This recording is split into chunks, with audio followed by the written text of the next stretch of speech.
Welcome to Fiction Audiobooks. If you enjoy the content, like and subscribing would be greatly appreciated. If you have any recommendations for novels, comment below.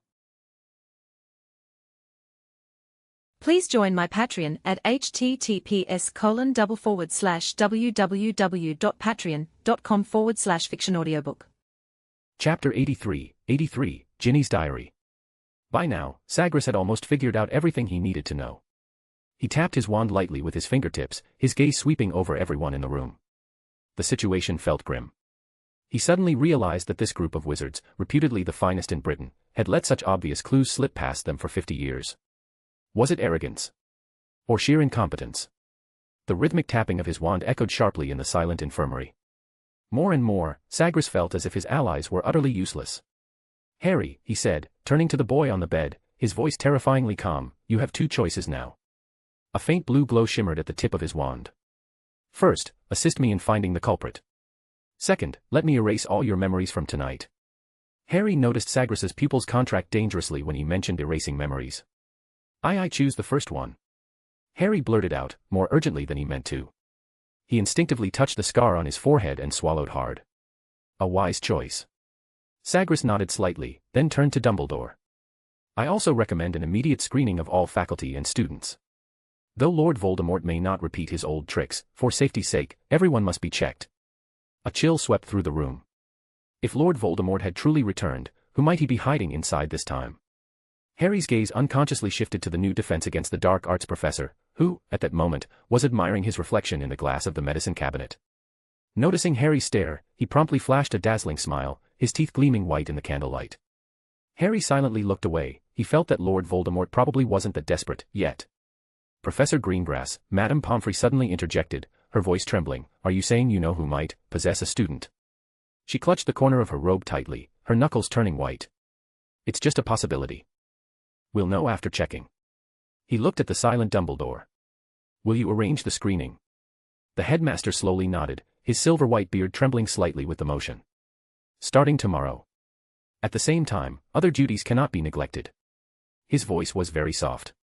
Sagres gave a short snort, then raised his wand and pointed it at Harry. A green light burst from the wand tip, and Harry was surprised to feel sensation return to his arm. "I think I'm better." Harry excitedly flexed his wrist, a faint click sounding as his bones healed. "Thank you so much, Prof." But Sagres had already turned and was walking toward the door. As he stepped over the threshold, he tossed out a remark without looking back. "Remember your choice, Potter." In the days that followed, Hogwarts underwent earth-shattering changes. In the morning light, the entire castle seemed to shimmer under enchantment. No, Hogwarts truly was under a spell. Sagres transformed Hogwarts into a mirrored world using transfiguration. Curved mirrors were embedded into corridor corners, prism ornaments hung from ceilings, and even the suits of armor were polished until they gleamed. When sunlight streamed through the stained glass windows, the entire castle refracted a dreamy halo, and students walking through the corridors would see countless reflections of themselves moving in the mirrors. But what the students didn't know was that behind this beauty lay cold, calculated precaution. Professor McGonagall also introduced new regulations. Every student was required to wear specially made glasses at all times, day and night. Even the usually rebellious Weasley twins, after hearing the rumor that staring directly at the monster would turn you to stone, obediently wore those comical, specially made round-framed glasses. A tense yet novel atmosphere now permeated all of Hogwarts. And in that atmosphere, the castle was about to undergo a thorough screening. Every single person, faculty and students alike, was to be examined. The professor said it was to find out who had opened the Chamber of Secrets, and the young wizards were abuzz with speculation. Do you think they'll really find out who did it?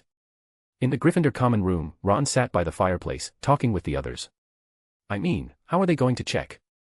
If it's Snape doing the screening, he'll definitely use it as an excuse for personal revenge." "Don't worry, Professor Greengrass is in charge," Harry cut in immediately, his fingers unconsciously rubbing his newly healed arm. Though he didn't reveal more, a determined light flickered in his eyes. He hadn't acted foolishly these past few days, he still knew what should and shouldn't be said. George and Fred joined the conversation as Percy and Ginny gathered around the fireplace. "Professor Greengrass will definitely catch the culprit, he has to. After all, he's incredible." "Absolutely incredible," George echoed. "Snape's nowhere near his level." "Of course not," Ron added excitedly. "That greasy bat can't even beat Professor Greengrass's bird." "Yeah. Who do you think it is?" Hermione set her book aside and joined in. "Who could have opened the Chamber of Secrets?" As a Muggle-born witch, she was deeply concerned about all the talk surrounding the chamber. According to legend, she was exactly the kind of person meant to be purged. It has to be Malfoy, Ron said firmly. He's been way too quiet lately, and that's just not like him. Malfoy had made such a strong impression before that now, with him laying low, everyone suspected he was up to something, even Crabbe and Goyle seemed to think so. Humph, I hope it is him. That way, Professor Greengrass can expel him on the spot. Expulsion. Percy, for once, joined the conversation, his tone official and stern. The culprit will likely be sent straight to Azkaban. The group huddled closer, voices overlapping in animated discussion. Ginny Weasley curled up in the armchair like a frightened chick. When Percy mentioned Azkaban, her fingers clenched tightly, digging 4 crescent-shaped marks into her pale palms. The firelight from the hearth danced in her vacant eyes. She had found the diary on the first day of school. While sorting through her second-hand textbooks, it had fallen out from between the pages of magical theory, its black cover shimmered with an eerie sheen, rising and falling subtly as if it were breathing. It was a magical diary, it could talk to her and seemed very thoughtful. It always responded with the gentlest words and comforted her whenever she felt down. She confided a lot to it, how she liked the famous Harry Potter, the boy who had once defeated the Dark Lord. She also mentioned recent happenings at Hogwarts. There had been a conflict between Professor Greengrass and Dumbledore. She wrote that she wanted to take Professor Greengrass's class, because Harry Potter was in it. And that defense against the dark arts professor, Lockhart, whom her mother adored, turned out to be completely useless after just a few lessons. She was sure of it. No matter what she shared, the diary always gave her the perfect replies. Over time, she came to treat it as her closest friend. Many nights, the quill would softly scratch across the pages. I saw Harry again today. He looked so handsome on his broom. The ink immediately spread into an elegant reply. He is indeed special, isn't he? Just like you, Ginny. Mum says Lockhart is the best wizard, but his class is simply. True power never needs to flaunt itself, like your Professor Greengrass. I woke up in the corridor again, with chicken feathers on my robes. Don't worry, sleepwalking is a Weasley family trait. What terrified her most were the missing fragments of time, blood-red writing on the corridor walls, rooster feathers clinging to her hands, mud caked on the hem of her robes, shoes that had disappeared. When she saw Filch's cat petrified, a cold dread finally took root in her stomach. And now, the screening notice felt like a final death knell. It seemed she had opened the Chamber of Secrets. It seemed she had unknowingly become the heir, without even understanding how. Shatter. Ah. Ginny suddenly stood up, spilling her black tea onto the carpet. Under the startled gazes of the others, she stumbled toward the girls' dormitory. Inside, her trembling fingers brushed across the yellowed pages of the diary. Tom Riddle's graceful handwriting slowly emerged. Don't be afraid. I will always be on your side. She felt the diary heat up in her hands, burning like a red-hot iron. No. Ginny's voice broke into fragments. I want to get rid of you, you devil. But this time, she didn't write it in the diary. Chapter 84, A Soul Between Pages. Ginny Weasley clutched the scorching diary alone, fleeing through the mirror-crossed corridors like a startled rabbit. Innumerable frantic figures were reflected in the mirror maze. She needed to throw the diary somewhere no one would ever see it. Yes. That place. Myrtle's bathroom was perfect, it was perpetually deserted and covered in cobwebs. Wearing her glasses, she walked quickly, head down, holding the diary. Suddenly, an office door opened, and a figure emerged. Bang. Ginny collided squarely with a violet robe adorned with golden stars, and the diary flew from her grasp. Ouch. Lockhart cried out dramatically. Be careful, child. Wait, this flaming red hair, you didn't do that on purpose, did you? Lockhart looked at the little witch who had bumped into him, flashing what he thought was a charming smile. Ginny's pupils suddenly constricted, the diary lay beside Lockhart's gleaming leather boots. And no, I didn't. She frantically bent down to pick it up. I'm sorry, Professor. Haha. No need to apologize. Wait a moment. Lockhart suddenly interjected, nudging the diary with his toe. Ginny's heart nearly stopped. Why are you wandering alone in the castle? He bent down and picked up the diary. You know, this is a special time, and acting alone violates school rules. Ginny stammered, unable to respond. Just then, Lockhart opened the blank diary, revealing a smile that said, I knew it. Ha, you're a fan of mine, aren't you? Lockhart gave her a reassuring look, but Ginny only grew more flustered. I understand, it's not easy to meet me. After all, I'm a writer, and usually very busy. Ginny said nothing, eyes wide, as Lockhart pulled out his enormous, flamboyant peacock quill. You want my autograph, don't you? Well, Professor. I bet you do. Lockhart said, half to himself. But you really didn't have to pretend to bump into me. This little stunt may be dramatic, but it's far too cliché. Ginny raised her hand and opened her mouth, trying to say something to stop him, but in the end, no words came out. No need to be shy, I understand you little girls. The quill scratched an ear-piercing rustle across the page. To my loyal reader Gilderoy Lockhart, he wrote, his ornate signature perfectly inscribed on the flyleaf. No, Ginny's scream caught in her throat. She stood frozen, staring in shock. Lockhart, satisfied, closed the diary. Ginny turned and fled without looking back, leaving a bewildered Lockhart standing alone in the corridor. Ha, shy. Are all Weasley girls this peculiar, he muttered, shrugging and humming a tune as he tucked his trophy under his arm. Her mother, though, now she knows good taste. She's a true fan of mine. Lockhart shook his head and returned to his office. The screening operation was carried out using several magical devices. 4 translucent crystal balls were placed at the head of the 4 house tables. Every morning, all teachers and students had to place their palms on them in turn. The array of magic mirrors on the Great Hall's dome reflected eerie light, which interplayed with the glow from the crystal balls.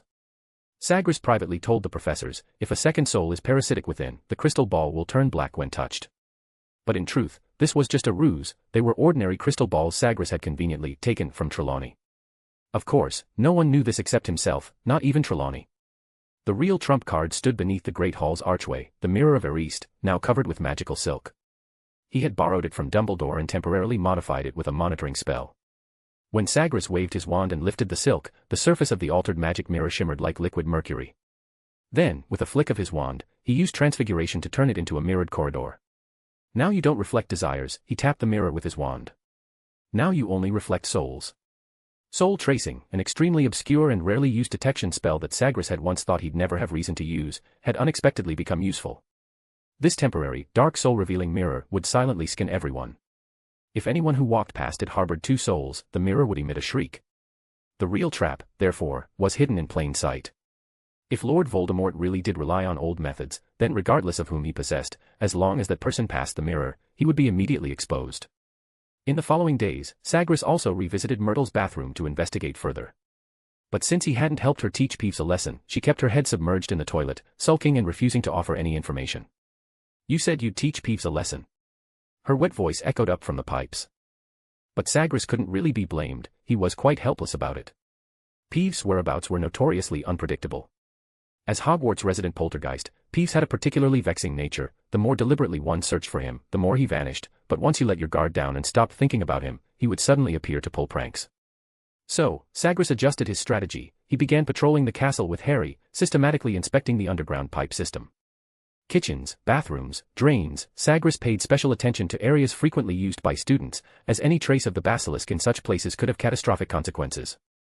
Say that pronunciation again, he instructed in a low voice, stopping before a mottled wall. Harry swallowed nervously, then hissed out a rough, low syllable. Nothing happened. Only Sagres narrowed his eyes, closely imitating the strange sound. Scenes like this had become common lately, while searching for the entrance to the Chamber of Secrets, they were also undergoing informal language lessons. Sagres could now accurately repeat several simple Parseltongue commands such as open, stop, and obey. But this communication was one way, he couldn't understand snake speech, he could only speak, not listen. Meanwhile, the dark soul-revealing mirror, at the Great Hall entrance remained still. Sagres often paused in front of it, calmly studying its undisturbed surface. Sometimes doubts crept into his mind, had the enemy been too clever, already seeing through his preparations? Or had he been searching in the wrong direction from the beginning? Yes, Sagres questioned himself. But whenever he did, he would gently stroke his wand and patiently move on to the next suspicious corner. His patience, after all, was always abundant. Chapter 85, Flattering Diary and Dueling Club. Meanwhile, Lockhart lounged on the pink gold sofa in his office. After modifying his signature style for the 101st time, he idly opened the black diary. He clearly remembered the dedication he had written on the flyleaf, to my loyal reader, Gilderoy Lockhart. Below the flourish of his script was a playful heart. But strangely, after flipping through the entire diary, he found no writing, which puzzled him. So, he took out his quill and rewrote the sentence on the flyleaf. To my loyal reader, Gilderoy Lockhart. As soon as the quill left the page, the ink suddenly spread like a living thing. Hello, dear Gilderoy, your signature is so ingenious, every stroke reveals extraordinary taste. Lockhart sat bolt upright. Merlin's saggy balls. A talking diary.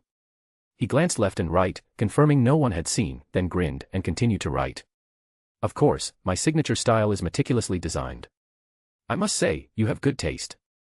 New handwriting immediately appeared, elegantly worded and brimming with sincere admiration for Lockhart. Esteemed Mr. Lockhart, it is my great honor to leave my presence beside your ink. Your signature is full of power and charm, just as you displayed fearless bravery in Traveling with Trolls. Lockhart was startled, then immensely proud. Ha!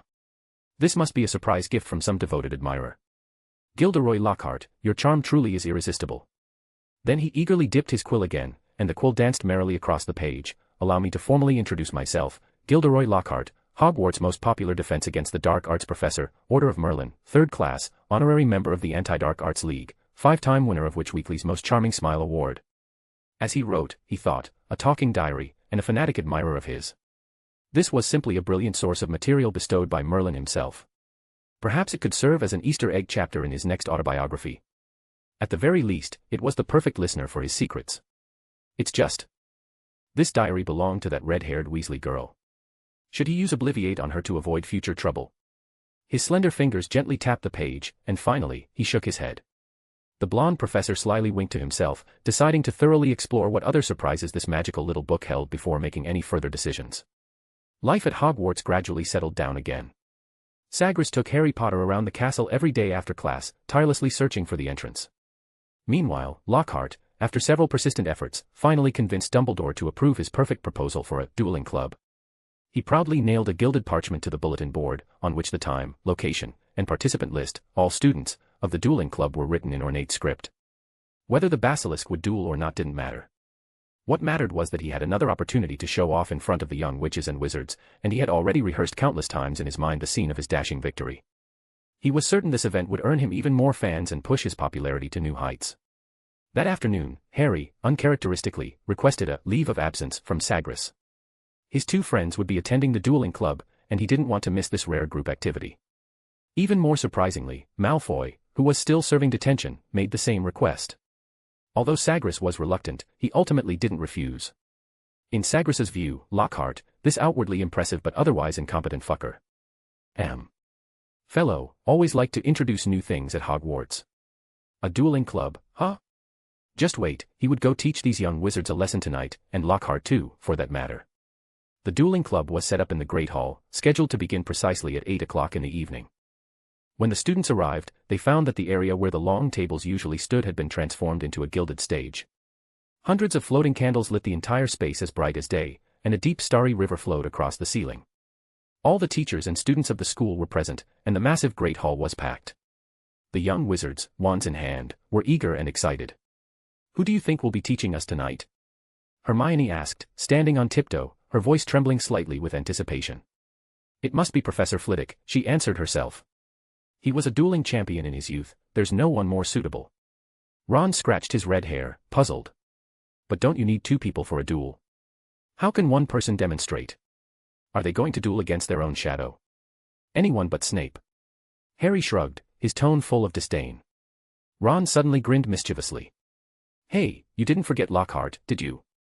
I remember you saying he was your latest nightmare. Harry's face fell immediately. All right, I'll correct myself, anyone but Snape and Lockhart will do. He paused, then lowered his voice and added, actually, I'd most like it to be Professor Greengrass. He's definitely a good duelist, but he's been busy with other things lately, so it's unlikely he'll be here. Speaking of that, Ron suddenly leaned in and asked mysteriously, is he really learning Parseltongue from you? Why would a professor want to learn that? Harry shook his head blankly.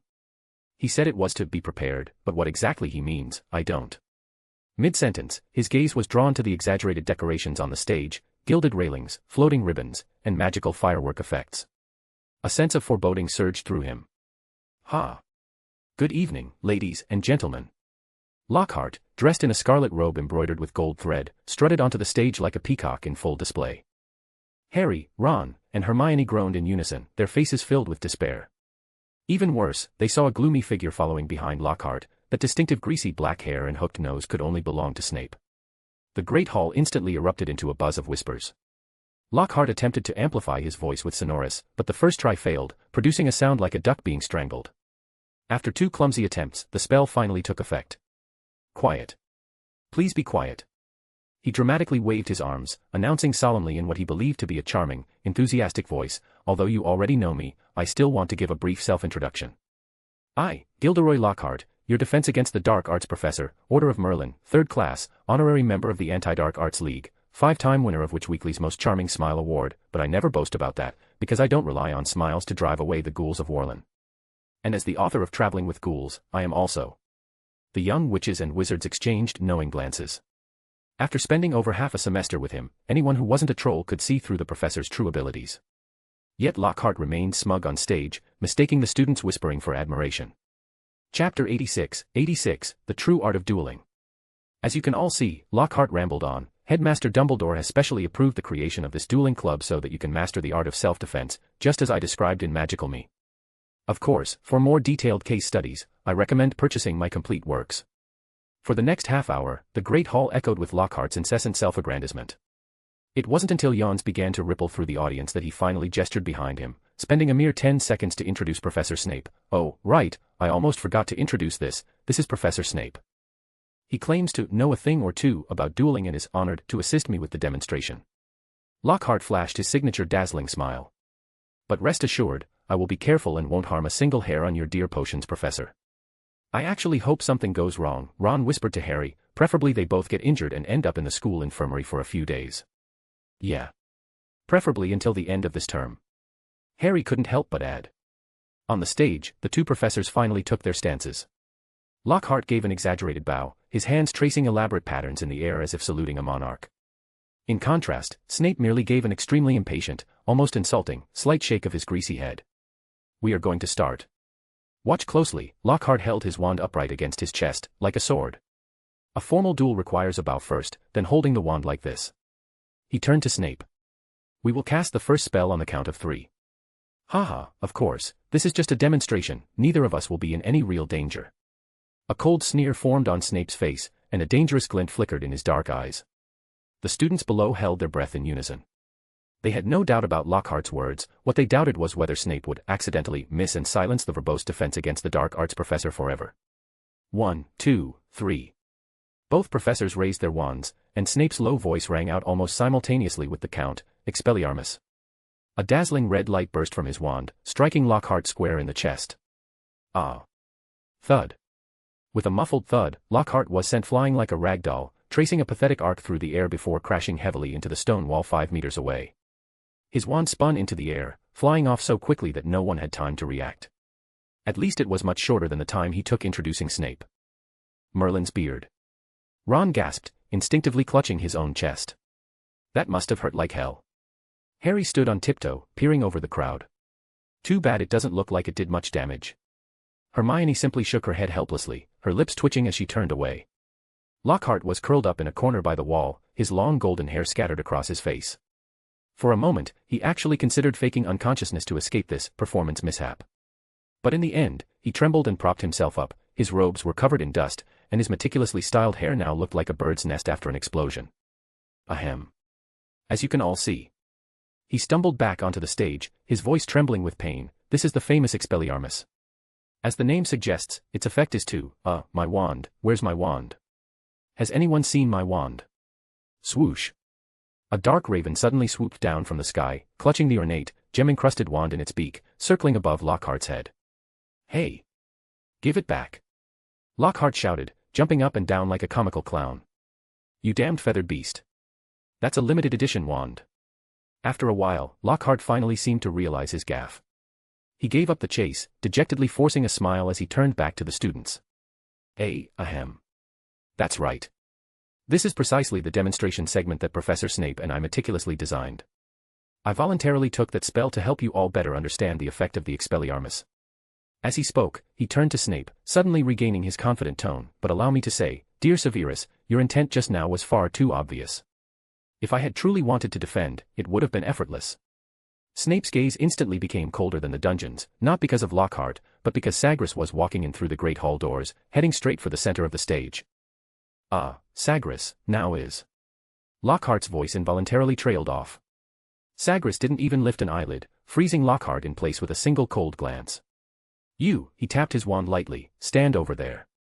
Lockhart forced a smile uglier than a cry and awkwardly shuffled to Snape's side. The sight of them standing together looked like feuding enemies forced to attend the same funeral. Sagres gave a slight nod, and the raven swooped down, accurately dropping the wand into Lockhart's trembling hand. If you're going to teach dueling, Sagres's voice was cold and serious, then teach the complete set. The entire great hall instantly erupted. The young wizard stood on tiptoe, pushing forward, eyes gleaming with excitement. Professor Flitwick scurried to the front row, and Professor McGonagall's glasses reflected a sharp gleam of curiosity. Even Madame Pomfrey rushed over with her medical kit, muttering, "Merlin preserve us. Before you wave your wand, remember 3 words." Sagres lightly twirled his wand, tracing 3 scarlet lines in the air.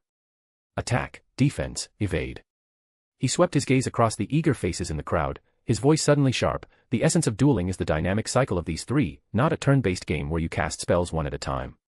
Before his words had even faded, his wand suddenly erupted in dazzling light. 6 streams of spell light shot out like a rainbow, weaving a deadly net in the air. Whoosh.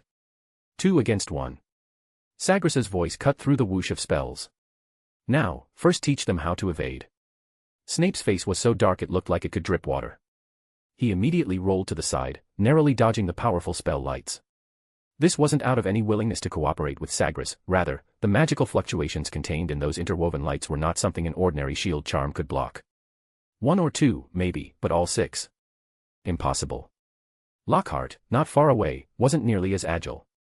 He still held his comical defensive stance, and before he could even react, a red spell light struck his chest again, sending him flying. Evade. Sagres's voice echoed through the great hall. With a flick of his wand, he forcibly pulled Lockhart back midair, setting him upright again like a puppet. Means avoiding spells through movement, cover, or even trajectory prediction. If you don't want to become a living target in a duel, then absolutely do not stand there like a wooden stake. Before the last word had even faded, Sagres spun his wand, and thousands of magical birds suddenly erupted around him with a shrill whistle. These glowing magical constructs screeched through the air, sweeping toward the 2 opponents like a blizzard. Chapter 87, The 3 Aspects of Dueling. Now, a defensive demonstration. Snape's reaction was astonishingly fast. He drew a perfect circle with his wand in front of him, and a silver shield charm instantly formed. The flock of birds crashed into the shield, erupting in a continuous series of bangs and sparks. But Lockhart, beside him, was not so lucky. The magical birds struck him like stones, sending him scrambling, hands over his head. His screams mingled with the birds' squawks. His meticulously styled golden hair became a complete bird's nest, and his face quickly turned bruised and swollen. The core of defense lies in neutralizing threats, Sagres's voice cut through the clamor. From protective spells to counterspell systems, the specific choice depends on the situation. While defending, you must also accumulate strength, or else you'll fall into endless passive defense. Professor Snape, across from him, drew a circle with his wand, and a powerful surge of magic gathered behind the circular shield. A ruthless glint flashed in his eyes as he thrust his wand forward, sending a stream of spell light toward Sagres. Lastly, offense. With that, Sagres casually flicked his wand, tracing a silver arc in the air. The aggressive spell was immediately blocked by the magical barrier he had effortlessly set up. Offensive spells do not simply refer to damaging spells, but are a general term for all magic that can dismantle defenses and create opportunities in battle. His voice echoed clearly through the great hall as 2 thick red spell lights burst from the tip of his wand. Snape's pupils suddenly contracted. He furiously waved his wand, barely managing to block one of the spell lights. His black robes billowed wildly from the surge of agitated magic. But Lockhart, beside him, was not so lucky. He was struck by the spell light once again, spinning through the air like a rag doll. Expelliarmus can disarm an opponent, but remember. As Sagres spoke, he flicked his wand and pulled Lockhart back midair to his original position. A wizard without a wand is still dangerous. For example, graduates of Wagado in Africa all pass their assessments through wandless casting. With that, he continued waving his wand. 2 more spell lights shot out, the casting speed so fast it seemed like no incantation was required at all. Petrificus totalis and stupefy, his explanation flowed perfectly with his attacks, can restrict movement but are non-lethal, making them excellent tools for controlling the battlefield, just right for you young wizards. Snape was forced to interrupt the counterspell he had been preparing and hastily raised a shield charm. The shield and the spell light collided with a burst of dazzling sparks, and the impact drove him half a step back. But Lockhart, beside him, was not so lucky. This time, he couldn't even scream.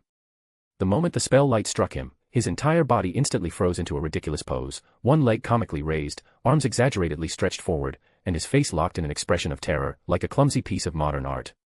The young wizards in the great hall stared wide-eyed, their eyes shining, some even forgetting to breathe. They had never seen such a dazzling magic duel, spells blooming on stage like fireworks, each one accompanied by precise tactical explanations. Many students unconsciously mimicked the wand movements, only to sheepishly retract their hands when they caught sight of Lockhart's bruised, swollen face and disheveled hair. Sagres's wand was like an inexhaustible spring. He calmly explained as he casually unleashed a torrent of colorful spells. Snape struggled within the storm of magic. His black robes flapped like the wings of a distressed bat, and the few counterspells he managed to cast were effortlessly neutralized by Sagres. "Pay attention," Sagres's voice cut through the roar of spells, calm and emotionless. "Professor Snape is demonstrating various dodging techniques and defensive spells. This will be a major focus in your future studies. Although it may look a bit messy, it's both effective and practical." Before the words had even faded, he lightly tapped his wand, and the stage floor suddenly rose to form a stone wall, perfectly blocking Snape's hastily cast Stupefy. In the next motion, the stone wall dissolved into a sky full of butterflies, scattering glittering scales and obscuring the view. Snape used a scouring charm to blow away the scales, but the swarm of butterflies before him suddenly transformed into a barrage of sharp spikes, rapidly launching toward him. He cast Protego again, but his wand hand had begun to tremble slightly. Still, Sagres did not pause. He gently twirled his wand, and another crimson light shot out on a diagonal. Snape awkwardly lunged to one side, taking cover behind an obstacle. That obstacle happened to be Lockhart, still petrified, standing like a ridiculous statue in the path of the spell. "Transfiguration is not just about turning teacups into mice," Sagres continued, as the raised walls constantly shifted form in the air. "If used well, every brick and stone on the battlefield can become a powerful tool for both offense and defense." Finally, he thrust his wand forward. A torrent of transformed bricks roared out, erupting with an earth-shattering blast at the center of the stage. The young wizards screamed and covered their ears as two silver, snake-like ropes shot out from the smoke and dust, binding the exhausted Snape like a mummy, and incidentally adding a layer of insurance to the already petrified Lockhart. When the smoke cleared, Sagres was already straightening his sleeves, as if the duel had been nothing more than a casual exercise. "Remember," his voice rang clearly in the ears of every stunned student, "wizard dueling is not a static exchange of spells, but a three-dimensional game of movement, evasion, defensive neutralization, and offensive suppression. Victory depends on three aspects." Sagres slowly walked across the stage. He ignored the grim-faced Snape and instead glanced over the excited young wizards, then slowly raised a slender finger. "First, magical power, which determines whether you can sustain high-intensity continuous casting." After speaking, he raised another finger. "Second, spell repertoire, which determines whether you can adapt to the rapidly changing battlefield." Finally, he raised one more finger. "Third, tactical foresight, which will determine whether you are the hunter or the prey." He stopped at the edge of the stage, looking down at the eager young wizards below, and said earnestly, "But you must remember, true dueling masters often blur the lines between the three types of magic. Their spells combine offense and defense, constantly shifting. Of course, that is still a long way off for you." As Sagres spoke, he casually tapped Lockhart's petrified forehead with his wand. A faint glow flickered, and Lockhart immediately reverted to human form, only for his legs to give out, dropping him to his knees. "I will apply to Dumbledore to take over this club," he said calmly from the stage. "If approved, I will teach you some real skills." Then, ignoring the cheering crowd, he gracefully knelt down and lightly drew his wand across the necks of the two professors. Though it drew no blood, the throat-slitting gesture sent chills through every young wizard present. "The final lesson for today," Sagres said, his voice not loud but crystal clear, "always remember to finish them off." His wand paused briefly at Snape's temple, and he added quietly, "especially when facing someone who wants to take your life." Ignoring the other man's angry glare, Sagres stood and snapped his fingers. The ropes binding the two professors vanished instantly. "And I hope I'm the one to teach you that lesson, and not your enemies." Chapter 88, Casting versus Dodging. Snape's fingertips still trembled uncontrollably, and the muscles in his arm beneath his robe spasmed from overuse. He had never so clearly felt the sensation of magical depletion, like a drained swamp, where even the simplest lumos was difficult to cast. Although a boiling, ceaseless anger still surged in his chest, cold reason reminded him, this crushing duel had completely exposed the insurmountable chasm between them. Perhaps even years ago, when the opponent had still been a Hogwarts student, he had been no match for him, Snape thought gloomily. Only today's public execution-like duel truly made him grasp the opponent's terrifying strength, that fluid casting rhythm, effortless control of magic, and the unnerving mastery of seamlessly blending teaching with practical combat. He narrowed his eyes, as if suddenly realizing something. Such strength was more than enough to become the third Dark Lord. Yet Sagres had chosen to return to Hogwarts as a professor. Snape's gaze swept over the fanatical young wizards below the stage, and a vague suspicion gradually formed. Was he starting here to build a faction and slowly seize power in the wizarding world? Or was there something in this ancient, thousand-year-old school worth plotting for? On the other side of the stage, Lockhart lay unconscious in an exaggerated posture. If not for his eyelids occasionally twitching, his pale face could have passed for that of a corpse. Sagres casually cast a detection spell, then raised an eyebrow at the school healer on the sidelines. Madame Pomfrey, it seems we need some special energizer. The school healer blinked knowingly and pulled a bottle of potion bubbling with eerie green foam from deep within her medical kit.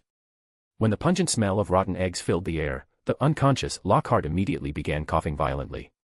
At last, the defense against the dark arts professor was led aside for treatment, and Snape also returned to the professor's table to rest.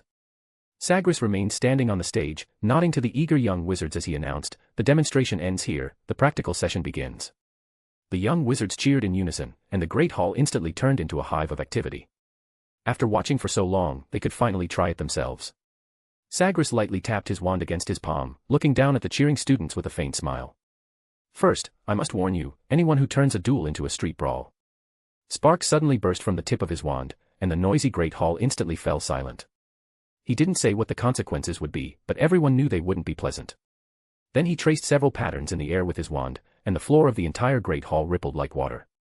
Under the effect of magic, the space expanded several times, and stone pillars rose from the ground, dividing it into dozens of dueling platforms. Slytherin versus Gryffindor. Ravenclaw versus Hufflepuff.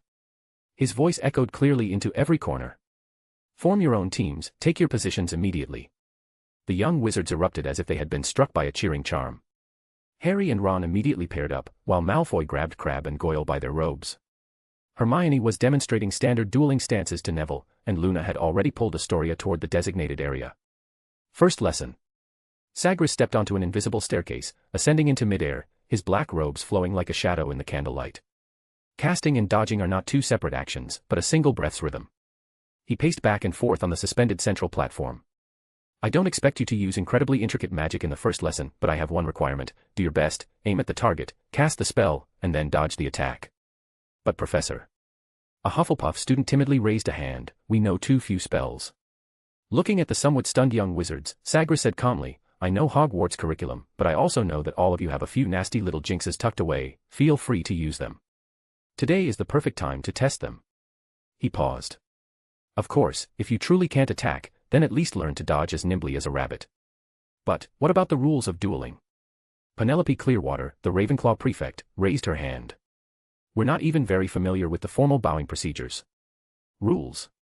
The purpose of the dueling club is to give you the ability to face danger, not to teach you how to perform." He flicked his wand, and a red light shot past the questioner's ear. "Discard all rules, because on a life-and-death battlefield, these flashy gestures will only turn you into corpses." A quiet murmur came from the corner, "But Hogwarts is so safe, why learn these things?" "Hogwarts might not be as safe as you imagine." Sagres replied calmly, and with a flick of his wrist, released a giant snake made of magical smoke, which slithered swiftly through the crowd. The young wizards stirred for a moment but quickly settled down when they realized the giant snake was merely an illusion, without substance. "I spent 2 years at Demstrang. In that school, dueling and the dark arts are essential skills for every wizard. In this regard, you are already far behind." As he spoke, the magical giant snake opened its massive maw again, swallowing each student like a greedy predator, before dissolving into smoke and vanishing. "But it doesn't matter. I'm now giving you an opportunity, you can prove to me that you are not useless." On the field, over 30 teams had formed spontaneously, some in groups of 3 to 5, others fighting alone. The moment Sagres waved his wand to announce the start, the great hall erupted. The young wizards became like a disturbed hornet's nest, flinging spells at their opponents without a care for accuracy, aiming only to hit the crowd. Scour Jiffy, a first-year Hufflepuff, screamed, casting a cleaning spell. A Ravenclaw girl opposite him instantly began bubbling all over, a strange film of soap coating her clothes. "What kind of attack is that?" someone nearby roared. I only learned that." Harry, Ron, and Hermione stood back to back, surrounded by several older Gryffindors. Hermione was hesitant at first, but when a Densajo jinx whizzed past her hair, she completely erupted. Expulso. Stupefy. Incarcerus. Petrificus totalis. Rictusempra. Expelliarmus. Her wand became a blur, spells firing toward the opposition like a machine gun. But her fierce assault immediately drew retaliation. 3 jinxes shot toward her at once. Harry, quick as lightning, pulled her out of the way, but Ron wasn't so lucky. His broken wand gave a sharp snap and exploded in a puff of green smoke, deflecting the spell straight into his own face. Ugh, he doubled over, slug spewing from his mouth. "Ron." Hermione shrieked, but the next second she was forced to roll aside to dodge, a transmigrator curse exploding where she had just been. Sagres had deliberately widened the space between the warring parties, wary that it might otherwise devolve into close-quarters brawling.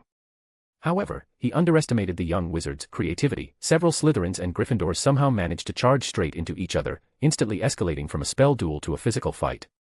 Take that, a kick. Ow. Why are you pulling my hair? Let go. Who's choking me? Sagres's mouth twitched, and with a light tap of his wand, several silver flashes burst forth, forcibly separating the brawling students. Finally, amid the chaotic scene of panting, crooked wands, and disheveled robes, he waved his hand, calling a halt to the dueling. Glancing around, he raised an eyebrow, better than he had expected. At least 80% of the students had remembered his requirement to cast spells while moving, rather than standing still like targets. Not bad, he said slowly, a hint of satisfaction in his eyes. At least you didn't blow up the Great Hall. Beside him, Ron gave another bleck, and spat out a slug. Sagres waved his wand, and healing spells shot from its tip, curing the students who had been struck by jinxes one by one. Chapter 89, an eerie Lockhart. For close-quarters combat, 2 points will be deducted from each person. Sagres announced expressionlessly, I'll say it again, wizard dueling is not a street brawl.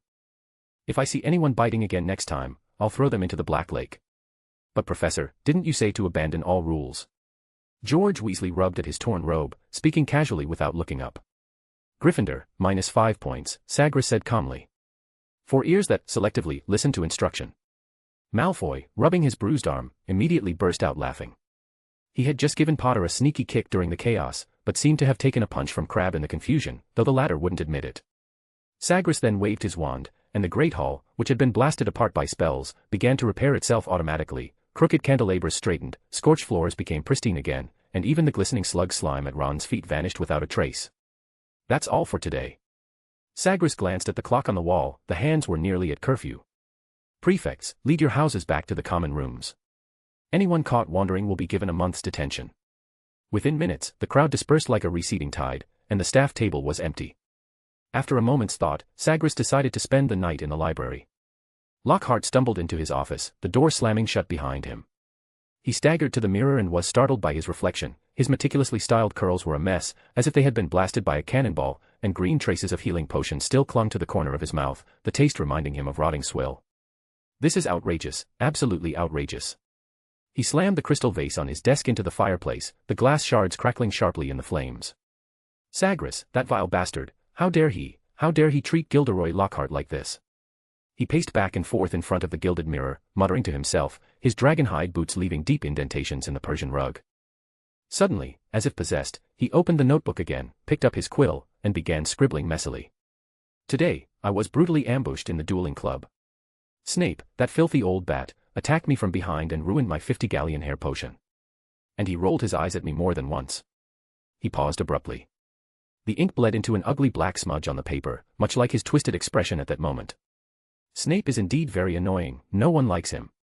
Lockhart nodded heavily, then his face contorted again as he continued to write. Not only that, but also Sagres, that despicable scoundrel. He actually teamed up with Snape to deal with me. Although I fought back with all my might, in the end I couldn't win 2 against 1 and was defeated.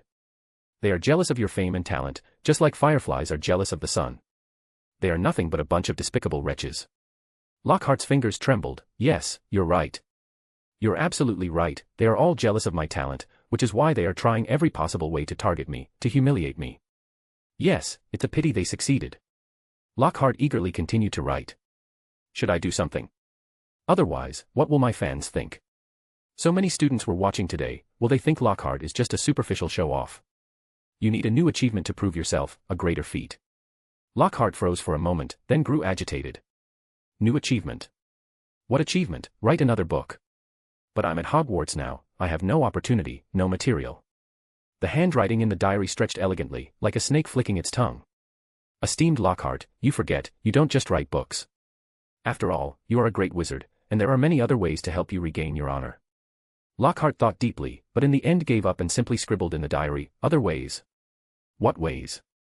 The handwriting in the diary slowly appeared, for example. Solving the Chamber of Secrets crisis. Lockhart jumped in fright, his face paling. The Chamber of Secrets. There's a basilisk in there, it's too dangerous. And more importantly, I don't even know the exact location of the Chamber of Secrets. The handwriting shimmered enticingly. I happen to know some clues about the Chamber of Secrets, and I also know how to subdue the basilisk. I will help you solve the Chamber of Secrets crisis together. Just imagine, when you walk out holding the basilisk's head. Ah. Lockhart's breathing quickened, and his eyes behind his spectacles began to shine. He could almost see the headline in the Daily Prophet, Gilderoy Lockhart single-handedly saves Hogwarts. He swallowed, and his trembling quill once again touched the diary. How exactly do I do it? I have no way to deal with that basilisk. After all, looking into its eyes is fatal. The handwriting suddenly became blurry, as if struggling to breathe. Don't worry. I have a way to make the basilisk as docile as a kitten, but this requires your help. You know, I am just a poor diary, after all, and without your help, I can do nothing. Lockhart took a deep breath, as though making a decision. Can we really solve the Chamber of Secrets problem? Of course. A great practitioner like you, combined with my humble knowledge, solving a small Chamber of Secrets is simply a piece of cake, and then you will announce the truth to the world and save the school. This will be a new heroic epic entirely belonging to you. And I only ask to be mentioned as an insignificant footnote in your legend.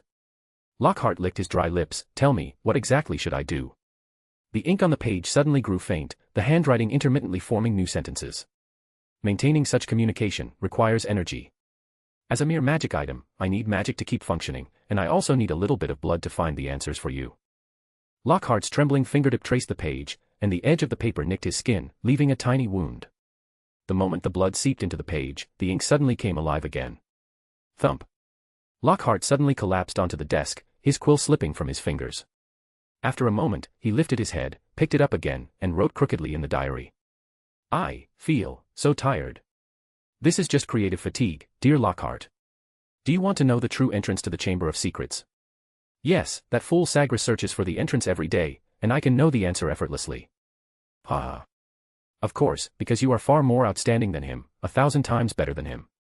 I will tell you the answer, but before that, you still have to give me something. What do you want? A little blood, just a little. Haven't I already given it to you? You haven't, you misremembered. Just give me a little, and then I can help you become a hero, a true hero. Okay, I'll give it to you. When Lockhart cut his finger again, he didn't notice that the blood seeped in faster than last time. A satisfied sigh came from deep within the pages, and he naturally attributed his exhaustion to the toil of conceiving new book chapters. Lockhart once again collapsed onto the diary and fell into a deep sleep. In the silent night, the diary began to plant new thoughts in his mind. Why does that scar-headed boy always appear at the scene of the crime? Is he the real culprit who opened the Chamber of Secrets?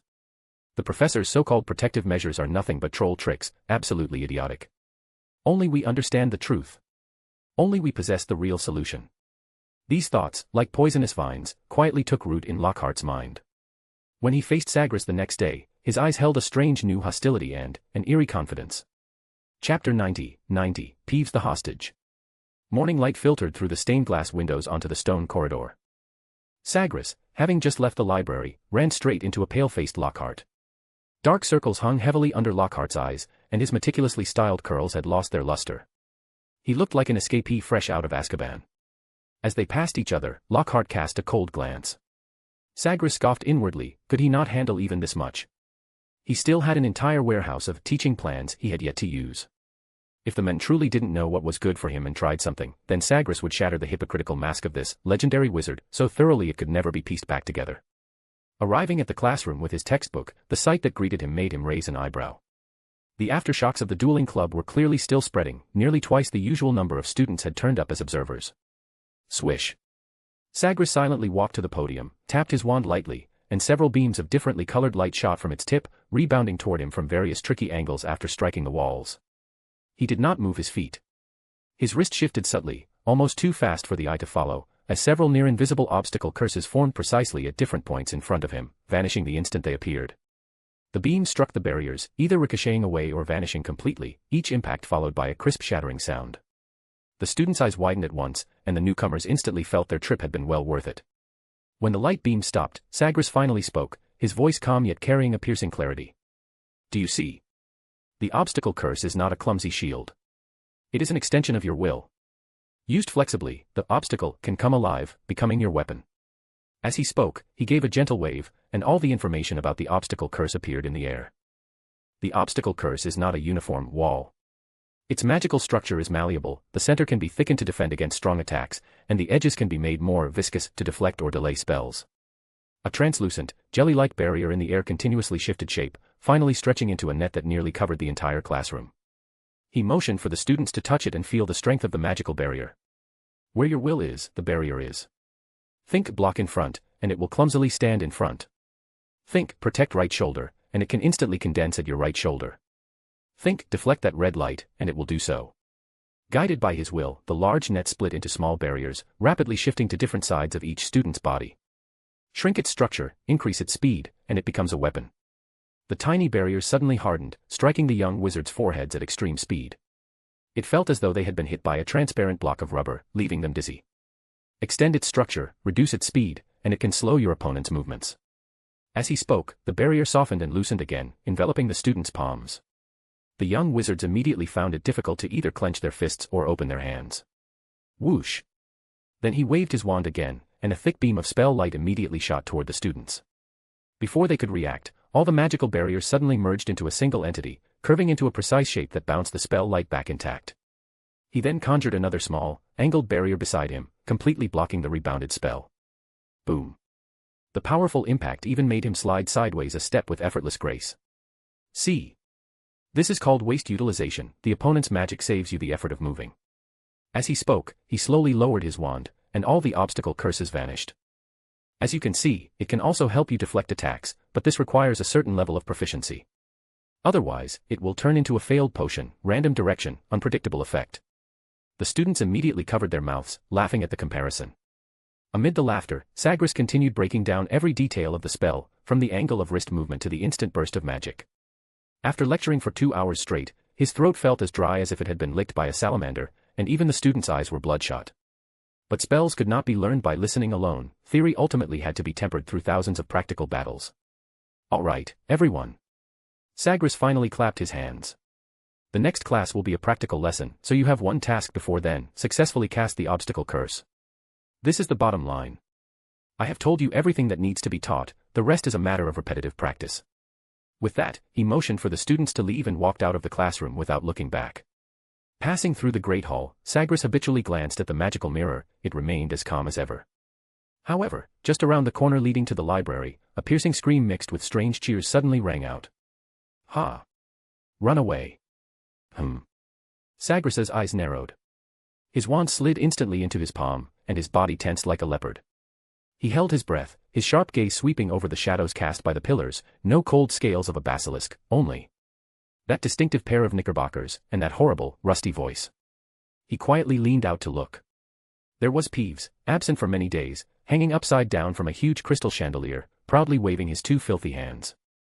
Balls of mud, reeking like a sewer, were being hurled with precision at the scurrying students below. Their screams echoed through the corridor, punctuated by Peeves' cheers and laughter. 10 points. Ha! Another 10 points. Terrible dodging. You're penalized, dodge again. Peeves cackled as a Gryffindor was splattered with mud, then spun around excitedly on the chandelier. Yes, yes, yes.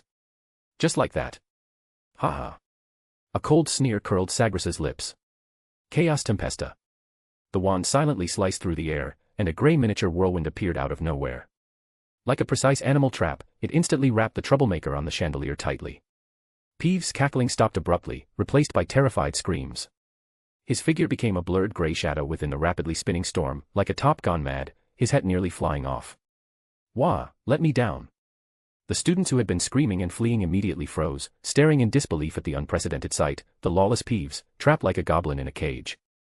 After a brief silence, thunderous cheers and applause erupted through the corridor, and several students splattered with mud stomped their feet in excitement. Such a scene was rare. In fact, it was the first time it had ever been seen. After all, Peeves feared no one but the Bloody Baron, and even Sagres had been helpless against him during his first 2 years at Hogwarts. But he was no longer the naive student he had once been. Years of research had revealed the key. Peeves was the embodiment of the castle's chaos, and dealing with him required creating an equal degree of chaotic magic to briefly suppress this persistent nuisance. Although the method was complicated and couldn't completely eradicate him, making him suffer a little was no problem. Sagres calmly pulled a thick magical crystal bottle from the inner pocket of his robe, aiming the mouth at the still wildly spinning storm. With a light tap of his wand, the storm, along with the dizzy Peeves inside, was sucked in with a whoosh, like a wisp of dense smoke. Thud. Peeves' face smacked against the smooth wall of the bottle, producing a dull sound. Looks like you need to calm down. Sagres flexed his finger and lightly flicked the crystal bottle. Ah, mercy. Professor. Great Professor. I'll even call you Headmaster. Let me out. Sagres gave the bottle a shake, and the screams inside instantly shot up 8 octaves, echoing tearfully through the corridor. This was a hostage he intended to escort to Myrtle's bathroom, to see if the weeping ghost might reveal any valuable clues about the Chamber of Secrets. Chapter 91, The Rampaging Basilisk. A long time had passed since the first attack, and the truth of the second had been deliberately suppressed by the headmaster and the professors. Gradually, the Chamber of Secrets legend became a common topic of conversation among students, and Professor McGonagall's mandatory rule of wearing protective glasses had also become a source of complaint for many. Once the novelty wore off, glasses could often be seen pushed up onto foreheads or casually hanging from collars in the corridors. Students would only reluctantly put them back on when met with a professor's stern gaze. At that moment, Percy Weasley stood in the aisle, glaring sternly at the second years who had just finished potions. Under his point deduction warning, all the students obediently put their glasses back on. The mixed scent of toad guts and wormwood still lingered in the air. Harry, Ron, and Hermione were caught in the flow of people, heavy books in hand, moving slowly with the crowd. Suddenly, an extremely faint rustling sound, like fingernails scraping against rotten wood, cut through the students' laughter and footsteps and reached Harry's ears. Harry stopped abruptly, his face changing in an instant. That sound, he hadn't heard it in a long time. What's wrong, Harry? Ron stumbled into him, muttering in annoyance.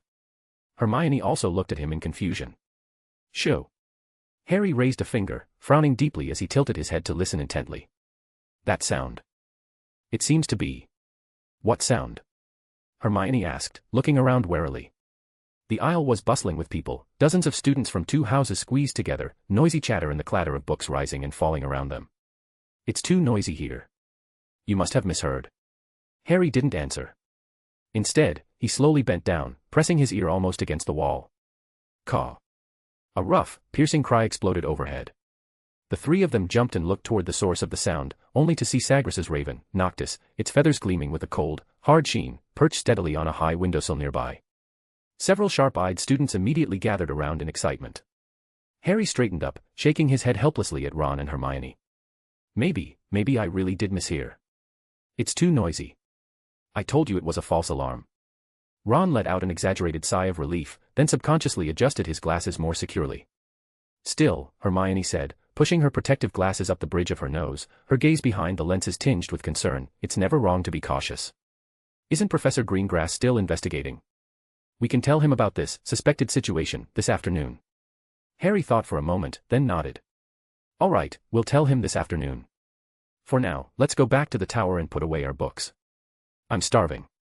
As they spoke, the 3 of them moved toward the windowsill, wanting to see the raven that rarely appeared on weekdays. Someone pulled out all treats to feed it, but Noctis merely gave an arrogant glance before disdainfully turning its head away. He eats iron. Seamus reminded. That doesn't look like iron. Neville said, sounding uncertain. Hey, say something. Say something for us to hear.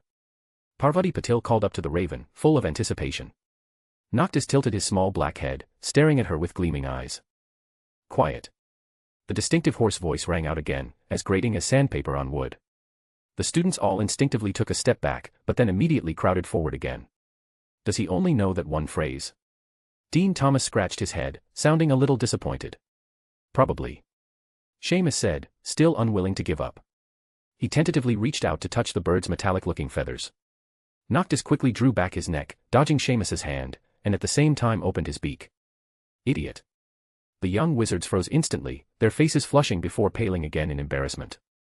Well, Dean Thomas said awkwardly, at least that proves his vocabulary isn't just one word. Noctis's small head turned left and right, as if scrutinizing the crowd below, a faint gurgling sound rumbling from his throat. What does he eat, anyway? Mithril. Hermione answered without hesitation. Professor Greengrass feeds him that. Then his food must cost a fortune. Ron muttered, smacking his lips. Just then, Malfoy, with Crabbe and Goyle in tow, pushed through the crowd. Pinching a small handful of shimmering mithril from his pocket, he held it out directly toward the raven. He said nothing, but the self-satisfaction in his eyes was plain to see. Yet the raven still didn't touch the mithril in Malfoy's hand, instead continuing to tilt his head, scanning the crowd. Food, slaughter, kill. Eat. An inhuman, soul-shattering hiss exploded in Harry's ear without warning.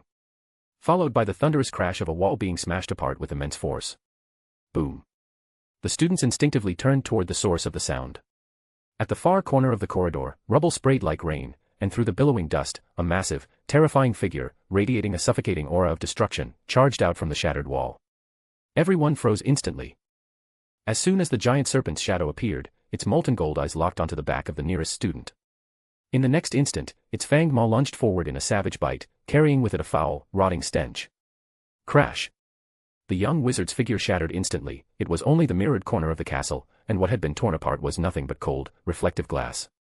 A wave of terror erupted among the students. Monster. A living, man-eating giant serpent.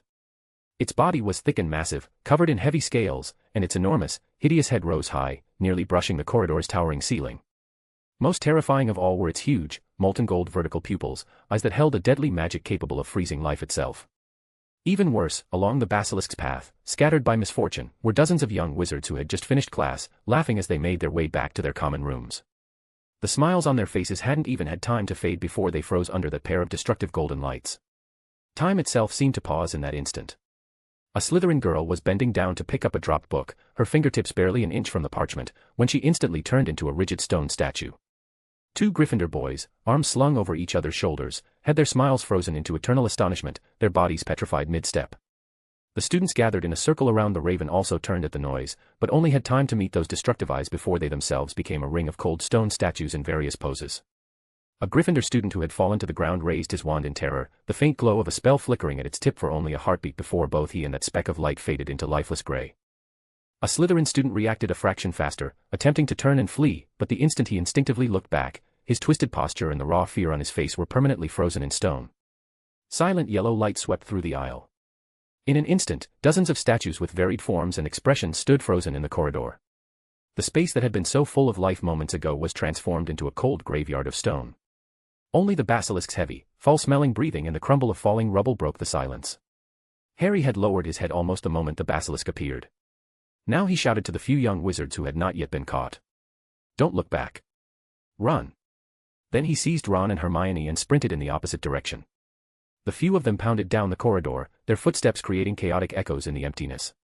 In the rush, Hermione's glasses clattered to the ground, but she had no time to think about them. And no. The most terrifying thing was that, in the midst of their frantic sprint, Hermione could clearly hear the rustling of scales scraping against the cold stone floor behind her. The sound was close, like a countdown to death. Immense fear seized her, and almost instinctively, she began to turn her head.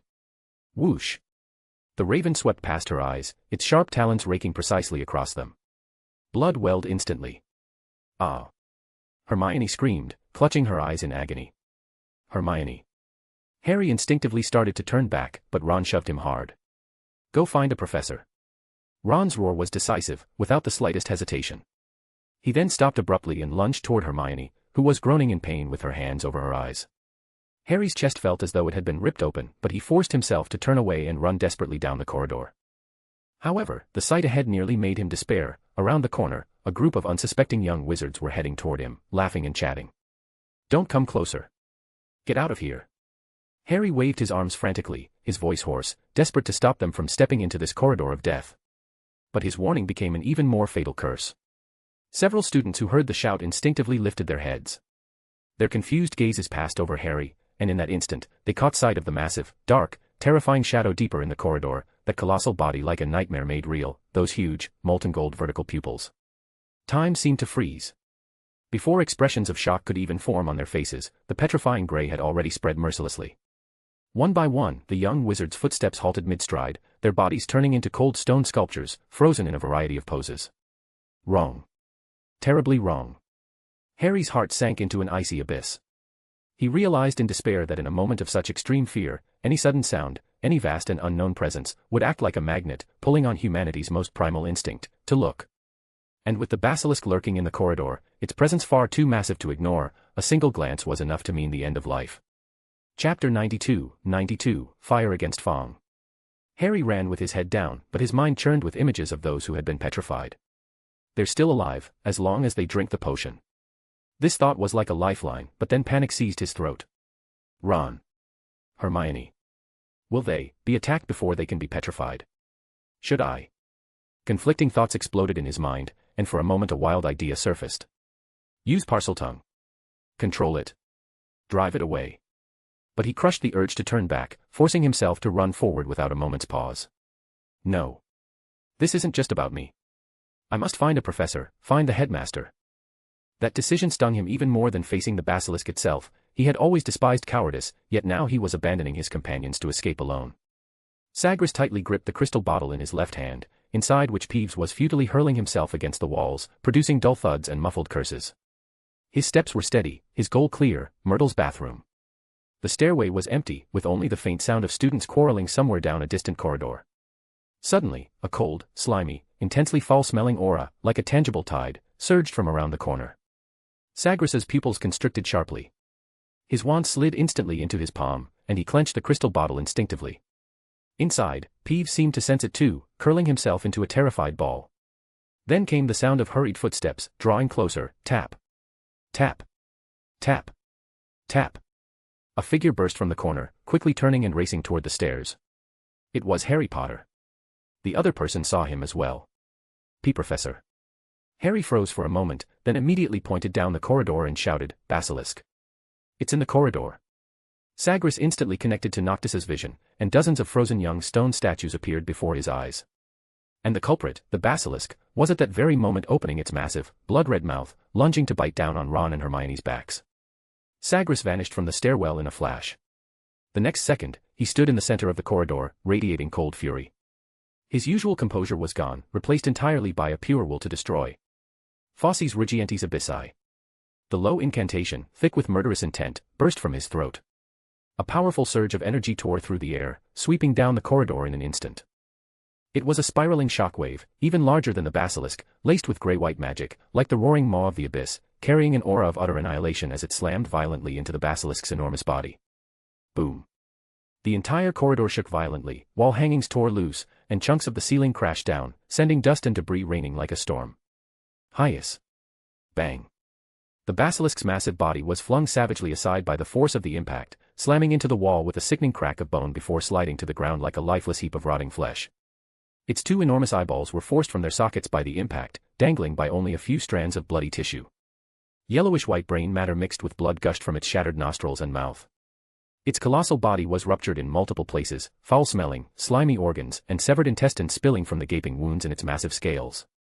Even its once proud, unyielding scales were now shattered, while chaotic magic, like a red-hot blade, furiously corroded its flesh. But it did not die. The 1,000-year-old basilisk's vitality was unimaginably strong.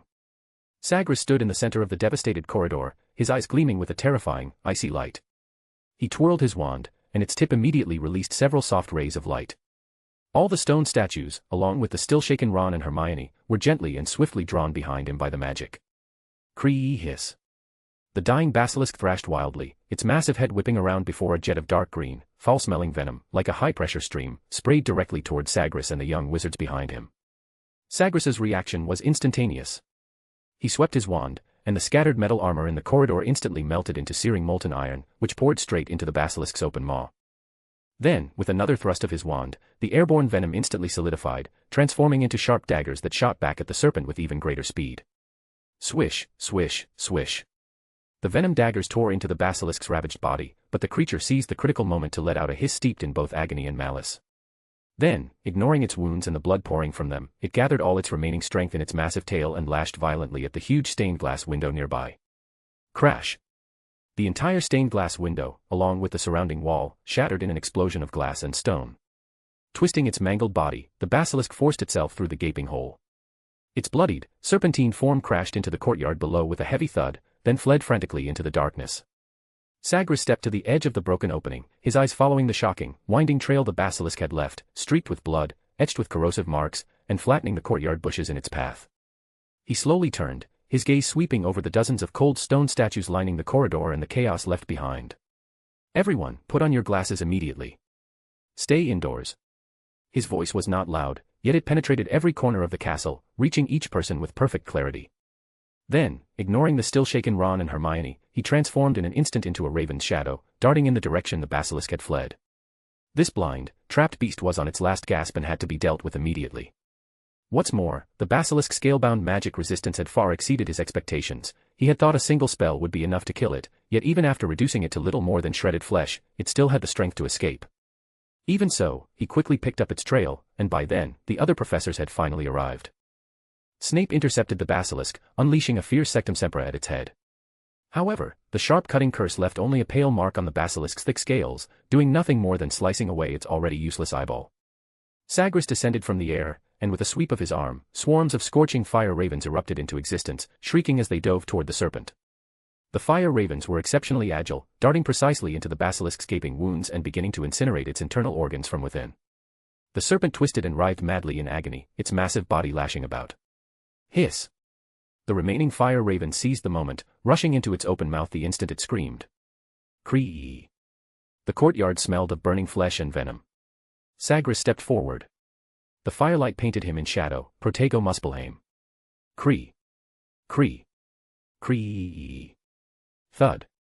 In the end, the colossal creature was burned from the inside out, reduced to a blackened, curled, hollow shell of snake scales. The basilisk was slain, but the true culprit remained at large. The shadow of the Chamber of Secrets monster once again hung over the castle, and the young wizards once more felt the fear of being at the mercy of the air. More troubling still, Sagres's potion was insufficient to reverse such large-scale petrification. He could spare only 2 drops, enough to heal Hermione Granger's injured eyes by Noctis, but he was powerless to restore the other petrified students. After all, if only a handful could be saved, it would seem unfair no matter who was chosen. Moreover, the potion was exceedingly precious, effective for healing, detoxifying, and dispelling curses. Dumbledore himself possessed a phoenix, so why had he not allowed Fawkes to shed tears? And with the sheer number of victims this time, Dumbledore could no longer suppress the news. Just as the Gringotts excavation accident was exposed, the Hogwarts monster attack conveniently shifted public attention, and while the goblins certainly played a role in fanning the flames, Dumbledore truly found himself in considerable trouble. Especially after news of Draco Malfoy's petrification spread, his father, Lucius Malfoy, arrived at once with several pureblood families, furiously demanding, and forcefully taking, his petrified son home. Reports filled the Daily Prophet, and many students' parents expressed a desire to withdraw their children from the school. The Ministry of Magic continued to send letters, 90% of which were open or covert interrogations. As for the basilisk itself, few cared anymore, let alone the heir hiding behind it. Inside the infirmary, Sagres stood expressionlessly, looking at the row of students lying on the beds, his mind blank. Dumbledore and the other professors still pinned their hopes on the mandrakes in Professor Sprout's greenhouse reaching maturity. Sagres found this deeply puzzling. Was it because homegrown mandrakes were considered safer for consumption? Couldn't ready-made mandrakes be purchased in Diagon Alley? A cat was one thing, and saving one person was understandable, but how could dozens of young wizards lie stiffly in hospital beds while the staff insisted on waiting for this pollution-free potion? Lucius had known to take his child home, so why couldn't a large institution like Hogwarts procure a single bottle of resurrection potion brewed from mandrake? Chapter 93, Missing Lockhart. Bad news followed one after another, but this had nothing to do with Sagres. He was not the principal, so it was not his responsibility to worry. However, one matter still made him call Harry and the other 2 over to ask for a clear explanation. You mean Lockhart never appeared in the corridor? You never saw him encounter the basilisk at any point? No, Professor, we never saw him from start to finish. Understood. Sagres nodded slightly, his thoughts racing. Lockhart was missing. Since the basilisk attack yesterday, he had become the only person to disappear from the castle. But why? Too unlucky, swallowed by the basilisk. If that were true, his fire, well, there probably wouldn't even be ashes left. Or did he escape? Was he the heir lurking in Hogwarts? Thinking of the man's flamboyant style, Sagres really couldn't match him with the image of a Slytherin heir. After all, if it really was him, then he had hidden far too well, deceiving almost everyone. Professor, is Lockhart? Harry asked hesitantly. Sagres raised an eyebrow slightly. Nothing. Don't worry, you can tell me any clues, Sagres said calmly. As for the whereabouts of your defense against the dark arts professor, I believe we will eventually find the answer. Will Hogwarts really be closed? Ron asked worriedly. The Daily Prophet said. That is not something you need to concern yourself with, Mr. Weasley. Sagres smiled. Hogwarts has stood for 1,000 years. Even if it does close, it will only be temporary. I assure you of that. Ron nodded. Hermione, however, was almost completely silent. Since the attack, the little witch seemed to have become a different person, always quiet, looking preoccupied and lost in her own thoughts. Miss Granger. Sagres noticed her unusual behavior. Do you have anything you wish to say? Ah, me. Hermione seemed to suddenly wake from her daze. No, nothing to say, Professor Greengrass. I hope you don't resent Noctis's actions at the time. Sagres looked into her eyes, his tone calm. The situation was critical, and it had no choice. You misunderstand, Professor. Hermione quickly waved her hand. I'm too grateful. Noctis saved my life. I just feel. Her voice dropped, carrying a note of frustration. Feel that you are always dragged down by instinct at critical moments. Sagres finished the words she could not bring herself to say. Hermione nodded silently, her fingers unconsciously intertwining. Everyone has weaknesses, Miss Granger, just as everyone has their strengths. Sagres's voice softened. Especially when one's power is still insufficient, weaknesses are more easily magnified by instinct. He looked at the three young wizards who had survived the ordeal and spoke earnestly. Developing strengths requires tempering, and overcoming instinct also comes at a price. This will be a long process, no one is born strong. The three of them looked thoughtful. Besides, your performance this time was not terrible, Sagres added, with a trace of understanding. After all, very few people have the experience of being chased by a basilisk. Looking back, that's simply human nature, perfectly normal. Hermione nodded silently, saying nothing. Professor, Harry asked, unable to hold back, when you were in your second year, you must have been much more powerful than us, right? We heard you got full marks in all your subjects when you were at school. That question. Sagres paused to consider. Powerful is relative. As for grades, indeed. A smile curved his lips. Even if some professors didn't appreciate me much, as long as I ensured they couldn't find fault, they naturally couldn't deduct my marks. Oh. The young wizards responded, their faces betraying their disappointment. Of course, Sagres changed the subject. If you always feel like you don't have enough time, I can share a trick. What trick? Hermione immediately pressed, her eyes lighting up at once. 2 spells. Master them, and they can give you nearly twice as much time as others. As he spoke, he pulled out a piece of parchment and lightly tapped its surface with his knuckles. Dense handwriting instantly appeared across it. He tapped again, and the parchment split into 3. Awakening Requiem, Sleep Evaporation. The 3 papers floated lightly into their hands. Learn them, and you can sleep only once every 10 days. Of course. He added with a casual smile, learning them is entirely voluntary. The 3 looked somewhat taken aback, especially at the idea of sleeping only once every 10 days. They all seemed to find it difficult to accept. Sagres noticed and smiled. This isn't a requirement, I'm simply giving you a choice. After all, it doesn't matter even if you don't pass your OWLs, since making a living in the wizarding world is fairly simple. Of course, learning more is always better. With that, he gave them a small nod, bringing the conversation to a close. He still needed to find Myrtle. Originally, Sagres had planned to ask her for clues about the Chamber of Secrets, but he had been delayed by the sudden basilisk incident. If he could find the entrance to the Chamber of Secrets, it might greatly help in catching the true culprit. However, when he entered Myrtle's bathroom with the bottle containing Peeves, he was met with an unexpected sight. The ghost Myrtle was petrified. She no longer appeared as a milky white transparent ghost, but was instead completely black, like charcoal, surrounded by semi-solid smoke, floating motionless a few inches off the ground. Her face showed more surprise than fear. Sagres had never seen such a thing before, even with his extensive knowledge, he had never heard of it. He didn't know whether Myrtle should be considered lucky or unlucky. Having the honor of facing the basilisk's gaze twice in a row was surely unique. He reported this bizarre situation to Dumbledore, but at that moment the headmaster was overwhelmed, the castle was already in chaos, and panic was spreading like a plague. He had no time to deal with a petrified ghost. Yet the sight sparked a thought in Sagres, could the entrance to the Chamber of Secrets be in this bathroom? With that in mind, he immediately acted, speaking open, in Parseltongue to every toilet in every stall more than once. But only cold silence answered him. The toilets remained toilets, completely unresponsive, showing no signs of concealing anything that could be passed through. Sagres frowned deeply. Had he guessed wrong? He paced restlessly, his fingers unconsciously tapping the glass bottle that held Peeves. Chapter 94, a body, clinging faintly to life.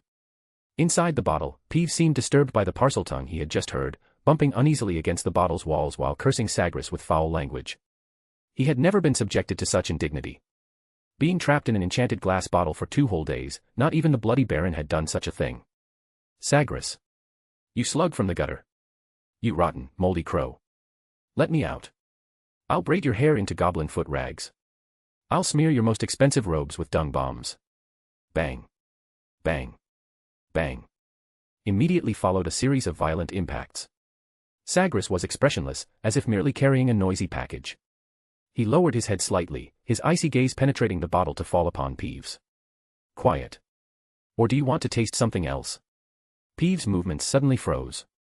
He seemed to recall that this professor was not Filch, who could be easily teased. So he hovered in the center of the bottle, his distorted features contorting into an extremely fawning yet bizarre smile. Oh, the greatest, most benevolent Professor Greengrass. Handsome sir. Embodiment of wisdom. You must be mistaken. I, Peeves, your most loyal and harmless little elf, am merely, engaging in a wholesome morning exercise. Let me go, please? I promise, I swear on all the ghosts of Hogwarts, I'll never put itching powder in students' drinks again. I'll never draw stick figures on Professor Bin's podium again. As he spoke with excitement, he couldn't help but bump the bottle once, then immediately stopped, rubbing his illusory hands ingratiatingly. Your promises are cheaper than a troll's snot. Sagres' voice was low and steady, without a ripple. The fawning expression on Peeves' face instantly vanished, replaced by extreme fury. He swelled up, almost filling the entire space within the bottle, his features distorted beyond recognition. You damned, cold-blooded worm. You despicable, shameless thief. You stole my precious freedom. Who do you think you are? Dumbledore wouldn't even dare treat me like this. Just you wait. When I get out, I'll make the entire castle echo with. Sagres' eyes sharpened, and he lightly raised his right hand, which held his wand. A faint red glow instantly flashed inside the bottle, and the temperature sharply rose. Peeves immediately let out an incredibly real, sharp cry of pain. Ow. Hot. It's boiling me alive. Stop. Stop it now. He frantically rolled and dodged in the cramped space, his previous arrogance completely gone. Please. Merciful master. Generous professor. I was wrong. I was truly wrong. I'll shut up. I'll be as quiet as a dead bat. Don't roast me. I promise. I guarantee it on Peeves' dignity. Sagres' fingers moved slightly, the red light vanished, and the temperature inside the bottle returned to normal. Peeves collapsed at the bottom of the bottle like a crumpled, wet rag, panting non-existent breaths, his eyes filled with the terror of having narrowly escaped death. He secretly peeked at Sagres, not daring to make any sound for the time being, only occasionally twitching to prove he was still alive. Sagres looked at Peeves, who was temporarily behaving in the bottle, his voice still cold. Very good, keep it up. Then he turned and walked to the wash basin, casually saying open in Parseltongue again. Immediately. Click clack clack clack. A grating, teeth-scraping sound, like rusted gears being forced to turn, echoed through the room. Sagres watched in astonishment as the filthy, cracked faucet, along with the entire stone sink it was attached to, began to rotate in an extremely unnatural manner.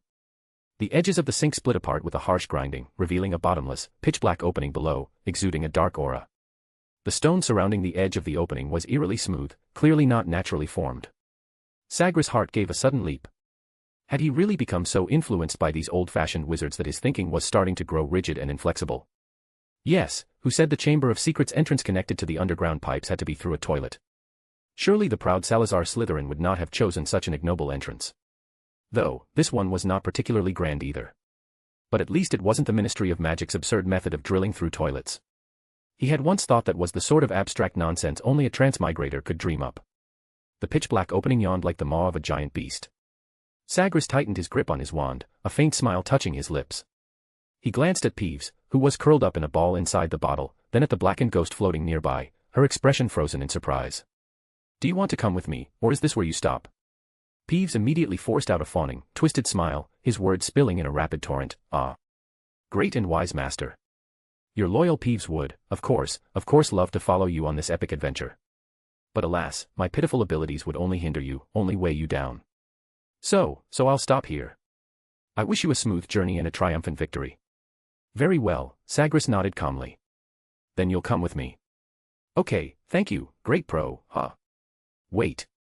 What did you say? Sagres ignored him. Peeves instantly erupted in protest, bristling and thrashing against the bottle walls. Sagres, unmoved, summoned Noctis from nearby and gave a cold command. The entrance to the Chamber of Secrets is in the girls' lavatory where Myrtle resides. With that, he leapt without hesitation, his figure vanishing into the bottomless dark. His body shot rapidly down the narrow, slippery vertical shaft, Peeves' terrified whimpers rattling inside the bottle as they echoed in his ears. The descent lasted several seconds before his boots finally struck solid rock. Sagres landed lightly, the soles of his boots scuffing faintly against the damp stone. Ugh! What is this foul pit? Everything's slimy. Let me out. The great Lord Peeves is suffocating. Inside the bottle, Peeves made exaggerated retching noises, hammering frantically at the glass walls. Sagres ignored him, the poltergeist was faking. He raised his wand. A cold white orb of light flared at its tip, driving back the suffocating darkness. An impossibly vast underground chamber stretched before him. Stone pillars, each entwined with carved serpents, supported the cavern's roof. The dome soared so high it was lost in shadows beyond the wand light's reach. Giant snake skins lay scattered across the floor, their scales glimmering faintly with a green phosphorescence. The air was icy, rank with a pungent, ancient staleness. Silence pressed in from every side, broken only by the drip, drip of water falling from the unseen heights above onto stone and puddles below. The orb of light at Sagres' wand tip shifted shape, unfurling into a bird woven from luminous feathers. It glided forward soundlessly into the cavern's depths, and Sagres followed close behind. Wait, don't go farther. This place is horrible. Even Peeves feels cold. Let me out, Professor. I'll vanish, I'll never bother you again, I swear, woohoo. Peeves' voice came out tearful, echoing far too clearly in the heavy silence. Sagres ignored him, the poltergeist was still putting on an act. He hadn't brought Peeves for any real purpose, only as a distraction along the way. Listening to the poltergeist switch faces between panic and arrogance reminded him of his life before transmigrating, hearing foolish netizens boast online. Ahead loomed a massive stone door, carved with winding snake-shaped bas-reliefs. Sagres paused briefly, then hissed, "Open," in Parseltongue. At once, a serpent slithered endlessly along the carvings until the door creaked apart. He stepped inside. An enormous stone statue dominated the chamber, glaring down coldly over the space. In the wan light, its face appeared both sinister and imposing, the hollow sockets of its eyes seeming to follow every movement. This was vastly different from Sagres' impression of the handsome Slytherin. If this was his own work, it could only mean that Salazar Slytherin's self-perception of his image was completely different from others. The glowing bird of light drifted ahead, circling once before settling on the open ground directly beneath the giant statue, at the very heart of the Chamber of Secrets. There, a figure lay sprawled. Or rather, a body, clinging faintly to life. Gilderoy Lockhart. Chapter 95, Meeting and Politics. The afternoon in the Hogwarts headmaster's office should have been peaceful. Sunlight streamed through the tall windows, dancing on the swirling silver of the pensieve, the golden-red feathers of Fawkes, and the humming, peculiar silver instruments. However, a cold heaviness hung in the air, like the low pressure before a storm. Bang. The office door was slammed open. Cornelius Fudge, the Minister for Magic, his bowler hat askew on his sweaty forehead, burst in like an eager bull, followed by a grim-faced Professor McGonagall. Albus. Fudge's voice was almost a shout as he waved a copy of the Daily Prophet, its front page emblazoned with news of the attacks, the paper rustling loudly. This must stop. Immediately. Now. Dozens of students have been petrified. In your school, right under your nose. Dumbledore looked up from behind his large desk. He first nodded to the deputy headmistress, signaling her to leave, and then said calmly, "Please sit, Cornelius. Would you like some tea? I understand your concerns." Understand. Fudge didn't even look at the chair. Instead, he leaned on the desk, body forward, spittle almost spraying onto the surface. What good is understanding? The public demands an explanation. The Ministry of Magic needs to see action. Hogwarts can no longer be seen as a dangerous place that could kill students at any moment. Dumbledore looked at him, and Fudge's voice immediately, unconsciously, lowered, carrying a hint of imperceptible apprehension and a desire to distance himself. "So, Cornelius, what do you expect me to do?" Fudge seemed to have been waiting for that very question. He immediately straightened up, his voice becoming urgent and resolute. "It's simple. Hand over the culprit. We need someone who can quickly calm the situation, Rubeus Hagrid. He's right by the Forbidden Forest, isn't he? He was let off 50 years ago, but now the attacks have happened again. It's too much of a coincidence. Hand him over to me. That will be the fastest way to reassure people and put parents at ease." The temperature in the office seemed to drop several degrees. Dumbledore's voice suddenly turned cold, carrying an undeniable authority. "Cornelius, Rubeus Hagrid is innocent. He was 50 years ago, and he still is now. I will not allow you to send an innocent man to Azkaban for political convenience." Fudge's face instantly turned a purplish red. "But you have to think of me too. I'm under immense pressure. I have to do something. The situation is out of control, and the ministry won't just sit idly by. Someone has to bear the consequences." "Ah, Minister, Professor Dumbledore. What a timely meeting." A sickly sweet, artificial voice interjected. The office door had been pushed open at some point. Professor McGonagall walked in again with a stern face, while Rita Skeeter leaned against the doorframe, a professional fake smile on her lips. Her emerald green quick quotes quill was already hovering above the parchment, its tip trembling excitedly, ready to capture any stray word. It seems I've arrived at the heart of a major news story.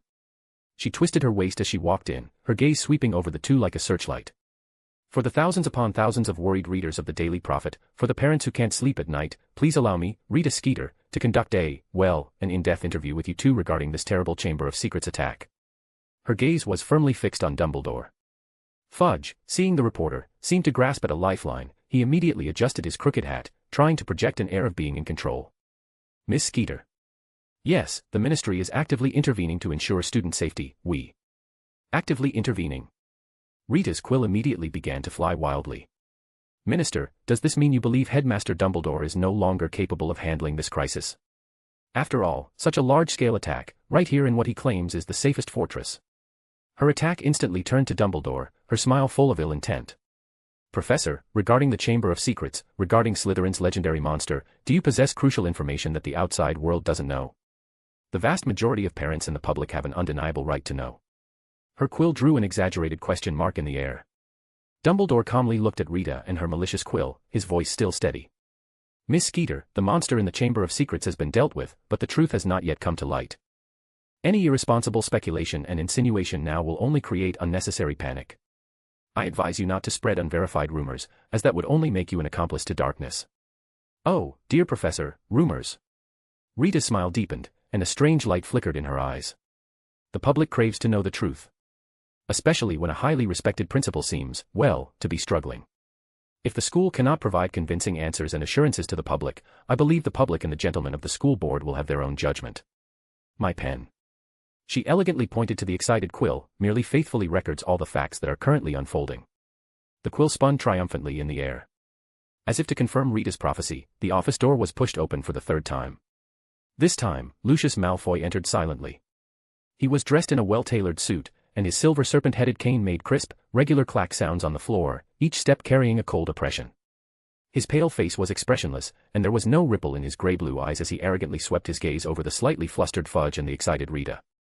Finally, that cold gaze, like a tangible force, fell upon Dumbledore, carrying undisguised scrutiny and disdain. Good afternoon, Minister. Miss Skeeter. His voice was drawn out, finally turning to the person behind the desk. And Dumbledore. Headmaster. He deliberately omitted the title Headmaster, each syllable seeming to emphasize something. Fudge appeared somewhat flustered. Lucius. You've come at just the right time, we were discussing. Malfoy slightly raised his hand, a subtle gesture that silenced Fudge, and his gaze never left Dumbledore. No need for pleasantries, Minister. I am here on behalf of all members of the Hogwarts Board of Governors. His voice was steady and cold as he unhurriedly took a parchment scroll sealed with deep purple wax from his pocket and elegantly placed it in the center of Dumbledore's desk.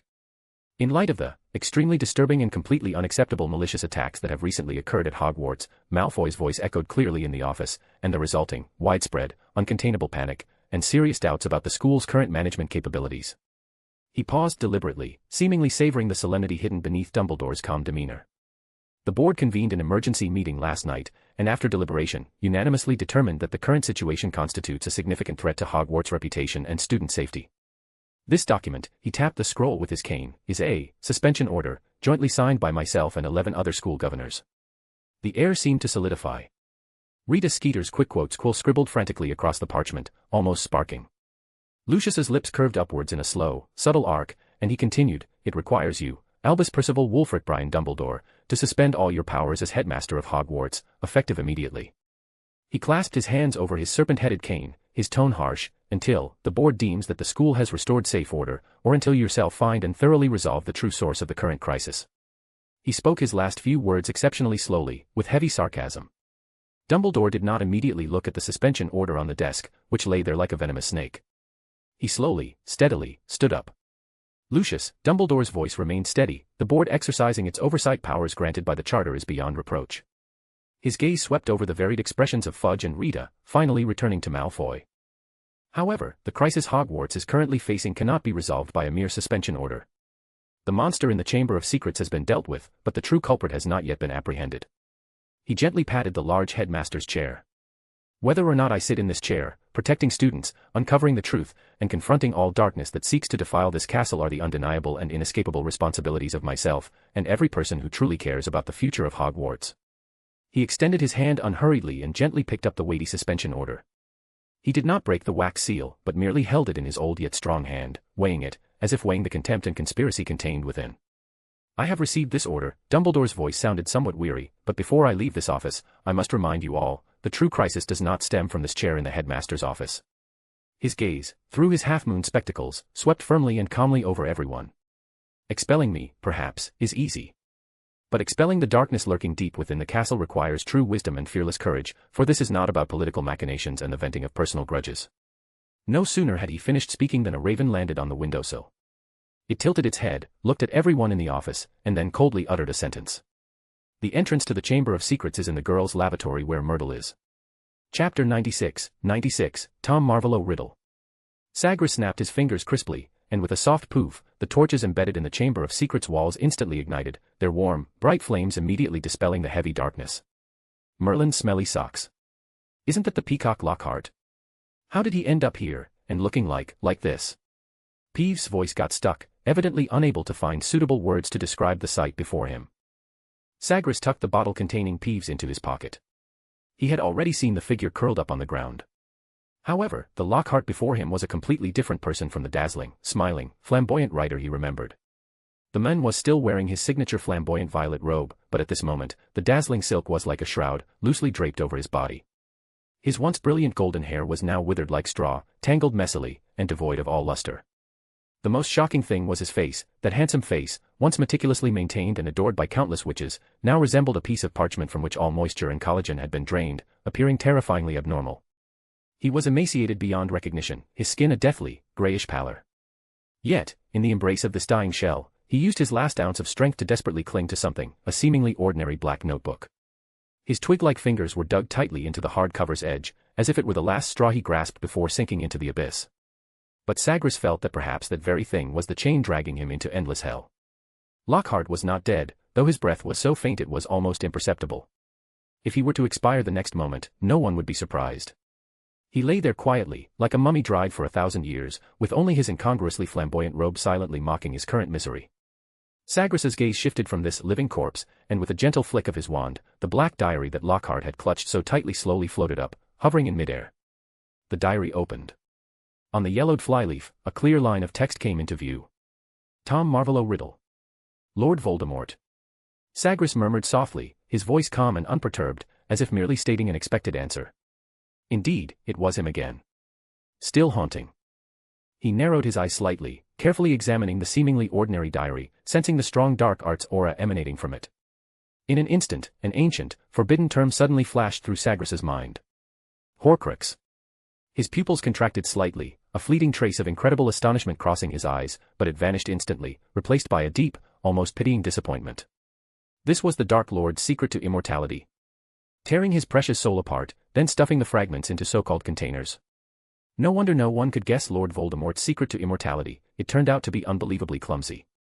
This magic was recorded in Secrets of the Most Advanced Dark Arts in the Hogwarts Restricted Section, which also documented its originator, the notorious ancient Greek dark wizard, Herpo the Foul.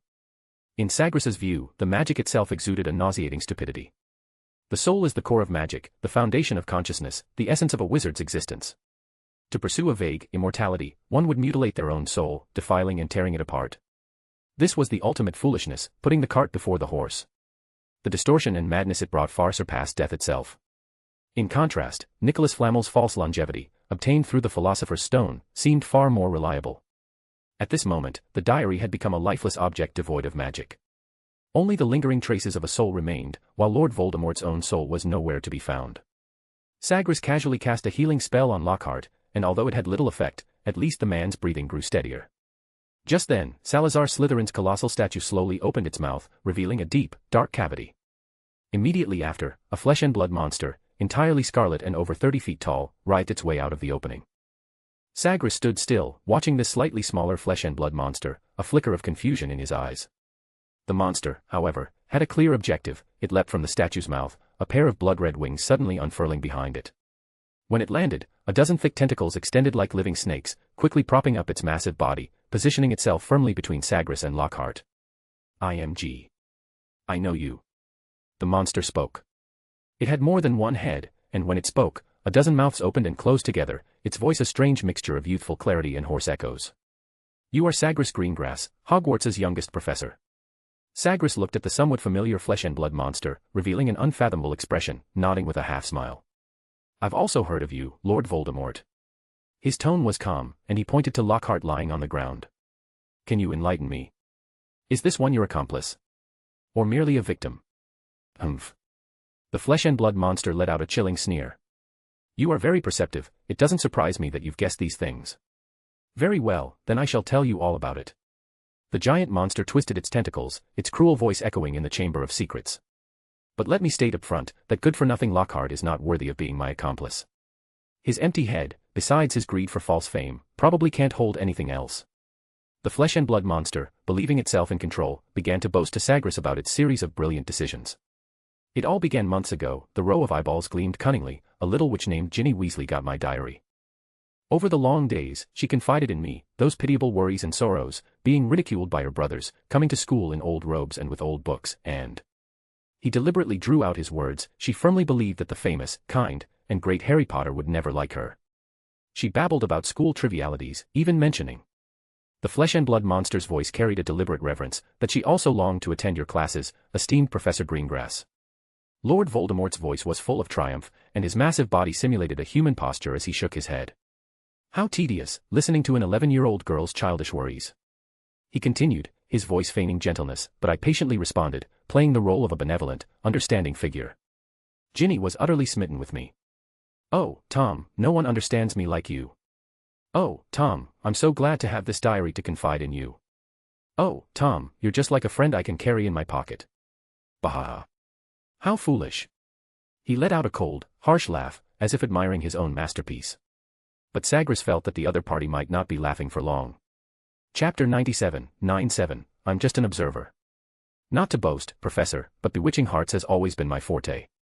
Ginny opened her entire soul to me, and that was precisely the nourishment I needed most. I grew stronger, far beyond little Miss Weasley, strong enough to control her into doing things she didn't even know about. Such as... Sagres promptly pressed, playing the role of a good straight man. Such as opening the Chamber of Secrets, strangling the school's roosters, leaving horrifying blood messages on the walls, and releasing the basilisk to attack Filch's cat and a muggle-born wizard. And then... Sagres continued to press, perfectly playing the role of a listener. Indeed, Lord Voldemort's voice remained calm, yet it carried a bone-chilling coldness. Of course, she knew nothing of this. That's the most amusing part. I truly wish you could see her later diary entries, how splendid. He mimicked the little girl's voice, but combined with his massive and grotesque body, it sounded terrifyingly abnormal. Dear Tom, I seem to be constantly losing my memory, and my robes are covered in chicken feathers. Dear Tom, what did I do on Halloween? A cat died. Dear Tom, Percy said I looked terrible, like a different person. Dear Tom, I don't remember where I went. Dear Tom, what should I do? I feel like I'm going crazy. Dear Tom, I suspect. I am the murderer. Dear Tom. Ha ha ha. The flesh monster let out a cruel, wild laugh, making the stone walls of the Chamber of Secrets hum. It wasn't until the school began investigating that the silly little Ginny finally stopped trusting her Dear Tom and decided to discard the diary.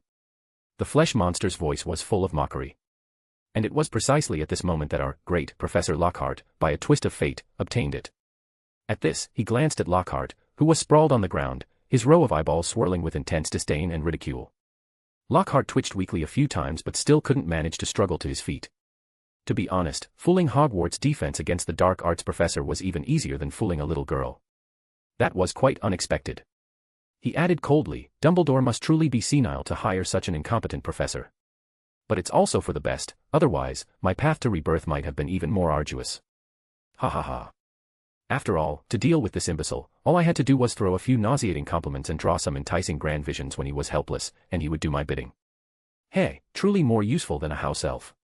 Lockhart on the ground twitched again, as if stung by the words. Sagres also raised an eyebrow slightly, sensing that Lockhart might be a little displeased. Wow. Anything else? Of course.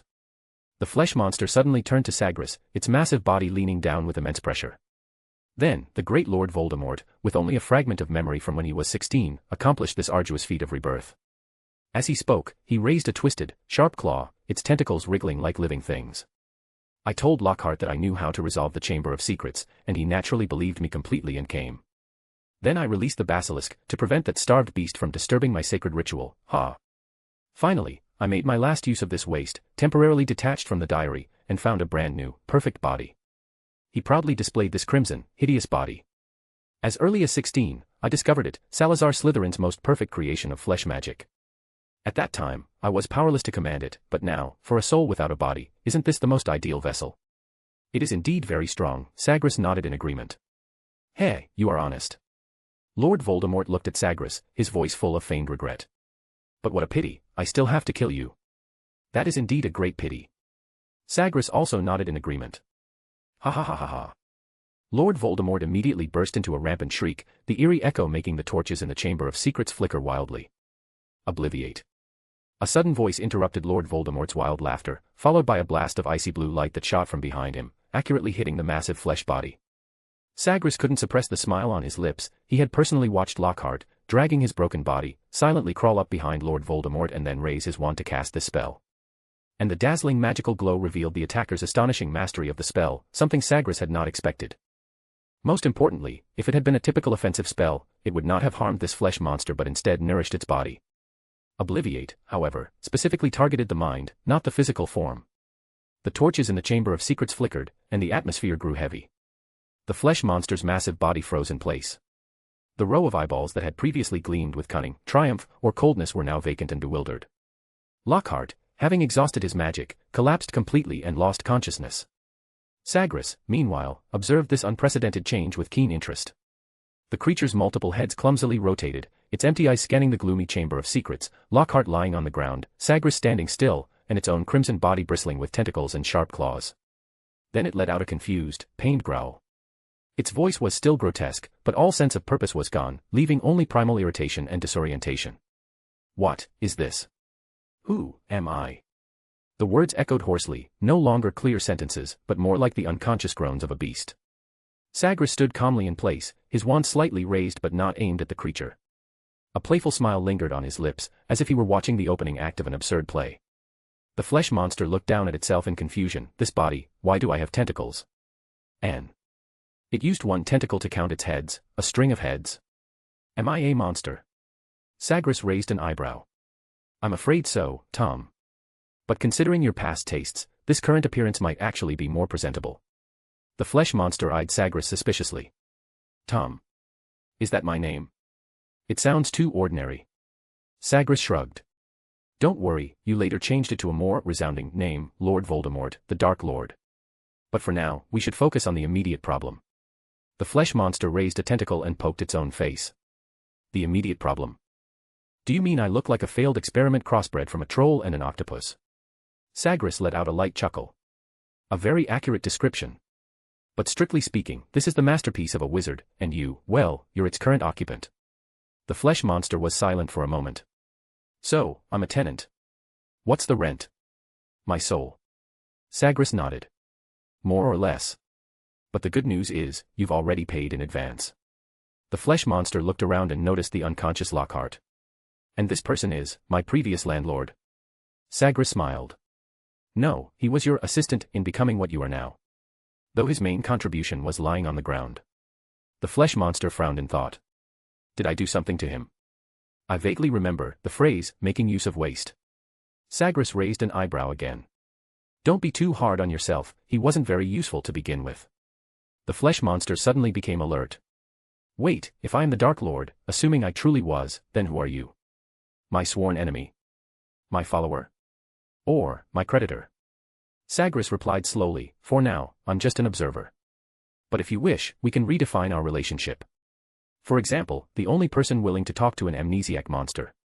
The flesh monster let out a cold laugh. How touching. So, what should I do now? Rule the world. Destroy the world. Or, save the world. Then he lowered his gaze to his grotesque body and fell silent. Sagres calmly watched the massive flesh monster before him, not a trace of fear in his eyes. For this was a creation Sagres had personally shaped 1,000 years back. If he wished, with just a thought, he could turn this hideous body into a docile puppet. Only. He narrowed his eyes slightly, studying the visibly shrunken monster, his mind deep in thought. Stay here for now. Sagres casually waved his wand, and the flesh monster froze in place, a flicker of human-like fear flashing in its crimson eyes. Then Sagres transformed into a raven's shadow and shot upward, flying directly into the gaping mouth of the Slytherin statue, disappearing into the dark passage. Chapter 98, Salazar Slytherin's Letter. After the incident with the monster, Sagres decided to explore the chamber. Once created by Salazar as a secret chamber. 1,000 years had passed. Sagres's fingertips ignited a pale, cold flame, and he advanced slowly by its faint light, his boots echoing hollowly on the damp stone steps. After a millennium, what would he see here? Perhaps hidden within were long-lost forbidden magics, or invaluable, mysterious treasures, or perhaps even the tomb of Salazar Slytherin himself. But reality was always disappointingly plain. What appeared before his eyes was only a crude, almost shabby laboratory, a rough stone bed, a massive research table, and a few decayed vessels scattered around. The crucible was corroded, and the glass containers were covered in a thick layer of dust, as though they might crumble into powder at a single touch. Sagres surveyed the scene expressionlessly, and soon noticed a recessed space beside the laboratory, the floor marked smooth by the basilisk's long years of coiling. This is truly. He sighed softly and turned to leave. Just then, a faint glint caught his eye. In the most inconspicuous corner of the research table, a dust-buried hourglass reflected the pale flame. Sagres's pupils narrowed, and his fingertips trembled slightly. Purgatory de novo. The dust was completely cleared, revealing the crystal-clear outline of the hourglass. A time-turner, he had only seen it a few months ago, yet it had waited 1,000 years to meet him again. Sagres carefully picked up the hourglass, feeling a momentary daze. Salazar Slytherin was gone, not only him, but the other 3 founders had also turned to dust, and everything that had happened seemed like a dream. If not for that familiar flesh-and-blood monster and the perfectly intact hourglass in his hand, he might have found it hard to believe he had once traveled back 1,000 years and dealt with a group of old fogies. He meticulously examined the hourglass when, suddenly, a soft glow emanated from it, followed by a wisp of silver magical thread that floated out, slowly transforming into a yellowed parchment. Sagres frowned as he opened it, seeing the neat yet ancient handwriting. To Sagres. I asked Rowena, and she confidently told me you would see this letter. I hope her prophecy is as accurate as ever, and I hope she has not deceived me. If this parchment can truly penetrate the heavy curtain of time and reach your hands, then my last hope has not been in vain. I am Salazar Slytherin. As the ink slowly flows on this final letter, I am already very old. You once ignited the flame of my youth with wisdom beyond the stars, and inadvertently handed me a lamp from the future, a window through which my soul once glimpsed infinite possibilities. Now, this window slowly closes before my eyes, leaving only cold stone walls. These years, what has sustained me through this long passage of time is an ultimate mystery about magic. You once jokingly mentioned the exploration of the laws of life. At that time, I did not understand its profound meaning, but now it has become my only remaining obsession. After 1,000 years of time's erosion, have you, the wizards of the future, truly touched that realm forbidden by the gods? Do you possess the mighty power to reverse the river of death? I yearn for an answer. No, I beg for a definitive yes. For the sake of my Rose, who has long since turned to dust, her name still burns on my tongue, yet I can no longer utter it in this world. Her passing drew the last light from my world, and it also made me see the unbridgeable, cold chasm beneath the 4 cornerstones of Hogwarts Castle. This castle carried our ideals, yet it ultimately failed to grant me the key to reclaim what was lost. Therefore, I choose to leave, to step out of this fortress we built with our own hands one last time, when the great fog dissipates. As for you, my friend, the traveler who once gazed upon ancient times with the eyes of the future, a faint echo remains in my heart. Will you return to the land where the castle's foundations first took shape, to this chaotic, barren era, even if only to give me an answer? I know the perils of the river of time, but if your journey allows for a small detour, then please return before I bury that rose. Let me see once more the future stars, reflected in your eyes, that I cannot comprehend. Of course, if you cannot, then it is all right. It just never occurred to me that Salazar Slytherin, proud for his entire life, at the end of his journey would so deeply look up to the time and space where you reside. Today, I will step into a deeper darkness, to seek the answer that perhaps only exists on the fringes of legend and taboo. If your era has found it, then let this knowledge cross time and space, becoming the light at the end of my long journey. May time be merciful to you, and may magic ultimately be the servant of wizards, not a cage. Salazar Slytherin. This letter will be sealed deep within the Chamber of Secrets, and my servant will guard it for me. Sargeras looked at the letter in his hand, falling into a long silence. In the eyes of the world, Salazar Slytherin, cold and ruthless, advocated absolute rationality, and even conducted uninhibited bloodline experiments. His terrifying reputation had long been deeply ingrained. Yet at this moment, this yellowed parchment silently revealed a truth buried by time, beneath that aloof and unyielding exterior, there beat such a soft heart. The words in the letter pointed to a heartbreaking fact: his beloved, perhaps a wizard who once taught at Hogwarts, had fallen.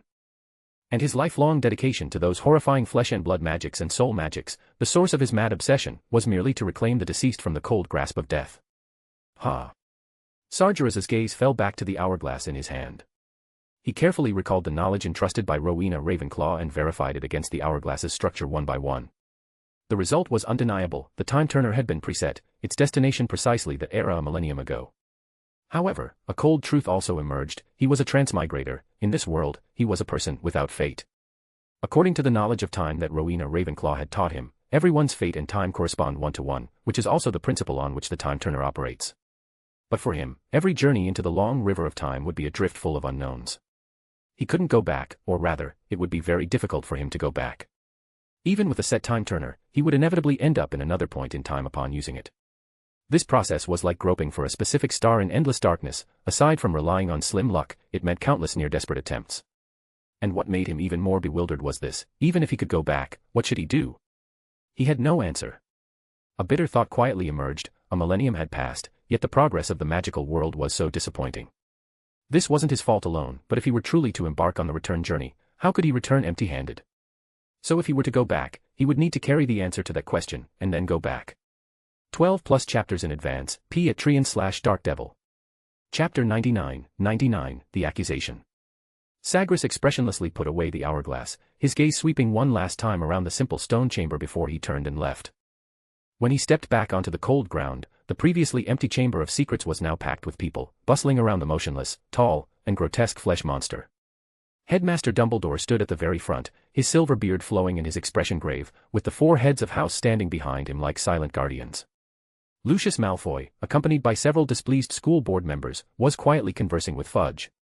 Minister of Magic Cornelius Fudge himself was red-faced, surrounded by several nervous aurors, their wands tightly gripped. The noisiest of all were Rita Skeeter and the photographers and stenographers she had brought from the Daily Prophet. They were like vultures that had caught the scent of blood, their cameras greedily aimed at the immobile flesh monster, flashbulbs popping. Her quick quotes quill also danced wildly in the air, frantically capturing every detail. Poor Gilderoy Lockhart was huddled in a corner, ignored by everyone except Rita Skeeter, who occasionally cast him a malicious, gleeful glance, directing her quill to write an exaggerated description. The moment Sagres appeared, all eyes instantly focused on him. The crowd surged towards him as if drawn by a magnet, and a wave of mixed shock, fear, and questioning washed over him. What happened here? Fudge was the first to speak, his voice somewhat blustering but carrying the imperiousness typical of a minister. And what is that monster? How did Professor Lockhart end up like that? And you, Sagres, what exactly did you do in there? His chubby finger almost poked Sagres's nose. Explain. Immediately. A school board member also sharply echoed, and Sagres glanced at him, realizing he was an old wizard from a pure-blood family. Rita Skeeter pushed her way to the front, her thick, scarlet lipstick mouth spewing sharp questions like a machine gun, her shorthand quill buzzing excitedly. Mr. Greengrass. Exclusive. Tell us the truth. Are you the mastermind behind this appalling incident? What is your connection to this monster? Or... Her beetle-like eyes gleamed with malice, and she deliberately drew out her words, throwing out the most vicious accusation: are you the culprit who controlled this monster? Using it to achieve some unspeakable purpose? The air around them seemed to freeze. Snape had his usual sneer, while Lucius watched coldly, saying nothing, even subtly taking a step back. Fudge and the Aurors were clearly affected by Rita's accusation, their gazes at Sagres filled with wariness and distrust, especially since they already distrusted someone who had come out of Azkaban. Sagres looked around, showing no sign of being provoked, but rather a nearly weary calm. He ignored Rita's provocation and, in a clear but unruffled tone, began his explanation. Ladies and gentlemen, his voice was not loud, but it strangely overpowered the clamor. As you can see, sealed here is an experimental body left by Salazar Slytherin. Unfortunately, a fragment of Lord Voldemort's memory controlled Professor Lockhart to come here, and ultimately possessed this body, leading to everything you see before you. He paused slightly, his gaze sweeping over the suspicious faces of the crowd, lingering for a moment longer on Rita's excited face, and continued. As for Professor Lockhart, he gestured toward the corner. He attempted to resolve this problem, but unfortunately, his memory charm seems to have been applied with too much force, directly clearing all of Lord Voldemort's memories. The result is, a thing, stripped of all memory, with only primal instincts remaining. Absurd. Fudge immediately retorted. You know who is dead. His voice trembled with agitation, eager to convince everyone. A memory possessing someone. And then being dumbed down by a memory charm. This sounds like a plot from a third-rate wizard novel. Where's the evidence? Sagres, what we need is concrete evidence, not your vague explanation. Evidence. Rita Skeeter shrieked with a sneer, her shorthand quill flying even faster. Minister, this is probably just a bizarre story concocted by the culprit to escape blame. Look at him, walking out of Salazar Slytherin's secret room unharmed, and then look at that monster, there's no connection between them. Who would believe that? The Daily Prophet readers need the truth. And that truth, very likely, is, you, Sagres Greengrass, are the real mastermind. You created all this chaos. She pressed closer, her spittle almost spraying onto Sagres's face, her greed and malice undisguised. Dumbledore finally spoke, his voice steady and powerful. Rita, in the absence of evidence, you cannot accuse a Hogwarts professor like this. But Rita was already consumed by the frenzy of her self-created, exclusive story. She interrupted Dumbledore. Evidence. Headmaster Dumbledore, sometimes the truth is hidden in the most obvious clues. A person once imprisoned in Azkaban for murder, a monster that suddenly appeared, a withered, half-dead professor, isn't this a carefully orchestrated conspiracy? Sagres, do you dare to undergo veritaserum testing? Or let us search your room. Sagres frowned slightly. Fudge's imperious tone and Rita Skeeter's quill, almost poking his nose, made him extremely displeased. He raised his hand, and an invisible barrier gently pushed the too-close crowd back half a step. Whoom. Then he calmly looked at Rita Skeeter, his tone unruffled. Rita Skeeter, are you questioning the veracity of my explanation? The calm questioning carried an invisible pressure that made several people standing too close instinctively shrink their necks. But the fire in Rita's eyes burned even brighter, as if she had caught the scent of an ultimate scoop. Not only did she not retreat, but she straightened her back, her jewel-encrusted glasses reflecting malicious light, and her voice rose to a piercing pitch. Ha! Professor Greengrass, are you threatening me? Her quill left after images in the air, scribbling madly on her shorthand pad, spittle almost spraying onto the invisible barrier. Look. How typical. This proves I hit a nerve. Perhaps this whole thing was your conspiracy from start to finish. A vengeful masterpiece for Hogwarts' expulsion of you back then. But I must tell you. She lunged forward, her painted face almost pressing against the barrier, her voice filled with a morbid, self-congratulatory fervor. Despite your attempts to intimidate, I, Rita Skeeter, to uncover the truth, will never be afraid. I will never compromise. Her last few words were almost shrieked, sounding particularly harsh in the now silent Chamber of Secrets. The surrounding flashbulbs flickered even more wildly because of her heroic posture, as if recording the moment of a future martyr. A suffocating tension filled the air, everyone could feel that something had been completely ignited. Chapter 100, a soft chuckle. Sagres's gaze turned completely cold. His eyes no longer held any warmth, as if he were looking at nothing more than a noisy insect. He chuckled softly, no longer sparing Rita a glance nor responding to her clamor. Just as Rita thought he was speechless and was about to launch a more ferocious verbal assault. A sudden change occurred. The silent, nauseating flesh monster moved without warning. It wasn't the sluggish writhing from before, but several thick, blood-red tendrils, slick with slime and dotted with eyeballs, that shot out like venomous snakes lying in wait, their speed surpassing everyone's reactions. Ah! Rita Skeeter managed only a short, sharp, twisted scream. The tendrils coiled around her waist, legs, and flailing arms, and with immense force instantly yanked her off the ground, dragging her toward the monster's crimson, twisted body. Her quick quotes quill traced a meaningless arc in the air before being snatched away by another tendril. The other reporters screamed in terror, scrambling backward. Ugh! Fudge also let out a shrill, broken scream, his entire face drained of color. The aurors around him instinctively raised their wands, but had no time to aim. Stop! Dumbledore roared, a torrent of magic, blazing like molten lava and powerful enough to tear through rock, erupted from the tip of his wand and swept forward. However, the moment the magic touched the monster, it was immediately devoured, greedily absorbed into the writhing, foul flesh. Only then did the aurors act, a dozen deadly curses of varying colors raining down on the creature. But the monster remained unharmed. Instead, its nauseating body swelled and spread violently, emitting a sickening squelch. Before their horrified eyes, its mass inexplicably ballooned even larger, exuding an overpowering stench of blood and decay. The sudden transformation stunned everyone. Under their terrified gazes, Rita Skeeter's heavily powdered face, frozen in horror and disbelief, along with her piercing screams, slowly sank into the monster's body like a stone into water. Gulp. A dull, bone-chilling swallowing sound echoed through the deathly silent Chamber of Secrets, reverberating in every heart. The monster writhed slightly, and for a fleeting moment, strands of Rita's distinctive golden curls and a scrap of her brightly colored clothing surfaced along the viscous flesh, only to be drawn back in and consumed. On its grotesque, eye-riddled face, an expression of eerie satisfaction seemed to flicker. The chamber fell into suffocating silence, broken only by the occasional sounds of digestion and the heavy, uneven breathing of the onlookers. "What have you done?" the previously outspoken school board member demanded, his voice trembling. But before he could finish, a thick tentacle coiled around his waist, tightening like a snake. This well-dressed, white-haired old wizard from a pureblood family didn't even have time to cry out before the viscous tentacle dragged him towards the towering flesh monster. The next second, countless fine, crimson tendrils shot out from the monster's body, instantly wrapping around him. In moments, he was completely encased in a writhing cocoon of living blood before being pulled back into the creature's mass. You. Fudge's entire body trembled, nearly collapsing where he stood, cold sweat soaking the brim of his bowler hat. Almost at once, another thick, glowing tentacle whipped out with a shriek, lashing towards him.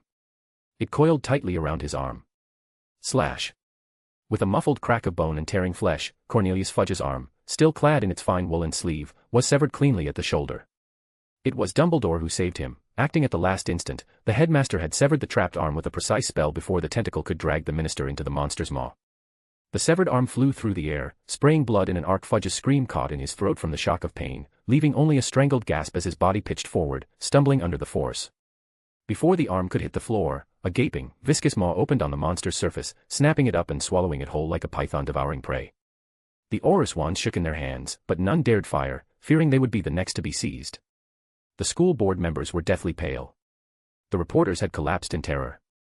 Malfoy's sneer froze on his lips, his eyes betraying true fear. Even the four heads of house held their breath, stunned into silence.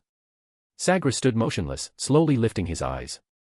His deep gaze swept across the faces twisted with fear, finally fixing on Fudge and the Aurus. His voice was terrifyingly calm, as if he were merely stating a fact. "Now, it's quiet." He paused, his gaze boring into Fudge like a physical weight. "Minister, do you, or your Aurus, still have different opinions about my explanation?" Fudge's lips trembled, but no words came out. He looked at Sagres in horror, then at the monster, more grotesquely alive after its fresh feast of flesh, and finally at Dumbledore, who stood silently by. Terror consumed him. "It seems not."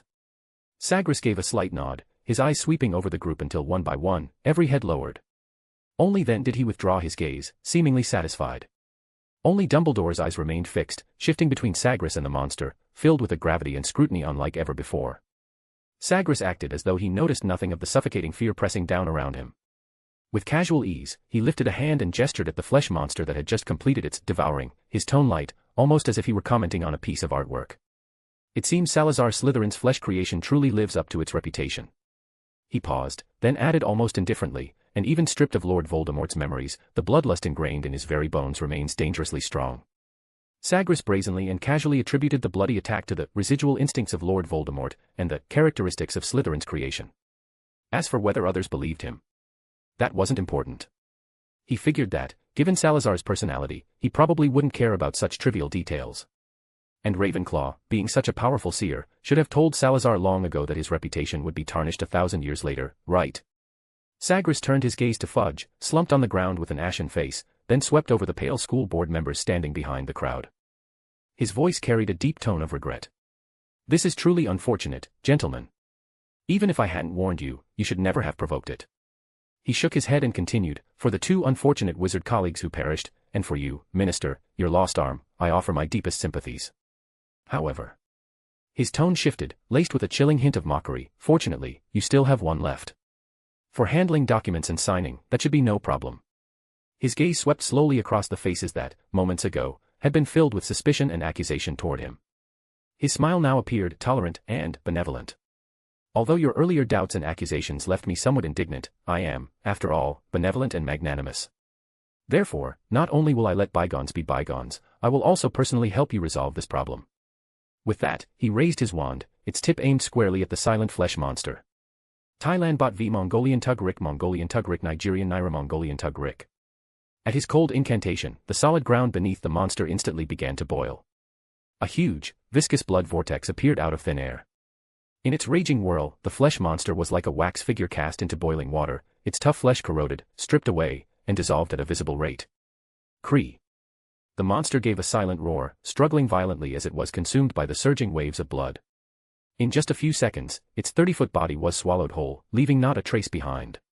The ground returned to its normal state, as though the monster had been nothing more than a shared nightmare. Sagres elegantly lowered his wand, his tone relaxed. All right, as you can see, after a difficult struggle, the problem is finally resolved. He shook his head in feigned regret. It's just a pity that our brave and fearless, never compromise Miss Skeeter, I'm afraid, won't be able to personally write this thrilling report.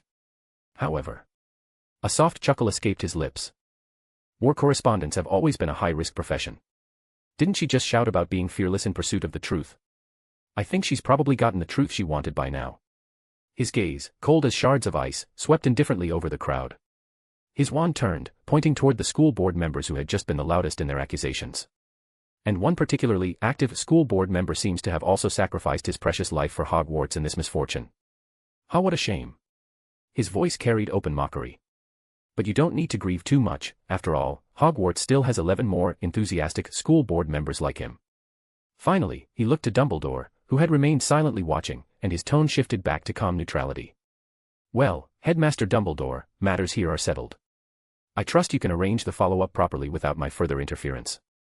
With that, he ignored the stunned crowd, turned, and strode directly toward the exit of the Chamber of Secrets. Chapter 101, Know Your Place, Fool. After Sagres left the Chamber of Secrets, he first returned to his office and carefully placed the hourglass away. Then he uncorked the bottle, releasing Peeves, who had been imprisoned for a long time. The mischievous ghost only muttered a few words and, for once, caused no trouble, instead transforming into a blurry gray shadow and fleeing in a panic. After a short rest, Sagres slowly made his way to the safe house in the Forbidden Forest. There's everything in the Forbidden Forest. Hagrid had said this to Sagres when he was still a student. At the time, he thought it somewhat exaggerated, but ever since stumbling upon a dilapidated car on his way to the safe house, he had started to doubt. If he hadn't had something pressing to deal with, he truly would have wanted to stop and investigate further. Arriving at the clearing before the safe house, Sagres quickly waved his wand, and a blood-red magic circle immediately appeared on the ground. The space in the center of the circle twisted and expanded, accompanied by a grating sound of squirming flesh, and the massive flesh monster suddenly appeared above it. Grr. At the same time, a painful roar burst out from deep within the monster's churning body. What have you done to me? The sound wasn't a single voice, but a cacophony of many overlapping tones. Me. Sagres smiled lightly, his tone almost casual. Of course, I saved you. He took a step forward, casually pointing his wand at the flesh monster. After all, you just killed a reporter from the Daily Prophet in broad daylight, devoured a noble Hogwarts school board member, and even caused the Minister of Magic to lose an arm because of you. If it weren't for me, Dumbledore and those Aurors would have torn you apart until nothing was left. In truth, offensive spells would only nourish the opponent's flesh, making it stronger and stronger, so dealing with it might actually be troublesome. But if he didn't say it, who would know? Especially for a monster that had just been formatted. Sagres generally didn't lie to people, but fortunately, the other party wasn't a person at all, so he carried no burden in lying. But that was you. It was your will that controlled me to commit those crimes. Sure enough, countless eyes on the monster's surface spun wildly, flickering with malevolence and struggle. Yes, Sagres calmly admitted, but they have no evidence. Or rather, they don't dare to look for any evidence. At this, he fixed his gaze on the monster. And you, my dear Tom, didn't you also fail to come forward and accuse me? Didn't you use that damned shackle to lock my throat and deprive me of my right to speak? But the monster's roar was filled with humiliation and powerlessness, its massive body trembling violently with rage. Yes. It's good that you understand. Sagres' smile instantly vanished, leaving only pure, condescending indifference. His sharp gaze swept over the constantly growing, squirming giant shell, as though scrutinizing a piece of work he found unsatisfactory. Then you should also understand, what I want you to do, you must do. What I don't want you to do, you shouldn't even allow a single thought of it. His gaze finally settled on the monster's flickering, inhuman eyes, his tone calm and indifferent. After all, if I wanted to, I could easily create a dozen beings like you. So, know your place, fool. As he spoke, he casually pointed his wand behind him. The withered, decaying tree stump on the ground instantly twisted and reshaped, wood chips flying and reassembling into a high-backed black wooden chair with sharp, imposing lines. He sat down with a relaxed posture, leaning back slightly, as if what stood before him was not a terrifying flesh creation, but a mischievous child in need of discipline. Think carefully. Use that brain of yours, stuffed with flesh, to weigh it properly. What kind of attitude should you adopt when facing your current landlord, the self-proclaimed, great Dark Lord? Sagres did not immediately eliminate this creation because it might still prove useful, a powerful, controllable pawn. In the future, it might even clear obstacles for other members of the Bronze Feather, and if it proved sufficiently docile, absorbing it into the organization would not be out of the question. But he would never rely on this power. Flesh forging, as a forbidden transfiguration spell completely banned by the International Confederation of Wizards, and one so terrifying that 99% of wizards had never even heard of it, was, in the end, nothing more than a purely destructive curse. He might be the only person alive who possessed both its complete mysteries and its countermeasures. And precisely for that reason, he understood better than anyone how catastrophic a flesh calamity such a puppet would become if it ever lost control. Thailand bot v Mongolian Tugrik Nigerian Naira Mongolian Tugrik was one of the few forbidden curses capable of effectively suppressing or even decomposing it, though it too was a forbidden spell long buried beneath the dust of history. In the present day, wizards who could recognize or understand its operating principles were almost extinct. So, he never lacked power, but many powers had to be wielded cautiously. A single misstep could bring self-destruction and irreversible consequences. Sagres sat on the cold black wooden chair, his fingers tapping the armrest intermittently, producing a dull thump-thump sound. He looked at the colossal creature, restless like a trapped beast, illuminated by the blood-red magic circle. His eyes held no ripple of emotion, only a gaze of detached scrutiny. "I can give you a chance," he said, as though bestowing something insignificant. "If you submit your entire will to me, then you may exchange it for a limited amount of freedom." Then his tone shifted, and the tapping of his fingers abruptly stopped. "Or you can refuse. And here, you will face your complete, eternal, annihilation." At his cold threat of annihilation, the flesh monster felt an absolute suppression at the level of a creator. Its massive body convulsed violently, and the malevolence in its countless eyes was replaced by pure terror. Finally, it let out a cry of humiliation and unwillingness. "Submit. I submit." Sagres's face showed no surprise or joy, only the calm certainty of expectation. He lightly waved his wand, and the bronze feather emblem flew out from his robes, hovering in the air. It released countless fine energy chains, which instantly pierced into the monster's body. Arg. The monster let out painful hisses, its massive body rapidly shrinking and twisting under the restraint of the runic chains, until it was forcibly compressed and sealed into the hovering emblem. Immediately after, Sagres sent a message to all members, and soon, several dull explosions broke the silence. Amidst the distorted air, the members of the Bronze Feather appeared one after another in the Forbidden Forest. This time, Sagres did not conceal his appearance, and the others, seeing this, also removed their hoods. "Let's talk inside." He led everyone into the safe house and, without further pleasantries, placed the emblem in the center of the long table. A new tool. He concisely explained the core function of the emblem. It sealed a powerful, biological weapon that could be summoned and controlled by anyone through the emblem. Sagres's calm gaze swept over the group. Its power can be used to clear obstacles and deter enemies. But remember, using it requires restraint and wisdom. At this, he deliberately paused, his slender finger lightly tapping the edge of the emblem. Abuse it, or let it get out of control, you wouldn't want to see the consequences, because it itself is a lesson in losing control. A dark red light suddenly flared, accompanied by the grating sounds of flesh being squeezed and bones dislocating. A twisted, squirming flesh creation appeared out of thin air above the long table. The members present subconsciously tensed, their fingers tightening around their wands. Several faint gasps echoed in the silent room. Sagres waved his hand to dispel the nauseating flesh projection, then calmly revealed the opponent's identity as the Dark Lord. Chapter 102, this is just the beginning. The air around the long table instantly solidified. "You mean, this thing, is Lord Voldemort?" Swift couldn't help but ask. "Strictly speaking, only a part of him is," Sagres explained. "A fragment of Lord Voldemort's soul, from a Horcrux he created, by some strange twist of fate, came to reside in this flesh puppet.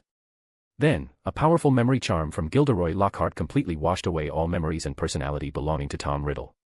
A faint arc curved at the corner of his lips.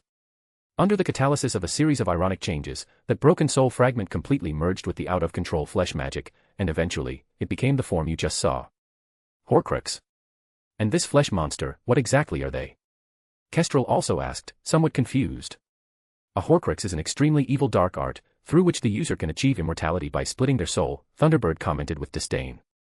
Extremely evil, and the price is heavy. Sagres nodded, agreeing with Thunderbird's words.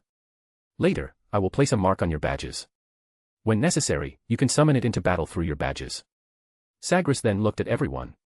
"Also, how is your magic study progressing?" Oh. I can fly now." Kestrel almost blurted out, her voice filled with uncontrollable exhilaration. She even subconsciously straightened her back. "Hee, it's much faster than riding a broom. It's so convenient, I've already used it to travel to several places." She shook her head triumphantly. Travel. Several inexplicable coughs came from beside the long table, and a few members exchanged strange glances. Traveling with a flying spell. The idea sounded a bit bold and a bit reckless. Sagres frowned almost imperceptibly, gently rubbing his temple. Be careful, Kestrel. Don't fly too conspicuously, or you'll end up being buried in unidentified flying object, reports from Muggles, or worse, be sent to trial by the International Pursuit Team for violating the International Statute of Wizarding Secrecy. His tone carried a hint of warning. No way. I'm not a dummy, Mr. Raven. Kestrel immediately retorted, still wearing that self-satisfied look. I only go to remote, small places where magic monitoring is weak. Some places don't even have a proper ministry of magic, they can't control me. She evidently thought she had considered everything quite thoroughly. Where exactly did you go? Nightingale couldn't help but press, her voice carrying curiosity and a hint of imperceptible worry. Just casually flying around over the European continent, Kestrel waved her hand vaguely. Ah. Kestrel, the intelligence expert Stork cleared his throat, speaking with a serious expression, it's better to be careful. The recent rumors in the European magic world are not very peaceful. He paused, his gaze subtly drifting towards the head seat. Especially in Britain, there's an undercurrent within the Ministry of Magic, and something big seems to have happened at Hogwarts. I heard dozens of students were. Stork didn't finish his sentence, but Sagres already understood. He calmly took over. Indeed, there was a petrification incident involving dozens of students. He said in a flat tone, however, the root of the problem has been removed. In a few days, you'll see the news in the papers. Then he turned his gaze to the slender hummingbird. How is your soul weaving progressing? Hummingbird seemed startled by the sudden call, her body tensing slightly, her voice a little nervous. The theoretical principles and basic operations can be mastered proficiently, Mr. Raven. But I haven't actually practiced on a person yet. She nervously wrung her fingers. I think I might need more practice and simulations to ensure everything is foolproof. Sagres nodded slightly, understanding her caution. He asked about the progress of the other members one by one, and satisfyingly, almost everyone had successfully mastered the magic they were studying. This remarkable efficiency was, on one hand, due to the members' innate talents. They were all 1 in 100 outstanding individuals in the wizarding community, and their learning ability naturally far surpassed ordinary people. On the other hand, it also benefited from Sagres' unique teaching method, using memory diversion to precisely impart the core of knowledge, combined with the mechanical mind state to eliminate distractions and enhance focus, greatly optimizing the learning path. However, Sagres was not in a hurry to assign new tasks. Between initial learning and proficient mastery, there was a chasm that required time and practice to bridge. Even the highest talent could not instantly cross this process. He needed to ensure that these powerful spells truly became a part of their muscle memory, rather than mere theoretical knowledge. Now, let's talk about something interesting. Sagres leaned back casually in his chair, his tone gentle. Hummingbird, if I'm not mistaken, you work at St. Mungo's Hospital. The other party nodded honestly. We have a professor at our school who might need to go there for treatment soon. There's something I need you to pay special attention to. At this, everyone's expressions became somewhat strange. Sagres' words sounded as if he were sending someone directly to the hospital. Sagres clearly noticed their expressions and smiled indifferently. Don't misunderstand. As he spoke, he gently tapped the table, and a drink instantly appeared in front of everyone. Professor Lockhart, whom I mentioned earlier, had most of his life force absorbed by Lord Voldemort's Horcrux. He's probably on his way to St. Mungo's right now. The image of Lockhart's sneak attack and his powerful memory charm flashed in his mind, and he couldn't help but frown. I think his sneak attack method and memory charm level are unusually high, but other aspects are extremely mediocre. Combined with the books he wrote, I have reason to suspect that he is someone who gains fame by stealing others' experiences and memories. This. Everyone looked at each other. Really? I even bought his books. Robin couldn't help but exclaim. Are you trying to expose him? Snowy Owl asked tentatively. I mean, does he have a grudge against you? Or, what benefit can we get from this? Hummingbird is a very excellent healer. Sagres' gaze swept over everyone. Soon, when she masters soul weaving and successfully cures those patients driven to madness by Crucio, I believe she is fully qualified to receive an Order of Merlin for it. Everyone nodded in agreement upon hearing this, so he continued, then, with her to expose the true face of the great writer Lockhart, plus some of our secret help, she will have a great chance to become the youngest dean in St. Mungo's history. He paused, looking at everyone meaningfully. I believe it's necessary to push our people into some key positions.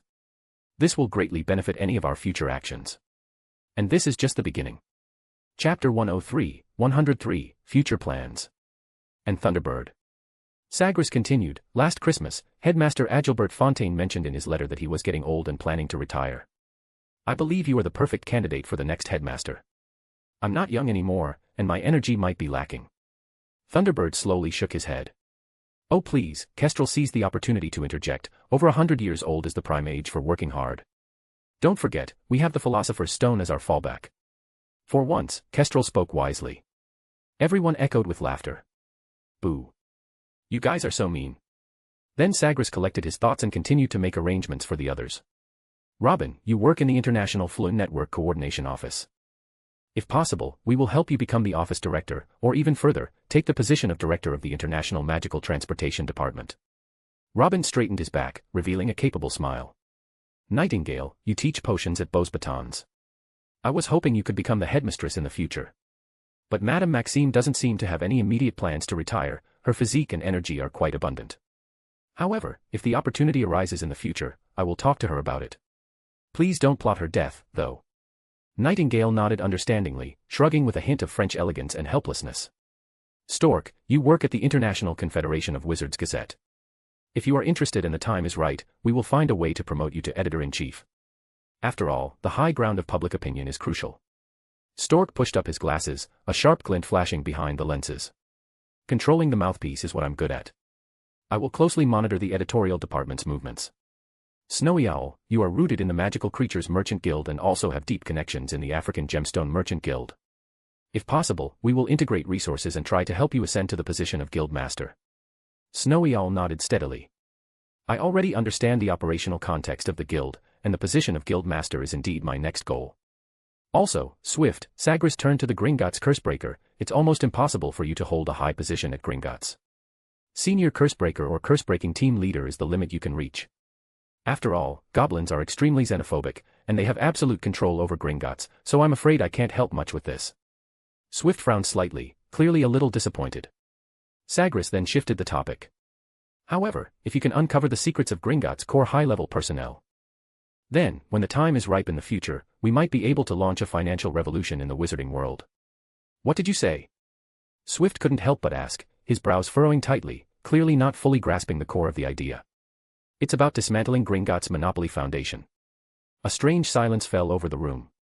Thunderbird stroked his beard, his eyes clouded with confusion. Robin opened his mouth but made no sound. Nightingale's beautiful face was full of question marks. Snowy Owl and Stork exchanged a completely bewildered look, while Swift, as the one directly involved, wore an expression that said, "Are you serious?" Only Kestrel's eyes were shining, though clearly in the wrong direction. Sounds exciting, but what exactly are we going to do? Sagres looked at the circle of bewildered faces and decisively chose to skip the theoretical groundwork. All right, details later. I can briefly explain the operating steps to you. He extended his slender fingers, explaining each point in a calm tone. First, we can create a liquidity crisis, for example, by spreading rumors. Gringotts embezzled Wizard Vault funds to invest in a dragon sanctuary, resulting in losses so severe that not a single Canute was left. Or, even more explosively, say that Gringotts' underground vaults were infiltrated by a mysterious spy, and the galleons flowing out are substandard, mixed with inferior metals. Sagres' first step made everyone's eyes widen, as if struck by lightning. But he ignored their shock and continued. Then hire a group of house elves and have them queue up daily at Gringotts' entrance waiting to withdraw money, creating a panic atmosphere and triggering a bank run. As he spoke, a cold arc appeared at the corner of his mouth.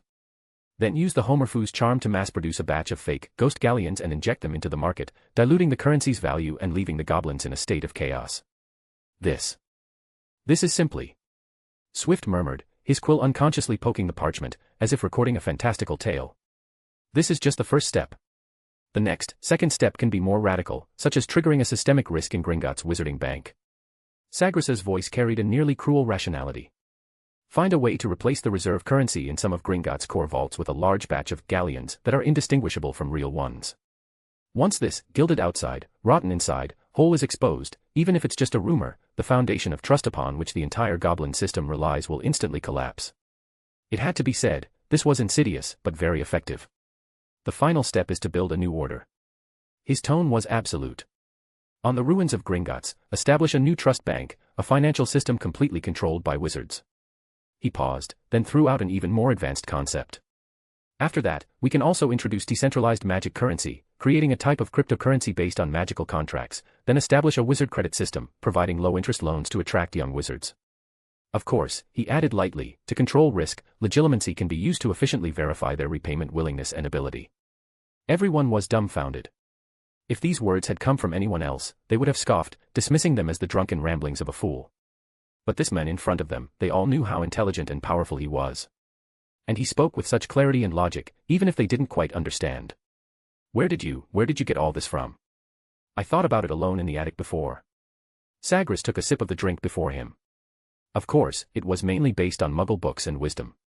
Based on Muggle's wisdom. Everyone, including the usually calm Nightingale and Snowy Owl, showed expressions of disbelief.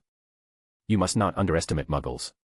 Sagres looked at the doubt on their faces and said earnestly, to be honest, you wizards, apart from using magic, are actually inferior to Muggles in many aspects. Nightingale keenly caught the oddity in Sagres's words. She tilted her head slightly, her eyes, always sharp, as if seeing straight into people's hearts, gazed at him with a playful smile. Softly, she corrected, Raven, you just said. You wizards. Shouldn't it be we wizards? Sagres's gaze met Nightingale's. The usual composure on his face faltered for the briefest moment, but it vanished instantly. He then smiled gently, even approvingly, and admitted without hesitation. You're right. He nodded, as if correcting nothing more than a casual slip of the tongue. Yet the fleeting, complex emotion that passed through his deep eyes went unnoticed, even by Nightingale. Finally, Kestrel, you. Sagres paused, seeming to give it serious thought. You, be careful when you travel. Wait. Kestrel instantly bristled. Why does it become this when it comes to me? Because you're the only one here who's always idle, wandering all over the world, Thunderbird ruthlessly exposed her, though with a tone full of schadenfreude. Like a bludger with legs. Stork immediately added, seizing the chance to jab as well. Kestrel was momentarily speechless. Sagres raised his hand to stop her, smiling. It's all right, as long as you don't cause big trouble. You are our technical core, and the future direction still needs your guidance. Kestrel was still fuming, but when she heard technical core and guiding direction, her eyes lit up again, her chin unconsciously lifting a little. Although she still grumbled, that's more like it. Her lips couldn't help but curve into a slight smile. Chapter 104, Public Truth, Private Lies. On both sides of the long table, the school governors wore grim expressions, and no one exchanged pleasantries. Lucius Malfoy sat in the corner, his fingertips gently tapping the head of his snake cane, his face indifferent, as though he had no interest in the meeting. The meeting was chaired by the elderly Thickness Shafik, who cleared his throat and spoke in a hoarse voice, Gentlemen, McNeil is dead, and the school board needs to add new members. Adeline Selwyn slammed the table. That madman. He controlled a monster to kill Walton, and right in front of Fudge. What is this? A Hogwarts professor. He is more reckless than the Dark Lord. Percival Travers chimed in, we should join forces with the Ministry of Magic and publicly expose his crimes. Let the entire wizarding world know that Hogwarts harbors a dark wizard more dangerous than Lord Voldemort. Exactly. Pressure the Daily Prophet, reveal the truth about Sagres controlling monsters and murdering a school governor, paint him as a new Dark Lord, unite the pureblood families, force Dumbledore to expel him, and even push the International Confederation of Wizards to impose sanctions. Griselda Fawley slowly shook her head, her voice carrying a trace of barely concealed fear. Have you all lost your minds? Have you forgotten the terrifying appearance of that monster that day? Do you want it to appear on your dinner table at home? Sagres is not Lord Voldemort. His danger lies in the fact that he doesn't need the support of pureblood families. That means he could attack anyone. Her voice lowered, heavy with dread. Haven't you noticed that even Dumbledore is helpless against him? What is the Ministry of Magic's stance? They will most likely remain silent and try to smooth things over. Fudge, that good for nothing. Since the Ministry of Magic has chosen silence and Dumbledore has made no move, why should the school board stick its neck out? Lucius cleared his throat and finally spoke. Everyone, instead of debating how to deal with him, let's consider, do we truly have the ability to deal with him? Adeline Selwyn glared at Lucius. Malfoy, are you afraid? Or, do you have some private arrangement with that madman? Lucius sneered. I am simply pragmatic. If you want to die, I won't stop you, but do not drag the entire school board down with you. Percival Travers gritted his teeth. So we're just going to let this go? Did Walton die for nothing? Marcella Burke sighed. It's not letting it go, it's waiting for the right time. Lucius seized the opportunity to add, I suggest we temporarily postpone the by-election for the school board seat. His tone was steady, but in truth, he only wanted to buy time to ensure the vacant seat eventually went to someone controllable. What about Walton's death then? Announce it publicly as a sudden severe illness. Persuade the members of the McNeil family, the funeral should be conducted discreetly. How can there be a funeral when there's no body? Fudge had changed a great deal. The Minister of Magic had never been so angry since taking office. He paced anxiously in his office, his new magical prosthetic arm making a dull clunking sound. Though only a day had passed since the incident, the overly ornate prosthetic limb, adorned with intricate golden patterns, had already replaced his lost arm. But every time his gaze swept over the gleaming wood and metal, Fudge's facial muscles twitched uncontrollably. That madman, he dared to control a monster to attack me.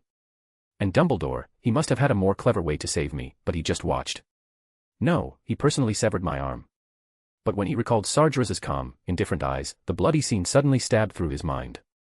A chill instantly seized Fudge, soaking the back of his robes with cold sweat. He swallowed back the roar that had risen to his throat, his voice turning dry and trembling. No. No. I must not provoke him. At that moment, a cautious knock sounded.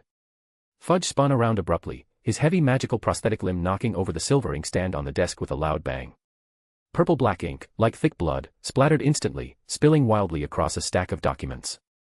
Standing at the door were the grim-faced head of the Auror office, Rufus Scrimgeour, and the uneasy editor of the Daily Prophet, Barnabas Cuff. Rufus Scrimgeour frowned deeply, his grayish-yellow eyes fixed sharply on Fudge. Minister, the Aurors witnessed Sagres Greengrass controlling a monster to kill someone. This is ironclad proof. Ironclad proof? Fudge shrieked, cutting him off as though scalded. He waved his intact hand wildly, while his ink-stained prosthetic limb unconsciously tapped the desk, producing an irritating thump-thump sound. It is indeed ironclad proof, then what? Send Aurors to catch him. Do you know that the killing curse on that thing is like giving it a tonic? He leaned closer to Scrimgeour, lowering his voice but unable to hide the fear in it.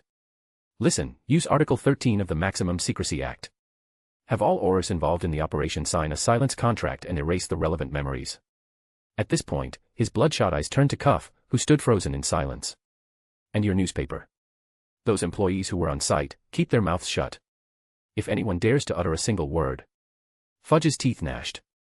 I'll throw them into Azkaban and let him be neighbors with the Dementors.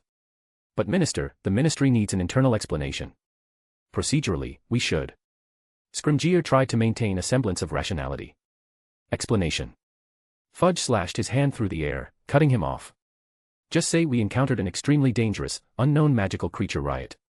As for the details, those involve top-level dark arts defense secrets, absolutely confidential. Not to be disclosed. Understood.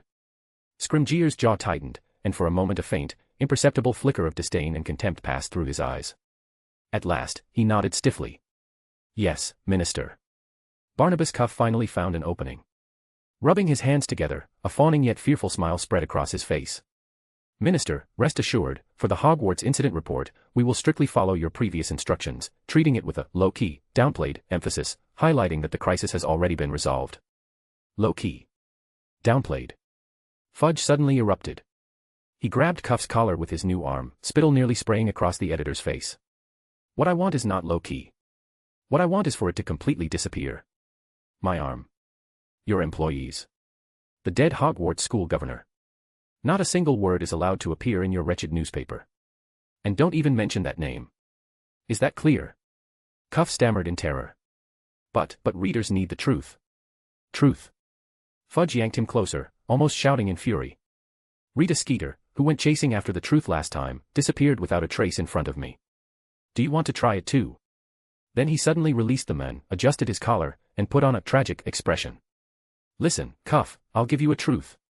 He straightened his back and struck his chest hard with his intact hand. The truth is, I, Cornelius Fudge, in order to protect the innocent students of Hogwarts, bravely led the charge, fighting valiantly against a ferocious, unknown dark magical creature. This scar is my medal for guarding the future of the wizarding world. He deliberately shook his prosthetic limb, speaking with an undeniable tone of authority. I've even thought of next week's front page headline for you, Cornelius Fudge, the fearless shield of Hogwarts. Fudge muttered to himself, I want it to take up the entire page. The accompanying picture should be me, yes. A solo shot, looking thoughtful and resolute. If you dare to miswrite a single word. Humph, you wouldn't want to miswrite it. Cuff was dumbfounded, staring at Fudge's face as it switched seamlessly between hero and tyrant, as if constricted by an invisible python. He could only nod stiffly, unable to force a sound from his throat. After everyone left, Fudge walked to the large floor-to-ceiling window. Facing his blurred reflection in the glass, he began to rehearse his tragic speech pose, raising his prosthetic limb high. The wizarding world needs sacrifice, and I regard my scars as medals. At that time, the monster was only 10 feet away from the students. I didn't hesitate to stand in front of them. But Fudge suddenly choked, because he remembered he had actually been screaming and running away at the time. Damn it. A wave of shame and fury surged through his chest. He snatched the water glass from the table and hurled it to the floor, shards and water scattering in every direction. He glared at his prosthetic limb, muttering curses through clenched teeth. Sagres, you bastard who deserves to rot in hell. One day I'll make you kneel and personally put this damned thing back on me. But the very next second, a crow outside the window beat its wings as it flew past, letting out a hoarse caw. Fudge jolted in fright and stumbled backward, staring in horror at the direction the crow had vanished, as if it were Sagres' spy. In the corner of the corridor, 2 young Aurors who had been present in the Chamber of Secrets overheard the scattered roars and the final heavy thud from inside the minister's office before the door opened and closed. One of them could no longer hold back a derisive snort. Fearless shield. Ha! I'll bet 10 galleons the wet trousers he changed out of are still being scrubbed by a house elf. He nearly pissed on Dumbledore's shoes. The other glanced around nervously and whispered, good thing we signed the silence contract, at least that means we won't be shoved out by this so-called fearless shield minister as appetizers for that monster. Honestly, I'd rather face 10 dark wizards than get within a step of that thing again. Chapter 105, What's Wrong, Professor? Upon his return to Hogwarts, Sagres went directly to the headmaster's office on the 7th floor of the castle. Without much small talk, he immediately told Dumbledore about Lord Voldemort's Horcrux. The headmaster listened quietly, neither pressing for details nor showing obvious shock. His gaze merely grew complex and heavy. At last, he nodded slowly, almost imperceptibly. Sagres could almost see a pie chart in Dumbledore's eyes, scrutiny, worry, a faint trace of gratitude, and a deeper, more profound wariness of the unknown. By the way, about the dueling club. You can be in charge of it, the headmaster said calmly. If you're willing. Sagres nodded without surprise. This was exactly the reaction he had expected. Or rather, it was an anticipated, unspoken acquiescence.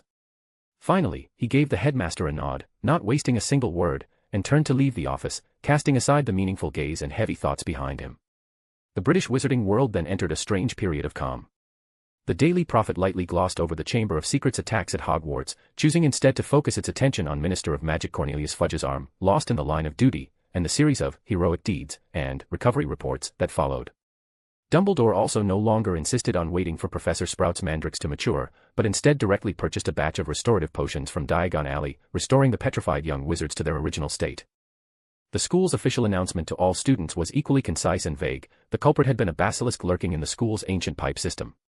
And the crisis had been resolved. Professor Greengrass had completely incinerated it with powerful flame magic, leaving behind only a charred husk. As for Gilderoy Lockhart, he was, unfortunately, gravely injured in the attack and is currently receiving long-term and meticulous treatment at St. Mungo's Hospital for Magical Maladies and Injuries. Those horrifying blood-red words on the wall.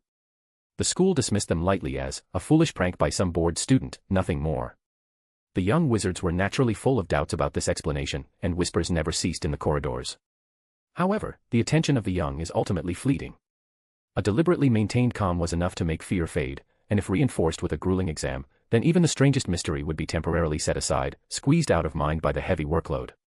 So, a few days before Christmas, at the suggestion of a certain professor, several heads of house at Hogwarts organized a midterm exam, ostensibly to assess students' learning progress. As soon as the news spread, the young wizards, who had been absorbed in various rumors, immediately quieted down, becoming well-behaved and burying themselves in books to review, determined to cope with this sudden exam. Only 3 subjects at Hogwarts escaped the clutches of the midterm exam: Sagres' Advanced Charm Theory and Practice, Defense Against the Dark Arts, and Professor Bin's History of Magic. Sagres felt the young wizards already had enough on their plates. After all, he had once been a student himself and should consider things from their perspective. The students were naturally grateful for his kindness, giving him a mental thumbs up. Of course, this was only because they didn't know it was this very benevolent professor who had given their heads of house the brilliant idea of a midterm exam. During this time, the Department of Mystery sent 2 elderly wizards in uniform, who, after a series of obscure and peculiar healing methods, successfully restored Myrtle, who had been petrified, back to her original state. Sagres observed the entire process, noting that these old men clearly had tricks up their sleeves. Even in such an obscure field, they had a set of effective solutions. This made him all the more interested in the research within the Department of Mysteries, and he contemplated when he might secretly conduct an on-site inspection. Hogwarts soon returned to its peaceful rhythm. With the Christmas holiday approaching, Sagres had a lighter course schedule, and in his free time, he restored all the mirrored corners, glass chandeliers, and other devices he had previously set up throughout the castle back to their original state. The magic mirror at the entrance of the Great Hall was also put away by him. Most of these arrangements had likely been futile, with only the mirrored corners playing a slight role in the basilisk's attack. Just as he was restoring the Mirror of Erist, he happened to encounter Harry, Ron, and Hermione coming out of the library, their arms full of books and assignments. "Good morning, Professor Greengrass." "Good morning, all three of you." "Professor, isn't that the Mirror of Erist?" Harry, noticing him restoring the mirrored corridor back into the familiar mirror, couldn't help but ask. "That's right. I borrowed it from Dumbledore, but in the end, it wasn't needed." "But it's not." Ron interjected. "Yes, Mr. Weasley," Sagres nodded, "but I made a small modification to it, so it won't reflect people's desires for now." Hearing this, the trio immediately gathered around the mirror out of curiosity. "It looks just like a normal mirror," Harry said, examining his reflection. "Yes. If you're a normal person, it really is no different from any ordinary mirror." "Ah, so what if you're not normal?" Hermione asked curiously. "That depends on what kind of abnormality it is," Sagres smiled. "If it's like Quirrell, with Lord Voldemort's soul hidden in the back of his head, then when he passes by this mirror, it will let out a shriek." At that moment, the smile on Sagres's face suddenly froze. He abruptly realized that if Lord Voldemort had created Horcruxes by splitting his soul, then his own soul was no longer complete. But could soul tracing detect soul fragments? Thinking of this, Sagres grew serious and once again cast several detection spells on the mirror. This time, as he gazed at the four figures reflected in its surface, he suddenly heard an extremely faint shriek, as if from the void, and the mirror rippled almost imperceptibly.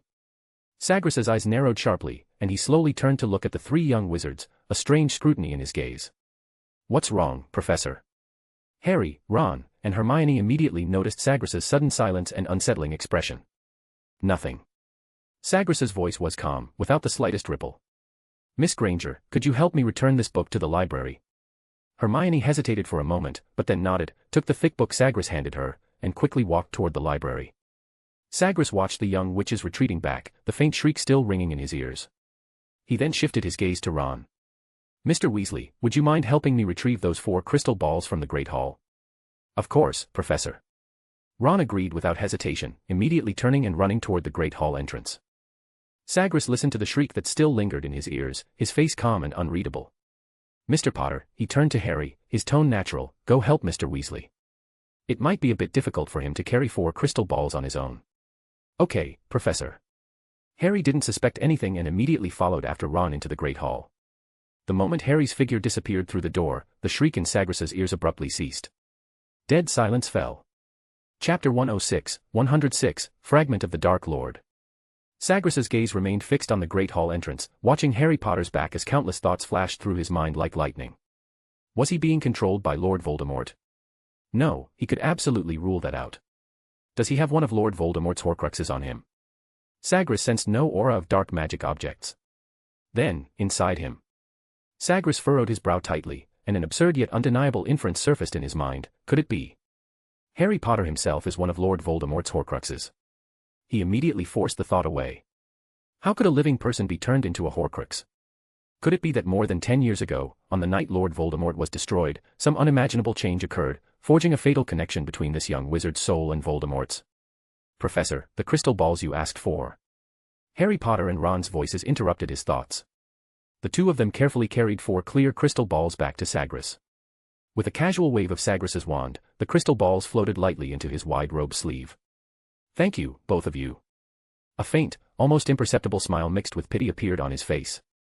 After neatly tucking all the items into his pocket, he said calmly, "I have something else to do. I'll take my leave first."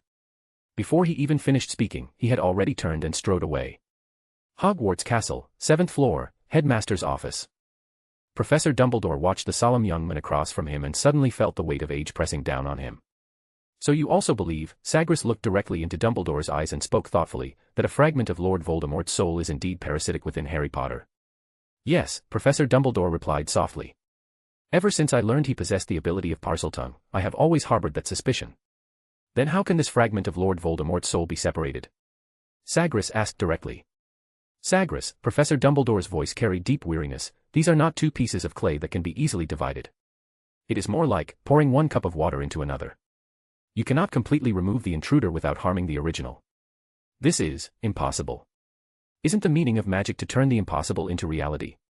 Sagres said calmly. No, you are wrong. Professor Dumbledore slowly shook his head, his blue eyes gazing at him through his spectacles. I know you possess many incredible magics, but in this matter, I fear only when that child's life ends can Lord Voldemort be completely destroyed. Lord Voldemort? Sagres scoffed, his tone filled with disdain. He has never been my concern. What I worry about is the child himself. Will that parasitic soul twist his will, drag him into the abyss, and ultimately, turn him into someone unrecognizable? Upon hearing this, Professor Dumbledore's gaze fixed on Sagres's face, as though he were truly seeing the young man before him for the first time. He studied him for a long while, and at last, a gentle yet complex smile appeared at the corners of his aged mouth. Sagres, he said softly, it seems that in some ways, I did misunderstand you. It doesn't matter. Sagres waved his hand indifferently. Other people's opinions have never concerned me. I only do what I believe is right. Professor Dumbledore gave a slight nod, a probing light flickering in his blue eyes. Then, regarding Lord Voldemort, how do you think we should deal with him? Simple. Sagres's reply was decisive, every word firm and resonant. No matter how many Horcruxes he creates, no matter how many times he revives, as long as he is unwilling to hide like a rat in a sewer, daring to show himself and stir up trouble, I will personally kill him, again and again. Sagres turned to face the headmaster. And you, Dumbledore? You place the hope of defeating Lord Voldemort on a child, and a child who must ultimately die. Is this your meticulously planned scheme? Professor Dumbledore was silent for a long time before finally speaking, his voice tinged with weariness. Lord Voldemort is far more powerful than you imagine. What you saw before was merely a greatly weakened version of his true strength. Professor Dumbledore, you may not understand one thing. Sagres calmly interrupted him. I am also far more powerful than you imagine. If Lord Voldemort cannot even defeat you, then he will die even faster when he meets me. Believe me, on this point, I never lie. The headmaster's aged fingers intertwined, his gaze deep behind his spectacles, offering no response. In your plan, Harry Potter will eventually die, won't he? Sagres pressed further. Professor Dumbledore remained silent, but that silence itself was a heavy answer. I suppose you'll keep this a secret. Hiding it from him until he has no other choice. Sagres paused, catching the undeniable acquiescence in the other's eyes. Just as I thought, he said. However, this plan won't work with me. His tone shifted. I will tell Potter what is truly hidden in his soul. My plan, perhaps it was never important, Professor Dumbledore's voice was low, filled with helplessness. It's just that the truth. For him right now, it's too cruel. Keeping him in the dark won't make the truth any better. Sagres stood up, adding indifferently, and if you truly want him to die, then it's best to tell him the truth from the very beginning. Professor Dumbledore opened his mouth, but ultimately said nothing. Don't worry, Sagres added before stepping out of the office door. Potter is a good kid.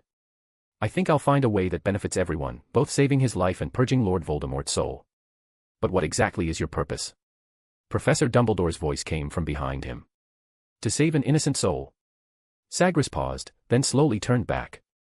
To eliminate destabilizing factors and maintain peace in the wizarding world, Albus, that is your goal, and it is mine as well. It's just. He lifted his chin slightly. You desire the stillness of stagnant water, while what I pursue is a peace forged in fire, surging with vibrant life. Our paths, our destinations, may not be quite the same. You want reform. But do you know how many people will die? Professor Dumbledore said earnestly. You will face unprecedented resistance, because that is how the wizarding world is.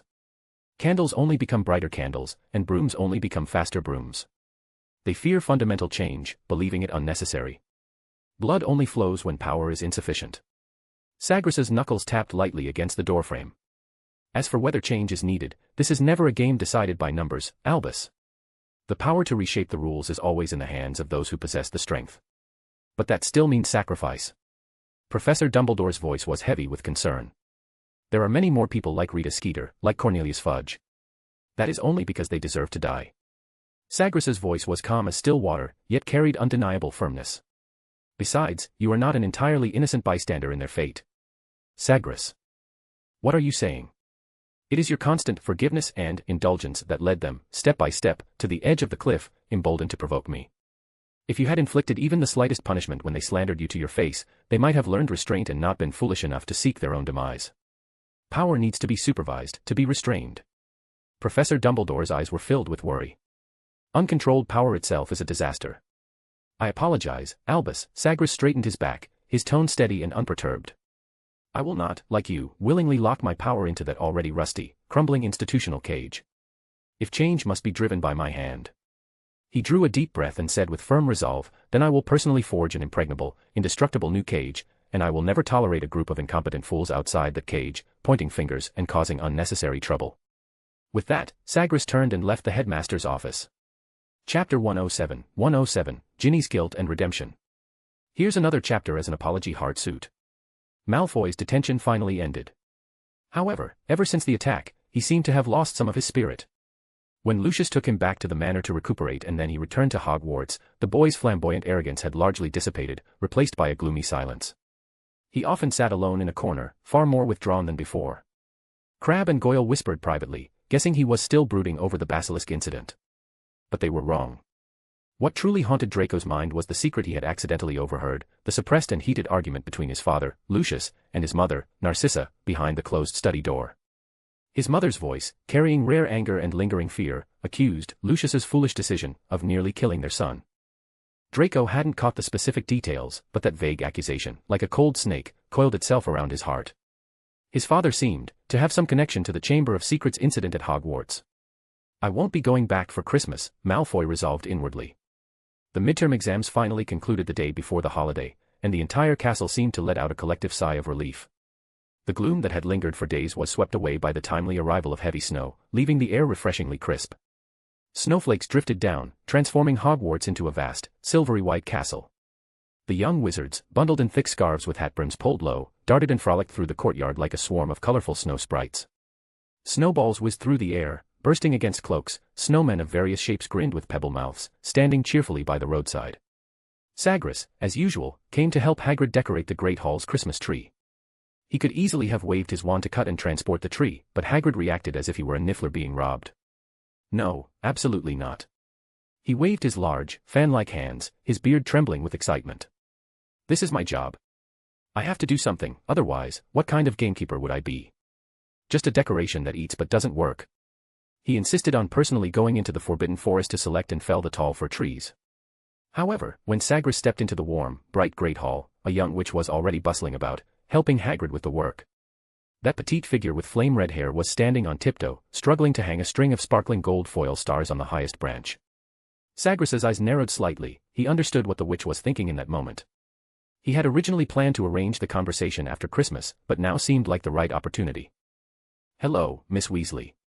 The young witch was startled by the sudden greeting. She trembled violently, her hand shaking, almost dropping the stars.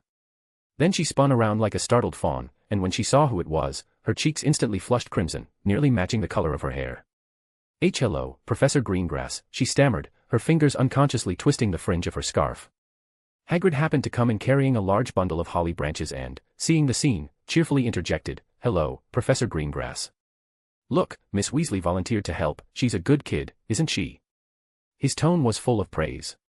Ginny's head drooped even lower, almost buried in her thick scarf. Indeed, enthusiastic, Sagres said calmly, his gaze settling gently on Hagrid. Hagrid, how many more trees? 4 more big ones. Hagrid set down the holly and brushed off the snow clinging to him. I've already cut them and left them at the edge of the Forbidden Forest. I'll go bring them in now. With that, he lumbered toward the doors of the Great Hall, his heavy steps echoing until his burly figure vanished into the snowstorm outside. Sagres gave a slight nod, standing quietly in place as he watched Hagrid leave. Only the glow of the colorful baubles, the fresh scent of pine needles, and the uneasy red-haired girl remained in the Great Hall. Miss Weasley, Sagres's voice was low and gentle, I was just looking for you to talk. Ginny's body stiffened visibly, her fingers clenching tightly around her robes. Ah. Professor Greengrass, she tried to steady her voice, though it trembled, is there something you need? You volunteered to help make up to Hagrid for those. Sagres paused deliberately, his calm gaze fixed on her, those unfortunate roosters that died, didn't you? The words struck like a silent thunderclap. Ginny suddenly looked up, the color draining instantly from her face until it was as pale as paper. He knew. He knew everything. Expulsion. Azkaban, those terrible thoughts seized her fragile nerves all at once. Large tears rolled down without warning, tracing cold streaks across her reddened cheeks. "I'm sorry, Professor, I'm sorry." Her voice broke into desperate sobs, her shoulders trembling uncontrollably. Sagres sighed softly, his eyes showing no blame, only a trace of helplessness. He drew his wand and, with a swift motion, pointed it at Ginny. A soft, warm golden glow instantly swept over her body, carrying a strange, calming power.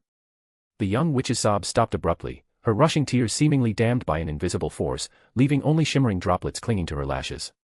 She blinked blankly, staring at the professor, still shaken. "I hear you've been quietly bringing dried fish and milk from the Great Hall lately, leaving them in corners Mrs. Norris often passes. Even though that proud lady never seems to appreciate it." Sagres's voice was steady. Ginny nodded shamefully, the tears she had just held back welling up in her eyes once more. "Rest assured, Miss Weasley," Sagres's voice carried a reassuring weight. "For now, this matter will remain a secret." He leaned slightly, his gaze gentle. "And in my opinion, you have already learned a heavy and profound lesson from this terrible experience, haven't you?" Professor, Ginny's voice was faint. "Do you mean, you won't expose me?" Hope flickered cautiously in her eyes. "Of course not," Sagres replied firmly. "You were merely a student bewitched and manipulated by a powerful dark arts item. And fortunately, it did not result in an irreversible tragedy, no innocent lives were lost because of it, aside from those roosters, of course." He looked directly into Ginny's eyes, as if peering into her very soul. "The source of all this was that evil diary, not your true nature." "I'm sorry, Professor." Ginny's tears fell again, but this time they were mingled with relief and gratitude. I was just so scared. Professor Lockhart, he must have been hurt because of that diary too." "I'm sorry." Her apology tumbled out incoherently, both for herself and seemingly for the unfortunate professor. "Miss Weasley," Sagres's tone carried an undeniable gravity, "it is not uncommon for students, especially young ones, to be bewitched by dark arts or their artifacts. One of Hogwarts' duties is to teach you to recognize and resist these dangers." His voice suddenly turned cold, edged with severity. "But a professor is entirely different. If a qualified professor lacks even the ability to recognize such a danger and allows himself to be so easily manipulated, then he is not fit to stand at the podium. Otherwise, he will only cause endless harm and disgrace the title of professor." Ginny looked at him in confusion, not understanding why he suddenly directed his criticism toward Lockhart.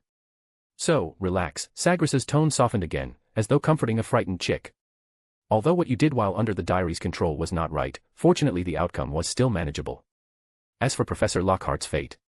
He gave a slight shake of his head, a trace of sarcasm flickering at the corner of his mouth. "That is not your responsibility. Frankly, if that diary had fallen into the hands of any other professor, whether Professor McGonagall, Professor Flitwick, or Professor Snape, this crisis would have been cut off cleanly from the start." "So, Professor," Ginny gathered her last bit of courage and asked the question that had tormented her day and night, I won't be expelled. I won't be sent to Azkaban either." "Of course not," Sagres answered with certainty. "However, Miss Weasley, you must tell me where you first obtained that diary." Chapter 108, 108, Sagres's Doubt and Dobby. "The diary, it was there when school started, tucked inside one of my books," she whispered, almost burying her head against her chest. "My books, they were all bought from a second-hand bookstore, so..." Sagres nodded thoughtfully. "Flourish and Blot's second-hand books." "Yes, Professor." He fell into deep thought. That didn't make sense. When he was a student, there had been an incident at Flourish and Blot's where a student purchased a dark arts book. Since then, the shop had implemented extremely strict detection procedures on every second-hand book before shelving them, ensuring no dangerous items slipped through. A diary infused with powerful dark arts could never have easily escaped those safeguards. "Are you certain you bought it directly from the bookstore? Did anyone else handle your book around that time?" The young witch shook her head. "No." Then she added uncertainly, "I think, probably not. I remember it very clearly because Dad and Mr. Malfoy had a fight that day." Her words trailed off abruptly, and her expression froze. Sagres raised an eyebrow. "Remembered something, Miss Weasley?" She spoke blankly. I remember Mr. Malfoy, after the fight, he shoved my Beginner's Guide to Transfiguration, that old textbook, into my arms, and he said something sarcastic in a particularly cold tone." "Oh. What did he say?" "He said, 'Take it, little girl. This is the best gift your father can give you after working overtime to confiscate other people's property.'" Sagres nodded slowly. "Very good, Miss Weasley." His tone settled back into calm, carrying a reassuring strength. You don't need to worry about what happens next, just focus on enjoying your studies and your life at Hogwarts. Thank you, Professor. Don't thank me. I will keep this secret for you, rest assured. Ginny nodded gratefully. I think we need to hurry.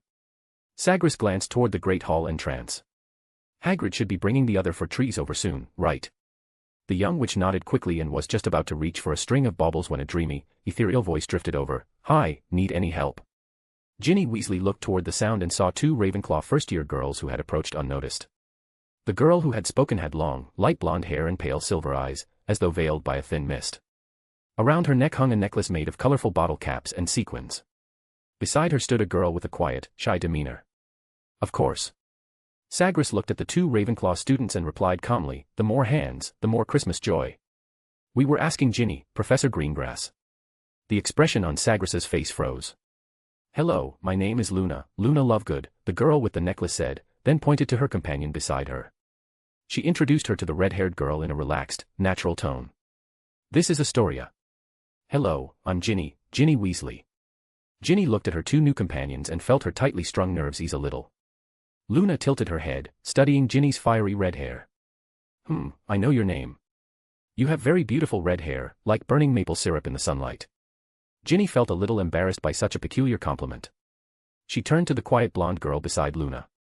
You're Professor Greengrass's cousin, right? Astoria's pale cheeks flushed faintly red with shyness. She nodded gently. Yes. Hello, Miss Weasley. Tomorrow was Christmas, and just like last year, Harry chose to stay at school. The Weasley children also remained. Harry could already imagine how wonderful this Christmas would be. Perhaps when he opened his eyes, his bedside would once again be piled high with presents. Thinking of this, he closed his eyes expectantly. Just then, he felt something drop with a soft plop onto his duvet. Harry was startled. Had the presents arrived so quickly?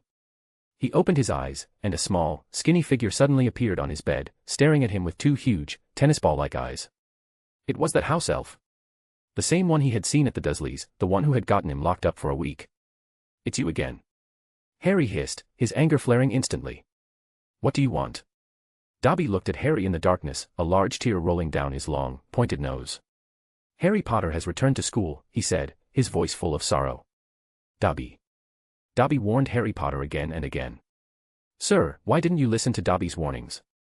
Harry Potter didn't catch the train, why didn't he go home?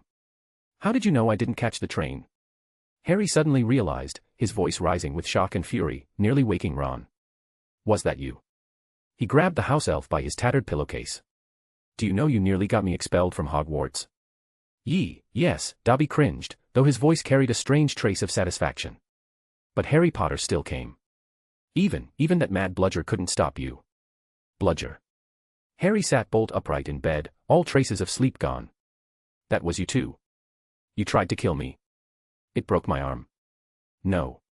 Not to kill you. Dobby shrieked in terror, quickly covering his mouth and shaking his head frantically. Dobby would never hurt Harry Potter. Dobby only thought, if Harry Potter was injured, then he would obediently leave Hogwarts. Dobby only wanted to save you. After all, such terrible things happened at Hogwarts. Thankfully, it is all resolved now. Harry Potter is safe.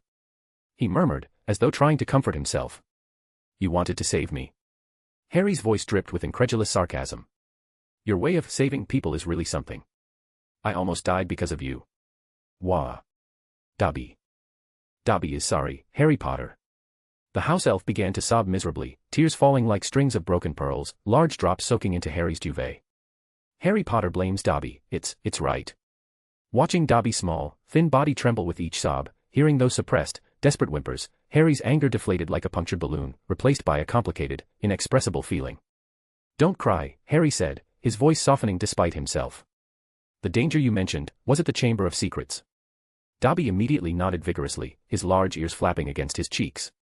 That's over. Professor Greengrass already dealt with the monster in the Chamber of Secrets. But the one behind it, the instigator, he's still there. Dobby's voice was as thin as a mosquito's buzz, thick with fear. He's just temporarily hidden. Dobby, Harry's heart sank, and he leaned forward. What do you know? You know who the mastermind is, don't you? Dobby cannot say. Dobby. Dobby shouldn't even have sneaked into Hogwarts. The house elf cried, clawing at his large, bat-like ears with both hands. Bad Dobby. Bad Dobby. House elves cannot speak ill of their masters. Stop. Dobby, stop it. Harry quickly reached out, trying to pull his hands away, lowering his voice urgently. Why are you doing this? Dobby must punish himself. The house elf sobbed, his body shaking violently. House elves cannot speak ill of their masters. But you haven't spoken ill of anyone. Not even thinking it is allowed. Dobby let out a sharp whimper, even the thought is a sin. Dobby is a bad. Before he finished speaking, Dobby raised his bony hand again, and with a loud slap. Slap. He slapped himself hard across the face, the crisp, loud sound echoing in the silent dormitory like a whip cracking the air. On the bed next to him, Ron grumbled irritably in his sleep, shifting uncomfortably. Dobby must go. The house elf looked at Ron's bed in alarm, then turned to Harry, his tennis ball-sized eyes filled with unsaid warnings. Harry Potter, you must be very careful. The eyes of the mastermind have never left. Dobby. Dobby must go. As the last word fell, Dobby's small, thin figure seemed to be swallowed by the darkness, vanishing instantly from Harry's bedside. Ron smacked his lips, rolled over, and his heavy snores resumed. Chapter 109, Christmas. The silvery white of Christmas quietly blanketed Hogwarts Castle, and the once bustling campus quickly fell silent. Most students had been taken home by their worried parents, leaving the vast castle empty and desolate, with only a few figures remaining. Harry Potter, Ron Weasley, and Hermione Granger, 3 second-year students who always seemed to attract trouble, still lingered in the ancient castle, the few bright spots in the holidays chill. In the Gryffindor boys' dormitory, only Harry and Ron were left, everyone else had gone home for Christmas. They were woken by Hermione, who, clutching gifts for them, boldly burst into the boys' dormitory. Get up. Already dressed with her scarf tied neatly around her neck, she shouted, I said wake up, do you know what time it is already? With a sharp swish, she yanked open the curtains. Hermione. You shouldn't be in here. This is the boys' dormitory. Harry shielded his eyes from the dazzling sunlight, his voice still thick with sleep. Dobby's visit the night before had disturbed him, and he hadn't fallen asleep until nearly dawn. Ron buried his head in his pillow and mumbled, Don't bother me. I didn't sleep well last night. Felt like I dreamed someone was slapping me. If you don't get up now, I guarantee someone really will slap you immediately. Hermione said, hands on her hips, her voice fierce. Ron jolted, his drowsiness nearly gone. To prevent his dream from coming true, he scrambled out of bed. Somnolentia evapor. The young witch waved her wand, and the last of their grogginess disappeared. Whoa. You mastered Professor Greengrass' sleep evaporation spell this fast. Hey, Hermione showed a cheeky grin. The next moment, a gift dropped into Ron's arms. Merry Christmas. Before Hermione even finished speaking, another gift landed neatly on Harry's bed. It was a beautiful eagle feather quill. Harry caught it with a smile, examining it admiringly. Thank you, Hermione. Just then, Hedwig flew in through the window Hermione had opened, carrying a small, simply wrapped gift box in her beak. Harry took it in surprise. Who sent it? Ron asked casually. Harry first stroked Hedwig's feathers gently, then carefully unwrapped the package. Oh, it's from the Dursleys. He pulled out the contents, his tone flat. A toothpick. A crumpled note had been stuffed in as well, looking like a scrap torn from an old newspaper. Harry squinted at the crooked handwriting, reading softly, asked the headmaster, if you can stay in that rotten place for the summer too. They're really mean, aren't they? Ron wrinkled his nose. Oh, this is actually friendly, Harry said indifferently, tossing the toothpick and note aside. In contrast, the other gifts were much warmer. Hagrid had sent a large bag of sticky treacle toffees, which Harry decided to warm by the fireplace later. Ron had given him a copy of Flying with the Cannons, about his favorite Quidditch team. And the last large package he opened contained a thick, hand-knitted sweater from Mrs. Weasley, along with a heavy raisin cake filled with nuts. Harry picked up Mrs. Weasley's handwritten card, and a strong wave of guilt suddenly washed over him. Mr. Weasley's flying car, it had completely disappeared after crashing into the Whomping Willow 2 months ago, and the Ministry of Magic's investigation into Mr. Weasley because of it. These things weighed on Harry's heart like stones. Come on, let's go to the Great Hall for breakfast. Hermione urged excitedly, her eyes sparkling. I glimpsed it last night when I passed by. It's absolutely beautiful, I've never seen such a magnificent Great Hall. Really? Better than last year? Ron asked casually. Professor Greengrass decorated it last year, and I even got a whole box of chocolate frogs from a gift box after all. I'm so jealous of you too. It's a shame I didn't stay last year, Hermione said with a slight raise of her eyebrow. But it doesn't matter, Professor Greengrass is decorating it this year too. I'm going to open a few more gift boxes later. Hopefully I can get 2 of the professor's unique spells. Have you already learned those 2 spells? Harry asked curiously. A triumphant smile immediately spread across Hermione's face. You'll find out tonight. A moment later, the 3 of them walked together toward the Great Hall. The Great Hall was magnificent and dazzling. A dozen tall Christmas trees stood covered in sparkling silver frost, and the ceiling was draped with ornate garlands woven from emerald green holly and white mistletoe.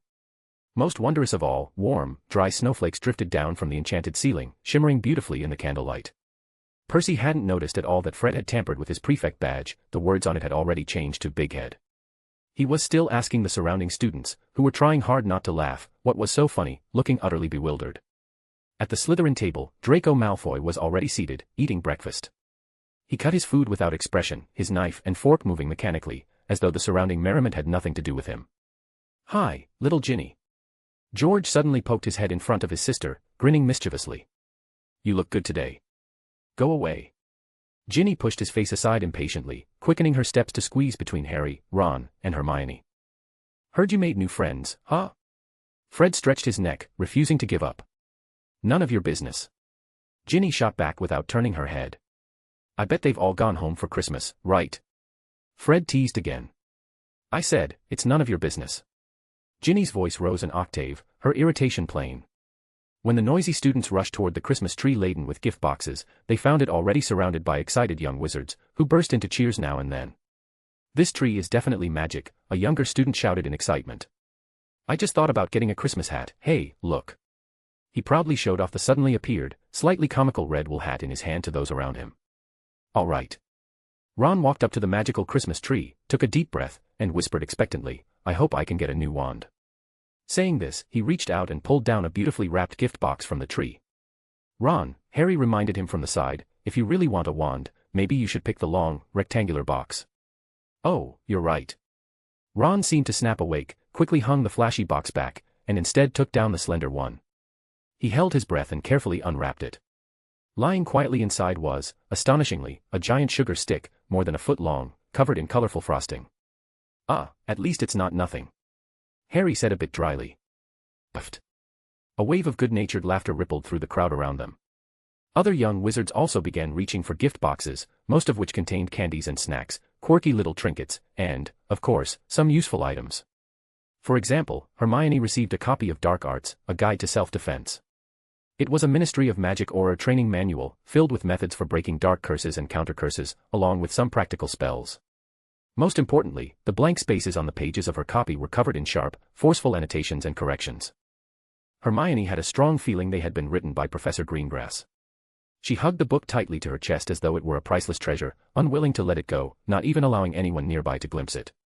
Chapter 110, Christmas Gifts. Meanwhile, Ron, still unwilling to give up, opened another box. This time, he pulled out a slender, flexible, sinewy object that shimmered with a strange luster. "What's this now?" "A new kind of snack," he muttered, curiously sniffing it before starting to raise it to his mouth. "Wait." Hermione stopped him just in time, snatching it from his hand. She examined it carefully for a moment, then let out a sigh of relief and placed it back in his palm. "An alchemy spinal cord," she said, pointing to the faint spiral patterns along the sinew. "Professor Ketleban taught us how to recognize these in the Care of Magical Creatures class." What's it for?" Ron asked blankly, clearly having no memory of the lesson. "Were you sleepwalking through class?" Hermione's eyes widened as she stared at him in disbelief. Harry and Ron exchanged a quick glance and, in silent agreement, said nothing. Hermione's glare instantly shifted from one to both of them. Alchemies are extremely magical creatures, they can change their size to fit the space they're in. Wizards in North America sometimes hunt them and use their spinal cords to make wands, but that's illegal. "Ah, then this." Ron looked down at the translucent sinew in his hand. "It's not illegal, is it?" "Don't worry," Hermione said confidently. "Hunting wild alchemies is illegal, but their spinal cords can still be legally traded in the magical materials market. And I've heard that wands made with alchemy spinal cords are especially effective in transfiguration. But what use is it to me?" Ron still looked confused. "Sell it," Hermione suggested. "It's definitely worth a lot of money. You can ask at Mr. Ollivander's wand shop, something like this should be quite rare in Europe." "Really?" At the mention of worth a lot of money and rare, Ron's eyes instantly lit up. "So, I can get a new wand." He turned the precious alchemy spinal cord over in his hands, his fingertips feeling its cool, smooth, resilient texture, as though he could already hear the pleasant clinking of galleons. Thank you for the reminder, Hermione. I'll go to Diagon Alley tomorrow. Lowering his voice in excitement, his eyes sparkled as he already began imagining the design of his new wand. Don't get too excited, Hermione said calmly, though her gaze was once again drawn to the boxes on the tree. That's only if you even have the chance to go to Diagon Alley, and if Mr. Ollivander is actually willing to offer a good price. He will. Ron, on the other hand, was brimming with confidence. He carefully tucked the spinal cord deep into his pocket, patting it firmly for good measure. This is a rare item. Oh, Harry, do you want to try your luck again? He turned to Harry, who had been quietly watching. Harry shook his head, his eyes drifting to the excited first years tearing open boxes. No. I think my luck has probably run out. He remembered the things he had opened earlier, a biting button, a notebook with a cover that constantly shifted its patterns, and a small packet of candy said to make people burp colorful bubbles. As they had observed, the items being opened later were indeed increasingly ordinary, or rather, peculiar. Look, Hermione nudged Ron and Harry lightly with her elbow, lowering her voice. Some people only opened one, but it seemed to be something they truly liked. And those who opened several. She gestured with her chin toward a few older students who looked disappointed with the pile of trinkets in their hands, dancing rubber ducks, whistles that imitated bird calls but off-key.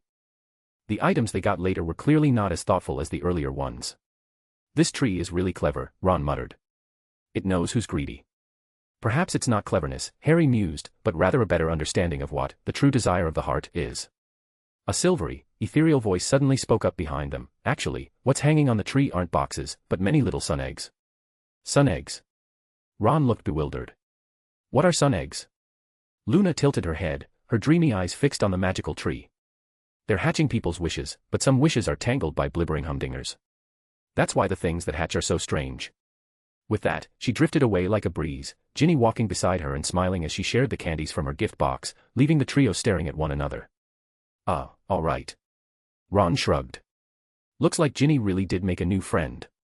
Then his attention shifted back to the galleons in his pocket. The gift boxes on the tree seemed inexhaustible. Whenever one was taken, another immediately appeared on the branch. But the more boxes a person opened, the less impressive the items they received seemed to become. Still, students eagerly crowded around the tree, curiously watching what treasures the newly arrived young wizards would discover inside their boxes. Meanwhile, at the professor's table, Professor Flitwick was speaking quietly with Sagres.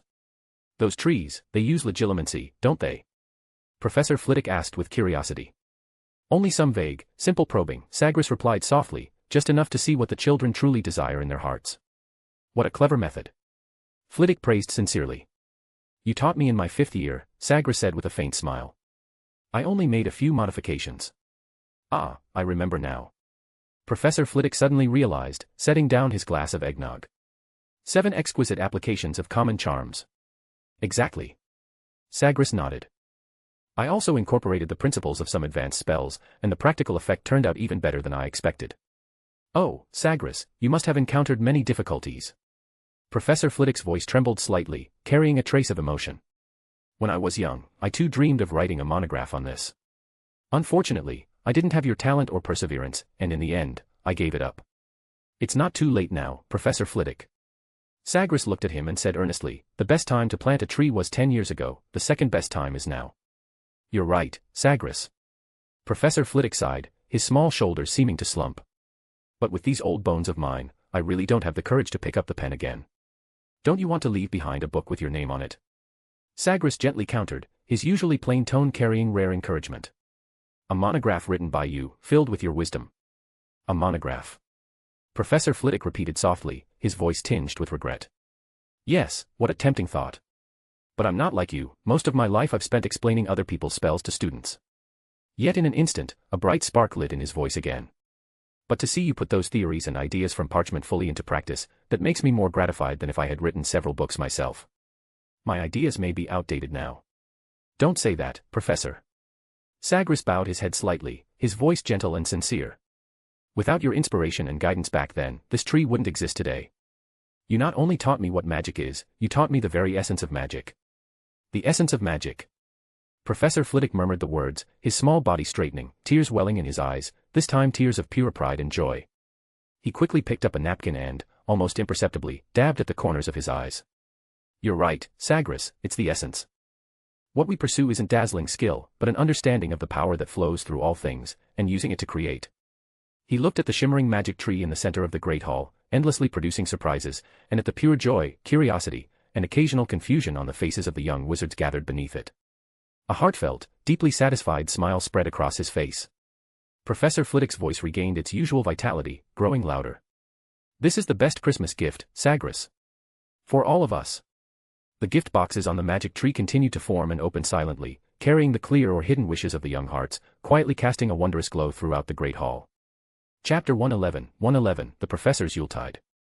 When Malfoy lazily strolled over to the Christmas tree after dinner, Crabbe and Goyle were already there waiting. A small pile of empty boxes lay scattered at their feet, as though a hurricane had passed through, but the trinkets clutched in their hands looked rather useless and hard to describe. A pile of rubbish. Goyle grumbled in a muffled voice, tossing a rubber troll that made strange squeaking noises back onto the ground. Malfoy ignored them, casually plucking a shimmering silver box from a low-hanging branch and opening it without much thought. Inside was a small vial filled with a clear, pale blue liquid, a calming potion, a magical draught said to temporarily ease anxiety and bring a brief moment of peace. A flicker of complex emotion crossed his eyes, almost imperceptibly. He pressed his lips together but finally slipped the vial into his robe pocket. Just then, a mocking voice rang out, dragging its words and deliberately mimicking his tone. I think those who are forced to stay at school for Christmas are all homeless. Ron Weasley stood with his arms crossed, echoing the very similar words Malfoy had once used to sneer at Harry. His hatred for Malfoy had long been etched deep. The boy had repeatedly stirred up trouble, insulted his family, and mocked their poverty. Ron had always wanted a chance to hit him. Malfoy spun around abruptly, the muscles in his pale face tightening, his gray eyes snapping sharply onto Ron. Weasley, you. Malfoy's lips moved as if he were about to spew his usual venom, but in the end they only pressed into a cold, thin line. He said nothing, leaving only a chilling, warning glance before turning sharply and striding out of the great hall. Abnormal. Too abnormal. Ron immediately leaned close to Harry and Hermione, lowering his voice, his face grim as if he were facing a formidable enemy. He didn't even retort. Malfoy's definitely plotting something.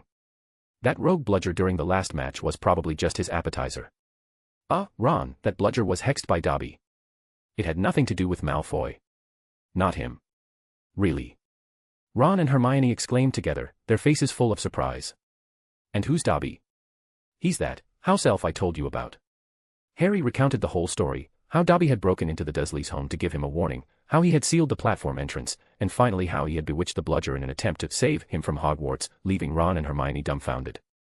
So, Dobby stopped you from getting on the train and even broke your arm, all because he wanted to save you from Hogwarts? Hermione asked, her voice uncertain. Ron shook his head, summing it up in a tone that was both absurd and worried. Harry, you need to realize, if he keeps rescuing you like this, you might not survive it.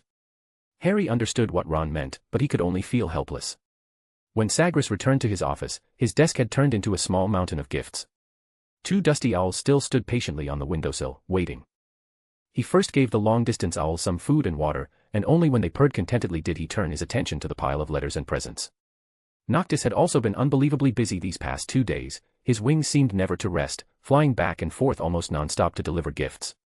Although Sagres felt these holiday exchanges were somewhat superficial, since he was here, he had no choice but to follow tradition and adapt to the customs. Fortunately, during his travels over the past 2 years, he had visited many ancient magical ruins and collected numerous artifacts, both practical and peculiar. Along with the many dangerous magical creatures he had personally faced, the rare materials harvested from their bodies had been carefully preserved as well. Frugality was a virtue, and making the best use of things even more so. Thus, his private storeroom held quite a collection of valuable items, which now came in handy. He picked up the letters and calmly opened them one by one. Most people's gifts were fairly practical.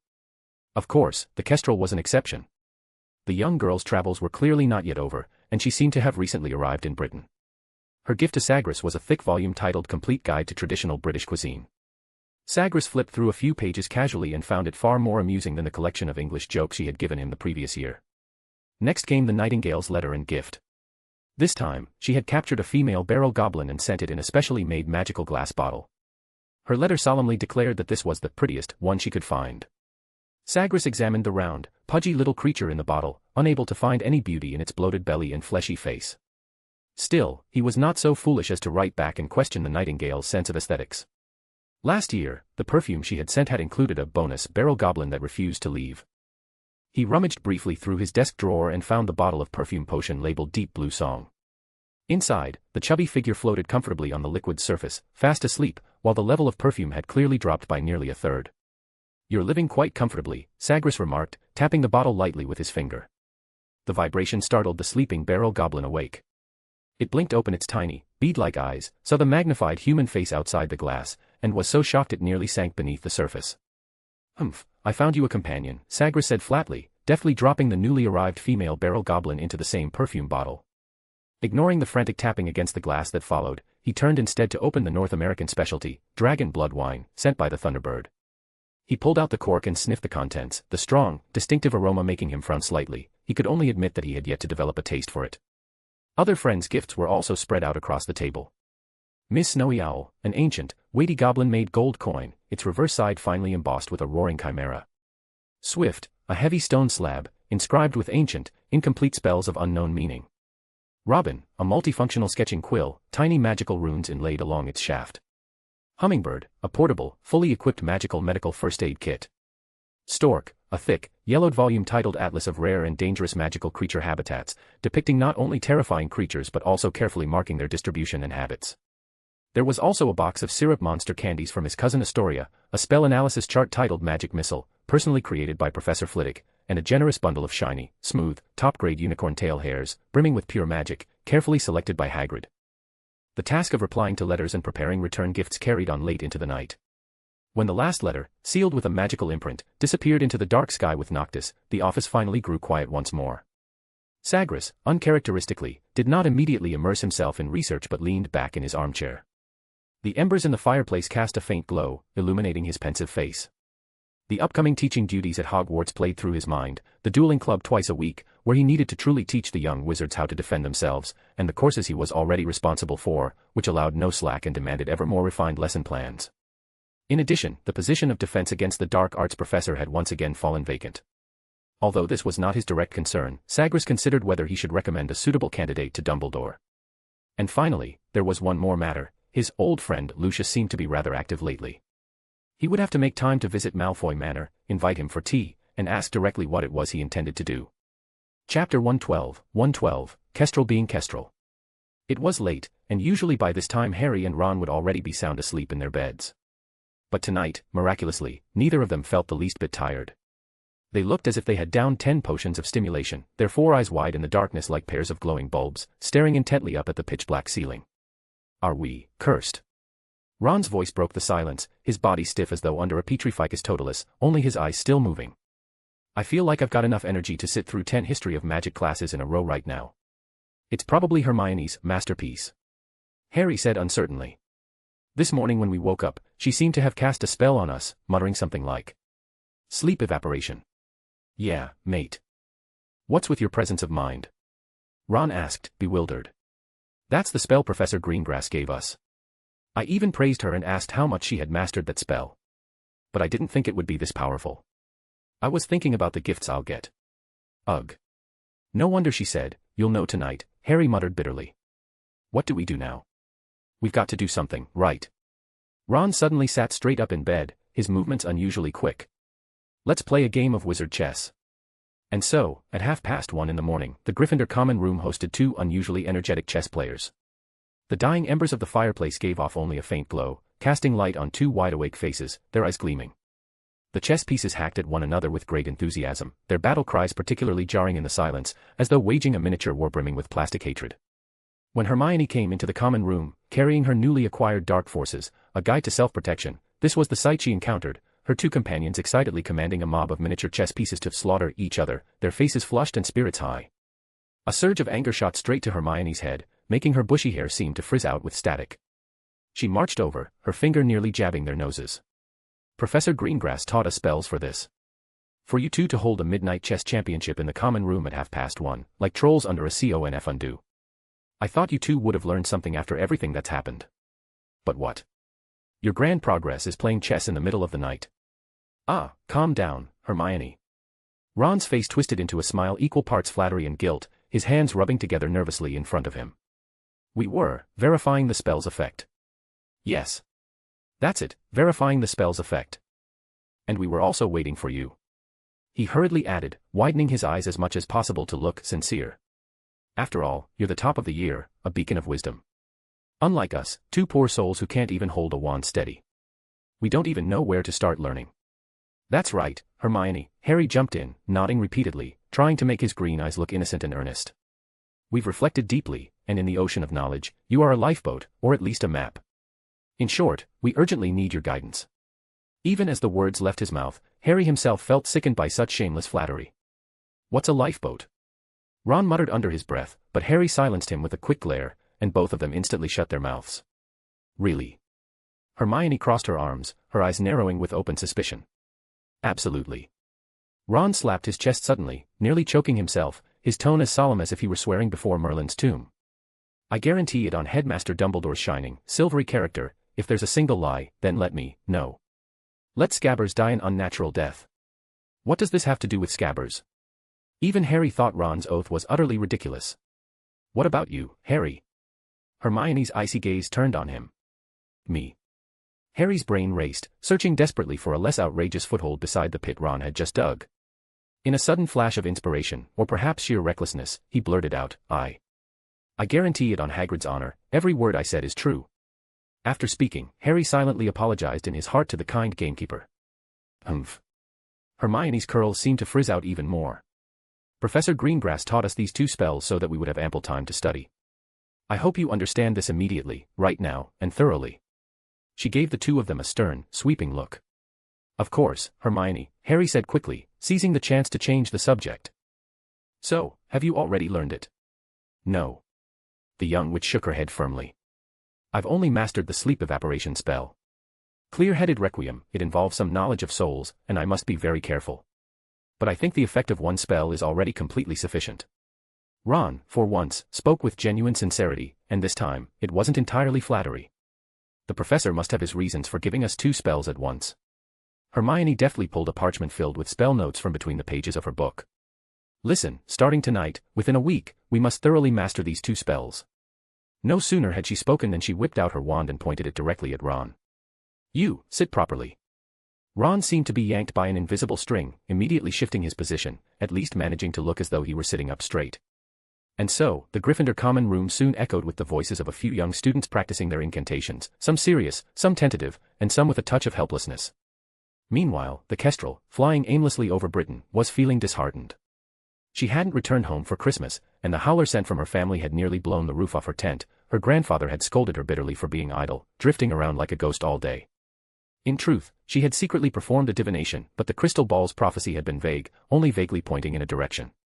She had followed that faint guidance for a long time, yet still hadn't discovered where the so-called work mentioned in the prophecy was meant to be. Until she saw the ancient castle blanketed in snow. At that moment, Kestrel was so excited she nearly dropped from the sky. Without hesitation, she dove straight toward the castle, finally landing by the cold black lake. On the shore stood an old man in silver robes with a long silver beard, as though he had already been waiting for her. Good evening, child, Dumbledore said kindly, his blue eyes twinkling with curiosity behind his half-moon spectacles. Can you tell me what brings you to Hogwarts? You're Dumbledore. Kestrel didn't answer his question, but instead cried out in surprise, her eyes widening. Ha ha. So this really is Hogwarts? That's great. I am indeed Albus Dumbledore. How did you find your way here? The old man patiently repeated, his tone still calm. And now, can you tell me your purpose? Oh, dear. That's a long story. Chapter 113, Flustered Sagres and Astoria's Curse. Miss Kestrel hopped a few steps closer, her tone as eager as if she had just found a long-lost relative. I found this place by divination. Pretty cool, huh? Suddenly, she lowered her voice mysteriously, as though sharing a great secret. But you have to keep it a secret for me, I'm only telling you this. The headmaster nodded. It seems you are quite a talented diviner, he said with a gentle smile, then asked again, so, what is the purpose of your visit? I'm here to find a job. Miss Kestrel immediately straightened her back, speaking loudly. I'm afraid not, Dumbledore shook his head slightly. Hogwarts' current divination professor, Sybil Trelawney, does not appear to have any plans to retire at the moment. Oh, who said anything about teaching divination? Miss Kestrel waved her hand dismissively, as though shooing away a fly. Divination relies on talent and, well, feeling. I can't teach that, you dummy. She leaned in closer to Dumbledore, completely ignoring personal space, and whispered, I heard your school is short a defense against the dark arts professor. I can help. My defensive magic isn't bad at all. Dumbledore regarded her quietly, his gaze deep, as though he could see straight through her eager facade. After a moment, he slowly shook his head. I'm sorry, child. Hogwarts cannot hire a, well, wizard with an unclear background for a teaching position. Who says I'm of unknown origin? Miss Kestrel immediately leapt up to retort, like a cat whose tail had been stepped on. My grandfather was the former Supreme Mugwump of the International Confederation of Wizards, Scanode Santan. My name is Irisa Lumina. And I know you're C. She abruptly cut herself off, seeming to realize she had almost let something slip. Then she quickly put on an expectant expression as she looked at the old man. You can write to confirm it. As she spoke, she held out a hand and patted her chest again and again in assurance. And you absolutely don't need to worry about my skill level. When I graduated from Cordos Dores, I earned an extraordinary GROM rating in all 11 subjects. She quietly added in her mind, although I might be a bit timid, teaching students isn't like actually fighting on a battlefield. But she wisely kept those words to herself. The old man looked at the young witch before him, vibrant as a leaping flame, his silver-white beard trembling faintly with the weight of his silent thoughts. At last, a subtle, somewhat helpless smile curved his lips. Well then, Miss Lumina, you may need to find a place to settle temporarily. After all, verifying information takes a bit of time. No problem. The one thing I'm not short on is time. Your castle should have plenty of empty rooms, right? If not, I can even stay in a tent. The next morning, as Sagres entered the bustling great hall for breakfast, an utterly unexpected figure caught his eye. Miss Kestrel, or rather, Irisa Lumina, was seated grandly at the head table, her plate piled high with food. Her knife and fork flew as she stuffed mouthful after mouthful, her cheeks bulging as though she intended to swallow all of Hogwarts breakfast in one sitting. Her ravenous eating style stood out starkly among the still sleepy, leisurely students, quickly drawing everyone's attention. Sagres frowned slightly, his steps faltering, half wondering if he had been awake for too long and was starting to hallucinate. How could she be here? Irisa. He stepped closer, his voice laced with confusion. How are you here? Oh. Mr. Rav, cough, cough. Irisa nearly choked on the bacon in her mouth, quickly gulped down pumpkin juice. After catching her breath, she flashed an overly bright smile and waved enthusiastically. Professor Greengrass, good morning. What a coincidence, I've been invited to take up a position. A position? Sagres's frown deepened. He simply couldn't reconcile the girl before him, who looked nothing like a professor and was still busily devouring food, with the word position. That's right. Irisa set down her knife and fork, wiped her mouth haphazardly with a napkin, and straightened her back, trying to appear serious. But the excitement in her eyes was impossible to hide. Headmaster Dumbledore personally wrote to me, formally inviting me to Hogwarts to be the defense against the dark arts professor. Of course, she cleared her throat importantly and added, it's only temporary, just a transition.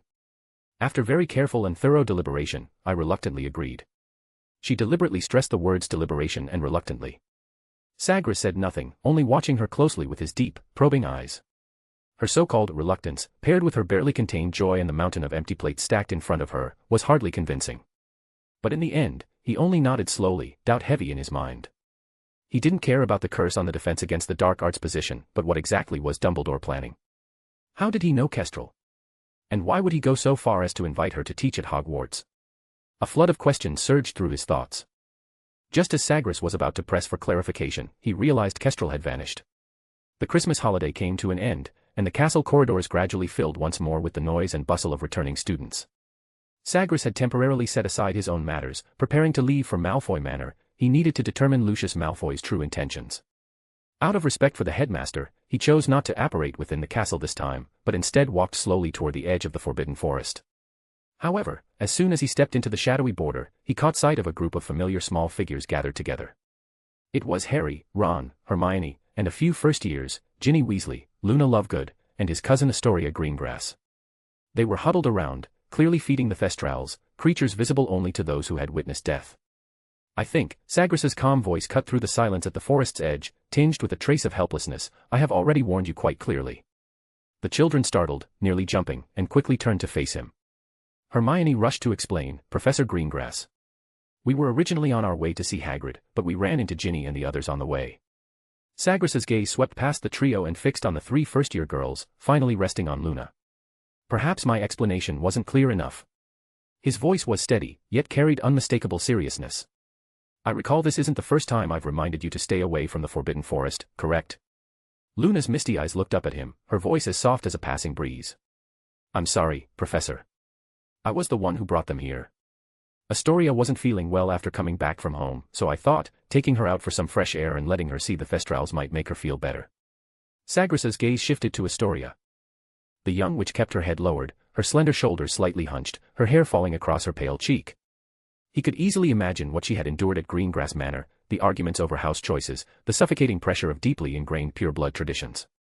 Sagres's stern tone softened almost instinctively. He stepped closer to Astoria, placing his warm hand gently on her head, patting her in reassurance. Astoria, his voice was low and steady, if you ever encounter difficulties, or need help, you can come to me at any time. As he looked at her fragile, slender figure, a familiar heaviness settled in his chest. Those stubborn old relics of the Greengrass family, their pride in their ancient bloodline was nothing but a set of shackles binding their descendants. What Astoria endured was the curse buried deep in the Greengrass bloodline, passed down from their infamous ancestor, the dark healer Hippolyta. He had stolen unicorn blood in pursuit of power, did some dark experiments, and in the end, brought upon them the backlash of natural magic. Ironically, generations of pure-blood intermarriage had not weakened the curse, but instead tightened it like a noose, making it manifest more powerfully in the bloodline, prematurely stealing the future of many innocent children like Astoria. How many more years could she live? 5 years? 10. Sagres sighed silently, drew his wand, and lightly touched the tip to Astoria's forehead. A nearly imperceptible, soft white light flashed. Astoria felt as though the heavy knot in her chest had been gently untangled by a warm hand, and her breathing eased. I will find a way to lift the Greengrass family's curse, Sagres said quietly. Be happy, so that you will have beautiful memories to look back on throughout your long life. At his words, the young witch lifted her head, and at last a pure, grateful smile bloomed on her pale face, like the first glimmer of light breaking through after a snowfall.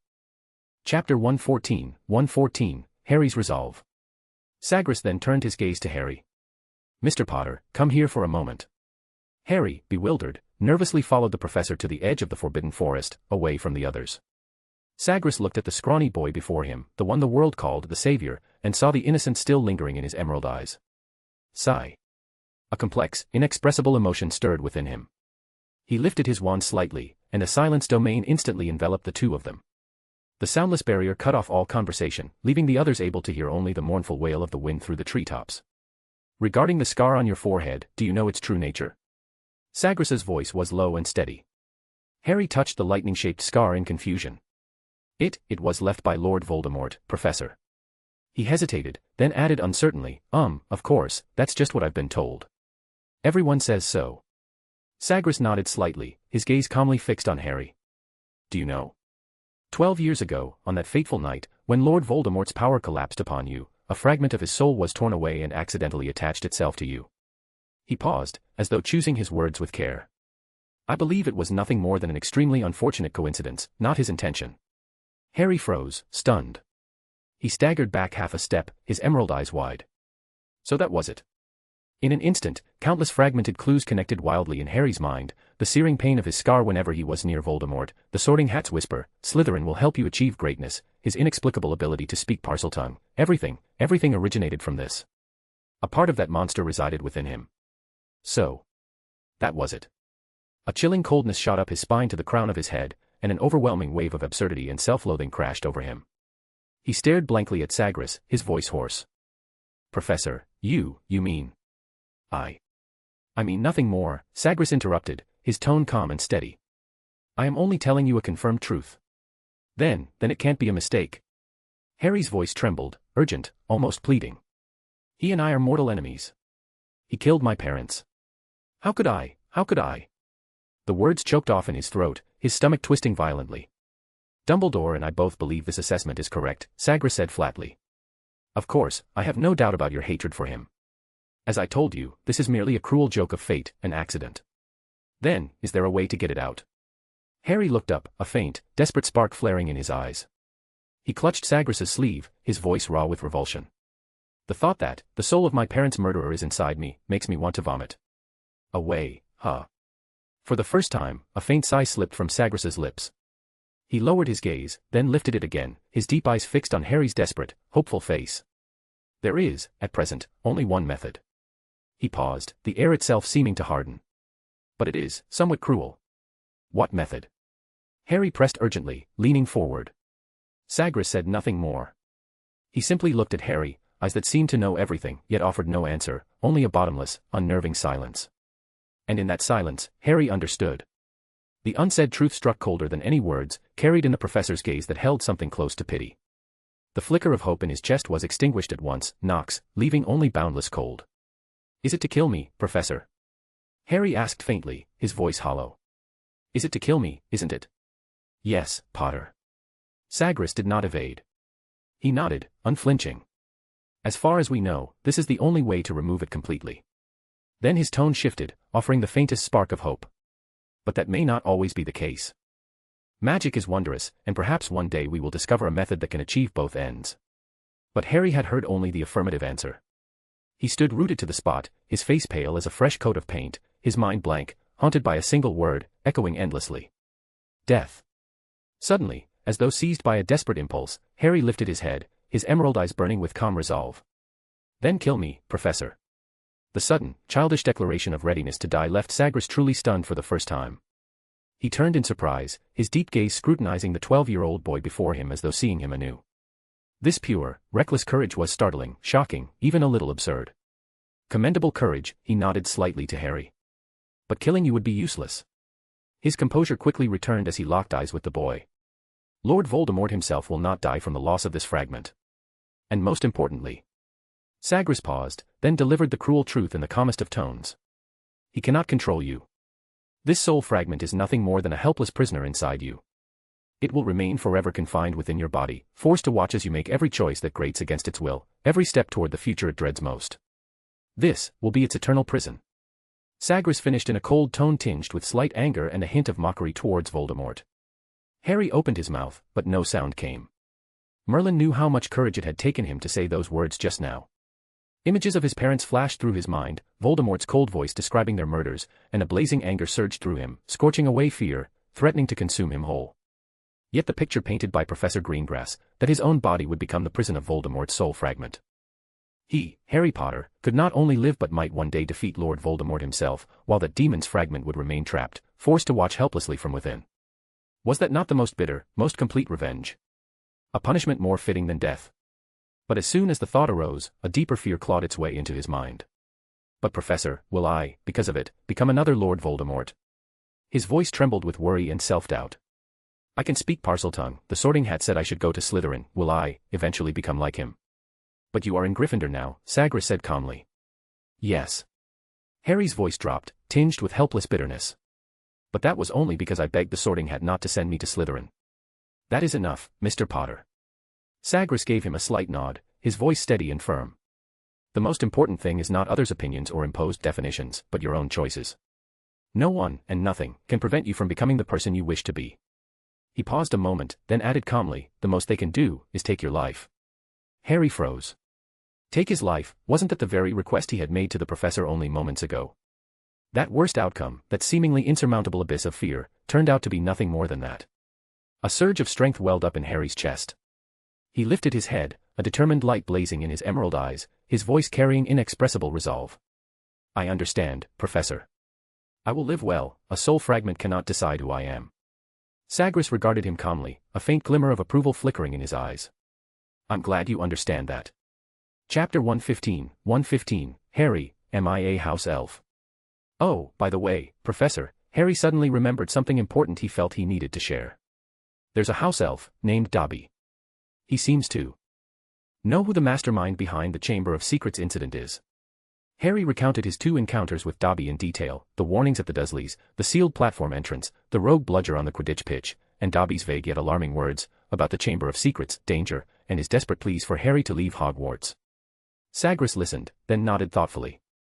"I understand. A house elf with free will. That was truly an extremely rare exception." In Sagres's understanding, the very existence of house elves was bound to obedience, to hold their master's will as supreme was an instinct etched into their very bones. An individual like Dobby, who dared to defy his master and even actively plan rescues, was almost unheard of, even if his methods were clumsy and dangerous. Still, Sagres could understand the root of his actions, a profound fear of dark history. After all, even in the relative peace of the present day, the plight of house elves was far from ideal. And under the Dark Lord's reign, their suffering could only be described as hellish. Judging by how much Dobby knew about the Chamber of Secrets' inner workings, Sagres was almost certain that this house elf's original master was inextricably tied to the House of Malfoy. Just thinking about Dobby's disastrous rescue attempts, sealing the platform, tampering with a deadly bludger, breaking an arm. A cold smile flickered across Sagres's heart. Fortunate, indeed, that his rescue target had been Harry Potter, the so-called savior, tougher than a cockroach. Any other ordinary young wizard would likely have ended up in St. Mungo's intensive care ward because of this enthusiastic house elf, or worse. Sagres silently waved his wand, and the invisible soundproof barrier dissolved. Harry drew a deep breath before rejoining his waiting companions. Sagres's gaze swept over the 6 uneasy young wizards before him, his tone calm. For each of you, disregarding the rules and entering the Forbidden Forest without permission, 5 points will be deducted from your house. Their faces fell at once, sighs of disappointment almost audible. But Sagres ignored their dejection, following instead with a sharper warning: it is absolutely forbidden to enter the Forbidden Forest without sufficient and legitimate reason. Next time, his eyes rested on each of them in turn, the punishment will be far more than just a loss of points. With that, he gestured toward the castle, giving a concise order. Return to the castle. The young wizards felt as though they had been granted a pardon and were just about to turn away when... Wait. Sagres's voice rang out again, tinged now with helplessness. He stepped toward the nearest thestral, which was awkwardly chewing a large clump of hay, clearly unable to swallow. Reaching out, he pried open the creature's mouth with practiced ease and removed the wad of half-chewed fodder stuck between its long teeth, tossing it distastefully onto the snow. Next time, don't feed thestrals hay. They're scavengers, they only eat meat. Seeing the awkward looks that immediately appeared on his students' faces, Sagres shook his head slightly. This was only possible because thestrals were so gentle by nature. On the way back to the castle. Luna, did you know thestrals don't eat hay? Astoria asked, her tone tinged with helplessness. I knew. Luna's voice was dreamy. Their teeth are for tearing rotten meat. It's obvious. Then why did you make me feed them hay? Astoria asked in confusion, Ginny nodding along in agreement. Oh, because we didn't have any meat. Luna blinked her large eyes, stating it as if it were the most natural thing in the world. We couldn't come empty-handed, could we? Hay at least showed our sincerity. And they didn't refuse, did they? Hearing this, the others fell silent, the kind of silence that said, I understand the logic, but how did it come to this? Well, at least they tried. Just then, another thought struck Harry. What do house elves usually do? He asked without thinking. Oh, just the usual things, Ron replied casually, ticking them off on his fingers. Washing, cooking, mopping, serving tea and water, cleaning fireplaces. Oh, and sometimes shielding their masters from curses or being used as punching bags. Oh, that's pretty much what I did at the Dursleys. Harry said seriously. Except for shielding from curses. Hey, mate, that's different. Ron quickly corrected, eager to explain the special features of the wizarding world. House elves are magical creatures, they're bound by contracts and can't disobey orders. Otherwise, they'll, get really severe punishment, the terrible kind. Harry nodded, his tone flat, as though stating something ordinary. I can't disobey orders either, or Uncle Vernon punishes me with his belt. That's also really terrible. See? Pretty similar. Ron opened his mouth, ready to emphasize the fundamental difference between magical contracts and human belts on a magical level. But when he saw Harry's completely flat expression, he wisely shut it again. I think this is wrong. Hermione said firmly. No one is born a slave. Haha, it's okay, Hermione. Harry waved a hand indifferently, mistaking her words for comfort. I'm used to it. Harry. Hermione almost jumped, her eyes blazing behind her spectacles. I'm not comforting you, I'm condemning a decaying social structure built on the exploitation of magical creatures. House elves should have wages, holidays, and basic respect. Oh, well. Harry paused, mulling over the weighty statement. Then he shrugged. That sounds complicated. But honestly, if all the house elves were free, my situation would probably improve a bit too. His friends exchanged sympathetic looks, their lips moving as if to comfort him, but for a moment no one could find the right words. Crunching through the snow toward the castle, their conversation swayed back and forth, like the branches of the whomping willow, from the tragic plight of house elves to Professor Greengrass, whom they had just encountered. Did you see the notice board? Harry asked casually. Professor Greengrass will be taking over the dueling club, twice a week, to train us in practical combat skills. I'm really looking forward to it, finally not Lockhart, that show-off, Ron added happily. Seriously, what do you think Professor Greengrass was doing in the Forbidden Forest on such a cold day? Perhaps looking for teaching materials or something? Hermione said uncertainly. Recalling the flobberworm from a previous practical lesson, her voice dropped a little. Ron nodded, not doubting her explanation. By the way, Hermione. What exactly does Professor Greengrass teach in his practical class? Mainly some extended applications of spells, Hermione answered vaguely. It must be really interesting. Too bad we don't have a chance to audit. Ginny spoke up beside them, unable to hold back. Do we first years also have a chance to take Professor Greengrass's class? Of course. Hermione glanced at her. But you'll need to get Professor McGonagall's signature first. What do you two think? Ginny turned eagerly to Luna and Astoria. I'm going to try, because everyone says you can learn so many useful things in Professor Greengrass's class. Chapter 116, Visiting the Malfoy Manor. Roop. Worm. Whirl. The air seemed to freeze for a moment, and then, without warning, Sagres's figure ripped through the Malfoy Manor's meticulously arranged anti-apparition wards. He descended like a ghost onto the perfectly manicured garden lawn. The ancient manor now appeared somewhat desolate, as if foreshadowing its master's misfortune. He had been here 2 years ago, though that visit had been brief. Lucius hadn't even let him pass the door. So this time, Sagres naturally had no intention of knocking. The house elf Dobby shrieked in terror, his round eyes nearly popping out of their sockets. For a wizard to apparate directly into the manor, bypassing its defenses, meant he wielded power far beyond anything a house elf could withstand. You. Sagres glanced at the trembling creature and asked flatly. Is your name Dobby? His tone was even, his gaze not lingering a second longer than necessary. Where is Lucius? Dobby shook, his words tumbling over each other in fright. Oh my. Respected Mr. Greengrass. Master, he. You know me. Sagres caught the house elf's unusual reaction and asked casually. Of course, respected Mr. Greengrass. Dobby bowed deeply, his voice quaking with nerves. All house elves know of your deeds, sir. Are you seeking Master? Dobby. Dobby will go inform him at once. No need. Sagres cast a silent, wandless immobilization charm that struck Dobby squarely, freezing him instantly like a statue. He walked straight toward the manor's porch, his boots thudding a heavy, monotonous rhythm across the gravel path. Narcissa Malfoy stepped out onto the porch, her face drawn with worry, perhaps to get some air, or perhaps to investigate Dobby's scream.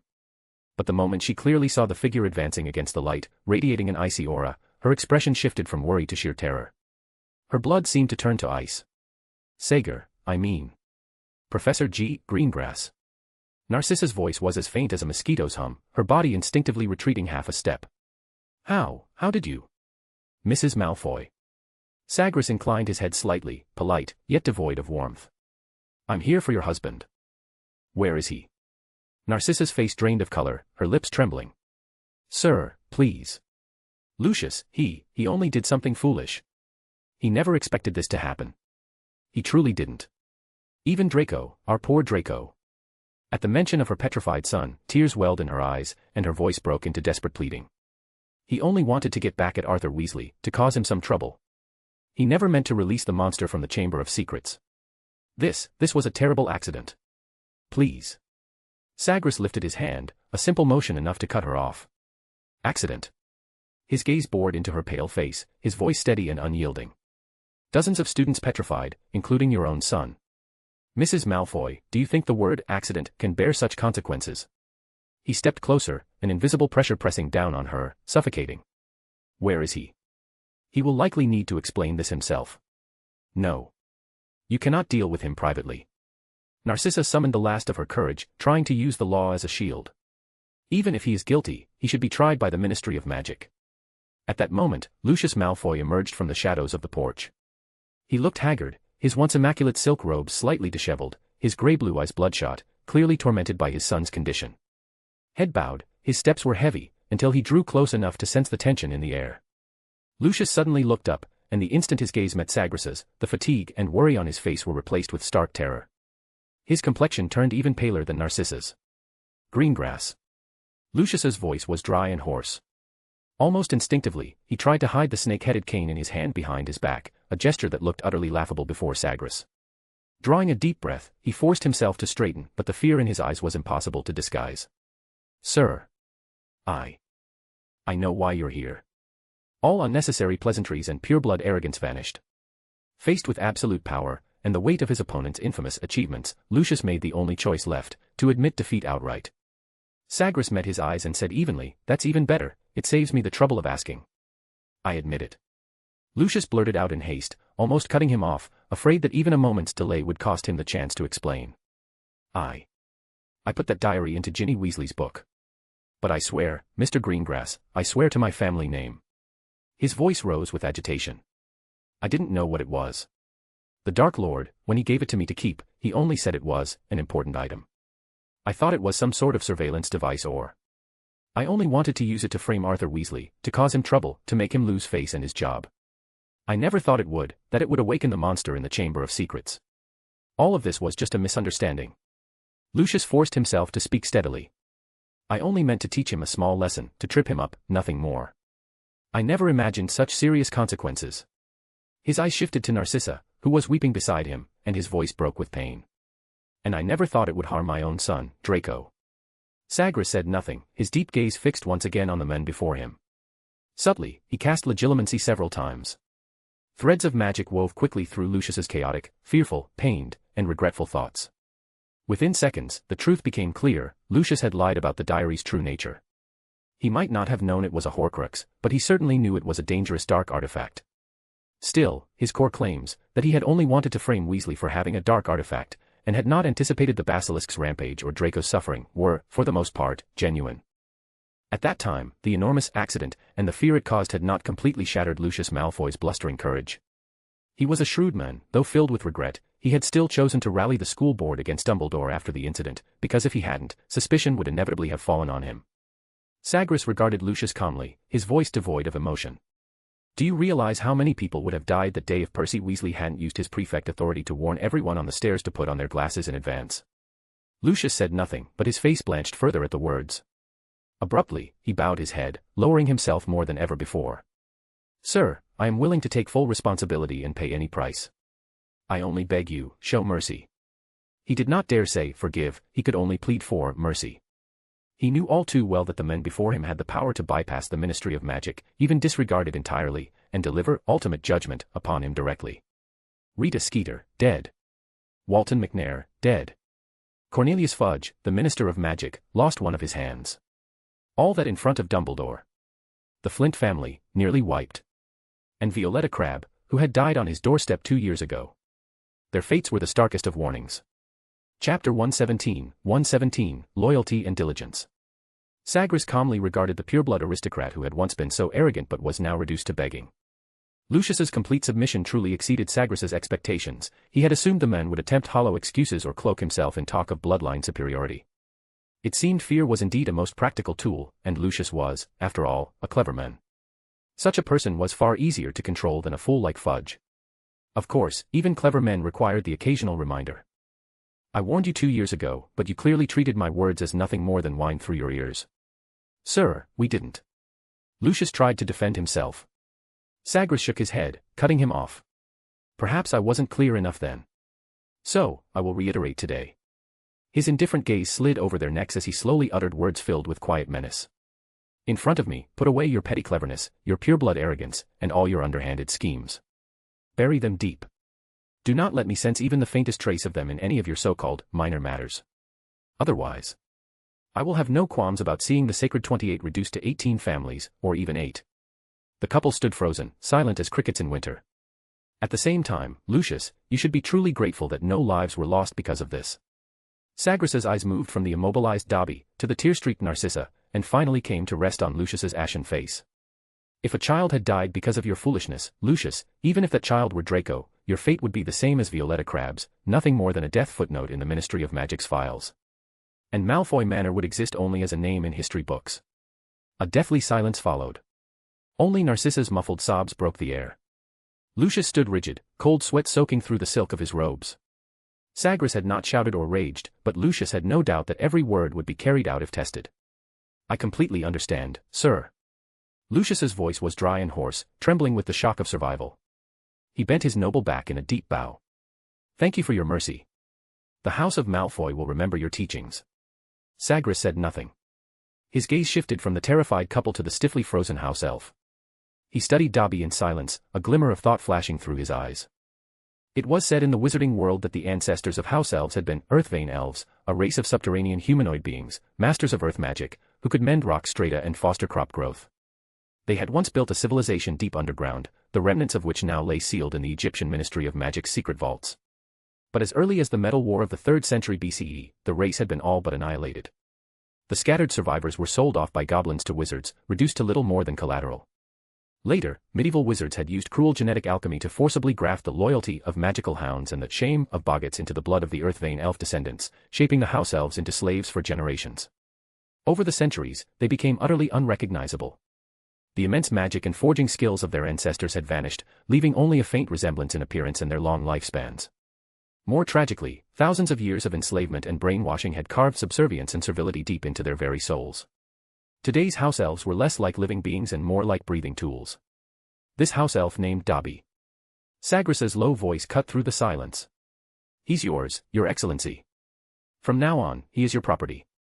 Lucius spoke without hesitation, making the decision instantly. Sagres snapped his fingers casually. The crisp sound fell like a pardon, and the invisible bonds restraining Dobby dissolved at once. The elf collapsed to the floor with a heavy thud. "You may refuse." Sagres looked down at him, his tone flat. Dobby lifted his large, tennis ball-like eyes timidly, staring fearfully at his new master. Yet from the corner of his vision, he dared a glance at Lucius. The cold warning in his old master's eyes was unmistakable: "Refuse, and I'll make your life worse than death." Dobby's small body trembled violently.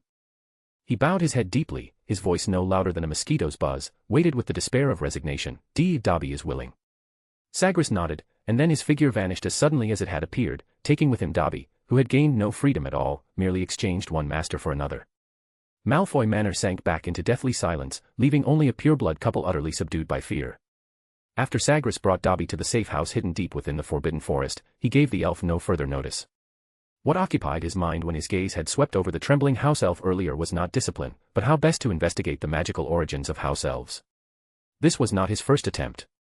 His previous studies had sharpened his skill with wandless and wordless casting, but they had yet to reach the deeper truths he sought. Dobby, however, interpreted Sagres's silence and scrutiny as the calm before judgment. The elf's heart pounded in his chest, his small body quaking uncontrollably. His mind reeled with the sins he had committed, taking it upon himself to block Harry Potter from returning to Hogwarts, sealing the platform, intercepting letters, each one a gross violation of a house elf's duty. Had this new master, Mr. Greengrass, infamous for his ruthlessness and rumored to have slain many pureblood wizards, asked specifically for him from Lucius Malfoy only to mete out punishment for these transgressions? The more Dobby dwelled on the thought, the greater his terror grew. His huge eyes welled with tears, and he could already imagine his fate, a brutal punishment, or perhaps, complete erasure. But Sagres simply left him in the Forbidden Forest cabin, as though he had forgotten his existence. Dobby was dumbfounded.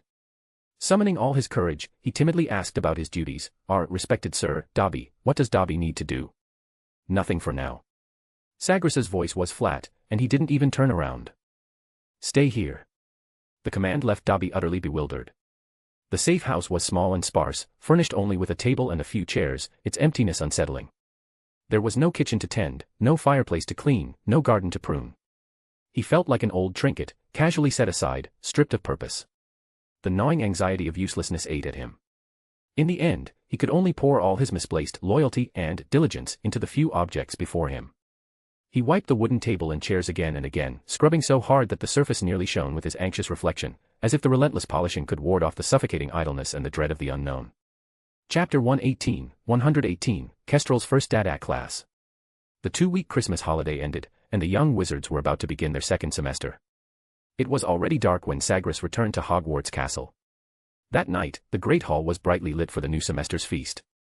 Sagres had received a special notice from Professor McGonagall, the deputy headmistress, instructing him to attend without fail, because a new colleague would be joining. He knew full well that the new colleague referred to Miss Kestrel. Although she had only graduated a few years ago and her combat experience was somewhat lacking, she was certainly capable of teaching a group of students. Especially for defense against the dark arts, she herself wasn't fond of fighting, but she had made significant achievements in defensive magic and evasion.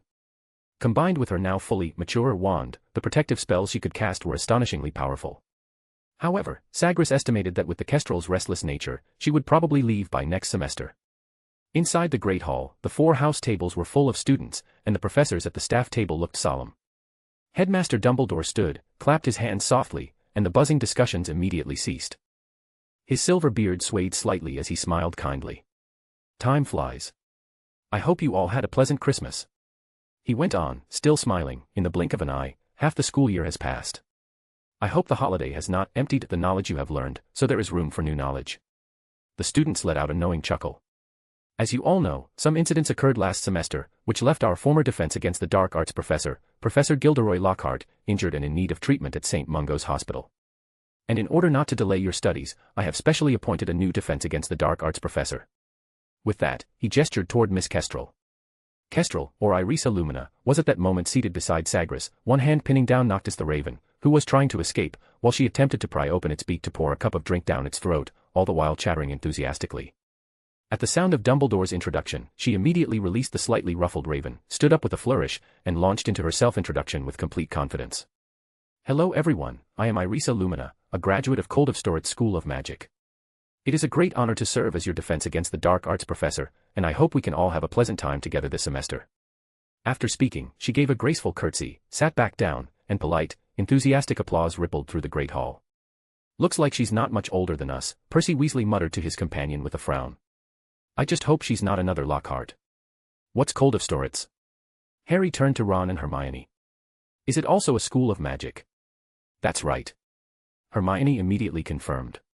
It's a wizarding school in Russia. I heard their Quidditch is played on trees. Riding trees.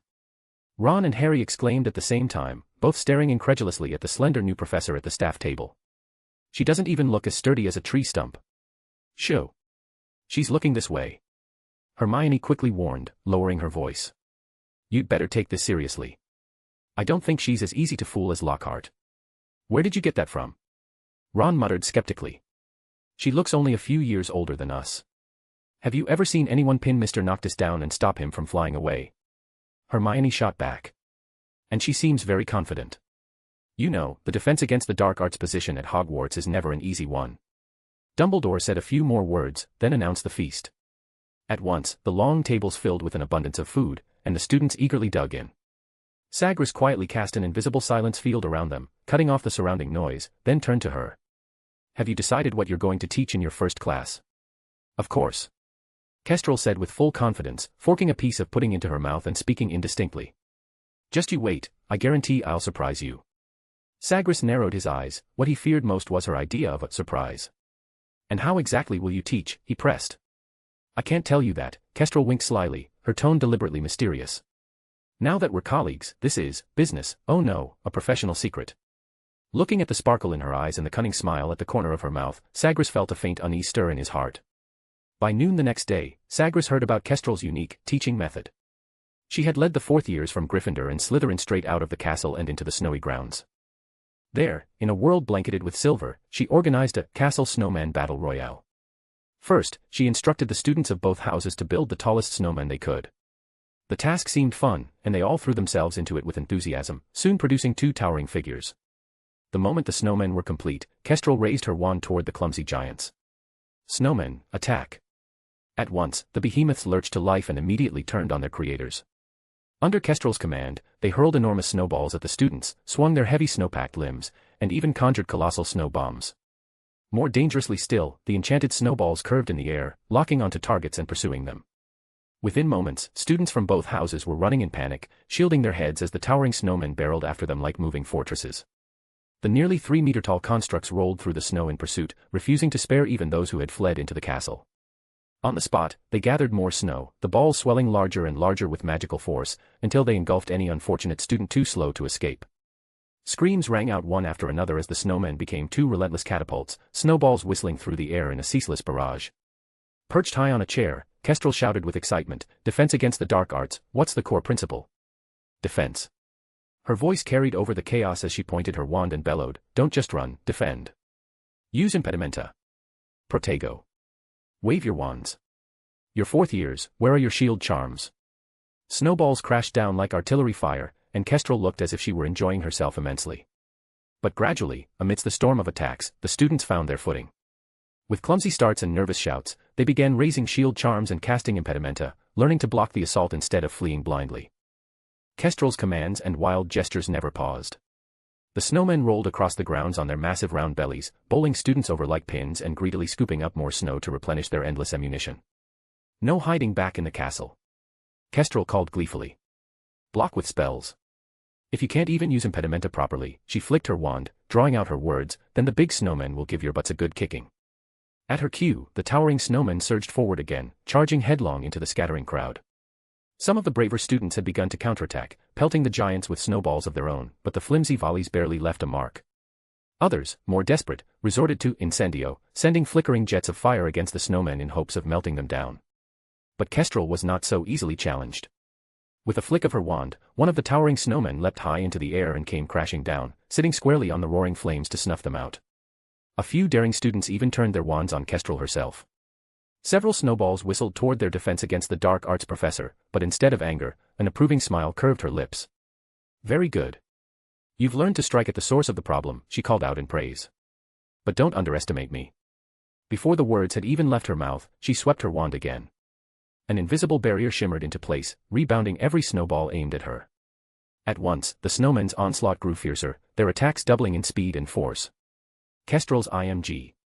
Chapter 119, Thrilled Students. Defend. Defend. Defend. I didn't tell you to cower with your heads in your arms. Kestrel stood tall on a chair, her voice slicing through the storm like a blade. The wind howled, but her words cut louder.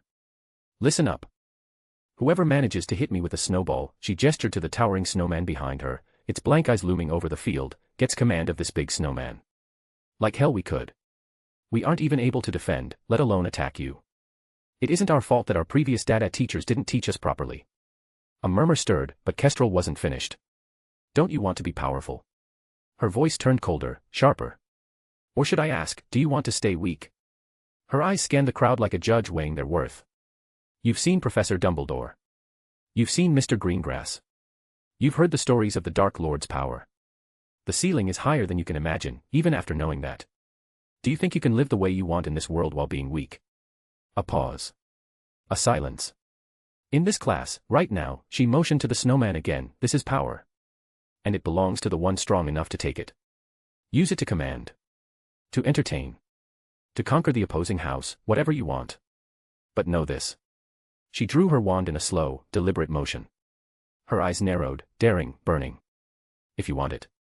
Then you'll have to take it. Heh. That was all it took. The field exploded into motion. The Gryffindor and Slytherin students went wild at her words, snowballs flying in dense volleys toward Kestrel, carrying all the respect they had pent up through the lesson. With a light tap of her wand, she sent an obstacle charm flickering into place, neatly deflecting every attack. Now and then, a stray snowball grazed her robes, only making her laugh louder as she sent back even trickier counterattacks with a flick of her wand. At last, she swept her wand in a sharp arc, conjuring a massive shield charm before her that stopped the incoming barrage cold.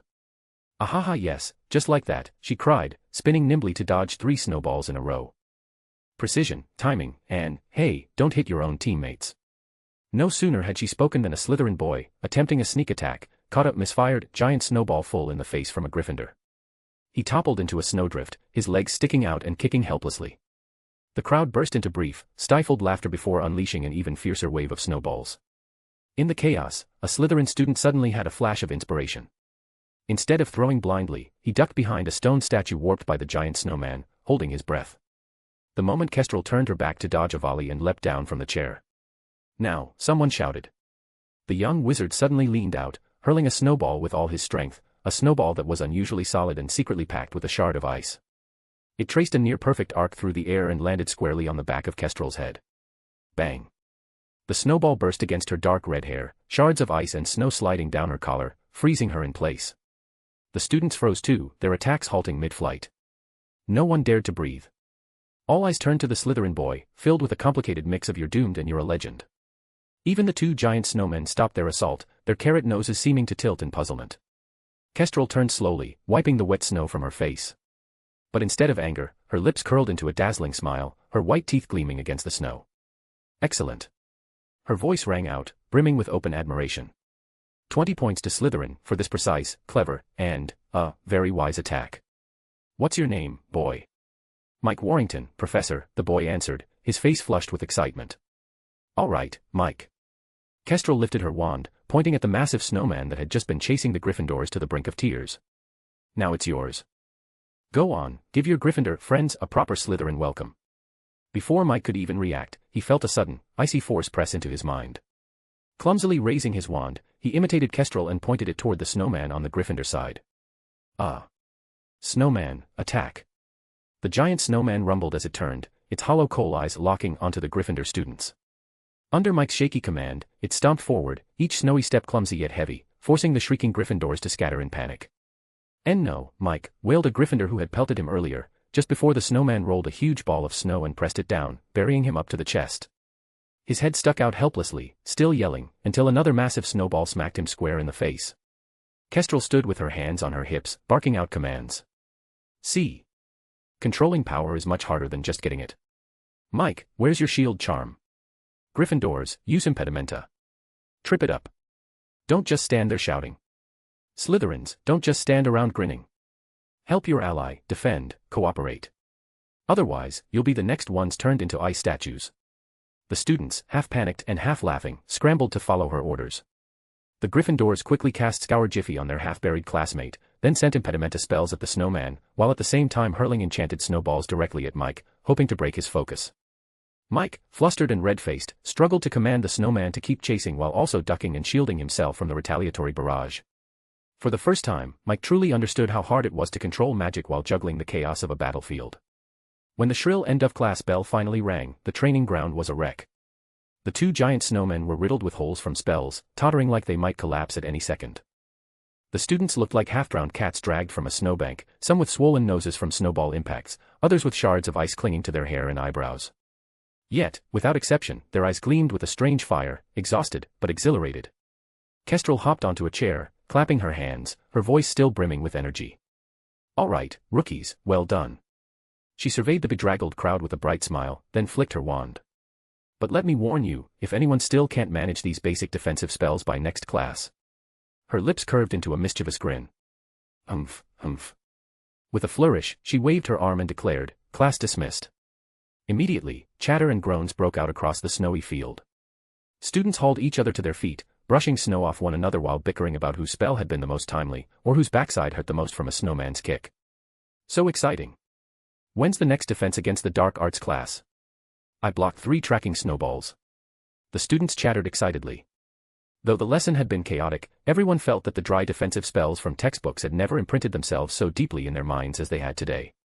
The hospital wing was soon overflowing with students who had overexerted themselves, twisted ankles, frostbitten fingers, nosebleeds from snowball impacts, and more than a few who had been flattened or face-planted by the snowmen.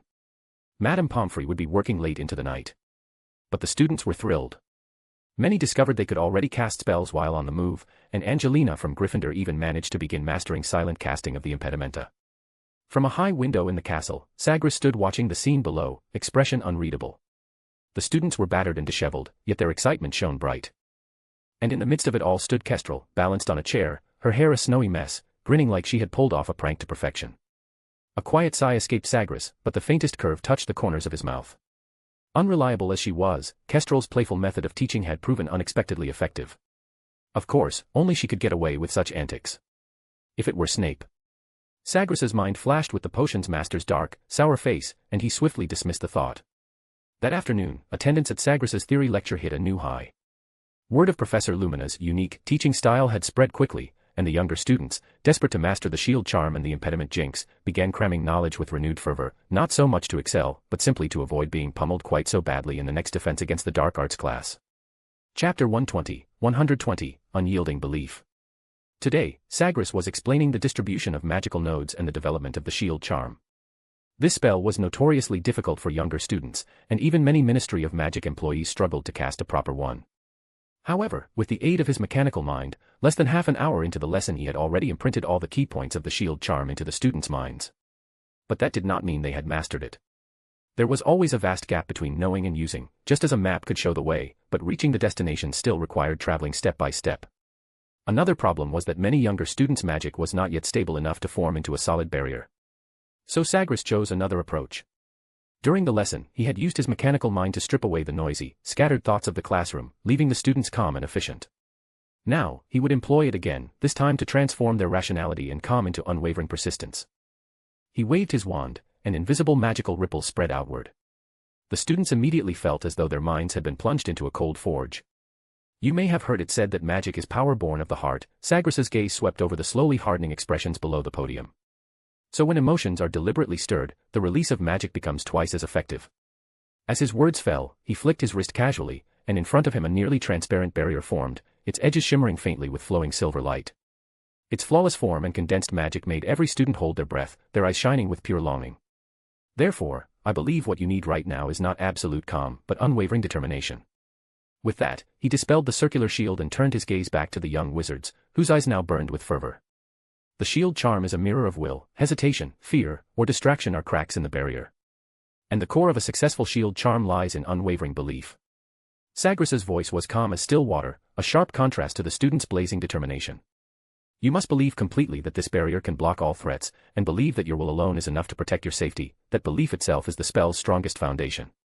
Under the powerful guidance of the mechanical mind, reinforced by Sagres's words, the cool, detached rationality from earlier in the class was being transformed into something else, persistence, resolve, and a nearly fanatical determination.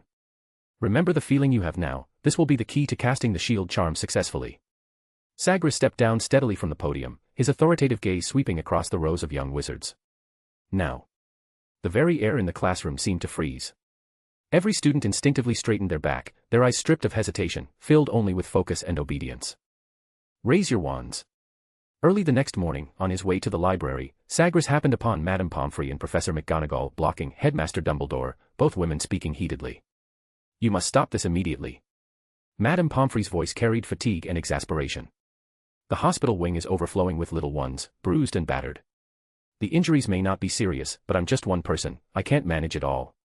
Sagres understood at once, this was clearly a complaint about Kestrel's unique teaching methods, which had placed an unbearable burden on the already understaffed hospital wing. That was indeed a problem. The Hogwarts hospital wing relied solely on Madame Pomfrey. Once a large wave of casualties struck, being overwhelmed was unavoidable. He thought as he walked forward, and the three fell silent at his approach. Good morning, Professor Greengrass. Professor McGonagall greeted first. Sagres gave a slight nod in return, exchanged pleasantries, then steered the topic toward the new professor and the constant stream of injured students. Finally, his calm gaze settled on the school nurse. Madame Pomfrey, have you considered recruiting assistants? Assistants. The headmaster, the deputy headmistress, and the nurse all stared at him in collective bewilderment. So Sagres continued, many of the 6th and 7th years, because of the trauma roulette, have already mastered basic healing spells, but they lack real opportunities to practice. Isn't this the perfect chance? He gave a meaningful glance. It would ease your burden considerably while letting them refine their spell control in actual situations. And it would be very beneficial for their own growth as well. Even Professor McGonagall looked somewhat persuaded, though her usual caution made her ask, can the student's spell work? Be relied upon for safety. Even if their results aren't flawless, Madame Pomfrey will still be there to back them up, Sagres replied with quiet confidence. And we're only talking about simple injuries, sprains, chilblains, nosebleeds. The risk is minimal. The worst that might happen, he added evenly, is a rash or a harmless blister or two. Madame Pomfrey's eyes brightened. This is an excellent idea. And it gives me the chance to observe whether any of them show promise in healing magic, potential candidates for St. Mungo's in the future. She turned eagerly to Dumbledore. Albus, what do you think? Ah, a very good and creative solution, the headmaster said with a smile. But, Sagres, do you think the students will be willing to come to the hospital wing and help? Rest assured, Sagres's lips curved into a knowing smile. They'll probably be hoping for more casualties, just to put their newly learned skills to use. And so, the plan was settled. Fortunately, in the wizarding world, performing healing spells doesn't require a medical license, and treating minor cuts or scrapes wouldn't cause any major issues. At most, a few overenthusiastic, young wizard healers still learning the craft might leave behind some harmless, temporary souvenirs on their unlucky patients. Meanwhile, the castle caretaker, Filch, found himself in a bind. The corridors and courtyards were littered with melted ice shards and the remains of broken snowballs. As a squib unable to use magic, cleaning up these enchanted messes cost him an immense amount of effort. But rather than complain to Dumbledore, Filch went straight to the new defense against the dark arts professor, Irisa Lumina. Professor Lumina, I think you should do something about this. His hoarse voice was edged with suppressed anger. Ice shards, slush, everywhere. And if that weren't enough, I've got to clean up rat guts, toad entrails, and Merlin knows what other stains and filth. I'm scrubbing and mopping all day long, I don't even have time to stop and eat. His sallow face twitched with fury. Oh, I'm sorry, Mr. Filch. Irisa Lumina apologized quickly and sincerely, her expression full of guilt. But don't worry, I can teach you 2 very practical cleaning spells, they'll be absolutely effective against all this. Filch's face stiffened, his tone blunt. Professor Lumina, I think you've forgotten, or maybe you don't know, I'm a squib. I can't use magic. Since Madame Norris had been petrified, Filch had nearly revealed his identity as a squib before the entire school, and now he spoke of it as though he didn't care, though deep down, he cared more than anyone. Oh, well. Irisa's face creased at once, clearly struggling with the tricky situation. I've got it. She suddenly clapped her hands, the sharp sound echoing down the corridor and making Filch jump. I can enchant your cleaning tools to move on their own, then the work won't be so heavy for you. Chapter 121, The Power of Precision. Filch eyed her suspiciously, his cloudy eyes full of distrust. Making brooms move on their own. It sounded like one of those mischievous rascals' pranks. Move on their own. Will they behave? Won't they go mad like those cursed biting brooms? He recalled the painful lessons from some of the Weasley twins' prank products. Of course not, you dummy. I'll apply very precise, very stable magic. Kestrel patted her chest, speaking with confidence. Come on, give me your mop and bucket. Filch hesitated, but finally, with a mix of doubt and reluctant belief, he handed over the weathered mop leaning against the wall and a dented tin bucket.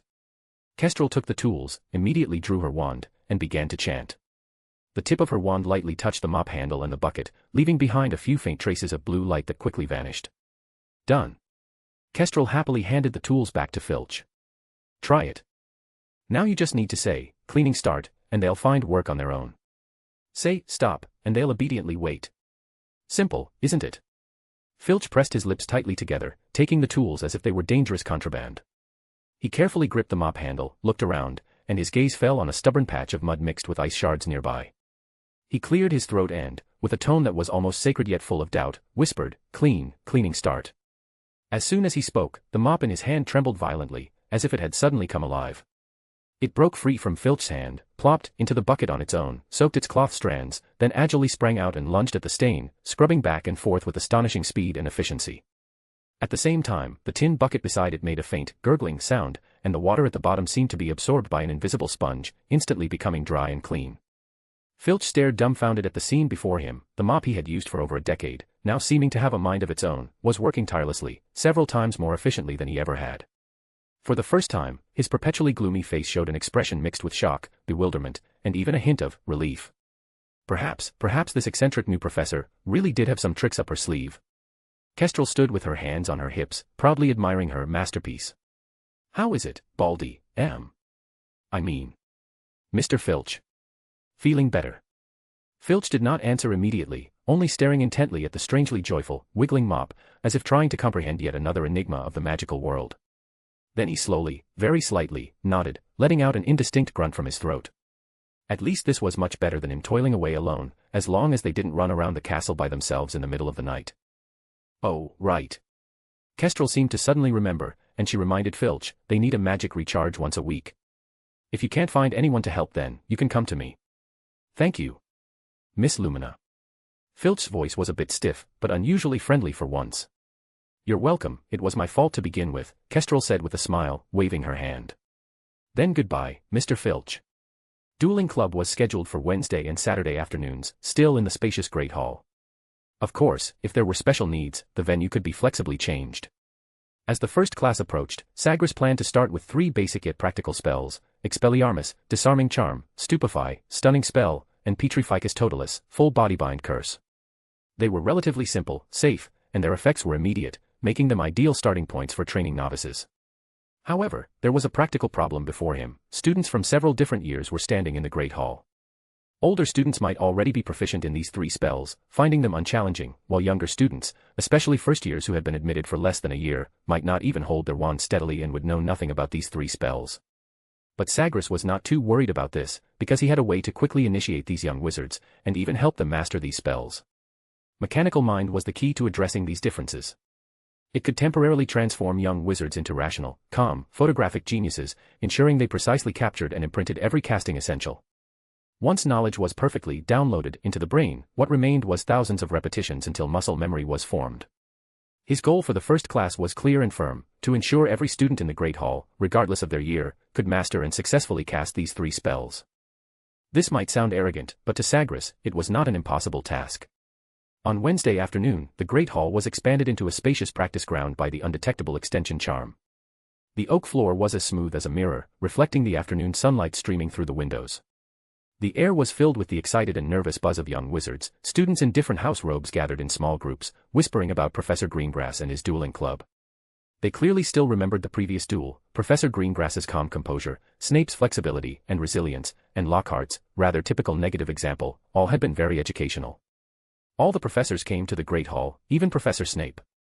And Kestrel, who had heard about Sagres's splendid performance in the last duel from somewhere, kept pestering Professor Snape with questions, completely ignoring his increasingly gloomy face. "Tell me more, Professor Snape, and then what?" Kestrel leaned close to him, her two curious eyes almost touching his face. Professor Snape's face darkened, and he silently cast a muffliato on himself. The few professors around them couldn't help but cover their mouths and snicker at this scene. In the end, it was Sagres who rescued Professor Snape. He stepped into the Great Hall precisely on time. He was wearing a well-tailored dark grey wizard robe today, which made him look very tall and straight. Without unnecessary pleasantries, his calm gaze swept across the entire hall, instantly quieting the noise. "Good afternoon." His voice was not loud, but it clearly reached every corner, carrying a calming power. "Welcome to the Dueling Club. The original intention of establishing this class is to enable you to survive in real conflicts. Therefore, all flashy spells and performative actions will be discarded. In short, here you only need to learn one thing: survival." If it had been before, the lazy students might have dismissed Sagres's words, but after the Chamber of Secrets incident, they became much more subdued. Perhaps they finally realized that even Hogwarts was not an absolutely safe haven. Mechanica mentem faciant. Sagres raised his wand, and without chanting, the tip of his wand suddenly lit up with a cold blue light. The moment his words fell, that blue light rapidly spread, transforming into countless fine, silken light streams that precisely entered the foreheads of every student. An indescribable coolness instantly flooded their brains, like precisely meshing gears, dispelling all distractions, tension, and ingrained thought patterns. The world seemed to move in slow motion, and the students felt their senses become exceptionally acute, while their minds were as calm as ice crystals. This was the first time Sagres had unleashed mechanical mind on so many people. Although it had not reached his limit, it was indeed a considerable burden. Chapter 122, Astonishing Efficiency. Looking at the students with clear eyes below the stage, Sagres concealed a trace of fatigue deep within his gaze and began his explanation. His pace was unhurried, every word crystal clear. "Today, we will master 3 basic spells: the disarming spell, Expelliarmus, the movement-restricting spell, Petrificus Totalis, and Stupefy, which renders opponents unconscious." As he spoke, he waved his wand, and a cunning streak of spell light, like a silver snake, shot through the crowd, striking an empty chair in the corner. To the students' gasps, the chair twisted and deformed, transforming in the blink of an eye into an armored knight holding a gleaming longsword. It strode heavily across the oak floor, rudely pushing aside the crowd, and charged fiercely toward Sagres. A strange, focused light flickered in the students' eyes, and even the observing professors couldn't help but widen their own. Expelliarmus. Sagres thrust his wand forward sharply, and a fierce red light shot out, striking the armored knight in the distance. Clang. The knight's longsword flew from his hand with a clatter, spinning as it went. Key points: a clear target, firm intention. Imagine the opponent's weapon as a foreign object that must be stripped away. Concentrate your magic at one point, rather than dispersing it. His voice remained calm as he waved his wand again. Petrificus Totalis. A grayish-white beam instantly struck the target, and the knight's charging posture froze mid-motion, like a statue cast in steel, rigidly fixed in place. The key to Petrificus Totalis lies in the purity and intensity of the binding intention. Imagine magic permeating the target like frost, solidifying the opponent's limbs. Immediately after, his wand made a crisp, decisive downward slash. Stupefy. A thick blue beam of light slammed into the petrified knight. Boom. The armored knight was blasted backward, crashing heavily to the ground, motionless. This spell requires a clear termination will to be infused. The force must be heavy, like a sledgehammer coming down. At the same time, pay attention to the stability of the magic output. It's not about being as strong as possible. In the time that followed, Sagres meticulously explained the subtle changes in lip shape for each pronunciation, the precise angle of each wrist movement, the delicate path of magic flowing within the body, and even the unique feeling of magic and will perfectly aligning at the moment a spell succeeded. All of these details were forcibly imprinted into the students' overworked minds.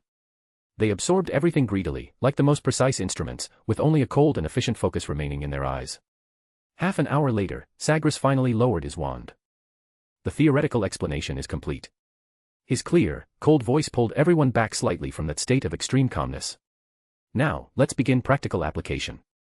His wand flicked again, and a row of heavy oak chairs at the edge of the great hall silently transformed into practice dummies holding short sticks. They moved with stiff steps, automatically dispersing across the area. 2 people per group, partner up.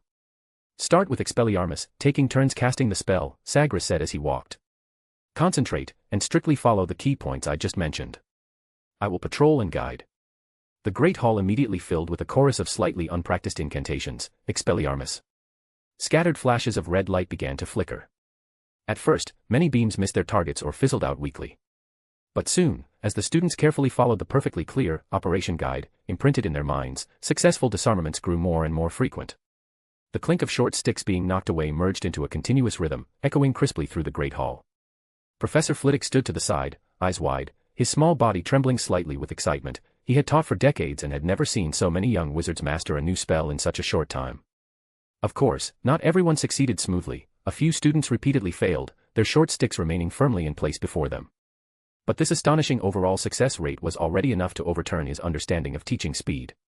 Meanwhile, Sagres moved silently among the practicing students like a shadow. When he noticed an obvious problem, he would stop, offer concise guidance, or directly call out a name, asking other students to correct it. Yes, the students were now capable of becoming teachers themselves, and this was also the purpose of working in pairs. Cedric, Sagres's voice was calm, point out your partner's problem. His wrist angle needs to be raised, Professor, Cedric immediately replied. Sagres turned to Cedric's partner. Did you hear that, Mr. Jones? Yes, Professor. Jones quickly adjusted his posture, and the red light that burst from his wand was indeed much steadier than before. Sagres then walked toward the Ravenclaw area. Not far away, Astoria Greengrass's wand tip was straining to produce a thin, weak red thread, which fizzled into the air after flying less than 3 meters. Analyze the reason, Astoria, Sagres's voice came at just the right moment. My magic output isn't stable enough, Professor. Then what's the solution? When casting the spell, my will must be absolutely firm, she answered seriously. Sagres nodded and continued to patrol among the crowd. Harry and Ron were paired together. Harry could already consistently knock the short sticks from the dummy's hands, but although Ron's spell light struck the dummy, the short stick in its hand remained unmoved. Mr. Potter, Sagres's gaze fixed on Harry, analyze Mr. Weasley's mistake. It's a target deviation, Professor. Expelliarmus is meant to disarm a threat, not cause damage. Sagres gave a slight nod. Do you understand, Mr. Weasley? Yes, Professor. Ron took a deep breath, refocusing his gaze on the short stick. Sagres then turned his attention to Hermione and her partner, Neville. Hermione's Expelliarmus was already quite condensed and powerful, but Neville's wand tip produced only a few scattered sparks. Miss Granger, point out your partner's problem. His wand movement isn't decisive enough, Professor, it needs to be a clean, sharp thrust, not a sloppy one. Upon hearing this, Neville immediately adjusted his movements, trying to imitate the precise motion he pictured in his mind. Finally, Sagres arrived at the Slytherin area.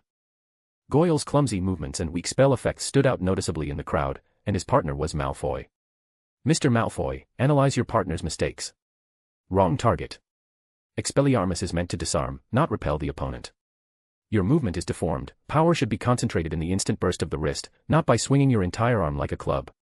Your will is chaotic, hesitation and fear severely weaken the spell's effect. Mr. Goyle, do you understand? Sagres's gaze shifted to Goyle. Goyle nodded sullenly. Everyone's guidance was as precise as a surgeon's knife, brief, direct, and straight to the point. There were no superfluous emotions or chatter, the efficiency was astonishing. Even those who failed were able to correct themselves by relying on the perfect memory template imprinted in their minds while in the mechanical mind state, and the results showed immediately. The golden glow of the setting sun streamed through the high windows, casting long shadows across the polished floor. The great hall was already filled with a dense array of spell light and the crisp clatter of wooden sticks striking the floor. The repeated incantations of Expelliarmus rose and fell, and even the youngest first-year students, after several attempts, were able to knock the short sticks from the dummy's hands. Soon after, Sagres announced the start of the practical session for Petrificus Totalis and Stupefy. With the successful foundation built on Expelliarmus, the students' rate of mastery accelerated significantly. Although the spells were different, they shared subtle commonalities in magic control, willpower, and the essentials of movement. Some quick-witted students, by comparing the differences in casting techniques, were able to grasp the essence of the new spells even faster. Even more interestingly, some students who had previously struggled with Expelliarmus suddenly realized their mistakes while practicing the other 2 spells. They immediately applied these insights back into their earlier practice, achieving self-correction. Sagres stood to the side, watching the orderly scene, a faint flicker of satisfaction in his eyes. 4 hours of class passed in an instant. When Sagres lightly raised his wand, silently withdrawing the mechanical mind that enveloped the hall. An indescribable, bone-deep fatigue instantly swept over the students. It felt as though the mental framework that had been supporting their efficiency had suddenly been stripped away. Many swayed involuntarily, letting out low groans. A buzz of discussion rose in the great hall, while the professors exchanged astonished glances. What caught the students even more off guard was that the spells they had just performed so skillfully now seemed like unfamiliar, unruly tricks. They struggled to wave their wands, managing only a few pitiful sparks or a faint red glow, such a stark contrast to the fluid, precise casting they had shown before. Chapter 123, Dueling Craze. I know the confusion in your hearts, Sagres's calm voice rang out at the right moment. He gently tapped his temple with a long, slender finger. Don't worry, the knowledge etched into your minds will not disappear. What you have temporarily lost is merely precise control over yourselves. His voice drowned out all the noise.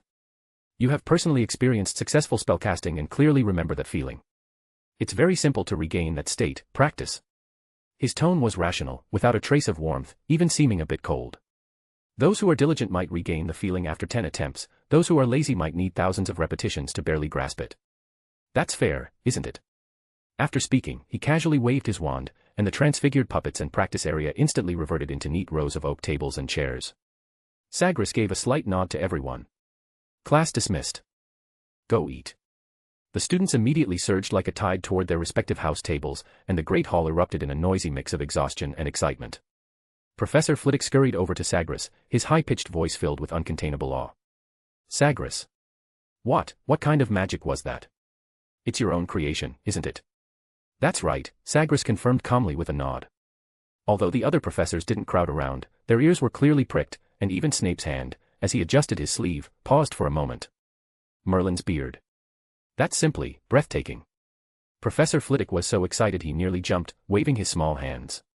When I first heard about it, I thought it was just a simple emotional magic, but clearly I was wrong. It's truly brilliant, your mastery of charms has already far surpassed mine. You will always be my teacher, Sagres's voice was steady, and then he dropped a bombshell. Do you remember my days imprisoned in Azkaban? The inspiration for this spell came precisely from my observation and study of Dementors. Oh my goodness! Professor Flitwick exclaimed in shock. Not only him, but even the usually stern Professor McGonagall and the kindly Professor Sprout covered their mouths in astonishment. Meanwhile, Kestrel wondered if she should also take some time to visit Azkaban, perhaps she could research a powerful magic there as well. Only Snape's pupils suddenly constricted, his thin lips pressed into a hard, straight line. Just as I thought. A sudden realization dawned on him. No wonder this man had meekly surrendered and willingly entered that fortress of despair, it was to study those monsters that even dark wizards avoided. Azkaban, that was indeed a unique laboratory for studying Dementors.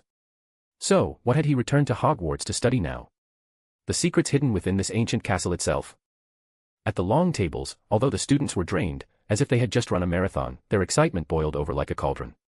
Many were even eagerly waving their wands while forking food, trying to recapture that wonderful feeling from class. The entire great hall was filled with the clatter of cutlery and the clamor of lively discussions. Among the most excited was Neville Longbottom of Gryffindor.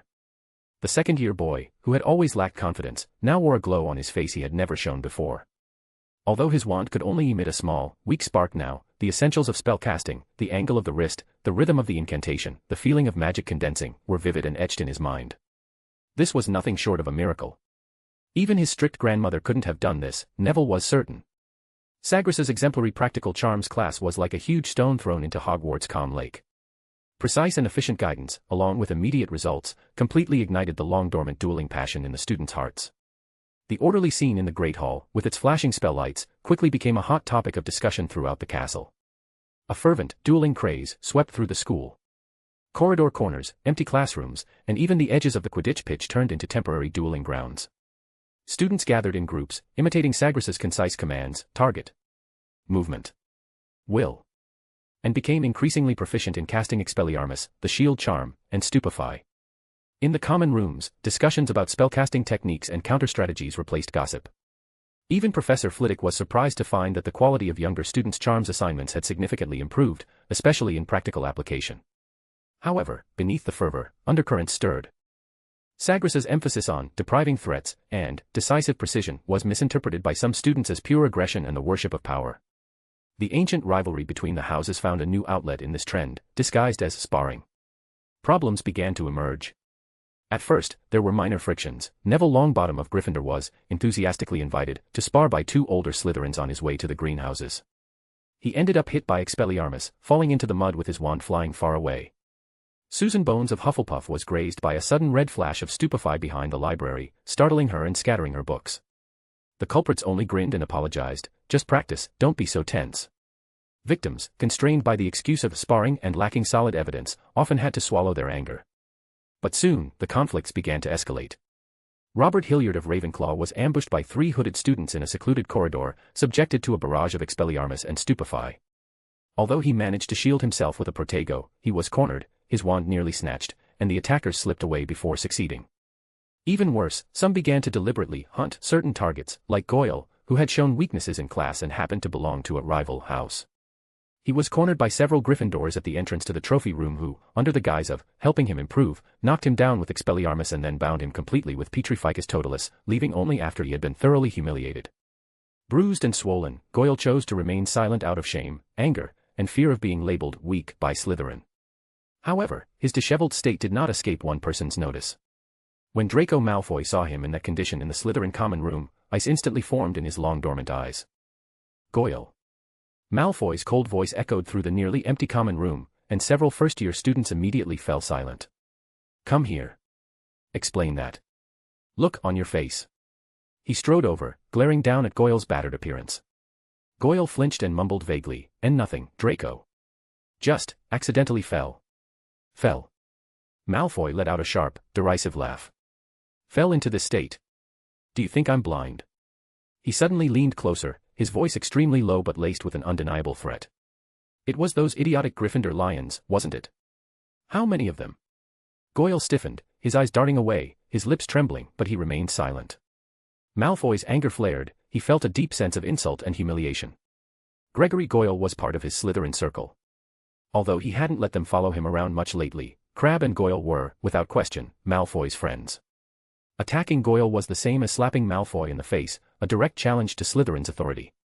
He had dealt with enough trouble recently, did they really think he was easy to bully just because he had been quiet? Speak, Goyle, he hissed through clenched teeth.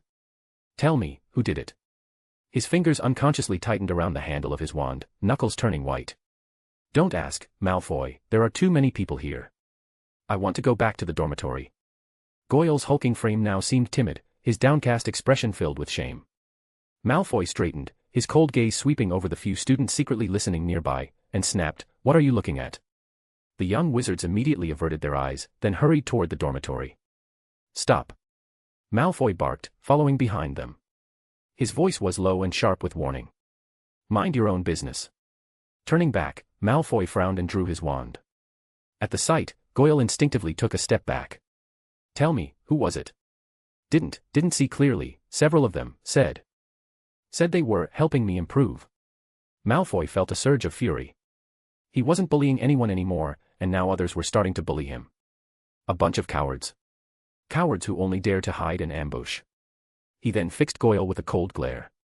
Remember this, Slytherin will not silently endure such humiliation. Weakness only invites more bullying. Next time, no matter who it is, fight back. Use what you've learned. Don't act like a Hufflepuff. Goyle stayed silent, but Malfoy strode over, seized his robes, and dragged him toward the hospital wing. When we get back, you'll practice with me. Practice seriously. If there's a next time, you hit them back hard. Goyle nodded sullenly. Chapter 124, You do not want to fall into my hands. Meanwhile, in the warm Gryffindor Tower common room, the atmosphere was equally somber.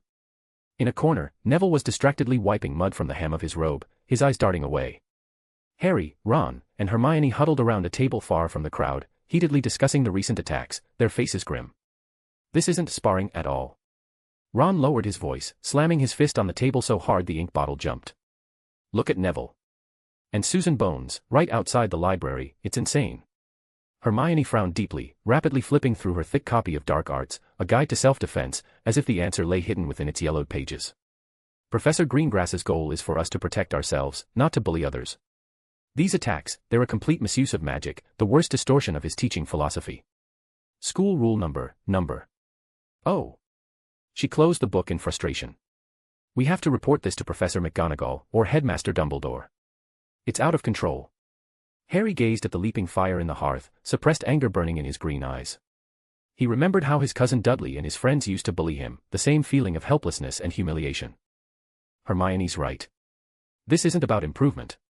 This is sneak attacks hidden behind practice and hoods, the actions of cowards too afraid to show their faces. His voice was low, carrying a dangerous chill. They only target those who are alone, bullying Neville and Goyle. Ron paused. Goyle. He deserves it. Think about how he and Crabbe usually treat others. Ron. Hermione cut him off sharply. This is different.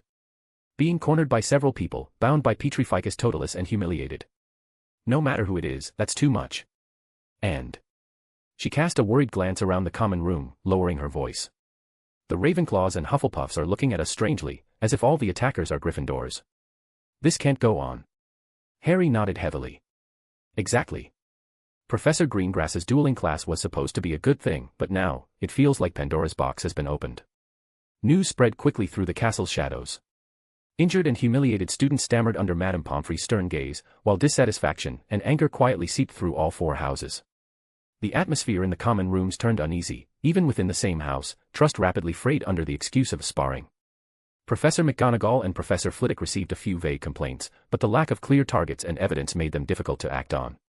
Professor Snape, his face dark, reinforced patrols at the entrance to the Slytherin dungeons, his icy gaze sweeping over every non-Slytherin who passed, as if silently asserting his territory.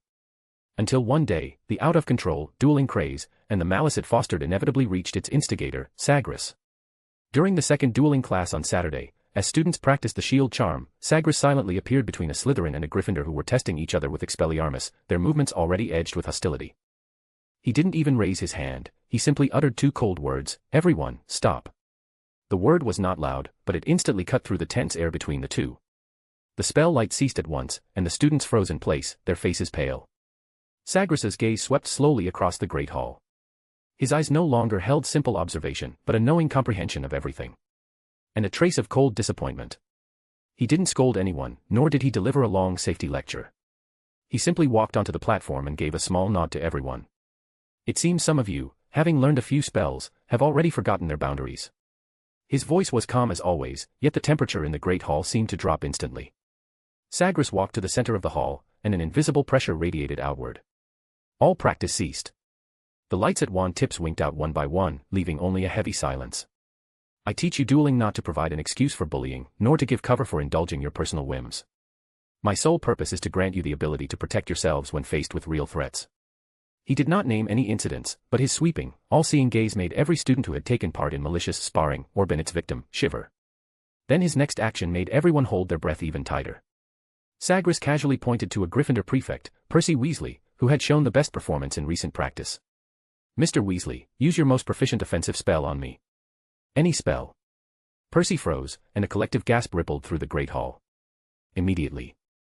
Sagres's command allowed no room for doubt. Percy hesitated, then gritted his teeth, raising his wand. Stupefy. A dazzling flash of red light tore through the air, streaking straight toward Sagres. Just as it was about to strike him, Sagres didn't even reach for his wand. He merely lifted his hand slightly, flicking his fingers in a movement so swift it was almost imperceptible. The powerful red beam of the Stupefy spell, as though it had struck an invisible, slippery wall, rebounded at even greater speed, curving back in a strange arc to hit Percy squarely. Percy collapsed without a sound, crumpling to the ground. The great hall fell into utter silence. Hundreds of eyes darted between the unconscious Percy Weasley and the motionless professor. Sagres's gaze was like ice water made tangible, seeping into every heart. Calmly, he drew his wand, gave it a light wave, and lifted the spell on Percy. Percy struggled to sit up, his face ashen, as though waking from a nightmare. "Do you see?" Sagres's voice was steady. "The disparity in power can be so vast, and do you truly know what power is?" The students hung their heads in silence, those who had secretly engaged in violence trembling uncontrollably. "Now, everyone," Sagres's icy gaze swept the hall, "pick up your wands and cast spells at me. Any spell." The students exchanged uneasy glances but didn't move. "What?" A nearly cruel sneer touched his lips. "Afraid of hurting me? Afraid of killing me? Or is your so-called courage only enough to strike weaker peers?" No one answered. "Bullying the weak to satisfy your own pleasure." He shook his head, his gaze like an ice pick piercing those who guiltily lowered their eyes. "That is the most despicable, most foolish act of cowardice, a desecration of magic itself." He walked slowly among the hushed rows of students, his voice quiet but carrying the weight of final judgment. Effective immediately, all unauthorized, private duels are forbidden within the castle. Any spell attack, once confirmed to be malicious or carried out in non-consensual, unsupervised circumstances, will no longer be treated as a mere violation of school rules. It will be handled directly by me. His cold gaze lingered on each face, and those caught in it instinctively lowered their heads. Believe me, you do not want to fall into my hands. Seeing the students like a flock of quail, Sagres finally added calmly, of course, I will give you a chance. Want to prove yourselves? You can. But it must be within the rules, and under my watchful eye. Chapter 125, Humiliated Purebloods and Cheerful Kestrel. 2 days later, a magically enchanted parchment that could update itself automatically appeared on the notice board in the center of the Great Hall, the Hogwarts Dueling Rankings. Next to it was an application form for a dueling badge. Anyone could pick one up, fill it out, and submit it to their head of house. The rules for the dueling rankings were concise and strict. 1. Qualification for the rankings. All badge holders whose information was entered would automatically be listed. 2. Challenge rules. Only formal dueling challenges to opponents ranked higher than oneself were permitted. Challenges required at least 24 hours advance notice, with Sagres himself or a professor designated by both duelists serving as referee and safety supervisor. Challenging those ranked lower than oneself was strictly forbidden. 3. Protection mechanism. Each challenged student had a cooling-off period and could accept a maximum of 3 formal challenges per week, preventing malicious, continuous duels. 4. Mandatory reconciliation. All students who, during the previous dueling craze, had harmed or humiliated others under the guise of sparring were required, within 3 days, to personally and sincerely apologize to the victims and obtain their forgiveness in order to receive a dueling badge. The apology had to be witnessed by a third party, a prefect or professor, and recorded. As soon as the list was posted, the entire school was thrown into an uproar, then quickly settled into a peculiar order. The energy of the belligerent was channeled into legitimate avenues of upward challenge. Challenging the strong, and proving oneself under the rules and in the presence of authority, became a symbol of true honor and strength. Those who had once bullied the weak suddenly found their so-called power meaningless in the face of real strength, and lost their targets for arbitrary venting. As for the apology mandate, under the pressure of Sagres' cold gaze and the strict dueling ranking rules, most of the involved parties chose to comply. They sought out their former victims and, under the watchful eyes of prefects or professors, reluctantly uttered, "I'm sorry." Some apologies were stiff and awkward, others carried genuine shame. The victims' reactions varied, some chose to forgive, while others refused. Still, through these public apologies, cracks slowly began to mend. However, there were always some who clung to luck and tried to slip through unnoticed. A few students, thinking themselves clever or well-connected, offered perfunctory apologies, or pretended to have forgotten altogether. Sagres' response was simple, direct, and extremely humiliating. He didn't deduct points, assign detentions, or even waste a single word in class. Instead, he sent formal, detailed letters to the parents of these so-called well-connected students. The letters not only clearly listed their children's specific actions, times, locations, and the names of their victims, but also documented their refusal to comply with the apology order. At the end of each letter was Sagres' formulaic, cold signature, accompanied by an unquestionable demand, "Please come to Hogwarts in person within 1 hour of receiving this letter to coordinate on this matter and supervise your child in fulfilling their apology obligation."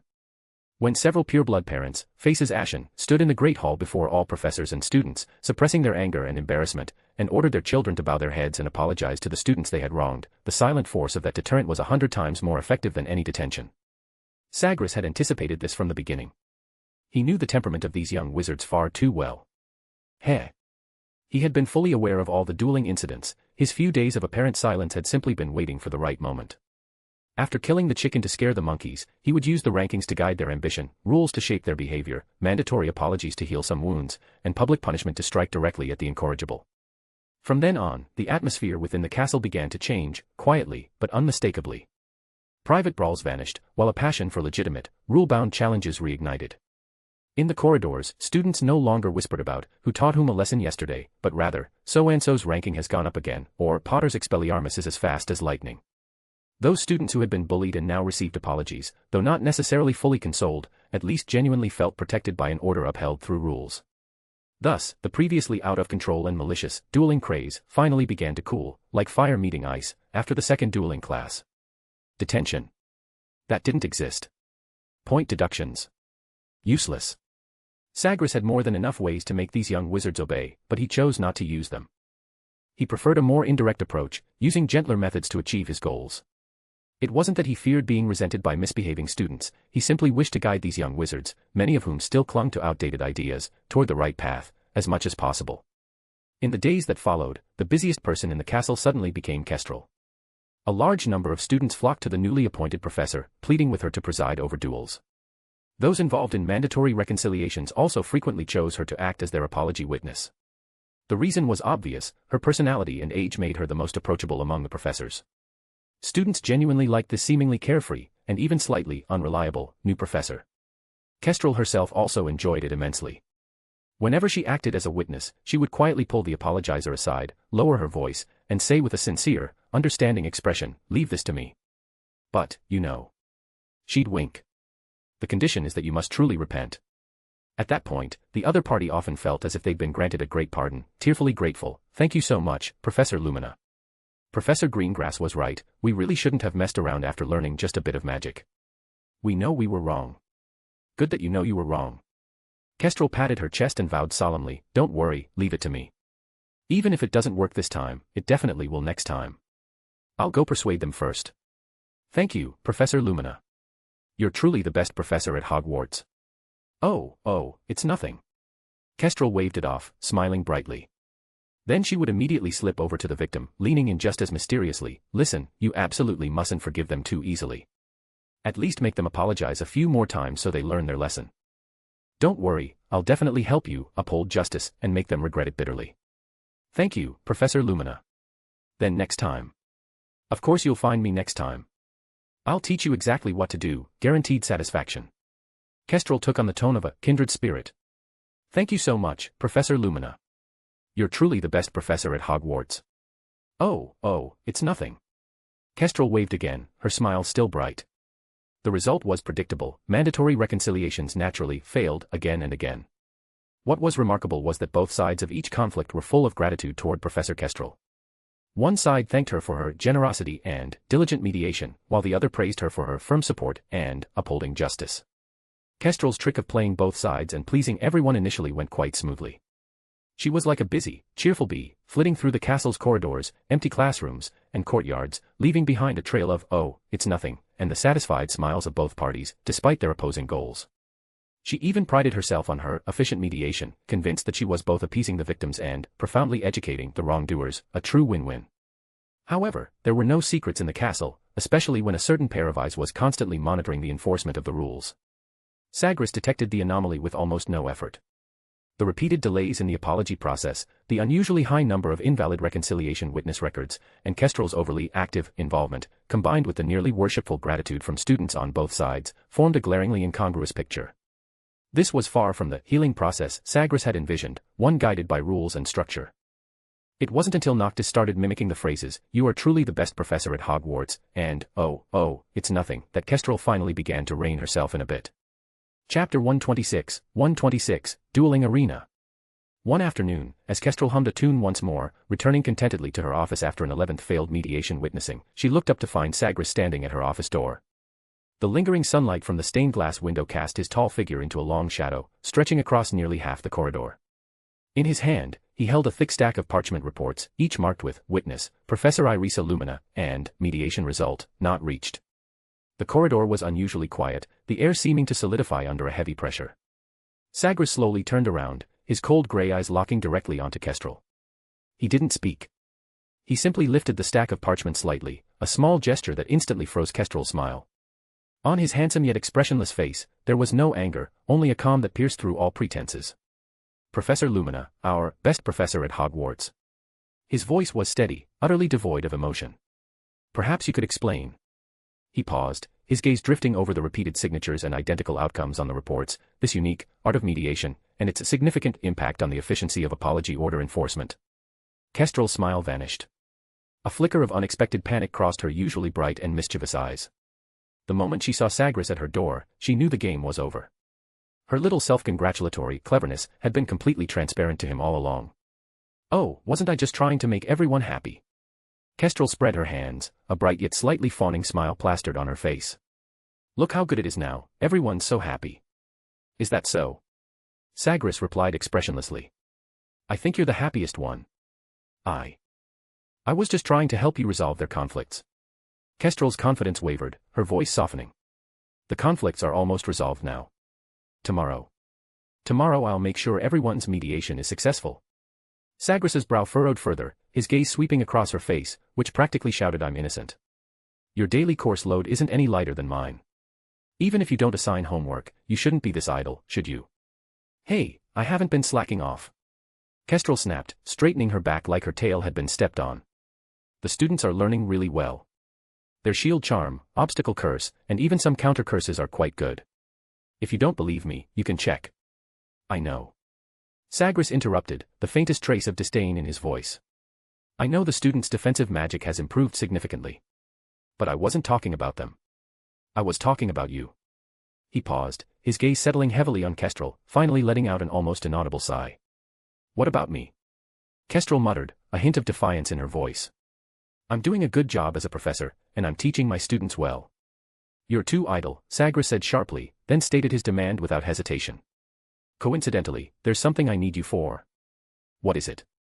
Kestrel immediately became wary, trying to deflect. I've been really busy lately. Sagres's brows furrowed again. Didn't you say all mediations would be successful tomorrow?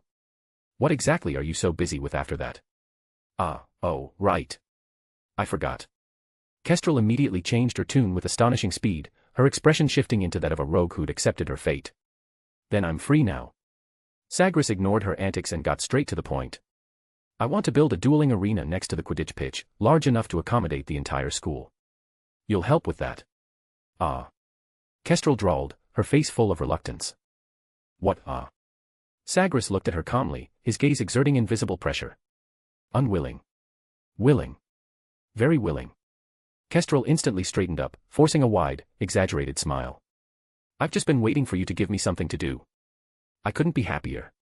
Wait for my notice. Sagres didn't spare her another glance as he turned and walked away decisively. Sagres didn't bother writing a long report. Instead, he knocked directly on the headmaster's office door. Inside, Dumbledore was holding a plate of fizzing whizbees, his blue eyes twinkling with quiet understanding behind his half-moon spectacles.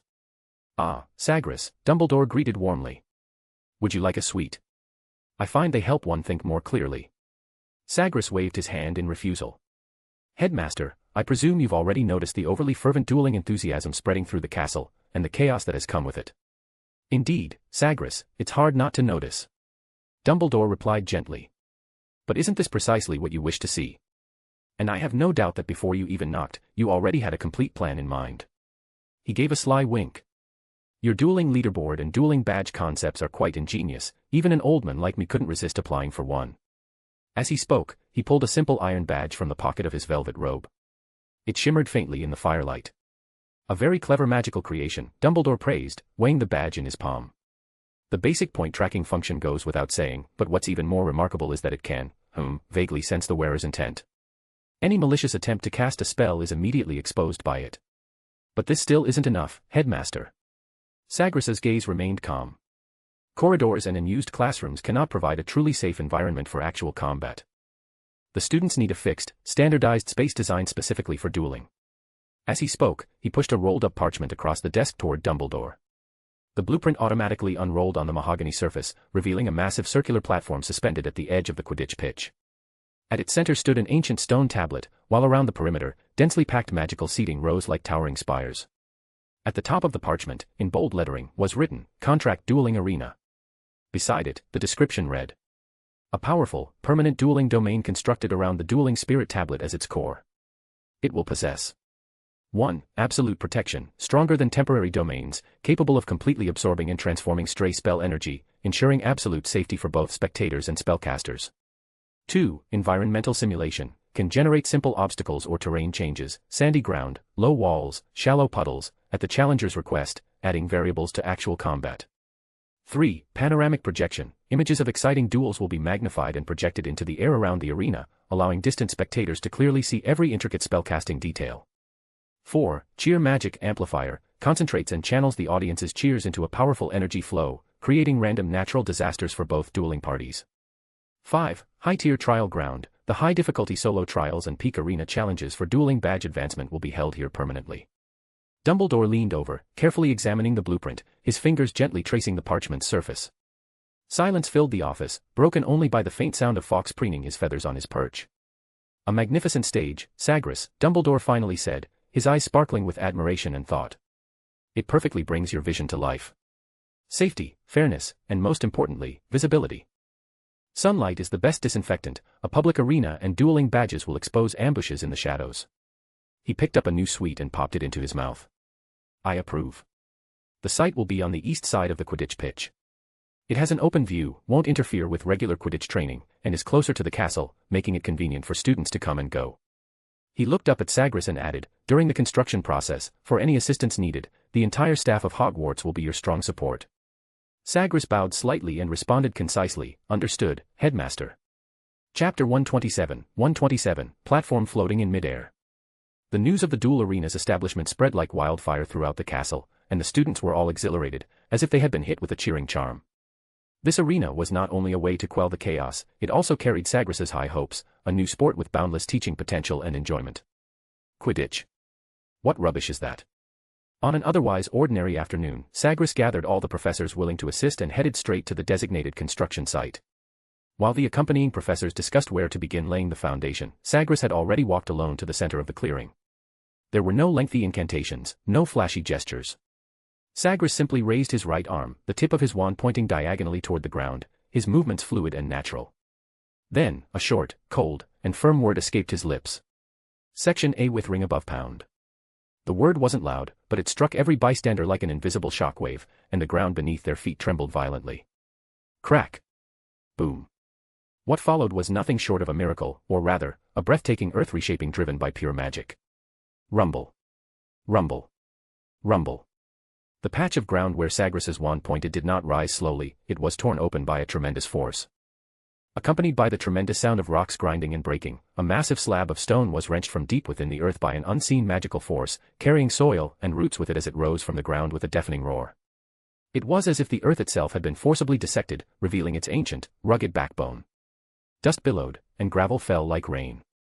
With a wave of his hand, Sagres summoned a sudden whirlwind that precisely gathered all the dust into a compact sphere, which then silently drilled itself back into the ground. Sagres's wand drew precise trajectories in the air. Each subtle flick was accompanied by a dramatic transformation of the arena. The massive stone slabs that had emerged were like obedient clay under the command of his magic. Their jagged edges were smoothed by invisible force, their curved surfaces reshaped into fluid, natural lines. Slab after slab interlocked seamlessly, the low grinding and fitting sounds echoing through the clearing. The arena took shape at a pace visible to the naked eye, its surface smooth as a mirror, yet exuding the weight and solidity of something rooted deep within the earth. Sagres's gaze shifted to the arena's perimeter. He drew a semicircle in the air with his wand. Swoosh. Crack. Vine seeds, long buried and infused with magic by Professor Sprout, burst forth with crisp, dense crackling sounds, as if injected with 100-fold vitality. In an instant, thick, verdant vines surged upward as if alive, frantically twisting, weaving, and climbing along the invisible paths marked by Sagres's wand. They didn't grow wildly, but followed precise, controlled movements, constructing elegant stairways that spiraled upward from all sides, finally anchoring to the edge of the floating arena. Immediately after, the tough vines seemed to possess a will of their own, quickly coiling and transforming into sturdy handrails and rows of seats. The entire process was dazzlingly fast, brimming with wild, untamed vitality. Tiny glowing flowers scattered along the vines began to bloom, their soft light illuminating the stands like an elven theater hidden deep within the forest. Then, Sagres pointed his wand at the center of the arena once more. A thick silver-white beam of light burst from the tip, piercing forcefully into the center of the platform. Where the beam struck, a massive stone tablet rose with a thunderous roar from the heart of the arena, radiating a solemn and majestic aura. The entire process had taken only a few minutes. As the final traces of magical energy dissipated, the dust began to settle, and the vast fissures in the earth vanished without a trace.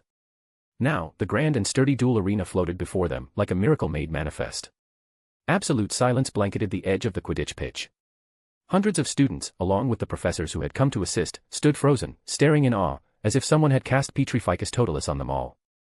The only sounds were the heavy breathing and the thunderous pounding of hearts racing in shock. Ron's jaw nearly hit the ground. He nudged Harry mechanically. He alone, made the whole, this thing, into. The rest of the words stuck in his throat, refusing to come out. Hermione, too, stared fixedly at the massive circular platform floating in midair, nearly the size of a Quidditch pitch, her lips silently forming words that never came. Harry was equally speechless, his legs felt slightly weak beneath him. Even the students who had merely been passing by were frozen in place by the earth-shaking spectacle, stunned beyond words. The scene before them was so unreal it bordered on the unbelievable. Finally, Sagres began assigning tasks. Professor Flitwick, he turned to the excited little professor, please take charge of the core protective enchantments. I'll complete them with you. Professor Flitwick was already rubbing his hands together eagerly, muttering, fantastic. Absolutely fantastic, finally something more than just Quidditch. Professor Sprout, Sagres continued, addressing the cheerful herbology professor, please plant the magical vine seeds you brought in suitable locations throughout the castle. Later, I'll guide their growth to construct vine staircases and suspension bridges leading directly to the arena from inside the castle. Our goal is to ensure that each house's common room, as well as key locations like the Great Hall, has at least one direct path. Professor Sprout nodded enthusiastically and immediately turned to begin the task. Professor McGonagall, Sagres's gaze turned to the stern-faced Transfiguration professor, his tone slightly more reassuring, don't frown just yet. Your role is crucial, you'll need to inspect the protective enchantments that Professor Flitwick and I set, and... He added pointedly, use your unparalleled transfiguration skills to precisely shape every detail of the arena, ensuring every student has a clear view of the battles, while also making sure no one accidentally rolls off the edge. Professor McGonagall pressed her lips together and gave a very solemn nod. Professor Lumina, please engrave the runes on the arena according to my specifications. No problem. Kestrel replied, visibly excited, then blinked. Can I sign it? No. Oh. Her excitement visibly deflated. Sagres then turned his gaze to the potions master cloaked in black. Professor Snape. Severus Snape stood expressionless, like a shadowy statue. He was clearly displeased, Sagres knew it well. The two of them had always been at odds, and if not for Dumbledore's arrangement, Snape would never have come to help. But since the opportunity had presented itself, Sagres had no intention of letting it go to waste. You'll need to brew a special adhesive for the protective layer, Sagres said clearly. Later, have the older students, or the house elves, apply it evenly along the magical circuits at the base of the arena. Snape's brow was already deeply furrowed, his expression showing clear impatience. But Sagres continued as if he hadn't noticed. In addition, I'll need a magical coating that efficiently absorbs impact. As for the formula, I presume you already have one, don't you? Snape's impatience was already clear, but Sagres continued as if he hadn't noticed. And special paint that washes off easily, stimulants to keep people calm, lubricating magical glue, and adhesive magical lubricant. Snape's face twitched involuntarily. He clenched his jaw and growled through gritted teeth, I am the potions professor of Hogwarts, not a handyman apprentice in an alchemy workshop. The first two are fine, but what are those ridiculous things you listed after that? Sagres nodded solemnly. You're right, Professor. Very reasonable. Then just the first two. None of the others. Before Snape could react, Sagres continued decisively, I imagine this won't be a problem for you. I'll leave it to you, Professor. Snape's face turned ashen, his lips pressed into a bloodless line. But in the end, he gave a stiff nod, turned abruptly, and strode away, his suppressed fury practically radiating off him. Chapter 128, Uninvited Visitors. IMG. Sagres brandished his wand, and a stream of shimmering ancient magical runes flowed from its tip like living creatures, accurately imprinting themselves onto various nodes of the arena. They complemented the protective magic array constructed by Professor Flitwick, forming a far more intricate magical network. The subsequent construction progressed in an orderly manner with the full cooperation of the professors. Each day, large groups of students gathered at the edge of the Quidditch pitch to watch, pointing, chatting, their eyes full of eager anticipation. Merlin's oily beard. It's almost as big as the Quidditch pitch. How did such a huge stone float up? A Hufflepuff student exclaimed, rubbing his eyes. Nonsense. It's magic, of course. What else did you expect? A Ravenclaw beside him replied matter-of-factly. Compared to what I said, that's the real nonsense, the Hufflepuff retorted, indignant. I feel. Hogwarts has changed a bit, a Gryffindor girl said thoughtfully, pointing at the vibrant emerald vines and the intricate suspension bridges now adorning the castle's outer wall. Look at those.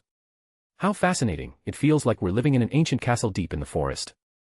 Finally, on a bright and sunny afternoon, just as the last complex runic circuit quietly faded at the edge of the arena. Buzz. The entire magnificent dueling arena suddenly burst into a soft yet powerful magical glow. The light rippled outward like water, brushing across every upturned face below before slowly fading and settling into stillness. It was the signal of its final completion. Sagres walked calmly to the edge of the arena, overlooking the students below, all of whom were holding their breath in anticipation. His voice was not loud, yet it carried clearly across the entire dueling ground. The dueling arena has been completed.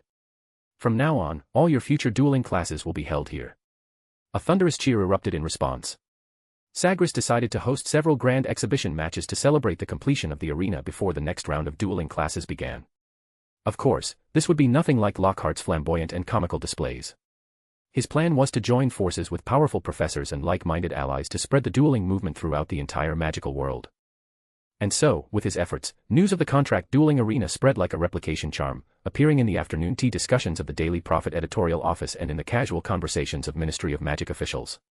Soon, major media outlets across Europe began extensive coverage. Pioneers of the magical world, educational innovation at Europe's renowned Hogwarts. The Daily Prophet featured the story on its front page in gilded font. Hogwarts Magical Revolution, a 1,000-year-old school creates an impossible structure. The subheading read: the most complex magical structure of our time, potentially redefining the art of dueling. Meanwhile, Wizard Weekly took a more controversial angle. Education or performance? Hogwarts Arena sparks fierce debate among pureblood families. The article detailed the vastly differing opinions among pureblood families on the matter, gathered during a Ministry of Magic tea party. Even more intriguing was the special report from the International Magic Observer. European magical education landscape shaken, Demstrang headmaster holds emergency meeting overnight. The accompanying magical photograph showed Karkaroff standing on the deck of the ice ship, his expression grim. The Wizard United Gazette ran the headline: Dumbledore's secret weapon. Unveiling the Azkaban professor's dangerous network at Hogwarts. Beside the article was a silhouette illustration of Sagres, based on his time teaching at Ilvermorny. Even the typically serious journal Spell Innovation published a special feature. The perfect fusion of ancient runes and modern magic, an analysis of contract arena construction techniques.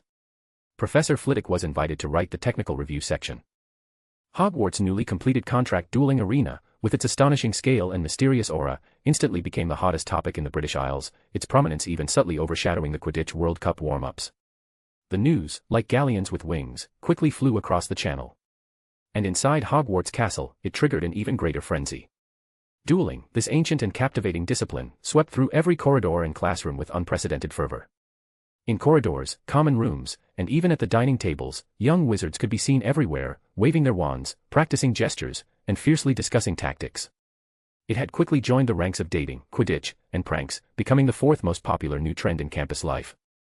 Though the list of exhibition matches had not yet been officially announced, speculation about the participants had already sparked endless discussion. Would Headmaster Dumbledore himself take part? Or perhaps the powerful Professor Greengrass? Or perhaps even dueling masters invited from outside?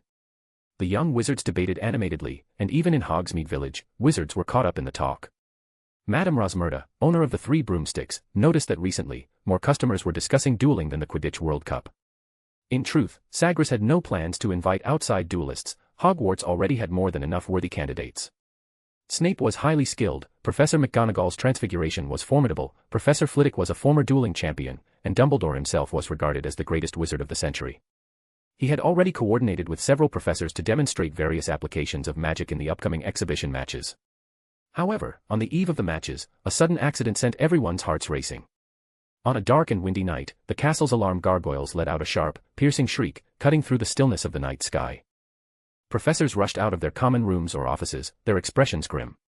Two abnormal magical surges had erupted from the edge of the Forbidden Forest. They were neither the chilling cold of Dementors nor the thunder of centaur hooves, but two powerful and unfamiliar magical presences, like moving mountains, rapidly approaching the protective boundary of Hogwarts. Professor Flitwick quickly examined the feedback from the protective enchantments, his voice tinged with disbelief. Unregistered visitors. They're approaching the school. Sagres stood atop the astronomy tower, gazing into the distance, a faint smile of unexpected amusement curving his lips. They arrived so quickly. He murmured softly, his voice carried away by the night wind.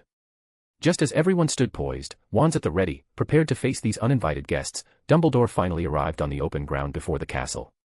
At that moment, the night sky above the Forbidden Forest split open with two distinct beams of light. To the left, a magnificent carriage resembling a crystal palace appeared, drawn by 12 enormous, majestic silver-winged horses. On the side of the carriage, the blue crest of Beauxbaton's Academy of Magic glowed softly, gently piercing through Hogwarts' ancient protective barrier, like a reflection entering water, without the slightest disturbance. To the right, a massive, grim, monstrous ship emerged, as if carved from 10,000-year-old ice. Its prow was shaped like a ferocious sea monster, and its sails bore the double-headed eagle crest of Demstrang Institute of Magic. It burst through the clouds, trailing biting winds and shards of ice, emitting a low, ominous roar as it too passed unhindered through the school's defenses. Beauxbatons. Demstrang. The professors' faces showed surprise and confusion, and some young wizards shouted out in shock. All of Hogwarts fell into a brief silence, then erupted into thunderous gasps and frenzied discussions. Why had these two renowned European schools of magic arrived uninvited, and in such a dramatic fashion, in the dead of night?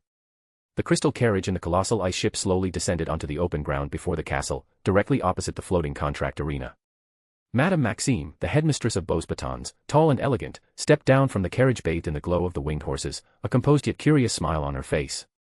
Igor Karkaroff, headmaster of Demstrang, bundled in a thick fur coat, descended from the ice ship with a grim expression, each step radiating the chill of the polar north. Dumbledore smiled warmly and stepped forward to welcome them, and for a brief moment, the atmosphere on the field turned tense and subtle. Chapter 129, Demstrang and Beauxbatons. Albus, I apologize for disturbing you so late at night. Madame Maxime's voice was warm and pleasant, though her gaze was inevitably drawn to the magnificent floating arena in the distance. Igor and I heard that Hogwarts has constructed an astonishingly large dueling ground, and now the entire European wizarding world is abuzz with discussion. We simply couldn't contain our curiosity and wanted to see this contract dueling arena, so frequently mentioned in the newspapers, for ourselves. You are most welcome. Dumbledore said with a smile. In fact, I was just thinking of writing to both of you a few days ago to extend an invitation. Karkaroff, however, let out a short, cold snort. His voice was hoarse. Most welcome. Humph. Dumbledore, what exactly is Hogwarts trying to signal to all of Europe by constructing such a behemoth? Is it an attempt to reshape the rules of wizard dueling? Demstrang is uninterested in other matters, but when it comes to anything involving dueling, we have always maintained a necessary level of attention. Igor, Durmstrang's dark dueling tradition is indeed long-standing, while Hogwarts has only just taken its first steps in this area. The headmaster said gently. Speaking of which, you're already familiar with the main architect of this arena, he's a graduate of your school. Everyone's gaze followed Dumbledore's words, turning toward Sagres, who was now walking toward them. Karkaroff's gloomy eyes shifted away from the arena and locked onto Sagres, his expression openly scrutinizing, tinged with a faint trace of unease. Is that so? He said calmly. Mr. Greengrass graduated from Demstrang with full marks in every subject, and at the time, he flatly refused both my offer of retention and my invitation, choosing instead to accept a position at Ilvermorny as a professor. Hey, Professor Karkaroff, perhaps you've forgotten, at the beginning, you were unwilling to accept me as a student. Sagres took over the conversation with a calm voice and a smile. Besides, in your teaching, you always favored only those students with strong backgrounds. As for a nobody like me. He shook his head slightly. You always looked down on me. His words drew mixed reactions from the surrounding professors, some showed disdain, others chuckled quietly, while a few pretended not to hear anything at all. Karkaroff's already grim expression darkened further. But given his usual demeanor, there was little visible change. Ah. Professor Greengrass misunderstands. Karkaroff said stiffly. I treat all my students equally. I see. Sagres didn't even lift his eyes. Then I must have misunderstood. I had thought the headmaster was a selfish, cowardly opportunist. Oh, well, I'm glad that it was just a misunderstanding. Students, puffed. Karkaroff's face turned pale. Just as he was about to respond, Maxime interjected, the night wind is far too chilly, Igor. The students and professors are still waiting in the carriages. Let's get them settled in first, and then we can catch up. Ah, Olymp is quite right. Please, bring them in quickly, Dumbledore added at once, his voice warm. Dinner has already been prepared in the Great Hall, and the entire Hogwarts faculty and student body are eager to welcome you. In truth, the Hogwarts students had only just received the notice. At that moment, students from each house were rushing to take their seats at the long tables, whispering curiously among themselves. What's going on? Didn't we just have dinner? Who cares, I'm kind of hungry right now. The students whispered among themselves in confusion, while the prefects, though equally uninformed, did their best to maintain order. Before long, the young wizards had all taken their seats, and Dumbledore led the two visiting headmasters into the brightly lit Great Hall. Merlin's smelly panties. She's even taller than Hagrid.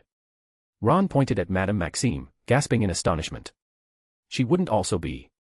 Many people wonder about that, Hermione whispered, but I heard Madame Maxime has never publicly admitted it. She always says she's just a big-boned. Is that so? But that's a bit too big. Who's that tall, skinny man? Harry asked, staring intently at Karkaroff without looking away. He seemed to glance at me several times just now. Igor Karkaroff, the headmaster of Demstrang, Ron leaned in, voice low. I heard he used to be a Death Eater, and after you know who fell, he escaped Azkaban by betraying his comrades. Now he's somehow become a headmaster.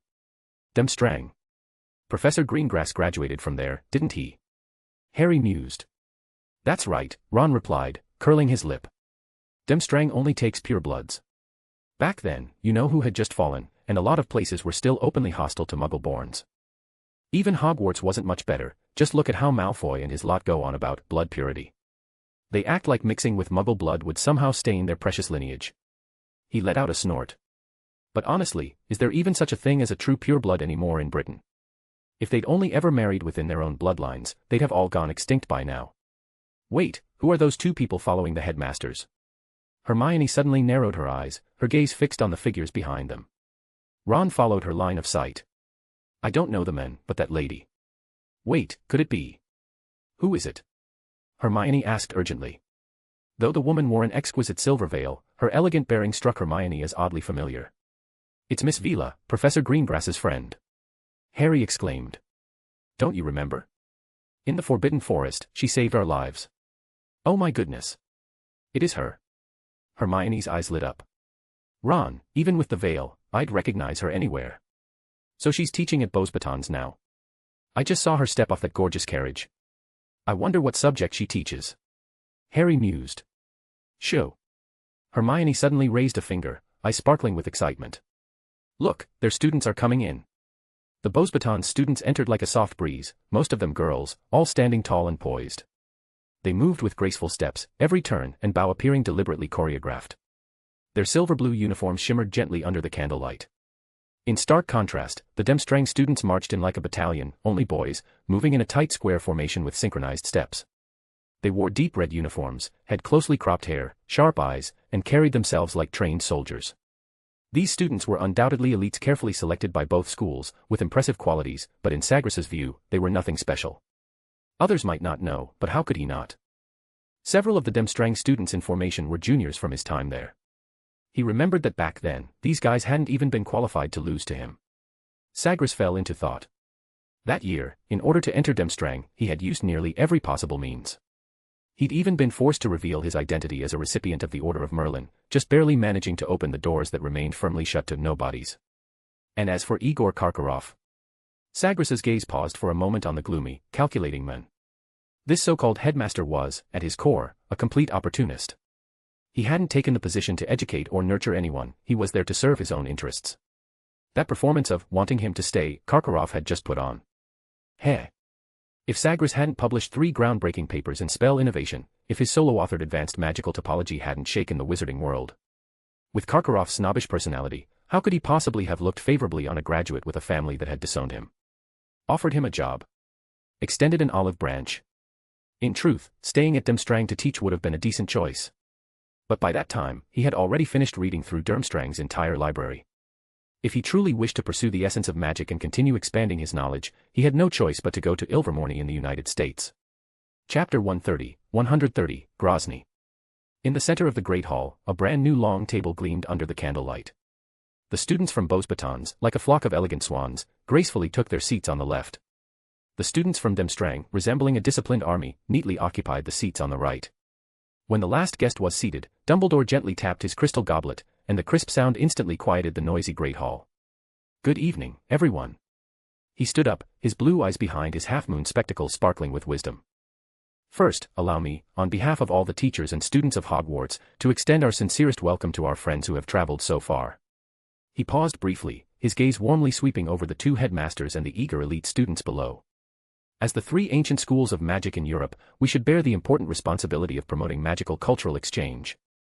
Alas, since the Triwizard Tournament was suspended over 200 years ago, inter-school exchanges have become increasingly rare. The headmaster's voice suddenly grew enthusiastic. But today, the contract dueling arena will become the bond for us to renew our friendship. Therefore, I propose that after tomorrow's exhibition match, we might as well add a more challenging 3-school joint duel. A hint of surprise flashed in Madame Maxime's eyes, quickly turning into deep interest. Karkaroff narrowed his eyes, his fingers unconsciously stroking his chin, evidently weighing the pros and cons. Sagres observed with a cold eye, fully understanding that this was their true purpose for the visit. Otherwise, why would they go to such great lengths, bringing all the elite students from their schools, just to attend a simple exhibition match? The flood of news in the papers had already made them restless. If they didn't act soon, next year's enrollment season would be in jeopardy. although there was a tacit agreement not to recruit in each other's territories if parents themselves wanted to send their children to Hogwarts, who could stop them? After all, there were only 3 major magical schools in Europe, and with Hogwarts generating such momentum this time, ignoring it would be nothing short of foolish. As Fang Yuan once pointed out about the hypocrisy of the world, when someone faces hardship, everyone's quick to share the burden, but when another enjoys success, the same people expect a piece of the glory. It's nothing but false righteousness. In reality, deep down, they all want to see the other fall and claim the top spot for themselves. And they understood this perfectly. What harm was there in riding the wave? Even if it meant being a bit shameless. At worst, they could claim they had come to discuss restarting the Triwizard Tournament. Thus, it was only natural that no one on the floor raised any objections. Dumbledore's gaze behind his spectacles fell on Sagres, and he gave a sly wink. Since no one has any objections, then. He clapped his hands cheerfully. Let us kick off this grand event with a sumptuous dinner. As the headmaster finished speaking, the long table was instantly covered with a dazzling array of delicious dishes. Just at this joyous moment, a comical figure in baggy trousers suddenly dangled upside down from the ceiling. Newcomers? Heard of the great Peeves? Peeves rubbed his hands together, mischief gleaming in his eyes. Then, under the confused gazes of the Beauxbatons and Demstrang guests, he deftly pulled several dark, smooth dung bombs from his pocket. Professor McGonagall's face instantly turned pale, and the young wizards gasped in shock. If they really welcomed their guests with dung bombs at a banquet, Hogwarts would become the laughingstock of the entire European magical world. Peeves cackled wildly, raising the dung bombs high. At the same time, Dumbledore's expression grew serious as he prepared to draw his wand. But before anyone could act, Sagres looked up at Peeves and said in a calm, even tone. Get out of here, Peeves. That ordinary sentence struck like an invisible whip. Peeves let out a terrified shriek, his whole body shuddering before he turned into a blurry gray shadow, fleeing at top speed, the fastest he had ever moved in his life. Only a series of faint, indignant curses echoed in the air. What was that? A ghost who can touch physical objects, a Beauxbatons girl gasped, covering her mouth as she stared in the direction Peeves had vanished. That was Peeves, Nightingale explained calmly. Hogwarts' resident nuisance spirit. What was he trying to do just now? Throw something horrible at us, another girl asked, her face pale and still shaken. It was a dung bomb, a Demstrang boy sitting opposite her scoffed with a hint of schadenfreude. As the name suggests, that thing smells like horseshoe. Enough. I understand, the Beauxbatons girl immediately interrupted, wrinkling her nose in disgust. He's that bold. Dares to cause trouble right under Headmaster Dumbledore's nose. Chaos spirits have no scruples, Nightingale replied calmly. They are not truly alive, and therefore cannot be killed. And once they have no fear of death, they naturally do as they please. As she spoke, she noticed Kestrel, seated next to Sagres at the professor's table, winking at her, and she couldn't help but smile slightly. But he was still driven away, wasn't he? Who is that young professor? The girl pressed, her gaze locked on Sagres at the head table. That's an alumnus who graduated from our Demstrang, the Demstrang student who answered spoke with respect in his voice. He was Grozny for 2 years at school, from enrollment to graduation. What is Grozny? The head duelist. The strongest among all students, another Demstrang student eagerly chimed in, his eyes shining. But he looks. The Beauxbatons girl observed Sagres' slightly slender figure and composed demeanor, very different from you all. A wizard's strength never lies in appearance or physique, Nightingale interjected smoothly, her voice gentle yet unmistakably firm, but in the wisdom of his mind. Miss Velis makes a very good point. Professor Buffaros, sitting diagonally opposite Nightingale, interjected with a deliberately dismissive tone. But if I may be frank, Sagres is just an inexperienced student. How can he be called a powerful wizard? Oh. Nightingale raised an eyebrow slightly, turning her gaze to Buffaros with a hint of amusement. Professor Buffaros seems to know him well. I taught him advanced dark arts practicals. Buffaros puffed out his chest, a look of disdain crossing his face. I have to admit he has a bit of cleverness, but magic requires practical application. A bookworm who only knows how to study.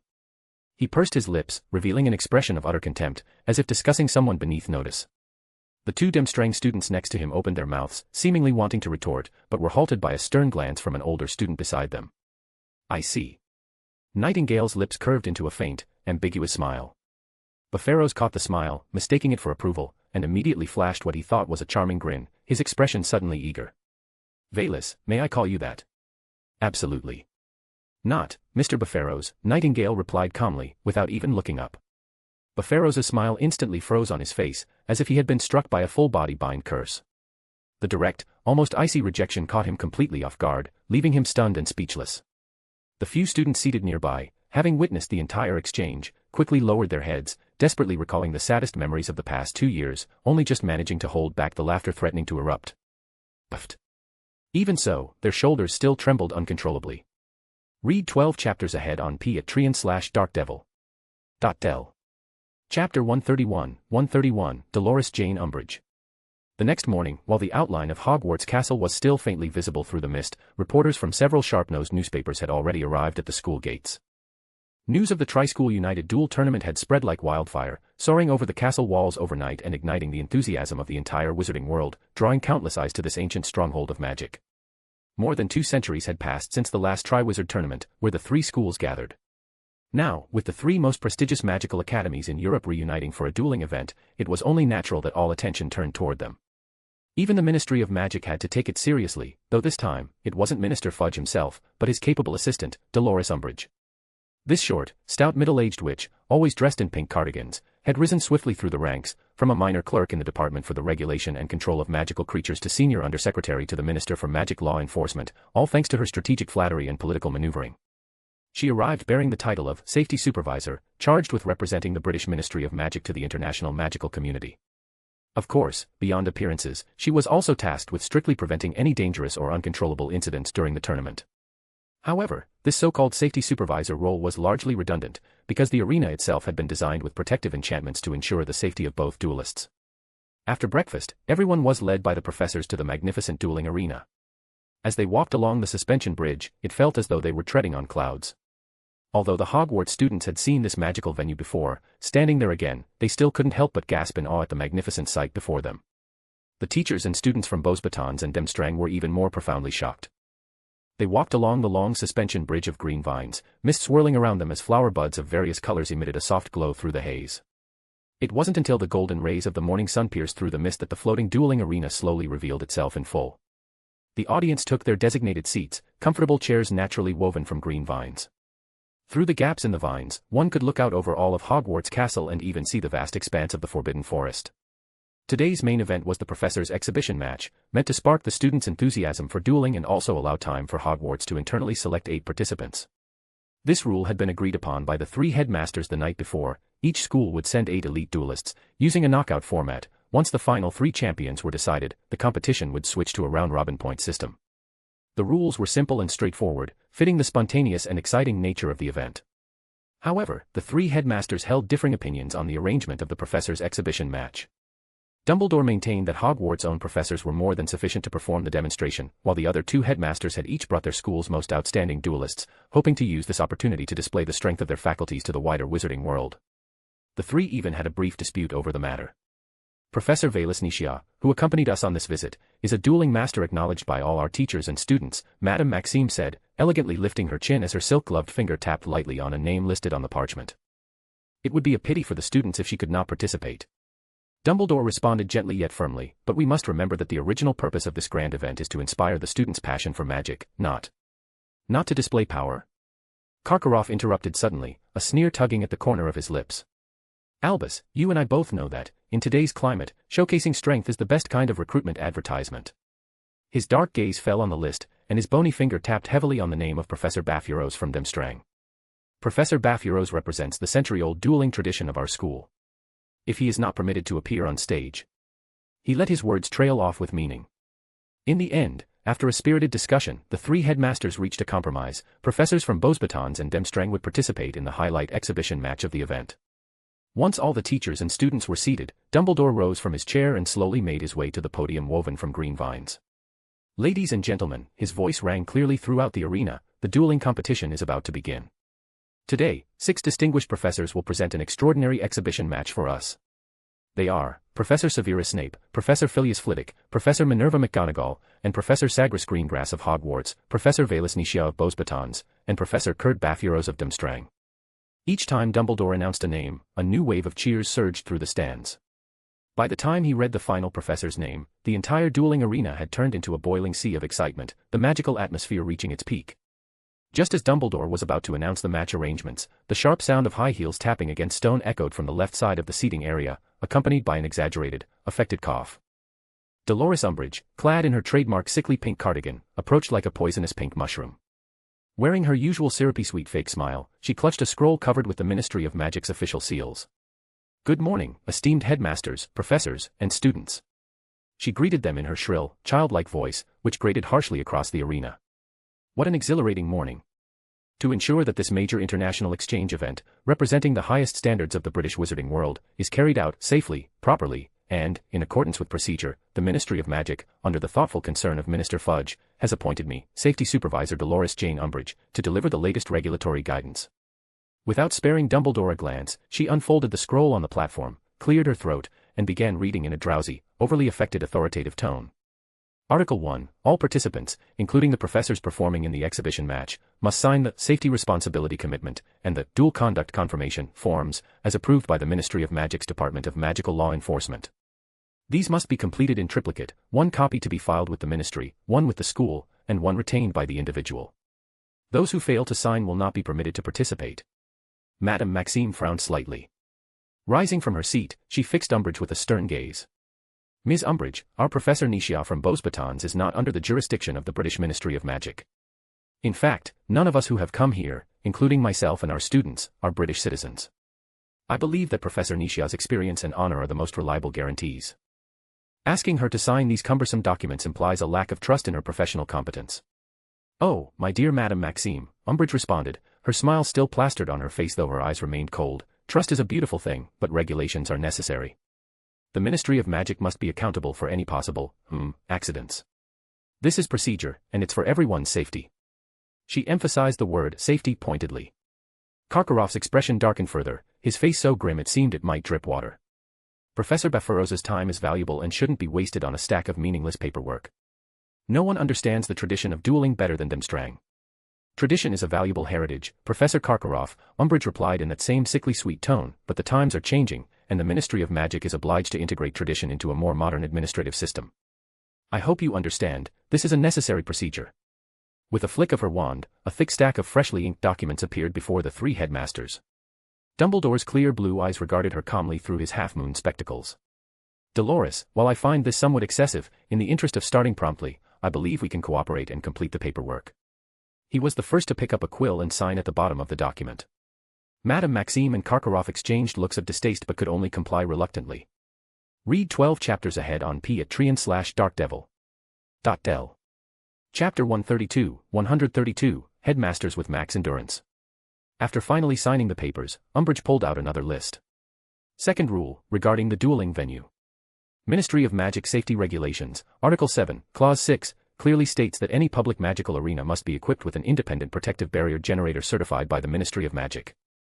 Hogwarts Original Venue Protection, lacks ministry certification and regular safety inspection reports. Therefore, I have already arranged for professional personnel from the Department of Magical Accidents and Catastrophes to install the Ministry's latest model of Absolute Safety Shield before the exhibition match begins. Install. Karkaroff nearly roared. This arena itself is a masterpiece of modern magic, and it was just completed. Last night, we, the three headmasters, already tested it. Its protection is 10,000 times more reliable than your scrap metal. Headmaster Karkaroff, please mind your words. Umbridge's smile faltered for a moment but quickly recovered. It was indeed just completed and has passed your inspection, but modern magical engineering requires a more detailed assessment by the Ministry of Magic in terms of safety and controllability. Only the Ministry's standards are unified, scientific, and repeatedly verified. For the safety of our international friends, that is, your school's professors, this is an indispensable step. The installation process is expected to take, about 2 hours. Please remain patient. As soon as she finished speaking, several expressionless wizards in Ministry of Magic work robes carried heavy equipment toward the large stone slab at the center of the arena and began installing it with clanking sounds.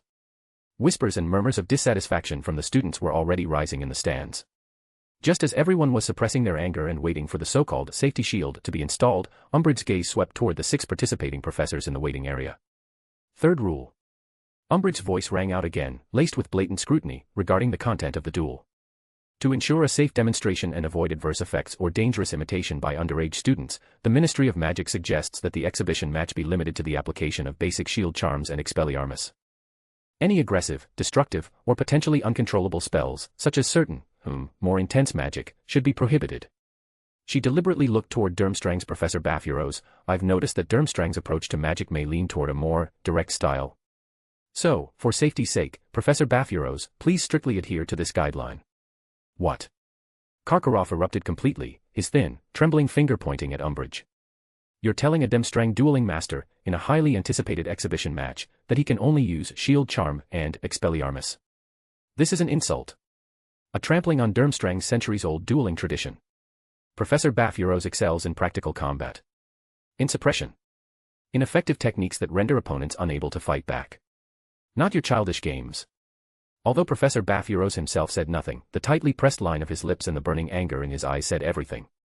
He stood with his arms crossed, chest heaving, as if ready to draw his wand at any moment.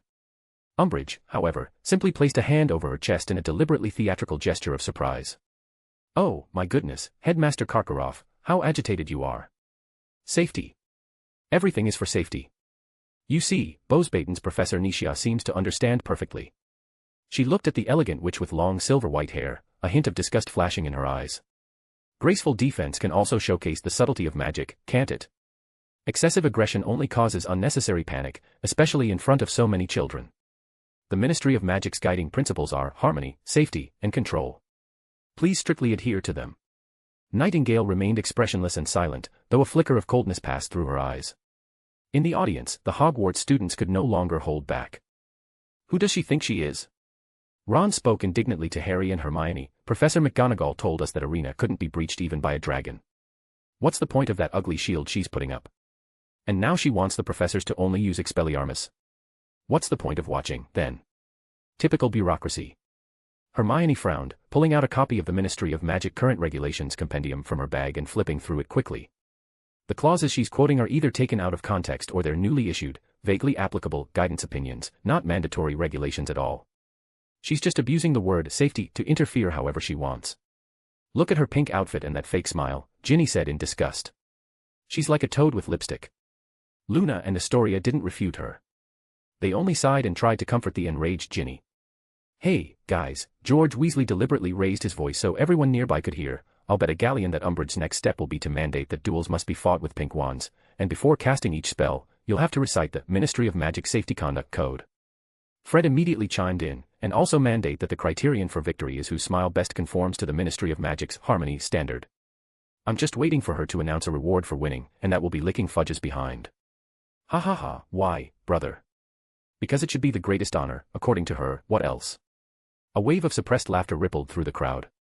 Although the Demstrang and Bosbaton students didn't catch every word, they fully sensed the irritation from the Hogwarts students' disgusted expressions and Umbridge's behavior. The three headmasters stood together, their faces grim. Dumbledore remained composed, but the look behind his glasses was no longer gentle. Madame Maxime straightened her back, her chin raised even higher, as if enduring a deep insult. Karkaroff trembled with rage, his thin hand gripping his wand tightly, clearly itching to cast a curse then and there. This woman was using petty authority, wrapping the words safety and regulations around the neck of this grand event and slowly choking it of life. A suffocating sense of disdain filled the air, directed squarely at the pink figure. But Umbridge seemed completely oblivious, or perhaps, she relished the feeling of being in control. She wore that sickly sweet smile, her eyes continuously sweeping across her territory, ready to issue her next, for everyone's good, command at any moment. However, when a Ministry of Magic official handed a thick stack of safety responsibility forms to Sagres, the dangerous professor's patience finally snapped. He found it impressive that the three headmasters could endure this pink toad hopping around so brazenly, sickening everyone without a care. No wonder they held their positions, such patience was truly extraordinary. However, he had no intention of indulging anyone. With an expressionless snap of his fingers, the thick stack of parchment was engulfed in a pale white flame. The paper shriveled and twisted, disintegrating into ash with a soft crackle. What are yo? Did the professor just? Then, with a casual flick of his wrist, he pointed his wand at the absolute safety shield, at the center of the arena. The world seemed to stop. A deafening boom rang through the air as a surge of energy. It cracked and groaned as if the very fabric of magic itself was breaking apart. Whoosh! Amidst the terrified screams of several Ministry of Magic employees, the shield melted, exploded, into a searing mass of molten iron.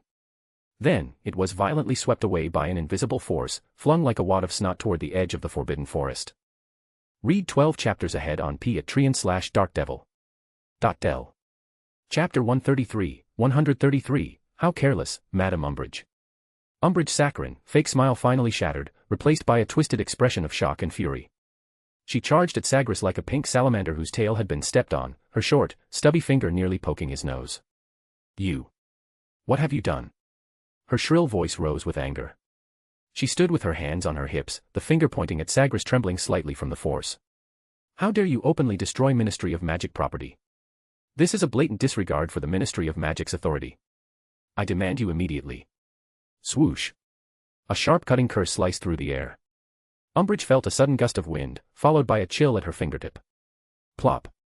That aggressive, short, stubby index finger, still adorned with pink nail polish, fell to the cold ground, rolled twice, and came to a stop.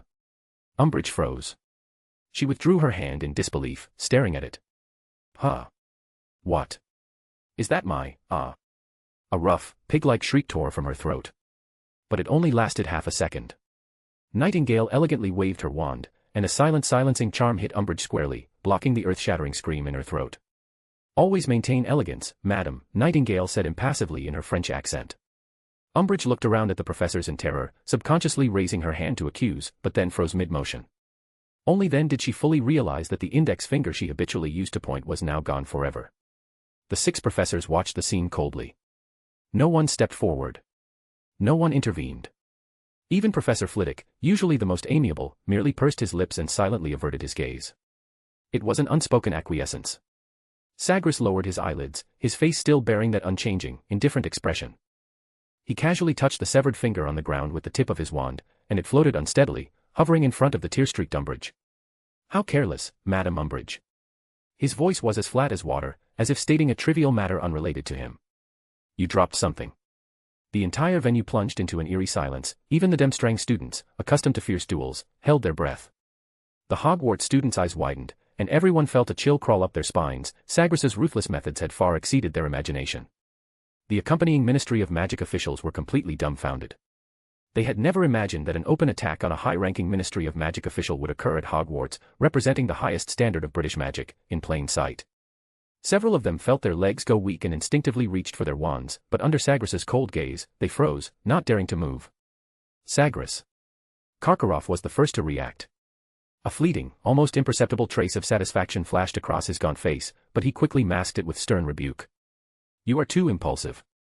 How can you be so disrespectful to a Ministry of Magic official? Madame Maxime let out a sharp gasp, covering her mouth with a handkerchief, but in the depths of her eyes, beyond the shock, there was also a trace of indifference toward Umbridge's self-inflicted humiliation. Bosbaton's elegance did not equate to sympathy for a power-abusing clown. Enough. Dumbledore finally spoke. His voice wasn't loud, but it instantly quelled all murmurs and eased the tense atmosphere. His sapphire blue eyes first turned sternly to Sagres, then to Umbridge, who was on the verge of fainting. Madame Pomfrey, please take Dolores to the hospital wing immediately. Do your utmost to treat her, Dumbledore said with unquestionable authority. The school nurse pursed her lips and stepped forward. With a wave of her wand, a gentle blood-stopping charm fell on Umbridge's bleeding hand, temporarily staunching the wound.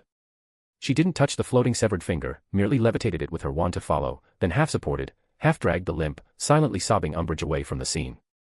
Several terrified Ministry of Magic officials, as if waking from a dream, stumbled after her. Dumbledore turned to Sagres, his voice calm but laced with undeniable authority. Professor Greengrass, your actions have severely overstepped. An assault on a Ministry of Magic official on duty is an extremely serious matter. You will need to provide a formal explanation to the Ministry of Magic after the competition. Sagres nodded slightly in acknowledgement. No problem. But his face showed no remorse, only cold indifference. If they truly need it, I'll give them a reasonable explanation. Dumbledore was silent for a moment, his gaze sweeping over Madame Maxime and Karkaroff, who wore varied expressions, before finally turning to address the assembled teachers and students. Ladies and gentlemen, he said loudly, the Ministry of Magic's safety concerns are not without merit, but the manner of implementation has clearly caused unnecessary friction and unfortunate consequences. He deftly referred to it as an accidental incident, downplaying the severity. The professors and the other 2 headmasters were somewhat surprised but kept their expressions composed. The Triwizard Duel aims to promote exchange, learning, and to inspire passion and respect for dueling. Cumbersome procedures and restrictions should not become obstacles. The exhibition match will proceed as planned. First up, Severus Snape and Professor Filius Flitwick will present a spectacular and authentic magical duel. Now, let us clear the arena and welcome a true magical feast. As Dumbledore's words fell, a brief silence gave way to thunderous cheers erupting from the stands like a tidal wave. The Hogwarts students clapped, stomped, and whistled with all their might, releasing the tension that had built up. Even the students from Beauxbatons and Demstrang were swept up in the excitement, applauding and cheering along. Although a trace of blood and tension still lingered in the air, the gloom brought by Umbridge, along with the remnants of her ridiculous, absolute safety shield, was completely dispelled by the cheers. Everyone's attention returned to the arena, where Snape in his billowing black robes and the diminutive Professor Flitwick had already stepped onto the dueling ground.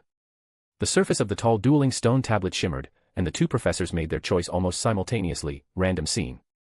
The light and shadows on the stone tablet shifted rapidly, finally settling on low wall ruins. Accompanied by a low rumble, the towering stone tablet sank into the ground the moment the arena scene was selected. Then, countless vines and stones began to grow, crack, and stack atop one another. In an instant, the once smooth arena was transformed into the weathered ruins of a battlefield. Leaning stone pillars skewed into the earth, broken low walls as tall as a person stood jagged and rough, and the ground was strewn with rubble and debris. Everything now served as natural cover and potential traps for the duel to come. Chapter 134, Flitwick vs. Snape. Snape and Professor Flitwick's eyes met. After a brief silence, both moved almost simultaneously. Professor Flitwick suddenly waved his wand, and a brilliant blue spell tore through the air, shooting swiftly toward Snape. At the same time, his small body, like a spring released to its limit, shot to the left with a sharp whoosh, disappearing precisely behind a half-collapsed low wall. Just as he vanished, a scarlet stupefy spell, accompanied by a piercing screech, struck the spot where he had just stood. Debris flew everywhere. Snape's counterattack was just as chillingly fast. But Professor Flitwick didn't pause. While still midair, he pointed his wand again, not at Snape, but at a crumbling brick wall beside him. Diffindo. With a sharp crack, the wall exploded. Dust billowed skyward. As soon as Professor Flitwick landed, he immediately halted, then casually tilted his head, narrowly and precisely dodging another flash of red spellfire from Snape. At the same moment, he pointed his wand at the airborne debris. Multicorphers. The flying rubble seemed to come alive, instantly twisting and stretching, transforming into hundreds of thousands of razor-sharp stone arrows glinting with metallic coldness.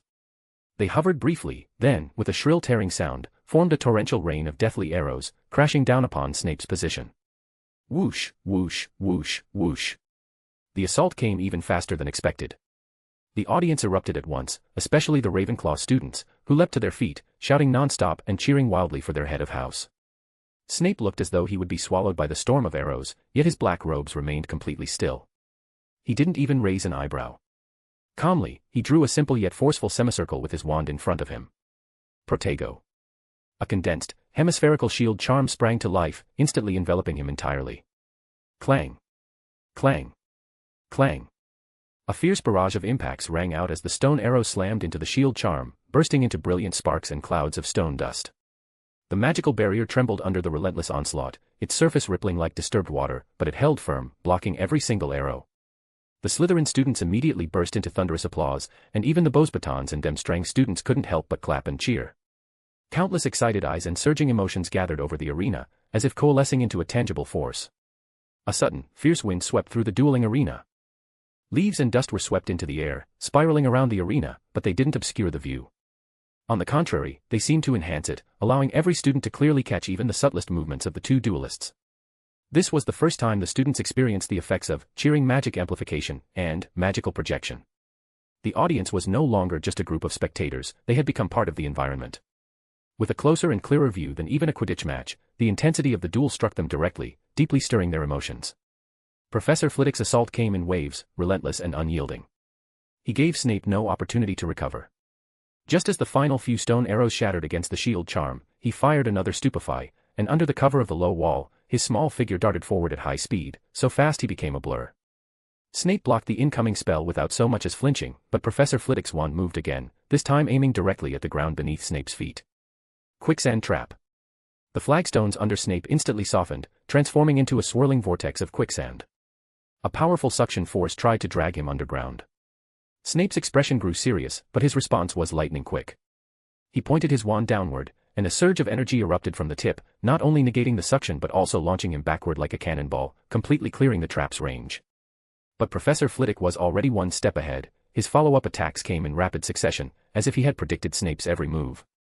As Snape was propelled backward and before he could steady himself, Professor Flitwick's small figure suddenly leapt high into the air from behind a low wall, and a burst of dazzling white light erupted from the tip of his wand.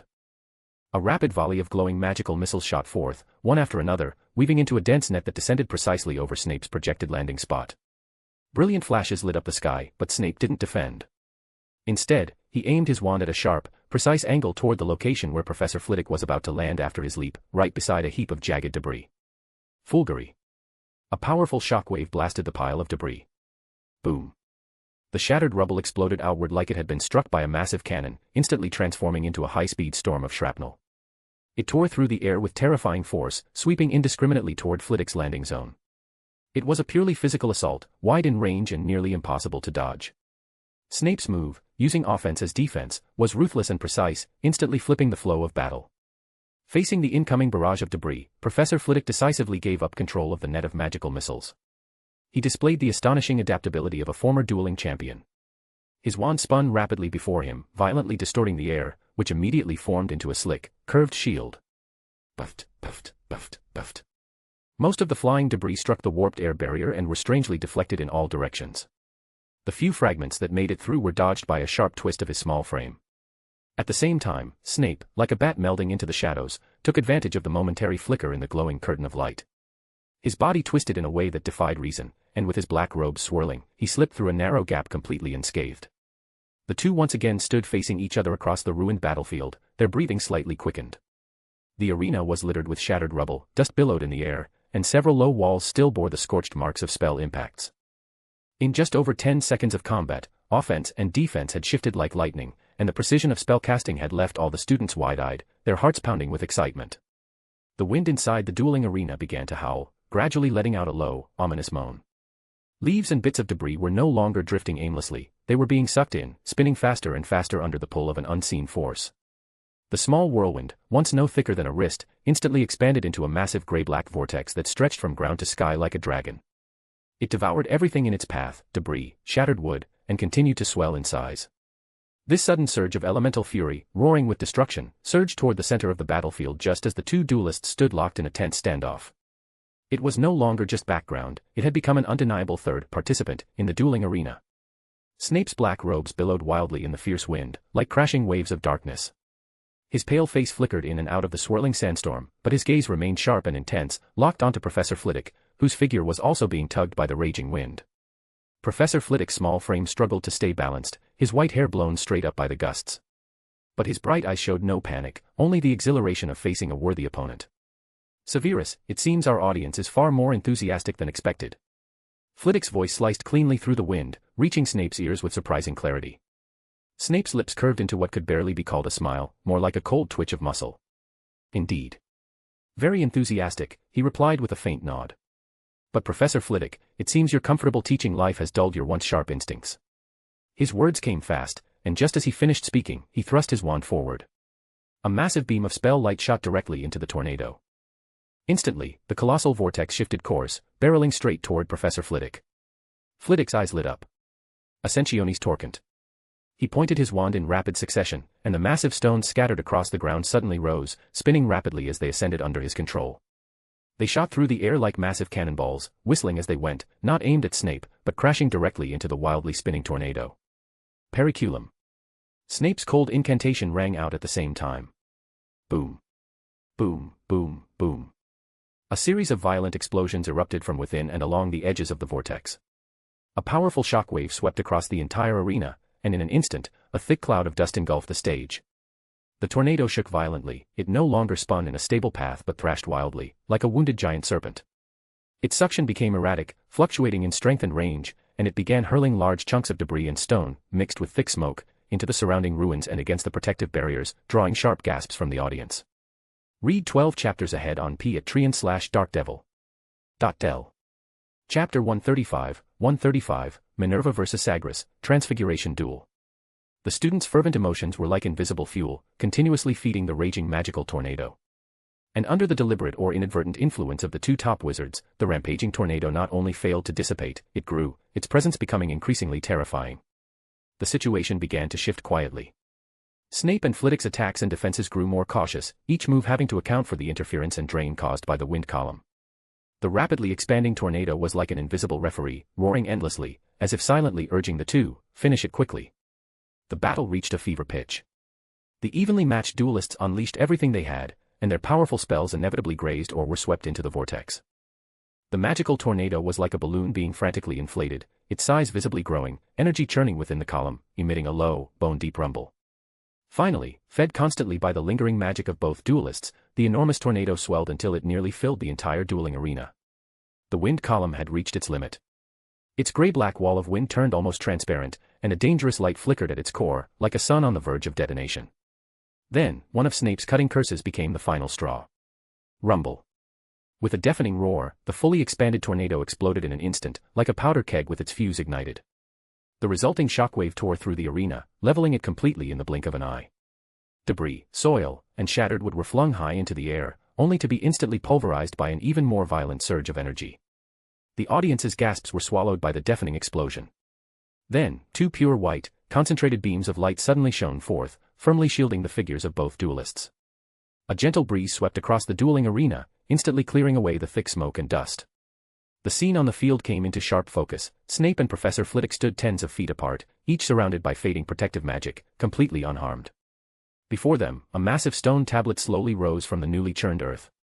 Its surface shimmered with light before settling into a single, clear word. Draw. Without a word, the two professors calmly lowered their wands, turned toward the cheering audience, and bowed with formal, dignified gestures. Snape's black robes billowed as he turned and strode directly out of the arena. Professor Flitwick, back straight, raised a small fist in the direction of Ravenclaw, drawing another round of wild cheers, before leaving with light, springy steps. Dazzling flashes from magical cameras flickered nonstop, and the click of shutters echoed across the arena. Reporters from every media outlet crowded the edge of the stands, their eyes like searchlights, greedily capturing every detail, hoping to extract more material from this spectacular exhibition match. In the first match, the two heads of house fought to a draw. But both sides had pushed the magical duel to its peak, perfectly igniting the passion of every young witch and wizard. Headmaster Dumbledore stood up with a smile, raising his hand gently to calm the swelling noise. His voice carried clearly throughout the entire venue. Thank you, Severus and Filius, for this unparalleled, textbook-level demonstration of dueling. Though a winner was not decided, the brilliance of courage, wisdom, and magic has illuminated Hogwarts.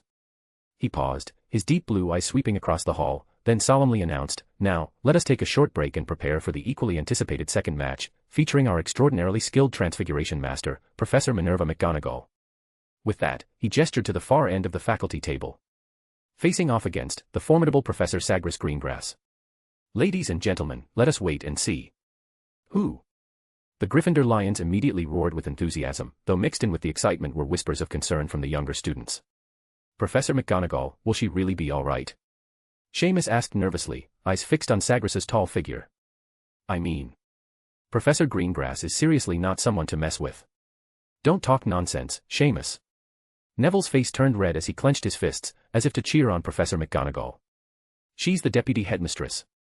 My gran says she's incredibly powerful." Ron joined in, frowning as he tried to recall.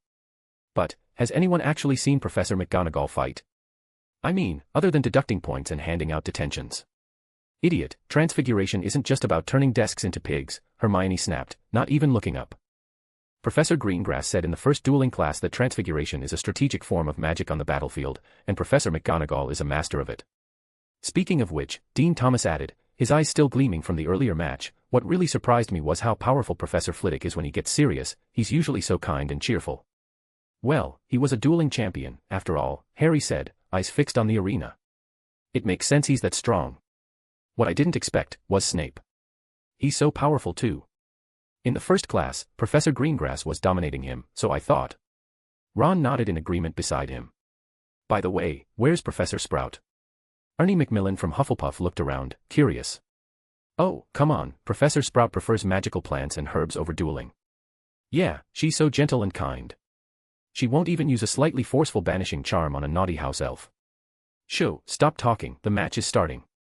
Sagres and Professor McGonagall stood before the stone tablet, once again silently choosing random scene. The surface of the stone tablet shimmered with light before settling on the large characters, Barren Mountains. It then immediately sank back into the ground. The once flat arena seemed to be molded by an invisible giant hand, transforming in an instant into rugged, uneven terrain, jagged rocks half buried in the soil, withered yellow weeds stubbornly sprouting from the cracks, and low, twisted shrubs scattered throughout, creating a desolate, barren landscape. Professor McGonagall, Professor Greengrass gave a slight bow. "Since this is an exhibition match, shall we focus this round on demonstrating the practical application of transfiguration in combat?" A vivid and illustrative transfiguration lesson for the students. Professor McGonagall's gaze was sharp, but uncharacteristically, the corners of her lips curved into a smile. Then you'd better be prepared, Sagres. In the classroom, I may be gentle, but here, I won't hold back. All the better, Professor McGonagall. Sagres replied with a calm smile. But I am no longer the student I once was. Since leaving Hogwarts, I've never slacked off in my research of transfiguration. Very well, Professor McGonagall said crisply, her wand already slightly raised. I look forward to it. Before her words had even faded, Sagres had swiftly and gracefully pointed his wand at a large rock in the distance. The rock's surface instantly softened and reshaped under the force of transfiguration. Accompanied by a clear, piercing eagle cry, a blue-black giant eagle with razor-sharp eyes and an immense wingspan burst from the earth, beating its wings and soaring into the sky. Wow! The Ravenclaw stands immediately erupted in gasps and cheers. The giant eagle circled once above the dueling arena, its piercing eyes quickly locking onto McGonagall below. Without hesitation, it folded its wings and transformed into a sharp gray blur, diving straight toward Professor McGonagall at high speed. But McGonagall's expression didn't change. Almost at the same moment Sagres made his move, her wand steadily pointed at another similarly sized boulder nearby. The boulder expanded and writhed violently, followed by a deep lion's roar that echoed through the arena. A majestic lion, with a blazing mane and fierce, regal eyes, rose from the ground. It crouched low, muscles tensed, then launched into the air with surprising agility, its massive frame leaping upward like a cannonball to intercept the diving eagle. Professor McGonagall, let's go. The roar from the Gryffindor stands nearly split the sky. With a resounding thud, the two massive creatures collided in midair, the dull impact sharp enough to make one's teeth ache. Fragments of stone flew in all directions as the eagle's sharp talons tore deep gouges into the lion's body, while the lion snapped its jaws shut around the eagle's wing. But in close-quarters combat, the lion, larger and stronger, clearly held the advantage. Sagres's expression didn't change. He waved his wand again, and the struggling eagle, pinned beneath the lion, suddenly began to shift, its body flowing like mercury. In the blink of an eye, the eagle's form stretched out, feathers transforming into glinting scales, until a thick, ferocious giant python had replaced it. The giant python twisted its body with eerie flexibility and, within 2 seconds, had coiled tightly around the lion's neck and torso. A deadly constriction followed immediately, crushing inward with terrifying force. Beautiful, the Slytherin students shouted, unable to hold back their cheers, both for the elegant transfiguration and for seeing their house's iconic creature overpowering Gryffindors. Just as the lion seemed moments from being crushed, Professor McGonagall's wand snapped forward with precision, the coiled lion's form abruptly collapsed. Its body shrank rapidly, and as it twisted, it transformed into a black and white badger. Though it lacked the raw power and imposing presence of the lion, the badger was incredibly nimble. Like an eel, it slipped through the giant python's suffocating coils and broke free. But it didn't stop there. The agile badger landed and, without hesitation, sprang at the giant python like a bolt of lightning. Its sharp teeth sank into the python's thick body, tearing at the scales with a loud, grating crunch. Well done, Badger. The young wizards of the Hufflepuff house finally had their moment, jumping to their feet and cheering in excitement. Chapter 136, Transfiguration Frenzy. Boom. Boom. Boom. Two giant beasts, transfigured from rock, wrestled fiercely on the barren mountain arena, each collision sending fragments of stone flying. The students' cheers rose higher and higher, and under the surge of this emotional energy, the arena's environment began to shift, cracks split open in the ground, and bursts of scorching fire shot out from them. The earth at the center of the arena began to bulge and swell upward at a visible rate. Sagres clearly had no intention of dragging the fight into a war of attrition. With a sharp slash of his wand toward the ground, the area where the badger and the giant python were entangled suddenly softened, like two converging mudslides crashing down, instantly engulfing and burying the two battling rock constructs. But Professor McGonagall's wand tapped rapidly several times, scattered boulders at the edge of the arena rose in response, immediately transforming into several large, sleek black giant cats. They moved soundlessly on their paws, circling Sagres from different directions like predators closing in on their prey. Sagres reacted swiftly. He waved his wand toward the path of the approaching cats, and the ground beneath their feet instantly turned into a thick, pitch-black quagmire. Several of the foremost cats immediately sank deep into it, struggling to escape, and with another tap of his wand, the quagmire solidified like iron, leaving only a few massive cat heads exposed, writhing helplessly. But Professor McGonagall's assault was far from over, more rocks, shrubs, and even the ground itself animated and transformed under the command of her wand. Ferocious stone wolves, roaring earth bears, screeching flint falcons, an army of beasts, all created through transfiguration, surged toward Sagres like a bursting flood. The young wizards stared in stunned silence, their eyes nearly bulging from their sockets. None of them had imagined that transfiguration could be wielded with such overwhelming power in actual combat. This was a magical spectacle that completely upended their understanding. What shocked them even more was Professor McGonagall's display of overwhelming strength and unrelenting offense. Facing Sagres, an opponent of equal skill, she not only held her ground but subtly seized control of the duel's rhythm. Just as the army of stone beasts was about to descend upon Sagres, the audience's cheers reached a deafening peak. Boom! The ground at the center of the arena, swollen to its limit, finally erupted like a long-suppressed volcano. A plume of black smoke, thick with the stench of sulfur, shot into the sky, followed by a torrent of blazing lava that burst forth like wrathful dragons rising from the depths of hell. Several of the giant stone beasts at the front were hit head-on, sent hurtling into the air by the furious surge. Molten lava splashed outward like burning raindrops, hitting the ground with a series of sharp sizzles. But this seemingly catastrophic natural disaster instantly became a new weapon in the hands of two transfiguration masters. Professor McGonagall's wand flashed toward a flowing stream of lava, and the viscous, searing mass immediately rose from the ground, condensing, stretching, reshaping under her command. A dragon composed entirely of molten rock, radiating intense heat, raised its head and let out a thunderous roar. Just as it was about to spread its wings, Sagres's wand simultaneously pointed at a massive rock falling from the sky. Stained with lava and billowing thick smoke, the rock instantly transformed into a colossal hand, descending with the force to crush mountains. Ignoring the searing heat, its 5 fingers splayed wide, the hand came crashing down on the lava dragon's head like a swatting blow. Bang! The impact was deafening, erupting in a burst of sparks and sound. Professor McGonagall remained composed. The lava dragon did not disperse, instead, it instantly melted and flowed back into the stream of lava. In the next moment, that stretch of lava surged violently as if it had come to life, transforming in a blink into a monstrous, gaping maw that lunged upward. Crunch! The enormous mouth clamped down on the basalt giant's wrist. Under the intense heat and crushing force, the solid stone snapped instantly, half of the massive hand broke off and tumbled down. Sagres's expression remained calm. He gave a swift wave of his wand, and a glowing ball of lava falling from the sky began to morph once more, shaped and stretched by unseen forces as it descended, transforming into a massive, glowing red arrow. Whoosh! The arrow, trailing a streak of red and emitting a sharp whistle, pierced straight through the giant head that had just risen from the lava, pinning it firmly to the ground. But the battle didn't end with that shot. Professor McGonagall relinquished control of the lava dragon's head and instead cast transfiguration on the river of lava flowing between them. The churning molten stream came to a sudden halt. Then, a fierce giant python, its scales glowing with red-hot light, rose from the ground. But Sagres did not remain idle. He too waved his wand, casting transfiguration on the fiery serpent conjured by Professor McGonagall. What happened next was bizarre. The latter half of the giant python's body, under Sagres's forceful magical influence, twisted and reshaped, transforming in an instant into a second snake head. The moment the new head formed, it abruptly turned and snapped toward its original body, striking at its master. A flicker of seriousness finally appeared on Professor McGonagall's otherwise composed face. She waved her wand rapidly, her movements so fast they became a blur. Under her precise and continuous spellcasting, the fangs and flesh of the attacking snake head began to writhe and deform, until it split apart into countless tiny serpents, each wriggling to detach from the larger form. Then, with a sharp thrust of her wand, the swarm of fiery snakes turned into streaks of blazing light and shot toward Sagres like a wave. Sagres faced the oncoming swarm of lava serpents without the slightest change in expression. He merely pointed his wand lightly at the ground beneath his feet. Then the ground around him began to shift, rising abruptly as if obeying the command of a king. Sagres's figure was instantly lifted atop a solitary peak, dozens of feet high, as it surged upward.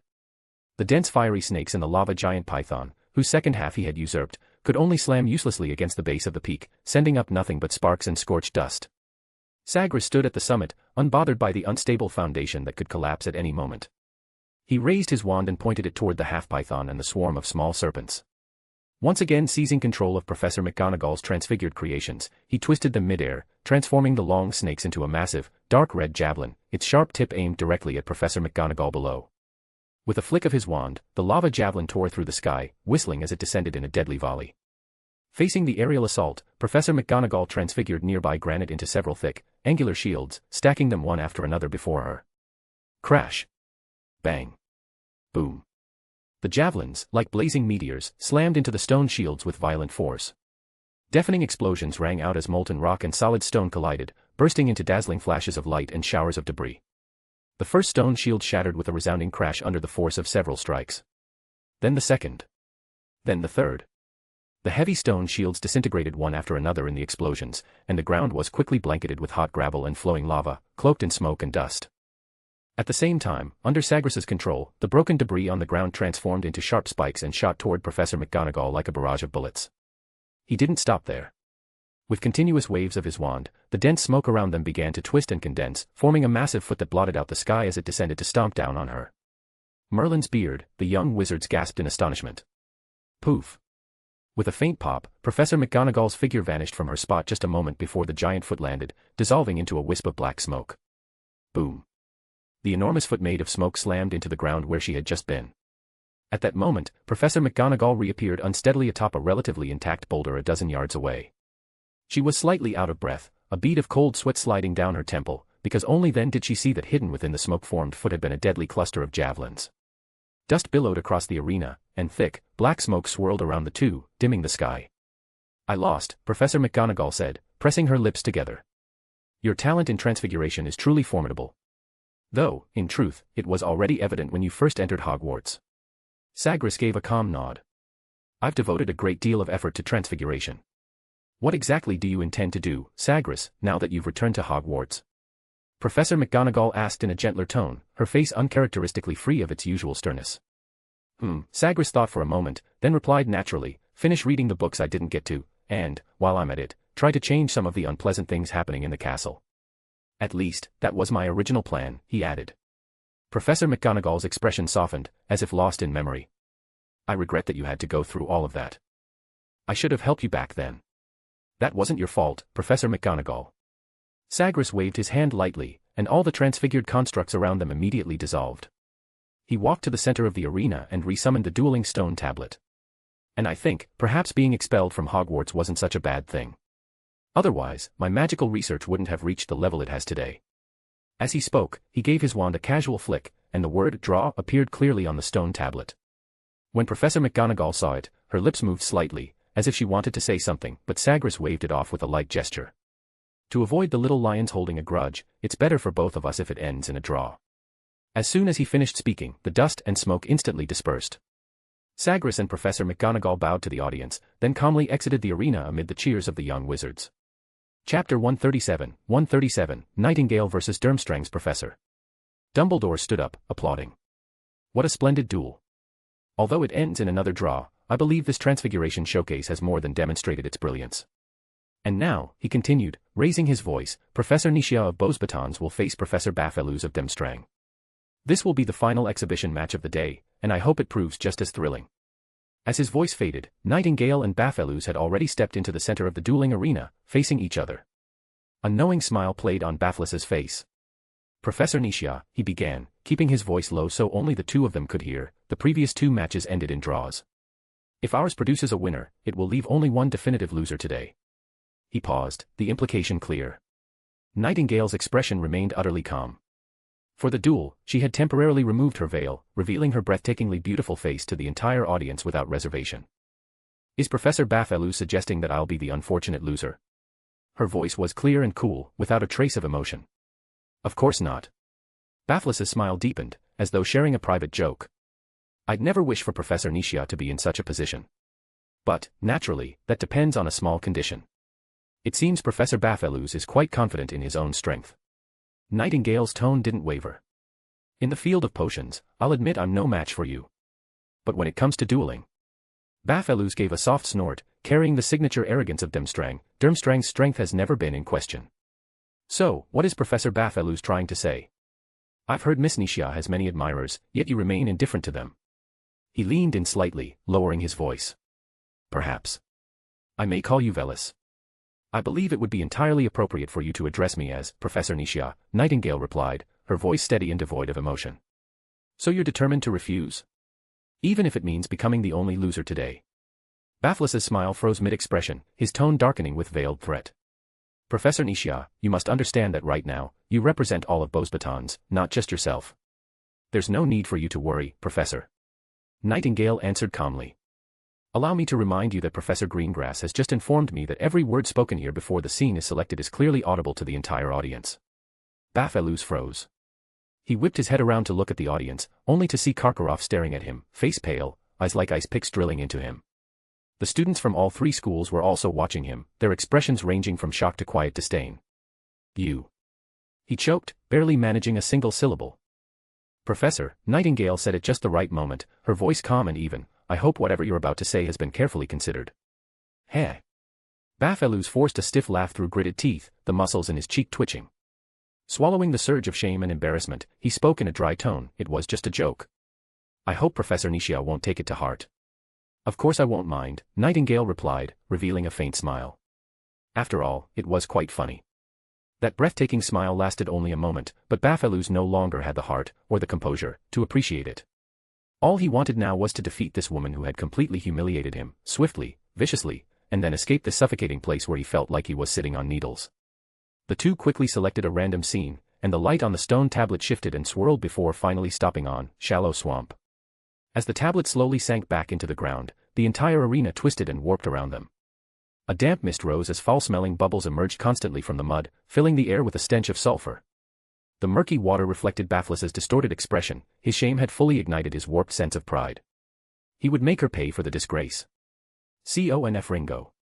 Baffelous practically roared as he swung his wand, launching a brilliant scarlet beam of light straight at Nightingale's face. Gasps erupted from the crowd, and the Beauxbatons students even stood up in alarm. But Nightingale didn't so much as blink. She didn't even raise her wand with any of the dramatic flair they expected. The ornate wand in her hand traced a lazy arc, and the scarlet blasting curse was cleanly intercepted by a beam of pure ice-blue light, instantly dissolving into nothingness. With another flick of her wand, Nightingale caused frost to visibly crystallize in the air, and a wave of cold surged toward Baffelous.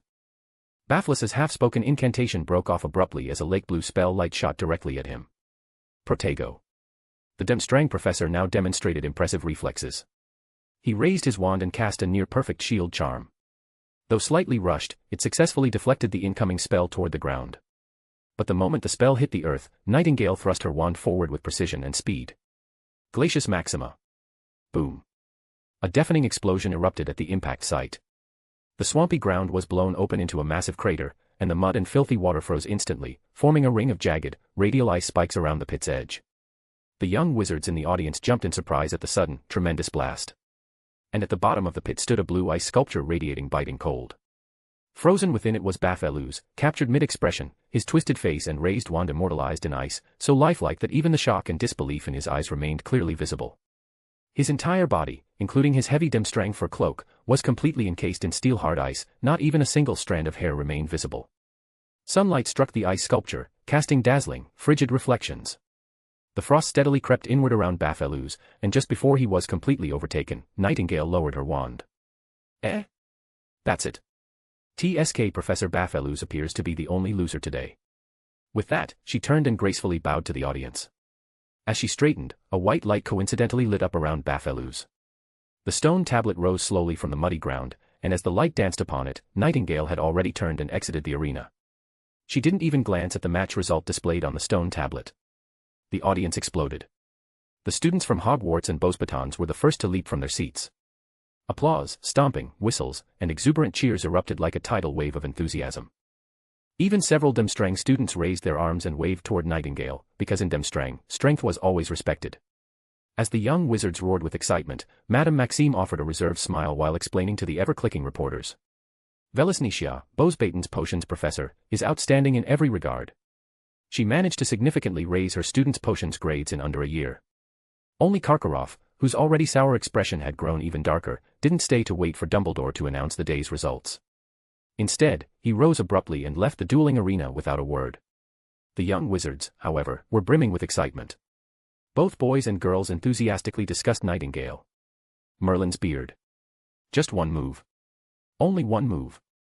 Ron was so worked up he could barely speak, sloshing half his pumpkin juice without noticing. That big O from Demstrang was practically asking for it. Hermione, unusually animated, had a bright gleam in her eyes. You said it. Neville chimed in, louder than usual. He was taken down instantly by Professor Nishia. Didn't he say before the match that Professor Nishia had a lot of admirers? Well, no surprise there. Because I'm one of them now, a seventh year declared, eyes gleaming, prompting a burst of laughter around him. Count me in, George added, leaning over with a grin. Me too. Fred followed immediately, conjuring a large bouquet of singing red roses. And while we're at it, sign up Percy and little Ron for us as well. Don't be ridiculous, Fred. Percy said stiffly, his face bright red. Hey, count me in too. Kestrel called out, poking her head into the circle with a wide smile. Pthahaha. Harry and Ron were still cheering loudly at Nightingale's retreating figure, while not far off, Hermione quietly put her book away and gave a discreet thumbs up in her direction. Chapter 138, The Chosen Eight. Dumbledore rose and announced the results of the exhibition match amid thunderous applause. As the professors' exhibition matches officially concluded, no one noticed when Baffelous Bafflerose quietly slipped away. The entire Great Hall was immersed in jubilant excitement. Reporters swarmed like nifflers drawn to treasure, missing nothing, their magical camera flashes going off non-stop. Sure enough, that afternoon, the front page of the Daily Prophet Special Edition was dominated by The Frost Queen, while the splendid performances of the 4 Hogwarts professors were relegated to a small corner section. As for the subject of the instant defeat, Professor Bafflerose of Durmstrang, though his name was mentioned repeatedly in the article, there was not a single word of praise. Frost Judgment, Professor Nicia instantly defeats Durmstrang's dueling master, 3 schools shaken. Ice Spell ignites heated debate in the wizarding world, Durmstrang headmaster leaves on the spot. By Fishtagmo. When Durmstrang's iron-blooded Professor Bafflerose stepped into the dueling arena with his trademark frivolous smile, he perhaps believed he was facing only an ordinary potions teacher. Yet 30 seconds later, Hogwarts' ancient castle bore witness to a moment destined to be etched into dueling history. Bosbaton's Frost Queen, Willis Nicia, lightly raised her wand and, with a single spell, transformed the arrogant dueling master into a shocked, Durmstrang ice sculpture. It is worth noting that before this duel, Professor Bafflerose made a remark to Professor Nicia which, according to insiders, directly led to Durmstrang headmaster Karkaroff storming out after the match. This, they say, relates to Durmstrang's long-standing culture of gender discrimination. He deserved it, a Hogwarts female student, who wished to remain anonymous, told a reporter from this newspaper. Professor Nicia gave him a resounding slap in the most elegant way. Indeed, the moment Professor Bafflerose was frozen can only be described as one of the most stunning dueling scenes in the history of magic. His furious expression, raised wand, and even the lingering shock in his eyes were perfectly sealed within the crystal-clear ice. His perpetually upturned lips were now frozen into a comical question mark, reflecting a cruelly ironic light beneath the sun. And at the very moment of Professor Bafflerose's professional humiliation, the president of the International Dueling League sent a brief statement via OWL. This is absolutely the most exquisite practical application of ice magic in the past decade. I've said it before, Professor Nicia's strength goes far beyond potions, Fleur Delacour of Beauxbatons proudly declared in an exclusive interview with this newspaper. She was once the youngest candidate invited to become an Auror training officer by the French Ministry of Magic, and only declined the honor because it conflicted with her teaching. This is why I insisted on inviting Professor Nicia to participate in this exchange, Madame Maxime added. She has proven to everyone that Beauxbatons represents not only elegance, but also power. Continued on page 3, Tracing Ice Magic, an analysis of the spell types used by Professor Nicia from Rune Magic. The newspaper's illustrations featured 4 images. Figure 1, the shocking scene of Professor Baffelous Bafflerose completely frozen at the center of the dueling arena. Figure 2, a close-up of Professor Velis Nicia elegantly raising her wand. Figure 3, Headmaster Karkaroff's awkward moment storming out in anger. Figure 4, the unprecedented scene of students from all 3 schools cheering wildly. Fueled by widespread media coverage, Nightingale's name swept across Europe within a single day. The wave of excitement from the exhibition matches had yet to fade, but inside Hogwarts, preparations were already well underway. After careful recommendations from the professors and enthusiastic self-nominations from the students, 8 elite representatives were finally selected. They would carry the honor of representing Hogwarts in the Tri-School United Dueling Tournament. The selected students were Ravenclaw, Penelope Clearwater, Oris Alcott. Hufflepuff, Cedric Diggory, Gabriel Truman. Slytherin, Terence Higgs, Charlene Avery. Gryffindor, Percy Weasley, Eloise Dufresne. The list immediately became the latest hot topic within the castle. Except for Cedric Diggory of Hufflepuff, widely recognized for his composure and strength beyond his year, despite only being a 4th year, the other 7 were all top students from 5th year and above. Among them, the male and female prefects made up half the list. Although their dueling badges had only recently been approved, their individual rankings within their houses, and even across the entire school, were quite high. Their strength was not to be underestimated. As the current top-tier duelists among Hogwarts students, they were about to step onto the stage of the Tri-School United Dueling Tournament to face off against the elite contenders from Beauxbatons and Durmstrang. After the announcement, the atmosphere in the castle's corridors changed noticeably. The chosen students became the center of attention, drawing admiring glances and hushed conversations wherever they went. The bulletin board in the center of the Great Hall was constantly surrounded by curious students, repeatedly checking the list of exciting names. The air buzzed with anticipation, pride, and a touch of competitive tension. Percy, congratulations. In the Gryffindor common room, Fred and George flanked their older brother, each hooking an arm around his shoulders, grinning mischievously. You're really a somebody now. Percy straightened his back, adjusted his glasses, and did his best to maintain a prefect's dignity, but the upward twitch of his lips betrayed his excitement. This is a responsibility, Fred, George. I represent Hogwarts, and I must give it my all. Listen to that, what an inspiring speech. Fred teased. Yeah, worthy of a Gryffindor prefect, George added with a wink. Honestly though, want us to sponsor you some off-field props? The effect would definitely be impressive, but the safety might be questionable. Fred added with a wicked grin. You too, that's enough. Percy's face darkened, and he said sternly, I'm representing Hogwarts, how could I do something like that? Oh, don't be angry. George's smile remained unchanged. We're just offering a suggestion. Whether you use it is entirely up to you. Exactly. Fred chimed in. And we put a lot of effort into developing these. They're currently limited edition, you know. Not far away, Ron and Hermione were trying to comfort a somewhat downcast Harry. Don't feel bad, we're only in our second year, Hermione said. By the time we're in fifth year, you'll definitely be able to represent Hogwarts. Your Expelliarmus is really powerful, Harry. Ron added confidently. I'd say even a lot of the older students aren't as good as you. Don't try to cheer me up, Harry sighed. I know we still have a long way to go compared to the older students. If I went up there now, I'd only end up embarrassing Hogwarts. It's good that you can see that clearly. Hermione closed her book with a snap. But Professor McGonagall said Hogwarts will host similar dueling tournaments every year from now on. If you master this book thoroughly this year, I guarantee you'll be one of the participants next year. But Hermione, this book is way too difficult. Catching up to the older students in just 1 year, isn't that kind of impossible? Harry asked hesitantly. Why impossible? Hermione looked at them seriously. Don't forget, Cedric from Hufflepuff is only a 4th year. You don't like that Diggory bloke too, do you? Ron frowned. Loads of people fancy him. What nonsense are you talking about? Hermione snapped, glaring at him. My point is that in just 1 more year, we'll have the chance to catch up with him in every aspect. In 1 more year, we'll only be 3rd years. But we have magic. Hermione said firmly. Have you forgotten what Professor Greengrass taught us?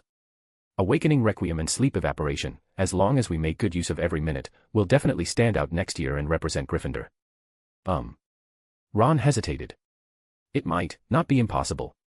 Harry's eyes began to brighten. But won't it be a lot of work?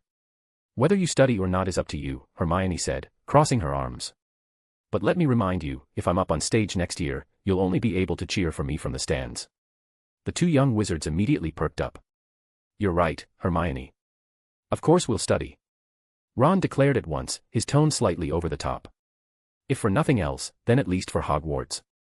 Harry nodded in firm agreement. Chapter 139, the competition starts. The next day, the flags of the 3 schools fluttered above the dueling arena, and the headmaster sat in the judges' seats, each wearing a different expression. Madame Maxime sat with elegance, her gaze calmly surveying the entire venue. Karkaroff, on the other hand, looked anxious, his fingers tapping nervously on the armrest as his eyes occasionally darted toward the silent, towering figure among the Demstrang students, Victor Crumb. Once everyone had entered, Dumbledore stood up. His warm voice echoed across the dueling arena. The rules are simple, 8 participants from each school will duel 1-on-1. The winner advances until a final champion is decided. He smiled and added, remember, the purpose of the competition is to demonstrate your skill and character. The use of any unforgivable curses is strictly forbidden. Always remember, you represent your school. As soon as he finished speaking, 2 names appeared on the stone tablet, and the Gryffindor students erupted into cheers. Percy Weasley took a deep breath, subconsciously straightening his prefect badge, and walked onto the dueling platform with slightly stiff steps. His opponent was a tall, cold-faced 6th-year girl from Beauxbatons. Random scenario? Percy asked for confirmation. Yes, the girl replied with a nod. The stone tablet flashed the words, Fountain Plaza, before slowly sinking into the ground with a rumble. The venue transformed in an instant. Several giant fountains rose from the ground, jets of water shooting high into the air, mist swirling all around. The Beauxbatons girl's lips curled into a slight smile as her wand traced an arc. A loose stone slab at her feet suddenly shot forward like a projectile. Percy reacted quickly, immediately assuming a textbook defensive stance. Protego. An invisible barrier shimmered to life. The stone slab slammed into the shield charm with force. The barrier trembled violently, and Percy staggered from the impact. Expelliarmus. Percy counterattacked at once, a streak of red light slicing through the mist. The girl stepped gracefully to the side and murmured, Binding Cantatio. Several ropes appeared out of thin air and instantly coiled around Percy's arms. Laxus! Percy shouted hurriedly. The tightening rope slackened immediately and dissolved into the air. He quickly regained his footing and launched another spell. Stupefy! But the Beauxbatons girl was quicker. Without uttering a word, she flicked her wand almost simultaneously. The ground beneath Percy's feet turned to sludge in an instant. He yelped as his legs sank deep into the muddy trap. At the critical moment, he rolled violently to the side, barely escaping the mud pit, his robes soaked and caked in sludge. "Oh, Percy!" Fred and George wailed theatrically from the stands. Nonverbal spell. That was a very skilled nonverbal spell, how impressive. Hermione whispered anxiously. Impedimenta. The girl pressed her advantage, casting an obstacle curse at the spot Percy had just rolled to, kicking up a cloud of dust. Though Percy had dodged twice in a row by rolling, he had clearly fallen into a pattern of constant defense, and for a while, appeared thoroughly overwhelmed. The Beauxbatons stands erupted in cheers, applauding the girl's sharp, precise offensive. Even many Hogwarts students were amazed by her effortless command of nonverbal spells. The rising cheers from the crowd gradually influenced the flow of the match. As raindrops began to fall, Percy's figure, mud-streaked and drenched, looked even more battered in the downpour. Faced with a relentless stream of attacks, all he could do was dodge again and again. His wizard robes were soaked in grime, and his prefect badge had long since vanished into the mud. Had it not been for the snowman's special training Kestrel had put them through beforehand, he likely would have already been eliminated. After narrowly avoiding another flying stone slab, Percy suddenly remembered Sagres's words in dueling class, constant evasion only leads to a passive and embarrassing defeat. So, without even turning to aim, he raised his wand and shouted, Petrificus Totalis. The spell shot past the girl's hair, close enough to make her pupils contract in alarm. Percy immediately seized the fleeting opportunity, flinging his wand toward the fountain and casting Impedimenta. The massive jet of water was redirected by the spell, spraying toward the girl like a high-pressure hose. Percy followed up with several more spells aimed through the water curtain, not even glancing to see their effect before rolling away from his original position.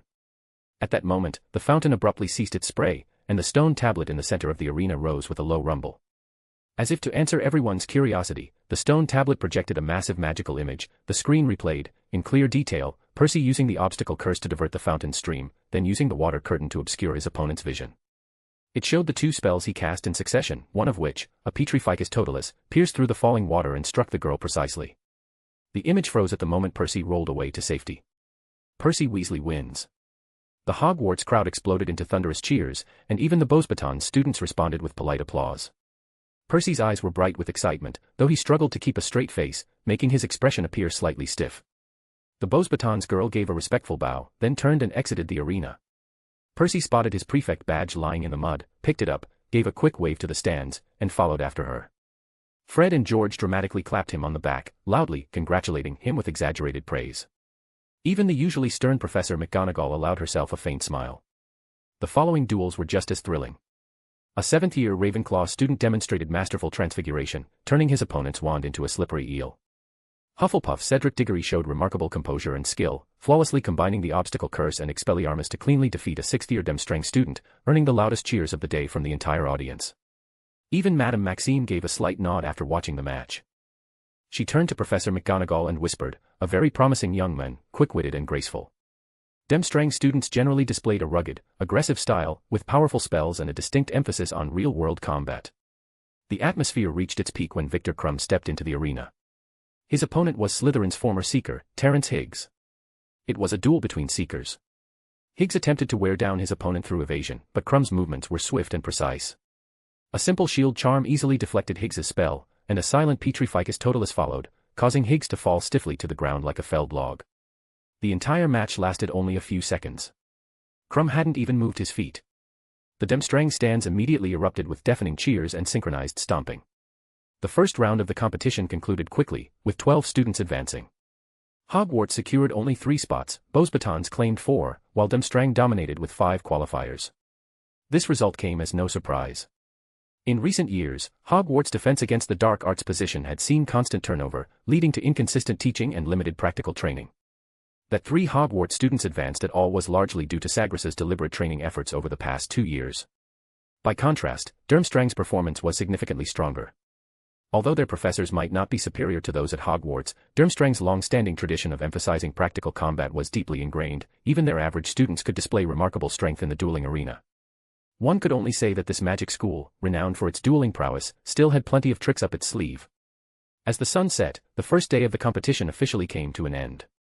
Chapter 140, 12-6. As night fell, the Great Hall of Hogwarts was brightly lit, but the atmosphere was more subdued than usual. The food on the long tables remained abundant, yet the Hogwarts students spoke in hushed tones, occasionally casting complex glances toward the Demstrang and Beauxbatons delegations. Only 3 people. Hermione muttered, biting her lip, her fingers tapping the table unconsciously. Demstrang qualified almost twice as many. At least we weren't completely wiped out, Ron mumbled, poking at a pie with his fork. Percy's match was a close call. If it hadn't been for that last move. He used the environment, Harry said quietly. Professor Greengrass taught us that dueling isn't just about casting spells, it's also about how you use the arena. Fred and George, uncharacteristically serious, exchanged a glance. George sighed, looks like we'll have to count on Cedric and Aulius for tomorrow's matches. Percy sat at the Gryffindor table, back straight, his prefect badge catching the candlelight with a faint gleam. His expression remained solemn. When others occasionally offered congratulations, he simply gave a curt nod in response. At the Ravenclaw table, Aulius Arc was surrounded by a group of classmates. The 7th year looked composed, occasionally responding to a few questions, but mostly focused on eating quietly. Cedric Diggory, by contrast, appeared much more at ease. The Hufflepuff students had gathered around him, excitedly discussing his victory. He responded to them with warm smiles, his fingers occasionally flipping through the thick book resting on his lap, a comprehensive record of medieval spell changes. This was a tome from the restricted section, its spine was already slightly yellowed, and the entire book bore the marks of time. Last year, during Professor Greengrass's magical theory class, Cedric, as an auditor, had not been allowed to ask questions. At the time, he'd felt a bit embarrassed, but he hadn't expected the professor to recommend this book to him after class that very day. He still remembered that moment clearly, when the professor handed him the approved borrowing slip, a flicker of approval seemed to flash in his gray eyes, or at least, Cedric liked to believe it was approval. It had been Cedric's first time handling a book from the restricted section. Its yellowed pages recorded not only the evolution of numerous spells, but also contained many dangerous forms of magic. Once, while researching in the library, Cedric noticed Professor Greengrass also seated nearby, quietly reading. Gathering his courage, Cedric approached to ask for guidance, only to discover that the professor, who seemed rather stern in class, was much more approachable in private. Professor Greengrass had not only offered detailed explanations, but even picked up the book and wrote numerous annotations for him. That was also why Cedric hadn't returned the book yet. If Madame Pants discovered those handwritten notes, she'd surely brandish her feather duster and accuse him of desecrating books. Time passed quickly, and soon it was the next day. The atmosphere in the dueling arena was even more intense than yesterday, with the stands packed full of eager students. Percy Weasley was once again the first to compete, but this time, his luck was clearly lacking. His opponent was Fleur Delacour. The Beauxbatons girl stepped onto the stage with poise, her silver-gray hair gleaming like flowing moonlight under the sun. Her appearance was exquisite, her figure graceful, and her every movement carried an almost captivating elegance. Of course, anyone who mistook her for just a pretty face would pay dearly. Baffarose was proof enough of that. Fleur possessed 1/4 Vila blood, which granted her magical talent far beyond the average witch. Despite only being in her 5th year, she had already been awarded Beauxbaton's Tricolor Ribbon Medal, the highest honor given by the school to its most outstanding students, making her one of Beauxbaton's undisputed top students. As the stone tablet rumbled and sank into the ground, Percy quickly raised his wand, trying to seize the initiative with an impedimenta. But Fleur's reaction was faster. With a graceful turn of her body, she effortlessly dodged Percy's spell, and with a flick of her wrist, a dazzling red light burst from her wand. Stupefy. The spell shot forward like lightning. Percy hurriedly raised a shield charm to block, but Fleur's magic was clearly stronger. The barrier shattered with a loud bang after just a second. The impact sent Percy stumbling backward, and before he could recover, Fleur's second spell had already followed. Expelliarmus. Percy rolled to the side, narrowly dodging the swift flash of spell light, then fired a blind counterattack without even turning to aim.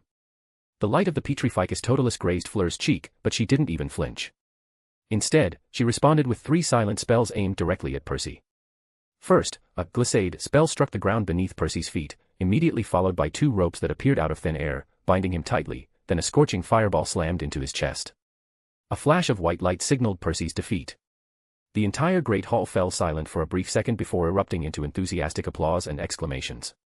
The match had ended far more quickly than anyone expected. Fleur Delacour had defeated her opponent with only 5 spells. She lifted her chin slightly, a confident smile curving her lips, and bowed gracefully toward the judges' table. In the stands, Cedric gently closed the book in his hands. His slender fingers traced along the spine as his thoughtful gaze followed Fleur's retreating figure, a faint frown appearing on his brow. So strong, and only a 5th year, he murmured. The magical power this Beauxbatons girl displayed was nearly on par with that of an adult wizard. Even more impressive was her dueling technique, her spell transitions were seamless, and her timing impeccable, entirely unlike a typical student. Cedric recalled rumors that she had Vila blood and couldn't help but think of Professor Nishia, who also shared that heritage. Their identical silver hair and the graceful elegance in every movement made him wonder if the two were related. Or perhaps, that powerful potions professor had privately tutored her. Cedric shook his head, temporarily setting aside those tangled thoughts. He turned his attention to the center of the arena, where Victor Crumb and Alias Arc had already begun selecting their dueling scenario. Like Fleur, Crumb was also a 5th-year student, but his strength was equally not to be underestimated. Though still young, he had long displayed the potential of a top-tier duelist. From the angle at which he held his wand to the posture of his stance, every detail was textbook perfection. What stood out most was the explosive force behind each spell, precise, decisive, and incredibly powerful. As a fellow seeker, Cedric understood well that Crumb possessed not only remarkable agility, but also a solid build and calm temperament, traits that greatly enhanced his performance. By contrast, Alias Arc seemed rather frail. This 7th-year Ravenclaw was an academic prodigy. Cedric remembered that Arc's Transfiguration essay had even been published in Transfiguration Today. But his slender frame and somewhat awkward evasive movements betrayed a truth: he was a typical scholar-type wizard. Chapter 141, The Arena of Knowledge. As the stone tablet descended, the space at the center of the arena suddenly warped, and the randomly selected duel scenario appeared, the Ancient Magic Library. Towering bookshelves rose from the ground, and ancient tomes floated in midair. Arc's eyes lit up. This scene clearly favored him. As soon as the duel began, he quickly retreated. At the same time, he tapped his wand lightly, an ancient, heavy book flew open before him, its pages fluttering. As he chanted quietly, the yellowed pages detached one by one, transforming under the effects of transfiguration into dozens of gleaming flying blades, whistling as they shot toward Crumb. Across from him, Crumb's wand had already drawn an arc through the air, and a flame burst into existence. Incendio. A scorching wave of fire surged forward, instantly incinerating the flying paper blades. But Arc had already anticipated this, a triumphant smile tugging at the corners of his lips. Stupefy. A dazzling red beam shot out from within the flames, moving at an incredible speed. Gasps echoed from the audience. But Crumb's reaction was even faster. He shifted slightly and narrowly avoided the incoming spell. And his counterattack came swiftly, almost without an incantation. He slashed his wand down like a sword, and a silver cutting curse shot from its tip. Arc didn't possess such agility, he could only barely raise a shield charm. The translucent barrier trembled violently under the impact, forcing him several steps backward. Crumb's assault didn't relent. Before the shock of the cutting curse had even faded, a flash of red, Expelliarmus, followed immediately. But Arc had already adjusted his stance. With a horizontal sweep of his wand, a tall bookshelf shifted sideways, instantly blocking the incoming spell. At the same time, he didn't stop moving. He continued waving his wand, summoning a barrier of bookshelves between them, then pointed his wand to the side. A mahogany desk instantly twisted and reshaped under the effects of transfiguration, transforming in a blink into a silver-gray giant wolf. The wolf let out a deep howl, its stark white fangs glinting coldly in the sunlight. A gasp rose from the stands. This was not a skill an ordinary student could master. But Crumb's onslaught had already resumed, his formidable physical prowess as a seeker now on full display. He fired several, digging 3 feet, spells toward the bookshelves. The shelves exploded under the force, shattering into fragments, with splinters flying in all directions. In just a few seconds, his agile figure had broken through the barrier and was rapidly closing in on Arc. Arc didn't just stand there, the giant wolf lunged toward Crumb with a roar, while Arc cast spells continuously from various angles. But Crumb had already cast an acceleration charm on himself. His movements were fluid and swift, at times sidestepping with ease, at others rolling to dodge. Each motion was crisp and precise, allowing him to deflect all of Arc's attacks. When the giant wolf lunged through the air, Crumb raised his hand and cast a Diffindo. The dazzling spell light struck the wolf squarely in the chest, blasting it back into its original form, the wooden desk, its fragments scattering across the floor. Incarcerus.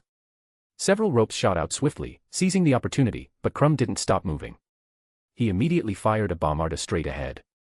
Boom. With a deafening explosion, 3 bookshelves were instantly reduced to dust. Pages fluttered through the air, and the ropes vanished in the blast. Crumb's figure emerged from the swirling dust, casting several spells in rapid succession toward Arc. Arc staggered back, forced to rely on a shield charm to defend himself. But Crumb's spells came relentlessly, and the shield began to falter under the pressure. With a final flurry of red light, Arc's shield charm shattered. Expelliarmus struck him directly, and his wand flew from his hand. The victor was clear. For a moment, the entire arena fell silent, then erupted into thunderous applause. Krum lowered his wand and gave a slight nod of acknowledgement. Ark rubbed his wrist with a wry smile. It seems I still lack real-world experience. Your magic is powerful, and your timing is impeccable. Krum, unusually, offered a comment. If it were a team duel, you would be a formidable opponent. Ark smiled, reached out to take the wand Krum offered, and nodded in acknowledgement. In the stands, Karkaroff wore an undisguised look of triumph. He turned to Dumbledore and Madame Maxime, his voice booming, "Look. My boys are in good form, aren't they?" He gestured with his chin toward Krum, who was leaving the arena. Madame Maxime maintained her elegant posture, nodding slightly. "Your student's strength is indeed impressive. However, Headmaster Karkaroff, the match is not yet over." She then cast a gentle gaze toward the two remaining Beauxbatons students, her eyes filled with encouragement. Dumbledore, meanwhile, calmly observed Ark in the center of the arena, a soft smile forming on his face. Every student who steps onto the arena deserves praise. Of course you would say that. Karkaroff sneered, a hint of bitterness in his smile. Because Hogwarts only has one student left. If you lose again, it'll mean complete elimination. Dumbledore did not immediately respond. He simply turned his gaze from the arena to Karkaroff, his gentle smile unwavering. "Igor, the arena can change in an instant. It's unwise to jump to conclusions too soon. Besides." He paused, his eyes sweeping meaningfully toward Professor Bagpharos of Demstrang. "Compared to Hogwarts, Demstrang is the one most in need of victory." Karkaroff's triumphant expression stiffened slightly, as if Dumbledore had struck a nerve. He snorted, crossing his arms and leaning back heavily into his chair, but his gaze remained locked on the Hogwarts contestant, muttering under his breath, "Just you wait, Albus. We'll see soon enough, soon." The pace of the subsequent duels noticeably quickened. A seventh-year male student from Demstrang strode onto the stage. He was burly and sharp-eyed. His opponent was a slightly nervous sixth-year male student from Beauxbatons. The battle was nearly without suspense. The Demstrang student's attacks were overwhelmingly aggressive, powerful, and came from difficult angles. Although the Beauxbatons student tried to hold on, casting several shield charms, he was forced to retreat step by step under the relentless assault. In less than 3 minutes, he was struck by a precise sandstorm spell and defeated.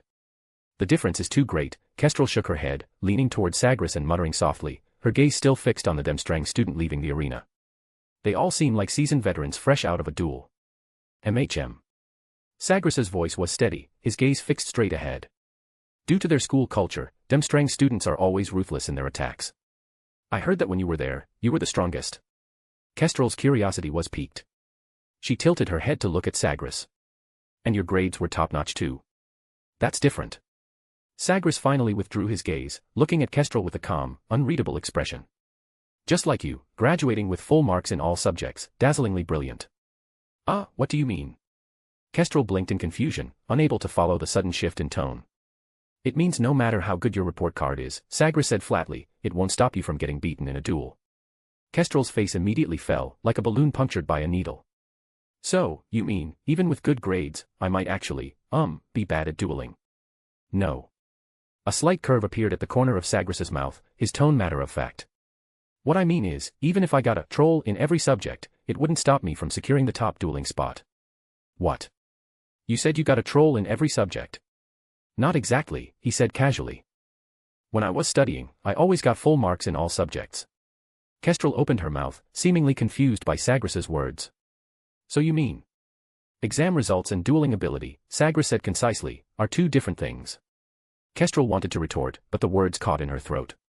Thinking of her own situation, she swallowed them back and finally let out an indistinct sigh. Chapter 142, Someone used an unforgivable. Just then, another tall figure in a fur-trimmed Demstrang cloak stepped onto the stage, his stride steady and his build imposing. He looked like a bear surveying his territory. Almost simultaneously, Hogwarts' Cedric Diggory took his position opposite him. As soon as the match began, Cedric was met with a storm of attacks from his opponent. The Demstrang student spells were fast and vicious, red Stupefy and blue Petrificus Totalis raining down on Cedric like hail. At first, Cedric appeared somewhat on the defensive, his various shield charms flickering precariously under the onslaught of his opponent's furious magic, like a small boat in a storm. "Merlin, he's going to be torn apart." Astoria nervously clutched the edge of her robes, her teeth nearly chattering. "But it's not as bad as it looks," Luna said calmly. "He's finding his rhythm." "What?" As if to confirm Luna's words, after a narrow sidestep to dodge a cutting spell that nearly grazed his ear, Cedric's eyes suddenly sharpened with focus. He stopped relying solely on shield charms to block attacks and instead used agile footwork to evade the most lethal spells, while his wand flicked out like a venomous snake, again and again. 1, 2, 3, he continuously fired precise and rapid Expelliarmus and obstacle curses, not to directly overpower his opponent, but to disrupt, delay, and compress the space around him.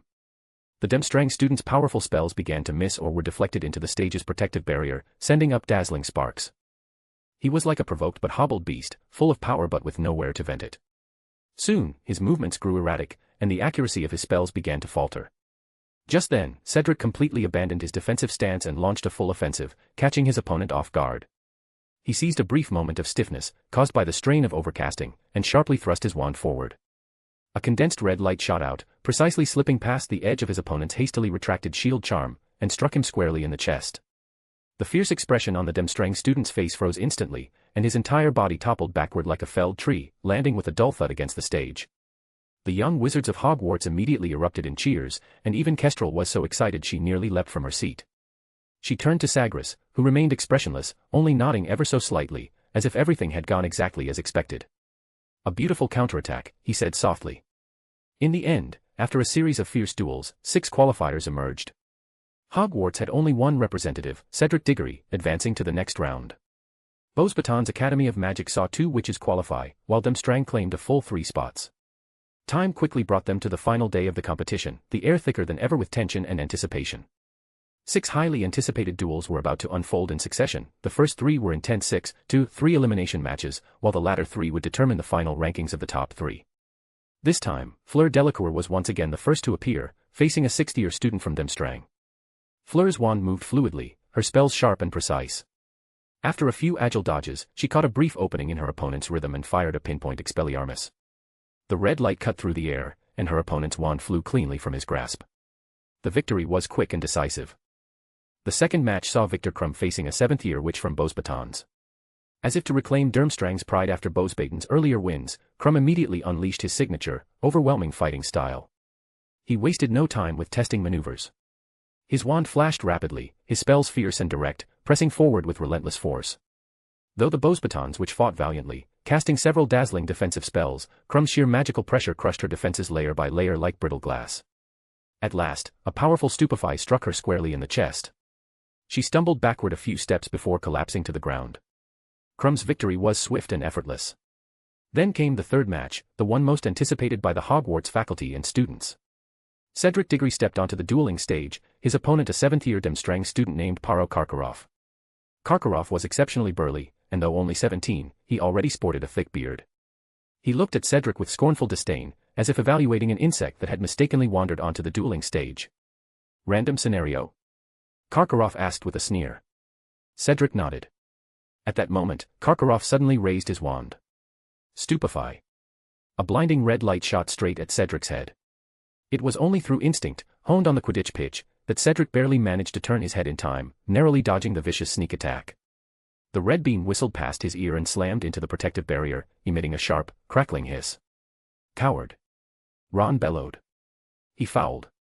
That was a sneak attack. Hermione's hair practically stood on end with fury. Ernie Macmillan's voice rang out the loudest, shouting furiously from the stands. He nearly spat on the Demstrang students in the front row as he roared, "Shameless! Disgraceful! Is this what Demstrang teaches?" Karkaroff's face darkened, but fortunately, Sagres pulled Ernie back just in time. "This is a competition, Mr. Macmillan," Sagres said calmly and steadily. "A nod means it begins." If he wasn't ready, he shouldn't have nodded. "But Professor, aren't their tactics a bit too despicable?" Ernie asked, still unconvinced.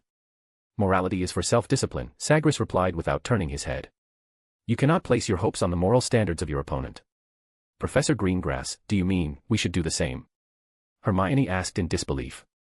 "Not should, but can," Sagres answered, shifting his gaze to her. "The opponent has just given you a vivid lesson, free of charge. Whether in defense or attack, there's something to be learned from it." With that, his eyes returned to the stage. Paro Karkaroff sneered and closed in step by step. "Conf Ringo." A violent blasting curse roared toward Cedric's position. Cedric rolled aside to dodge, the spell smashing the ground and sending stone fragments raining down. Gritting his teeth through the pain, he attempted a counterattack. "Expelli." But before he could finish the spell, a swift and silent obstacle curse from Karkaroff struck him in the chest and sent him flying. He hit the cold platform hard, the impact leaving his insides churning. "Get up, little one." Karkaroff jeered in heavily accented English. "Is Hogwarts out of people? Sending a fourth-year kid to disgrace yourselves?" Cedric was in pain all over, but Karkaroff's taunts didn't shake his composure. He realized his opponent was deliberately trying to provoke him, and once he understood that, an unexpected calm settled over him. Gritting his teeth, he stood up and began to move, steadily shifting his position despite the pain. Karkaroff hadn't expected Cedric to recover so quickly, let alone dodge another of his spells mid-motion. His face darkened with frustration. Raising his wand again, he shouted, "Crucio!" "Stop!" came two furious cries from the judge's table. Professor McGonagall and Professor Sprout had both stood up at once, their voices sharp with shock and fury. Unforgivable curses were absolutely forbidden. Chapter 143, The Top 3 Champions. Even Cedric Diggory was startled by the chilling first syllable of that spell. Crucio, an unforgivable curse. But Paro Karkaroff had only feigned the incantation, never truly intending to use it. Cruci, Confringo. A blazing yellow light roared toward Cedric like a cannon blast. The Hufflepuff boy's mind was still reeling from the shock of hearing the unforgivable curse, and his body reacted a moment too late. A horrified scream erupted from the stands, and time seemed to stretch and freeze. Just as the destructive spell was about to strike him, all the fear and hesitation in Cedric's eyes vanished, replaced by unwavering determination. He abandoned every thought of dodging or defending. All his will, all his magic, even his instinct for survival, he poured everything into one desperate act, one blindingly clear thought in his mind. Apparition. An instant before the spell struck, Cedric's figure disappeared from the spot, and in the next second, he reappeared out of thin air at the other end of the arena. The audience instantly erupted. Merlin. What was that? Apparition. He's only in fourth year. Even Percy Weasley's mouth hung open in shock. Apparition was a sixth-year advanced topic, requiring students to be at least 17 and pass a strict examination to use it legally. Not only was the spell extremely difficult, but the risk of splinching was terrifying. Yet Cedric Diggory had dared to forcibly cast it in the middle of a high-stakes duel. Karkaroff looked equally stunned, his sneer froze on his face, clearly never expecting his opponent to use such a move. But Cedric Diggory didn't hesitate for even a moment. The instant he escaped danger, his will to fight back surged like a volcano. Before he had even fully regained his footing, his wand swung forward with unstoppable force. Stupefy. A brilliant red light burst from the tip of his wand like a cannon blast. With a sharp whoosh, the spell struck Karkaroff's broad chest head-on. Boom. Karkaroff's massive frame was flung backward by the impact, flying nearly 5 meters before crashing heavily to the ground with a metallic clang. The entire dueling arena fell into stunned silence. Everyone stared wide-eyed at the Hufflepuff fourth-year boy standing on the stage. He still held his casting stance, chest rising and falling rapidly, breathing slightly uneven. Across from him, the once arrogant Demstrang seventh-year now lay sprawled like a crumpled sack in the distance, a soft white glow marking his defeat. Kestrel was the first to react, her voice breaking with excitement. Unbelievable. Cedric Diggory has defeated Paro Karkaroff. Hogwarts wins. Yeah. After a brief pause, Hogwarts erupted in thunderous applause. Even the Slytherins couldn't help but cheer for this astonishing comeback. Cedric Diggory slowly straightened. He looked down at the wand clutched tightly in his hand, then at the fallen Karkaroff, and finally at the wave of cheering faces below the stage. He really did it. He'd used that spell, something he had only practiced in secret and was still far from mastering, to defeat a powerful opponent. It seemed his earlier suspicion had been right, the dueling arena truly was protected by powerful enchantments. Not only did it shield them from their opponent's attacks, but it also served as a hidden safety net when casting unstable, high-level magic. Most importantly, with so many professors watching, even if something went wrong, it wouldn't have been a big deal, because now, Cedric felt that winning or losing no longer mattered that much. Cedric Diggory stepped down from the dueling platform, his footing still slightly unsteady. He looked up, his gaze inadvertently sweeping toward the Demstrang section. Victor Crumb stood there, arms crossed, eyes fixed on him. Then, slowly, he nodded. Cedric gave a casual smile, then turned his gaze toward the professor's table. There, Professor Sprout was beaming and waving enthusiastically, Professor Lumina was whistling non-stop, and the other professors were all smiling and applauding. At this point, the top 3 of the Triwizard Tournament had been decided. However, the final rankings would be determined after one last round of duels. Fleur Delacour of Beauce Batons, Victor Crumb of Demstrang, and Cedric Diggory of Hogwarts, each magical school had a representative in the finals. Interestingly, none of them were graduating 7th years. At noon, under Dumbledore's announcement, the competition paused, and all students headed toward the Great Hall for lunch. The young wizards crowded onto the vine-woven suspension bridge. A few daring students deliberately rocked and jumped on it, sending their more acrophobic classmates into panicked shrieks. Before the professors could scold them, the suspension bridge itself extended several flexible vines that smacked the pranksters sharply on their legs and backs with a crisp thwack. Thwack. Prompting bursts of laughter and exaggerated cries of pain. Surprisingly, the atmosphere among the students from all three schools was quite harmonious at this moment. Even the usually stern Demstrang students wore rare smiles as they chatted with others. But seriously, Justin Finch-Fletchley of Hufflepuff said to a Demstrang student walking beside him, "That big guy of yours was really underhanded. He ambushed Cedric. It was practically cheating, Cedric almost got hit." "That's a legitimate dueling tactic," replied a stocky, short-haired Demstrang boy in a heavy accent. "It wasn't an ambush, but a preemptive strike. The moment the nod is given, the duel has already begun." "Are you serious?" Justin's eyes widened as he looked incredulously at the nearby Demstrang students. "You all believe that?" Several Demstrang boys nodded matter-of-factly, their expressions unbothered. "This is just. Justin was at a loss for words, unable to express his shock. "Constant vigilance." A crisp voice interjected. It was Susan Bones. She adjusted her glasses, her expression serious. "What?" Justin Finch-Fletchley looked at her in confusion. "Constant vigilance," Susan Bones explained. "It's the catchphrase of the legendary Auror Mad-Eye Moody. I've met him a few times at my aunt's house." "Your aunt is?" someone asked curiously. "Amelia Bones, head of the Department of Magical Law Enforcement." Susan's tone carried a subtle note of pride. "The Auror headquarters falls under her jurisdiction." Several students nearby, especially those from Hufflepuff and Gryffindor, immediately looked at her with newfound respect. Although they weren't entirely sure about the exact hierarchy within the Ministry of Magic, head of department certainly sounded like a big deal. At the very least, it sounded far more important than Filch's position as castle caretaker. "Speaking of which, that Cedric Diggory from your school is really incredible." A Beauxbatons girl joined in the conversation. She had beautiful curly hair and bright eyes. "Is he really only in 4th year? He looks like he could be in 6th. And he's also very handsome." Cho Chang of Ravenclaw and her friend Marietta Edgecombe happened to walk by just then. Cho whispered the comment and then giggled with Marietta, both covering their mouths. Chapter 144, The Stormbreaker. Dumbledore, having received a notice from the Ministry of Magic, temporarily left for London, and before his departure, he entrusted the task of presiding over the duels to Professor McGonagall. Lunch in the Great Hall concluded amidst a mix of excitement and anticipation. Before the aroma of honey-roasted ham and the sweetness of pumpkin juice had completely dissipated, the young wizards eagerly surged back toward the dueling arena, the air filled with a festive restlessness. The stands quickly filled, the atmosphere even more enthusiastic than in the morning. After the thrilling duels and the inter-school exchanges during lunch, the students seemed more relaxed. Many held treacle tarts and chocolate puddings pilfered from the Great Hall, or butterbeer, amicably negotiated, from the Hogwarts house elves. Just then, 2 figures in wizard robes with fiery red hair weaved through the aisles of the stands like nimble fish. "Ladies and gentlemen, don't miss out." Fred Weasley bellowed, his voice loud enough to cut through the noisy crowd. Weasley twins proudly present duel-watching snacks. George Weasley, seizing the opportunity, held up a tray filled with colorful vials and oddly shaped snacks. Refreshing Dragon's Breath peppermints, guaranteed to make your eyesight sharper than crumbs, only 3 sickles. Waterproof, damp-proof, and boredom-proof rainbow popcorn. Watch the match come rain or shine, large bag for 5 sickles. And our exclusive, instant class-skipping sweets, duel-watching edition. Guaranteed to let you slip away smoothly when you're bored, when you need to step out briefly. Only 7 sickles, limited stock, so hurry. The twins' shouts drew laughter, but their business was brisk. Many students couldn't resist the temptation and eagerly paid, and soon the stands were filled with the strange, sweet scents of all kinds of magical candies. Only the duel-watching edition of the instant class-skipping sweets didn't sell a single one, because watching a match wasn't class. And as long as it wasn't class, young wizards were enthusiastic about everything. Just as the top 3 contestants were preparing to enter, and the audience munched on snacks with eager anticipation, the sky unexpectedly darkened.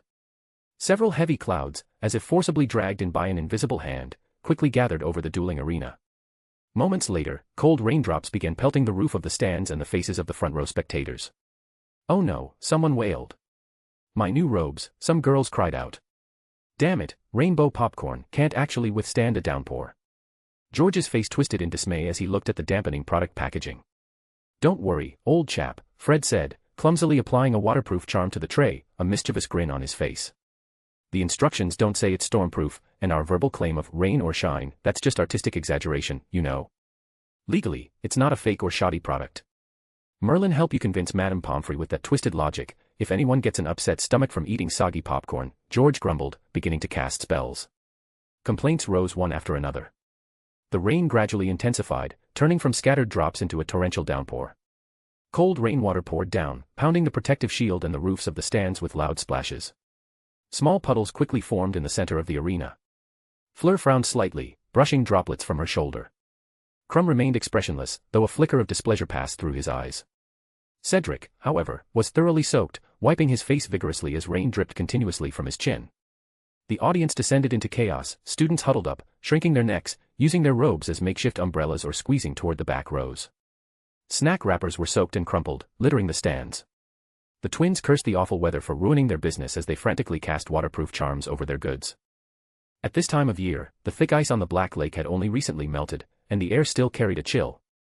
As the wind swept across the dueling arena, many drenched young wizards began to shiver, arms wrapped tightly around themselves. Quiet. Quiet. Professor McGonagall's stern voice, amplified by a sonorous charm, rang out as she tried to maintain order, but even she seemed somewhat powerless against the roar of the downpour and the restless crowd.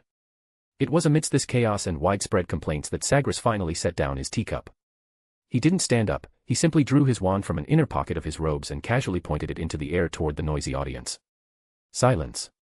A clear, steady voice instantly swept across the arena, cutting off all sound. The crowd fell into a dead silence. Some students were still mid-sentence, their mouths opening and closing, but no sound came out. Those opposite them could only watch in confusion as their words vanished into thin air. The only sound that remained in the entire dueling arena was the relentless, oppressive noise of the rain battering every surface. Sagres slowly lifted his head, his deep gaze piercing the heavy curtain of rain, locking onto the churning heart of the storm above. There was no thunderous incantation, no dramatic flick of the wand. He simply raised it lazily upward at an angle, and a shimmer of spell-light shot into the sky. In the next moment, a surge of powerful magical energy rippled through the clouds like a stone cast into still water. Then, a miracle happened. The leaden storm clouds were suddenly swept away in all directions, as if brushed aside by an invisible giant hand. Even the torrential rain seemed to pause, the downpour halted mid-air, and the falling droplets vanished before they could reach the ground. The arena and stands, glistening from the rain, were once again bathed in warm, bright sunlight. The damp air felt as if it had been wrung dry by an invisible hand, instantly turning fresh and comfortable, carrying even a faint scent of rain-kissed grass. The entire transformation happened astonishingly fast, from torrential downpour to clear skies and sunshine. It had taken only a few seconds. Everyone stared blankly at the brilliant blue sky above, then instinctively looked down at their now dry robes and the dry ground beneath their feet, as if the rain moments ago had been nothing more than a shared illusion. Then, after a beat of stunned silence, the crowd erupted into thunderous applause and cheers, louder and more enthusiastic than ever before. Merlin's underpants. How did he do that? Was that a weather charm? That was a weather charm, right? Professor Greengrass. That was incredible. The students screamed with excitement, their gazes filled with unrestrained awe and admiration as they looked toward Sagres. Even the Beauxbatons and Demstrang students had begun whispering among themselves. Some of the Beauxbatons girls, only now realizing it, murmured that this Professor Greengrass was clearly capable of more than just transfiguration. Silence. Sagres repeated, his calm voice once again spreading clearly throughout the arena. This time, however, he didn't use a spell, he simply swept his gaze over the entire crowd. At the same time, he muttered under his breath, "Let the match start soon, there's a bronze feather gathering tonight." After silencing the noisy young wizards with nothing more than a look, Sagres put away his wand, his expression as composed and unreadable as ever. He didn't acknowledge the audience's reaction, only giving a slight nod to Professor McGonagall, who still looked somewhat stunned. "Please continue, Professor McGonagall." Professor McGonagall pressed her lips together and nodded, quickly regaining her usual stern demeanor. She glanced at the wide-eyed students, then simply said dryly, "The weather's nice. Let the match begin."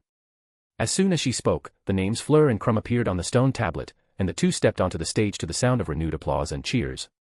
Chapter 145, Fleur Delacour vs. Victor Crumb. After Sagres's weather control, the entire dueling arena was once again filled with a festive atmosphere. The sun shone warmly on the now dry stage, and the audience's faces still carried a flush of excitement, but all eyes were locked on the two contestants at the center of the arena. Fleur Delacour, the jewel of Beauxbatons.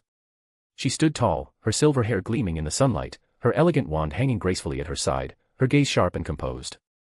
Victor Crumb, the eagle of Demstrang, stood silent as a mountain, hawk-like eyes deep-set beneath a furrowed brow, his burly frame radiating raw power. Having just witnessed Sagres's near-miraculous weather magic, Kestrel could barely contain her excitement. So, after Professor McGonagall calmly announced the contestants' entrance, Kestrel eagerly volunteered to request a more enthusiastic introduction from the strict headmistress. Under her persistent persuasion, she finally won Professor McGonagall's reluctant approval, and under the older witch's slightly suspicious gaze, Kestrel's deliberately impassioned voice rang out across the arena. Ladies and gentlemen.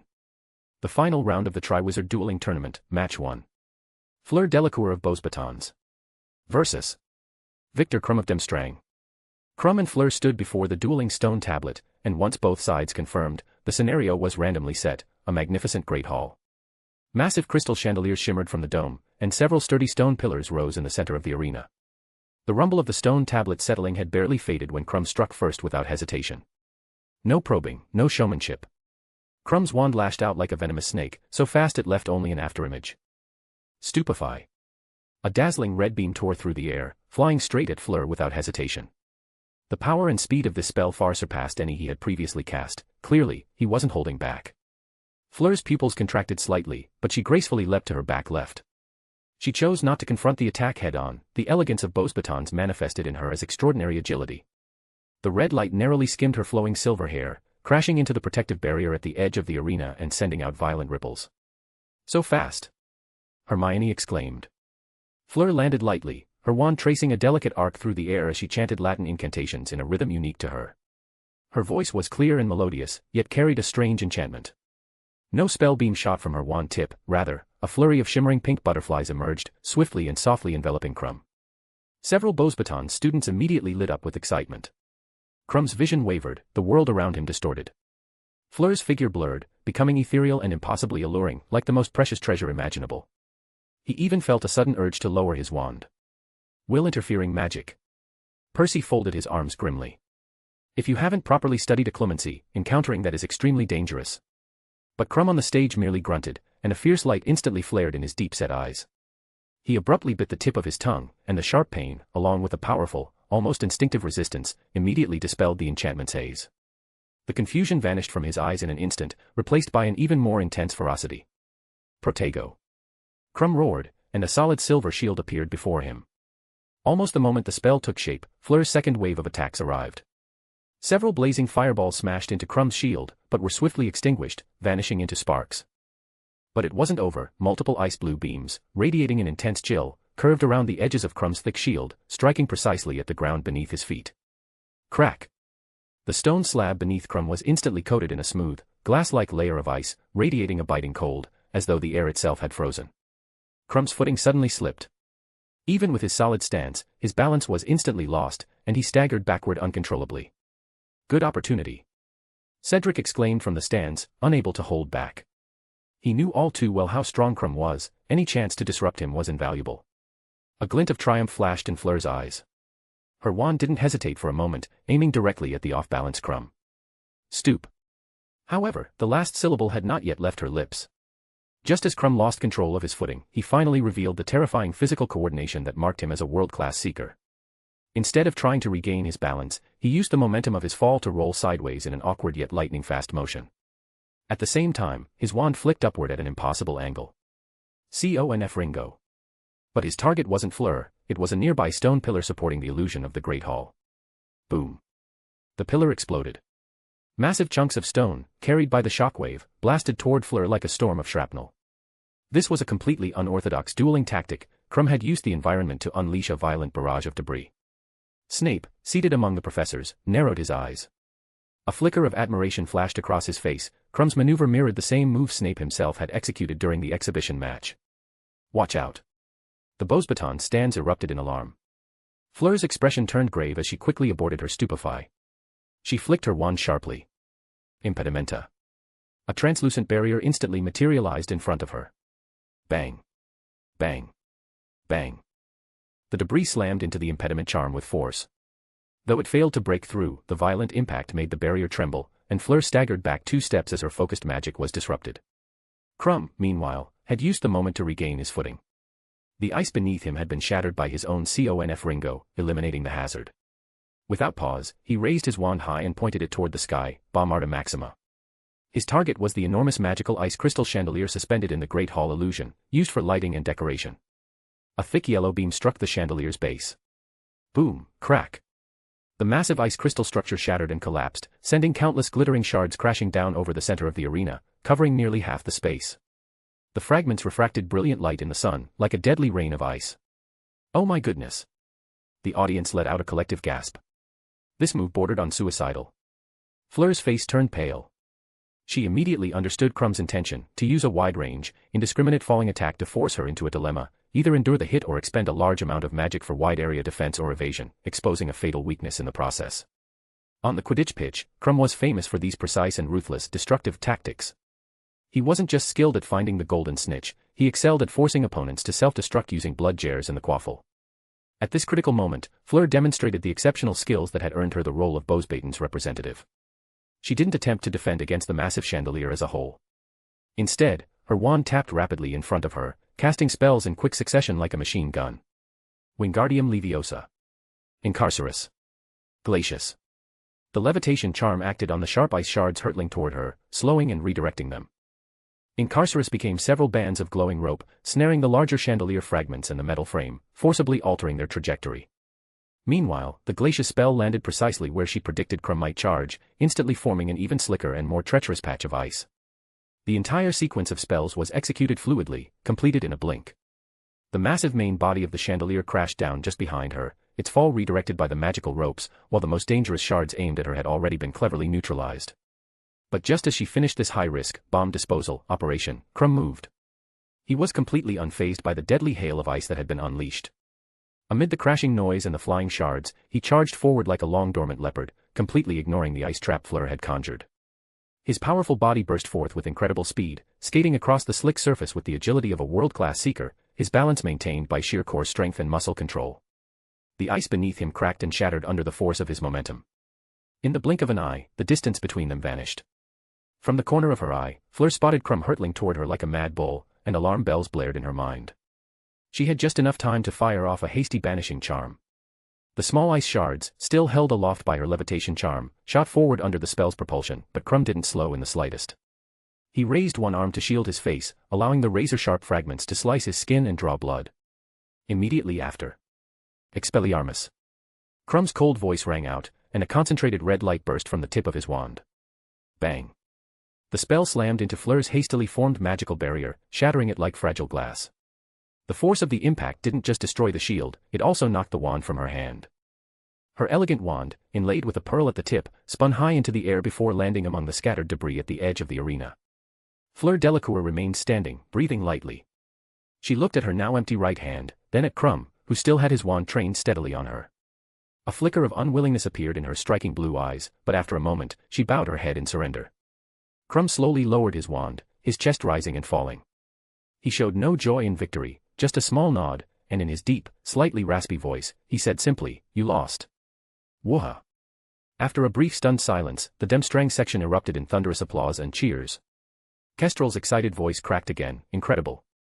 Victor Crumb seized the narrowest opening. A flawless counterattack. He's defeated Fleur Delacour. Demstrang takes the first round.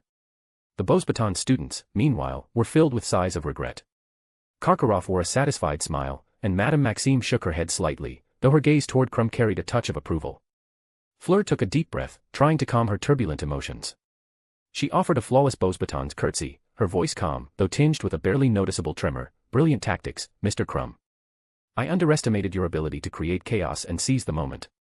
She turned and walked toward her wand, her steps noticeably heavier than when she had first taken the stage. In the contestant preparation area, Cedric stood watching Crumb, who now resembled a god of war on the dueling platform. His palms had begun to sweat. Crumb's strength wasn't just brute force and speed, it was his terrifying instinct for exploiting openings in chaos, and his ruthless precision in execution. A truly formidable opponent. At that moment, Kestrel's voice rang out again, filled with dramatic flair, "Ladies and gentlemen. After a brief rest, we will welcome today's second duel. Representing Hogwarts, Cedric Diggory will challenge the fearsome Victor Crumb. Let us look forward to it." Chapter 146, Time Turner Workshop. The brief respite vanished in an instant. Cedric stood at the entrance to the competitor's passage, taking a deep breath, trying to steady his pounding heart. In his mind, Crumb's cold, calculated strike that had defeated Fleur replayed over and over, the opponent's stone-like will and terrifying sense of balance etched deeply into his thoughts. Amid the deafening cheers, he and Crumb stepped onto the arena at the same time. Cedric stood tall and straight, a gentle yet determined expression, so typical of a Hufflepuff, on his face. He didn't have Fleur's magical creature bloodline, nor Crumb's overwhelming power or dueling instincts. What he had was a solid foundation, strong resilience, and a repertoire of spells diligently learned from books. Their eyes met, and they exchanged a silent nod. The stone tablet lit up and spun, before finally settling on a random setting, Time Turner Workshop. Space twisted and warped, and a strange, dim, mechanical workshop suddenly replaced the dueling platform. Directly above the arena hung a massive hourglass, and surrounding it were countless clocks of all shapes and sizes, on walls, ceilings, even suspended mid-air, everywhere. Gears and mainsprings whirled rapidly, and pendulums swung violently. Clicks, ticking, and humming blended into a chaotic mechanical symphony. Cedric and Crumb immediately felt the oppressive pressure of the environment. The disordered noise attacked their nerves, and the unstable flow of time subtly disrupted their rhythm. Crumb once again chose to make the first move, but this time, he was noticeably more cautious. He didn't immediately launch a powerful spell. Instead, he waved his wand and cast Sonorous Charm. His target was a massive, spiked gear pendulum clock hanging above Cedric's head. Dong! A deafening roar suddenly erupted, and the powerful sound waves crashed down like a sledgehammer, violently striking toward Cedric. At the same time, the pendulum clock, disturbed by the spell, began swinging wildly. The surrounding gears clanked into overdrive, and several sharp metal fragments broke loose, whistling through the air as they flew straight at Cedric. This was a calculated double strike, soundwave pressure combined with physical debris. Crumb had cleverly exploited the arena's environment to generate the first wave of chaos. But Cedric was ready. The moment Crumb raised his wand, Cedric had already grasped his intention. He immediately cast a quick Muffliato on himself. At the same time, his wand moved swiftly, Protego.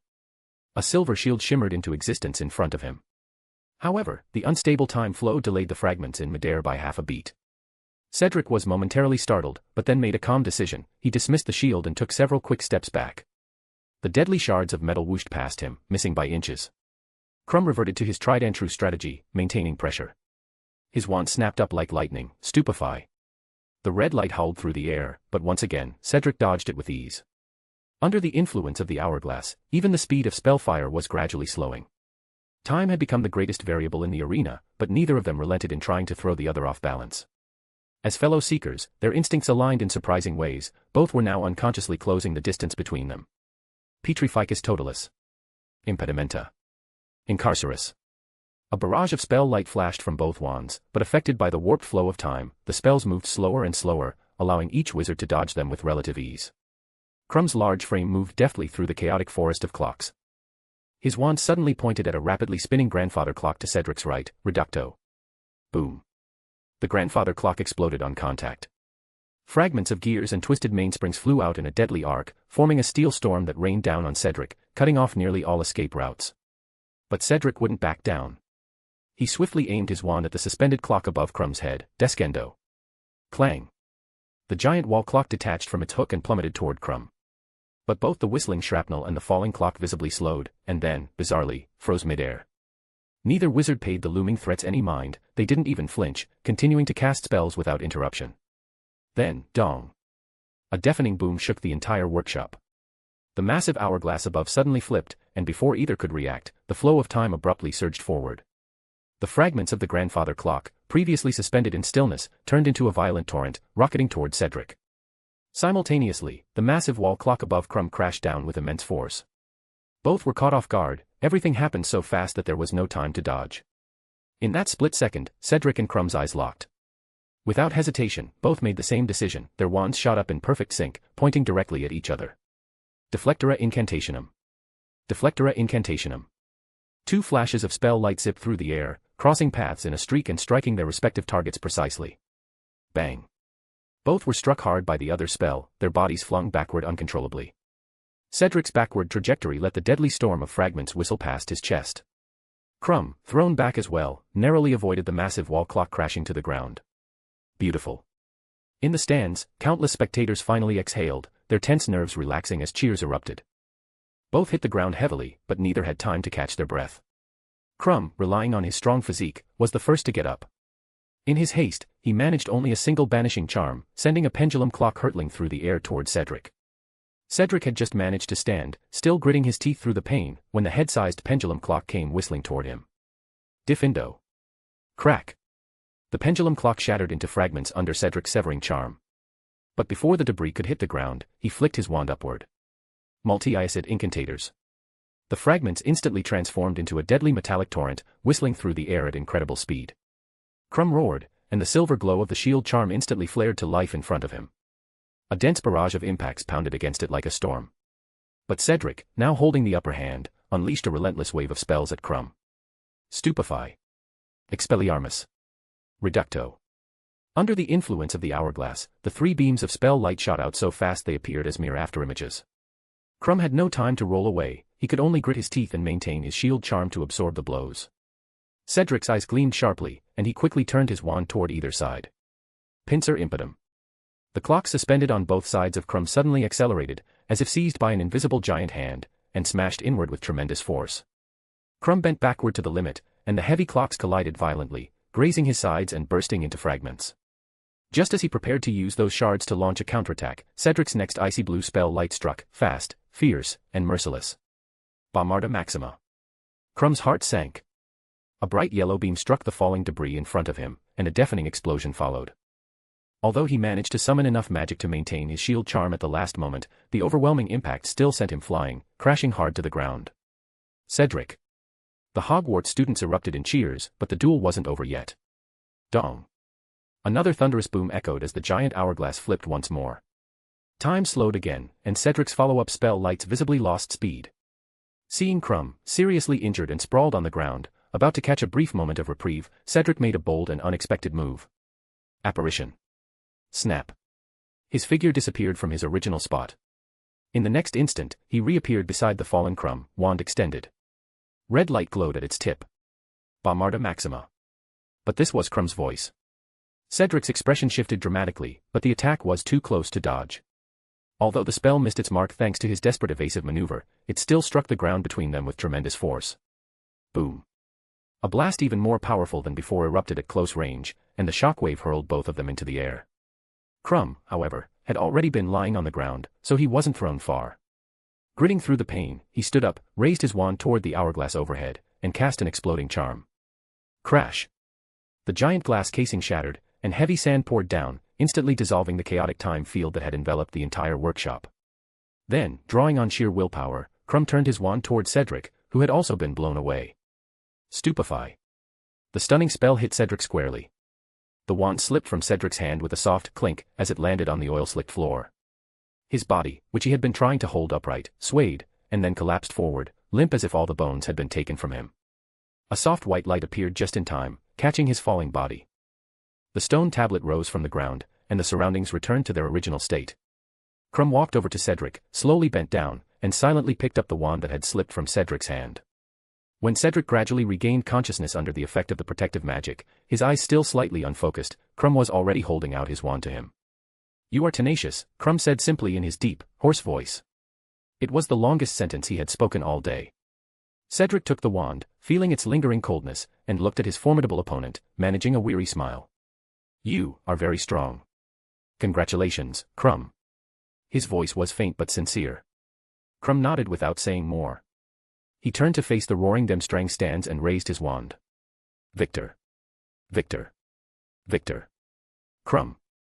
Crumb. Crumb. The cheers erupted like thunder. Sunlight pierced the clouds, casting its glow on his silent, resolute face, like a crown upon the victor. Chapter 147, The Midnight Feast. After a short break, Cedric Diggory and Fleur Delacour returned to the arena to compete for the runner-up position. The two went back and forth, and after a fierce exchange, they both simultaneously used Expelliarmus on each other. Two dazzling red lights struck their targets precisely, and their wands flew from their hands. This dramatic scene brought the competition to a close. Professor McGonagall immediately announced a tie, and Cedric and Fleur jointly shared the runner-up honor of this Triwizard dueling competition. The Great Hall had never been so lively and warm. The long tables had been cleared away, replaced by a lavish buffet and round tables for more casual conversation. The air was filled with the aroma of food, the sweetness of pumpkin juice, and the excited, reluctant chatter of hundreds of students. Fleur Delacour was surrounded by a group of Hogwarts and Beauxbatons girls, her bell-like laughter particularly pleasant to the ear. She was gracefully demonstrating how to conjure a shimmering ice rose from the tip of her wand. "It's so beautiful." Astoria, a first year from Hogwarts, exclaimed earnestly. Fleur smiled and gently handed the ice rose to her. "Oh, ladies, we can do that trick too." George Weasley saw the scene and immediately grinned as he walked over. With a wave of his wand, he conjured a sunflower with golden petals that bobbed its head and, even more ridiculously, sang loudly in a comical tone. "Hey, George! Why are you hogging all the limelight by yourself?" Fred's voice followed closely behind as he slung an arm around his brother's shoulder, a mischievous grin on his face. "Just singing is boring, watch this." Fred lightly tapped the singing sunflower with his wand. Instantly, the sunflower seemed to come alive, continuing its off-key song while wildly wiggling its stem and petals, performing a clumsy, hilarious dance that made the surrounding girls burst into laughter. By the way, George suddenly remembered something and turned to an older girl from the Beauxbatons team. "Where did Professor Nisha from your school go? We wanted to give her this passionate sunflower as a farewell gift." Fred nodded enthusiastically beside him, his expression full of sincerity. The girl glanced around with a smile. "I'm not sure. She was just here a moment ago. I saw her when dinner started. Maybe she went to talk to the headmasters." "All right," the twins said in unison, then stuffed the still singing, wildly dancing sunflower into George's pocket with a touch of regret. At a nearby round table, Hermione Granger was quietly telling Harry and Ron, "Did you hear? This competition has been officially renamed the Inter-School Dueling Championship, and it's going to be held every year from now on." "Really? Who told you?" Ron asked through a mouthful of chicken leg, eyes wide. "Rumor, but a very reliable one," Hermione said as she picked up a glass of pumpkin juice. "It's said to be the result of a discussion just held by the 3 headmasters." "Is that so?" Harry frowned, his eyes scanning the Great Hall. "But ever since the final started this afternoon, I haven't seen Professor Dumbledore. And Professor Greengrass seems to have disappeared too. You don't think he's in trouble, do you?" "Why would you say that?" Ron asked, swallowing his food, puzzled. "Umbridge," Hermione lowered her voice, a hint of worry in her tone. "We all saw what happened. She had her finger cut off by Professor Greengrass. She deserved it." Ron stabbed a piece of roasted sausage and said indignantly, "I've never seen such a disgusting woman. She wanted to ruin the competition from the start." "But..." Harry still looked uneasy. "She is from the Ministry of Magic, and not in a low position. She's, what was it again? Senior Undersecretary to the Minister for Magic Law Enforcement. Fudge's favorite arse liquor," Hermione quickly added. "Professor Greengrass did that to her in public. The Ministry definitely won't let it go. He's likely to get into trouble over this. They'd better behave if they know what's good for them." Ron was unfazed, full of blind confidence in Sagres. "Professor Greengrass isn't someone to mess with. Didn't you see? He's easily the most powerful professor at Hogwarts." "I'm not denying his strength, Ron," Hermione explained patiently, "but the problem is, he's facing the entire bureaucratic machine of the Ministry of Magic. And Fudge, that." "Don't worry, Hermione," Ron said confidently, "have you forgotten? In the past, there were already complaints that Professor Greengrass's teaching methods were too radical, cursing students and so on, and in the end, nothing ever came of it. He knows how to handle these things. And..." He lowered his voice, with a hint of gossip. "Professor Greengrass and Professor Nisha are friends in private too, right? I mean, besides her, he must have other influential, connections." Harry nodded. "Exactly. They might be dealing with it right now. Look, Professor isn't even in the Great Hall tonight." He pointed toward the staff table, where all the seats were empty. "Oh ho ho. What do I hear? The professors aren't here." A high-pitched voice suddenly rang out from under the table, followed by Peeves' head, wearing a jingling bell hat, eerily popping up above the tabletop with a mischievous grin. The 3 young wizards were stunned. "You, what are you trying to do?" Ron was the first to react, swallowing hard, his voice slightly strained. "I'm warning you, Peeves, you shouldn't be here. This is a dinner party. It's not your place to tell Lord Peeves where he can go." Peeves shot up in front of Ron, his nose almost touching Ron's, and sneered, "Lord Peeves does whatever he pleases. Lord Peeves goes wherever he likes. Especially, when the great Professor Greengrass isn't around." Wahahaha. Before he finished laughing, under the horrified gaze of the trio, Peeves suddenly pulled out a massive pile of items from his seemingly bottomless, oversized trousers pocket, not just a pile, but an entire mountain of prank gear. Tickling powder, crackling dung bombs, self-inking quills, super sticky bubblegum bombs, fake cockroaches that bit fingers, and countless colorful fireworks that practically screamed disaster. The pile tumbled down like a miniature mudslide onto the dining table in front of them, instantly burying Hermione's pumpkin juice and Ron's half-eaten chicken leg. Tonight is Lord Peeves' night of revelry. Peeves flipped through the air with glee, grabbing a huge stink bomb that emitted thick green smoke. "No one can stop me. Let's begin with Oh. Look who it is. The annoying Gryffindor brats. Let's start with you. Taste Lord Peeves' Midnight Fright gift pack. Take this. He raised the ominous green stink bomb high above his head, ready to smash it down on the trio and the table full of food. No. Hermione shrieked. Run. Harry shouted, grabbing Hermione's arm. Ron, meanwhile, stared in despair as his beloved chicken leg vanished beneath the avalanche of prank items. Chapter 148, Peeves' Prank and Counterattack. Peeves picked up a stink bomb that was spewing green smoke, as if blowing the horn of chaos. Take that, you little brats. Peeves shrieked, hurling the stink bomb with all his might toward the table where the golden trio sat. Protego. Hermione reacted the fastest, her wand snapping up. An invisible barrier formed just in time, barely deflecting the stink bomb, which dripped with some unknown green, viscous liquid. Boom. The stink bomb missed its target but landed squarely on a table filled with Bosbaden's exquisite desserts. A thick green smoke, reeking of a mix between rotten onions and stinky socks, exploded instantly. Sticky slime splattered across the faces of several Bosbaton's girls who had been elegantly enjoying macarons nearby. Mon Dieu, screams erupted. Their delicate makeup and gorgeous silk robes were instantly stained with a grotesque green color, and the stench nearly made them faint. But that was only the beginning. Peeves, delighted by his masterpiece, somersaulted in the air, the bells on his head jingling wildly. Fantastic. Fantastic. More. Lord Peeves loves it. He shrieked as his hand spun like a whirlwind, scooping up prank items from the table and hurling them at everyone without restraint. Pop. Pop. Pop. Pop. Several sticky bubblegum bombs were hurled toward the area where the Demstrang students were gathered. The small pink balls violently expanded upon contact with the floor or a person, turning into large, gooey wads of bubblegum that firmly glued several burly Demstrang students, who were trying to use cleaning charms, to the ground. They couldn't move, only curse angrily in accented English. Splat. A row of self-propelling ink pens was flung out by Peeves like darts.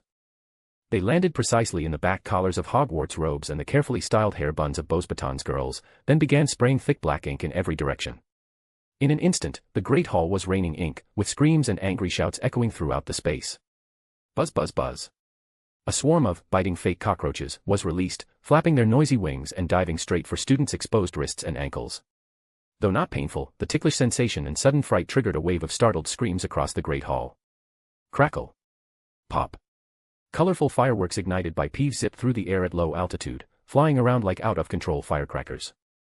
They trailed colorful tails, striking chandelier decorations, flying past students' heads, and even burrowing into the wide sleeves of Bosbaton's girls before exploding in small, harmless but startling puffs of colored smoke. The entire Hogwarts Great Hall was completely engulfed in an unprecedented vortex of chaos unleashed by Peeves. Where was the elegance and composure of the three schools' students now? Everyone was dashing about, trying to dodge falling prank items or frantically scrubbing off bubblegum, ink, and the ever-present, nauseating green stench clinging to them. Food was trampled, drinks spilled, and the exquisite decorations were blackened by fireworks or knocked over entirely. Screams, laughter, mostly from unaffected students enjoying the madness, shouts, and Peeves' maniacal cackling all blended into a deafening uproar. Catch him. Cleaning charm. Scour Jiffy. Damn it, it's useless. My new robes. Who stepped on my foot? George. Fred. Do something. Lee Jordan shouted at the twins while awkwardly ducking a rogue quill that was spraying ink at him. George and Fred exchanged a glance, and in the next instant, their eyes gleamed with a fire even more intense than Peeves'. Merlin's lace stockings. Fred exclaimed, grabbing George's shoulder. This is simply amazing. Unprecedented. Epic chaos. George's voice trembled with excitement. He looked around at the disheveled, frustrated students running about, unable to vent their anger, and a brilliant idea suddenly struck him. Peeves. You genius. Now's not the time to praise him, brother. Fred suddenly pulled out his wand, a slightly crazed grin spreading across his face. Ignoring the ink splattered across the table, he leapt onto it, pointed his wand at his throat, and casually cast a sonorous charm. Students, are you tired of Peeves' bullying? Still angry with no way to fight back? The Weasley twins proudly present, counterattack time. Free ammunition. Limited time only. George followed up immediately, ignoring the sunflower still squirming and singing in his pocket. He pulled out several crystal vials and dumped a pile of items from them. Fred, meanwhile, used his wand to summon box after box of brightly colored trinkets, tossing them energetically into the crowd. Catch. It's time to fight back. Whoosh. Students instinctively caught the flying boxes. Upon opening them, they found portable bubblegum sticky bombs, small in size, strong adhesion, temporarily sticks Peeves or anything he throws when used. Rainbow ink counterattack balls, explode into harmless, colorful, easily washable ink upon hitting a target. Farting gnome grenades, pull the pin and throw, releases a swarm of buzzing rubber gnomes that make comical farting noises, disrupting vision. Harmless stink smoke bombs, pungent but non-toxic, similar to Peeves' stink bombs, just more colorful. Yeah. Counterattack, someone shouted, instantly igniting the crowd's emotions. Their suppressed frustration and mischievous instincts erupted all at once. The Hogwarts students were the first to move, they were already far too familiar with this kind of battle. The Demstrang students treated it like a brawl, hurling bubblegum sticky bombs with precision at Peeves' flight path. Even the usually elegant Beauxbatons girls, now with their robes stained in ink, couldn't tolerate it anymore. They waved their wands, freezing the flying ink pens with freezing charms, then picked up rainbow ink counterattack balls and hurled them fiercely at the arrogant figure in the air. "There is a package for you, from Ron Weasley." Ron laughed as he accurately threw a farting gnome grenade toward Peeves' feet. The farting gnomes burst out instantly, buzzing around Peeves with non-stop farting noises, completely disrupting his vision. Whoa. Little bugs. Annoying. Peeves shrieked, swatting wildly, but his face showed nothing but unprecedented excitement. The chaos escalated, this was no longer one-sided bullying, but an evenly matched contest. Haha. Good shot. Again. Peeves rolled nimbly through the air, dodging several incoming rainbow ink balls. With a flick of his wrist, he snatched one of the twins' harmless stink smoke bombs and tossed it back. Boom. A puff of pink smoke exploded around a group of Beauxbatons girls. Though it didn't smell, the smoke left them looking like they'd fallen into a vat of strawberry jam. "Use this against him," a Demstrang student shouted, sticking a portable bubblegum sticky bomb onto a flying firework. The firework, dragging the sticky bomb behind it, veered erratically through the air toward Peeves. Wow. New game. Peeves narrowly dodged and, learning from the student's tactics, grabbed a sticky bomb and attached it to the back of a flying ink pen. The pen shot through the air like a missile, aimed at a group of Gryffindor boys. The entire Great Hall had now become a wild prop-filled battlefield. Colorful smoke bombs exploded in bursts, rainbow ink painted strange patterns in the air, sticky bombs flew in all directions, and farting gnomes buzzed chaotically. Food and drinks were long forgotten. Tables and chairs became makeshift cover as students formed spontaneous teams, covering one another while bombarding Peeves with Weasley ammunition. Beauxbatons' elegance had vanished, Durmstrang's composure lay in ruins, and the Hogwarts students fully unleashed their battle-hardened dodging skills, weaving nimbly through the wreckage.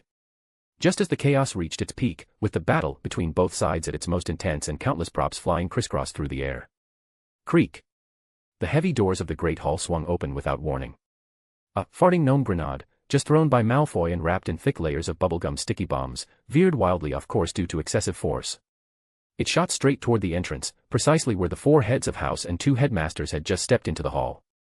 Every student who witnessed the scene gasped, their excitement instantly turning to horror. Even Peeves froze midair, the eyes beneath his jingling bell hat going wide.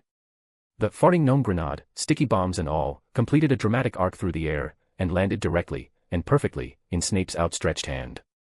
Chapter 149, Between Shadows and Secrets. The 4 heads of house, Madame Maxime, and Karkaroff all looked somewhat bewildered, especially Professor Snape. He frowned at the sizzling rubber gnome in his hand, then casually tried to toss it aside, but it didn't let go. The thing was stuck to his hand. What is? Bang. The gnome bomb exploded instantly, and in a puff of colorful smoke, a ridiculous winged gnome burst out, buzzing around the adults at the doorway. Puffed, puffed, puffed, puffed. The farting sounds were non-stop, yet no one laughed. The entire Great Hall fell into a suffocating silence, as if even the air had frozen. Professor Snape's face was ashen. Professor McGonagall pressed her lips tightly together, Professor Flitwick covered his face, and Professor Sprout sighed softly. Madame Maxime and Karkaroff both looked equally displeased with the students from their respective schools. Peeves let out a strangled shriek, like a chicken having its neck squeezed, and with a whoosh, he turned into a wisp of grey smoke, darting into the nearest candlestick and vanishing without a trace. Professor Snape drew his wand and aimed at the gnome still buzzing around them. It immediately turned into a small puff of harmless colored powder, disappearing on the spot. Then his cold gaze, sharp as an Arctic wind, swept across the wrecked Great Hall, finally locking squarely onto the 2 red-haired arms dealers still standing on the table. "Gryffindor, 20 points deducted," he said expressionlessly. "Professor McGonagall, I trust you have no objections." Professor McGonagall pressed her lips together and said nothing, she was quite displeased herself. But the young wizards of Gryffindor protested. Professor Snape, it was Malfoy who threw it at you, a student from your own Slytherin. What does that have to do with us Gryffindor? Talking back to a professor, another 5 points deducted, Snape replied, still without emotion. He waved his wand, and the chaos in the Great Hall immediately began to reverse, restoring the hall to its original state. The other professors also stepped in to help, while the young wizards stood still like quails, quietly awaiting their fate. In the end, this all-out war, sparked by Peeves, escalated by the twins, and nearly subjecting several highly respected school officials to a baptism by farting gnome, came to an abrupt and unexpected halt. Sagres was completely unaware of the events unfolding in the Hogwarts Great Hall, as he was currently in a safe house deep within the Forbidden Forest, holding a meeting with the members of Bronze Feather. The flickering candlelight cast dancing shadows across the smooth wooden table, and the air was filled with the scent of pine and earth. Stork slid a freshly delivered copy of the Daily Prophet toward Thunderbird. Thunderbird took the newspaper and began reading under the dim candlelight. 3 schools contest concludes, Demstrang crowned victor. The subheading read, Crumb outshines all, Diggory and Delacour draw, unprecedented dueling spectacle ends, magical dueling arena, shakes the wizarding world. Below the headline were 3 moving photographs, Crumb's resolute profile as he raised his wand to accept the crowd's cheers, the moment Cedric and Fleur smiled at each other after both were disarmed on the icy lake, and a panoramic view of the magnificent, ever-shifting magical dueling arena. A bold black caption stood out prominently. This magical marvel, the magical dueling arena, created by Hogwarts, is undoubtedly the most dazzling star of this event. Not only does it perfectly simulate various extreme environments, but the mysterious magic it contains has left even seasoned wizards in awe. According to internal sources, the design blueprint of this dueling arena is expected to become the standard for future magical dueling facilities. What a grand spectacle, Thunderbird said, putting down the newspaper, a flash of admiration in his eyes. Perhaps I should suggest to Headmaster Fontaine that Ilvermorny students participate next time. This looks fantastic. Of course, Sagres replied calmly, tapping his fingertips lightly on the table. As long as your school doesn't mind the journey across the ocean. He then turned his gaze toward Hummingbird, who was sitting quietly to the side. How is your study of soul weaving progressing? Hummingbird looked up, her eyes focused and serious. I've mastered it proficiently and have begun preparing practical treatment plans for soul trauma. Very good, Sagres nodded slightly, his eyes full of approval. That means your Order of Merlin, first class, is already on its way. Frankly, I don't actually have a strong desire for that medal itself. Hummingbird paused for a moment, then admitted honestly. Just like you, back then, you improved so many healing spells but didn't even show up for the award ceremony. That was different, Sagres replied calmly. I thought it was useless to me at the time. I didn't need it, and I had no intention of getting involved in any Ministry of Magic political swirl. Hummingbird nodded knowingly, clearly in agreement. Sagres shifted the topic. How is Lockhart doing lately? Is his recovery going smoothly? St. Mungo's has brought in several top healing experts for consultation, Hummingbird said, her expression turning slightly serious. The conclusion is that the life force that Voldemort absorbed from him may not fully recover. So his current state? Robin couldn't help but interject, a trace of complexity in his tone. After all, Lockhart had once been an idol he admired fanatically. His appearance has aged significantly, deep wrinkles, and his hair is nearly all gone, Hummingbird said truthfully.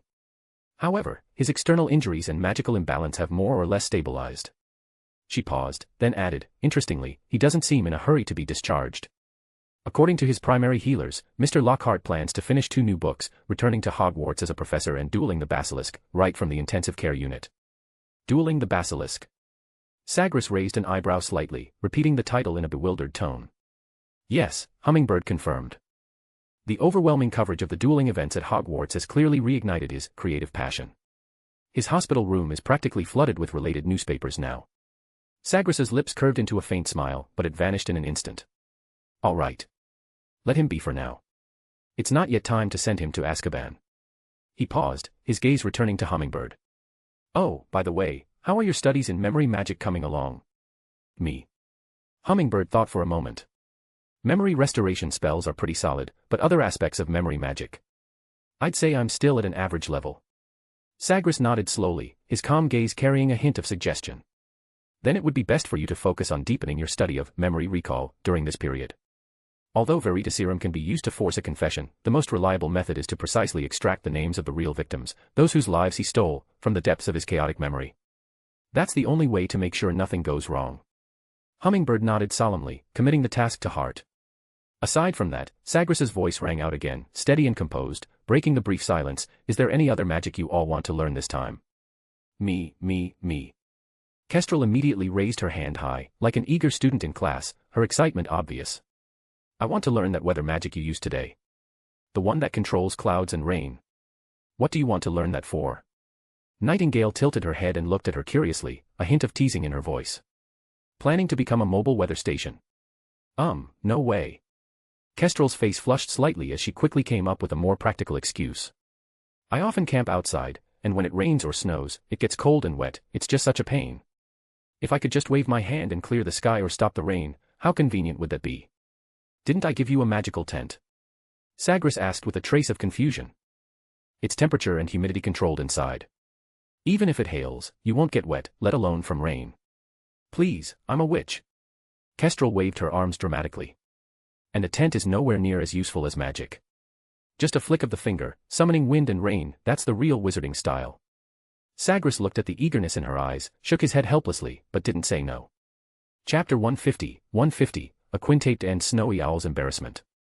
The remaining 7 quickly settled on the types of magic they wanted to learn, ranging from ancient magic to rune magic, from specific counter curses to advanced disillusionment charms, and finally to fiend fire control. Sagres swiftly completed the instruction using memory siphon and mechanical mind. At that moment, Swift, who had been quietly listening, slowly began to speak.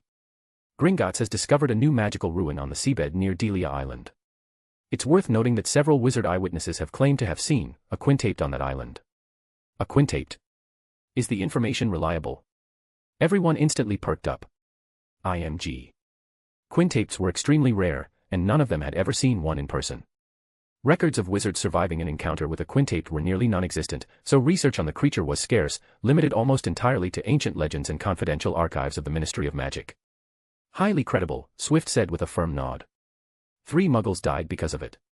Muggles. Sagres's brows immediately furrowed. Isn't Delia Island protected by a powerful muggle-repelling charm from the Ministry of Magic? How did they end up there? The exact reason isn't clear yet, Swift explained, but I heard from some familiar cursebreakers at Gringotts that a parchment map was found on the muggles' fishing boat, along with a lot of professional fishing gear. It seems they followed the map there to fish. A map. Sagres fell silent for a moment. But as far as I know, Delia Island is also protected by an unplottable charm.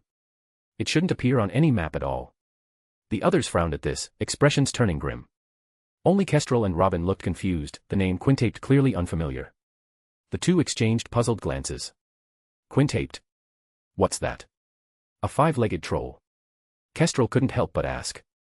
Swift glanced at them and explained clearly, quintapes originated from a blood feud between 2 wizarding families in Scotland, the Macboons and the Macleavies.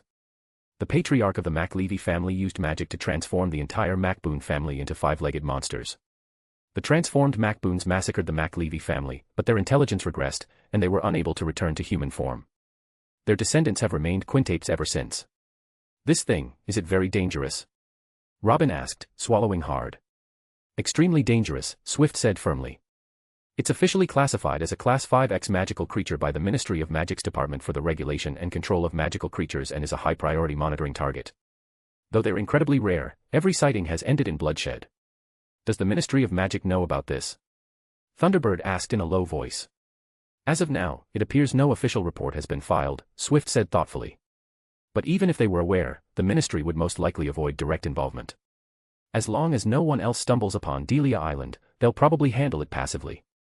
Of course, unless it comes out on its own, he added.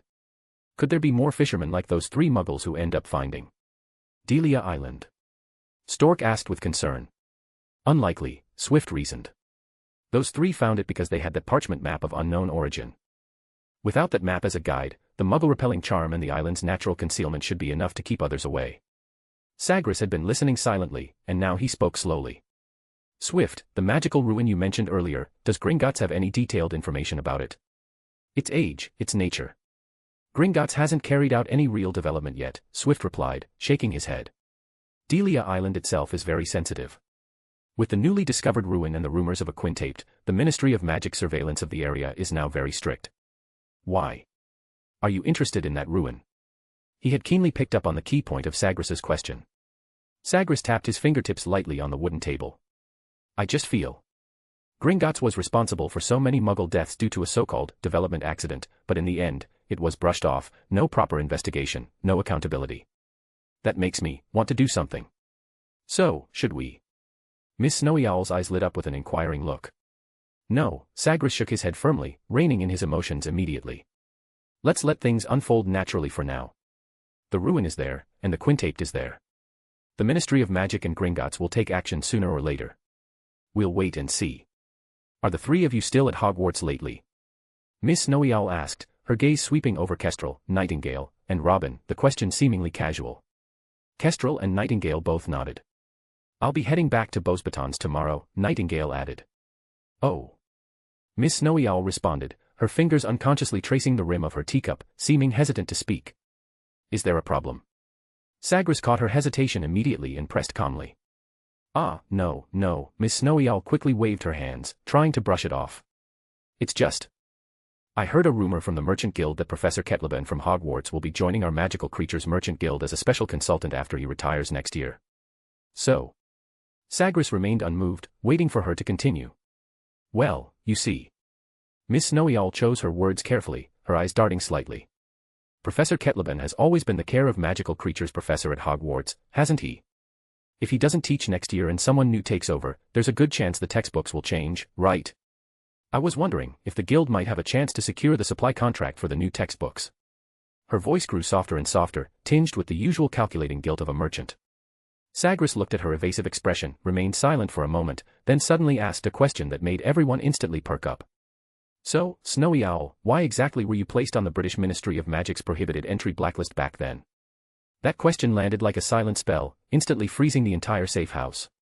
Even Dobby, who was wiping the walls with a rag in the corner, perked up his ears. Everyone's eyes turned toward Miss Snowy Owl, their gazes filled with open scrutiny. Her cheeks flushed rapidly with embarrassment. She let out 2 dry chuckles, eyes darting around. It's nothing serious, cough, it's just that, a few years ago, the British Ministry of Magic's Department of Education was planning to procure a batch of the Invisible Book of Invisibility as textbooks for Hogwarts, right? And those books, well, you all know, they're invisible, right? So, that. Sagres immediately recalled the infamous textbook incident that had caused an uproar at Hogwarts back then, and the corner of his mouth twitched slightly. You didn't. Kestrel's eyes widened, filled with disbelief. You took the order. But in the end, you didn't give the ministry anything. That was beyond outrageous, she found it hard to even process. Of course not. Miss Snowy Owl quickly raised her voice in protest. I'm a legitimate businesswoman. How could I deliver nothing? It's just. Her tone weakened again, her voice dropping to a whisper, barely audible over the flickering candlelight, a little less than the quantity agreed upon in the order. Specifically? Nightingale asked. Sagres's voice carried a calm, all-knowing tone as he answered for her, over 1,000 books were missing. And at the time, the Ministry of Magic didn't even realize it right away.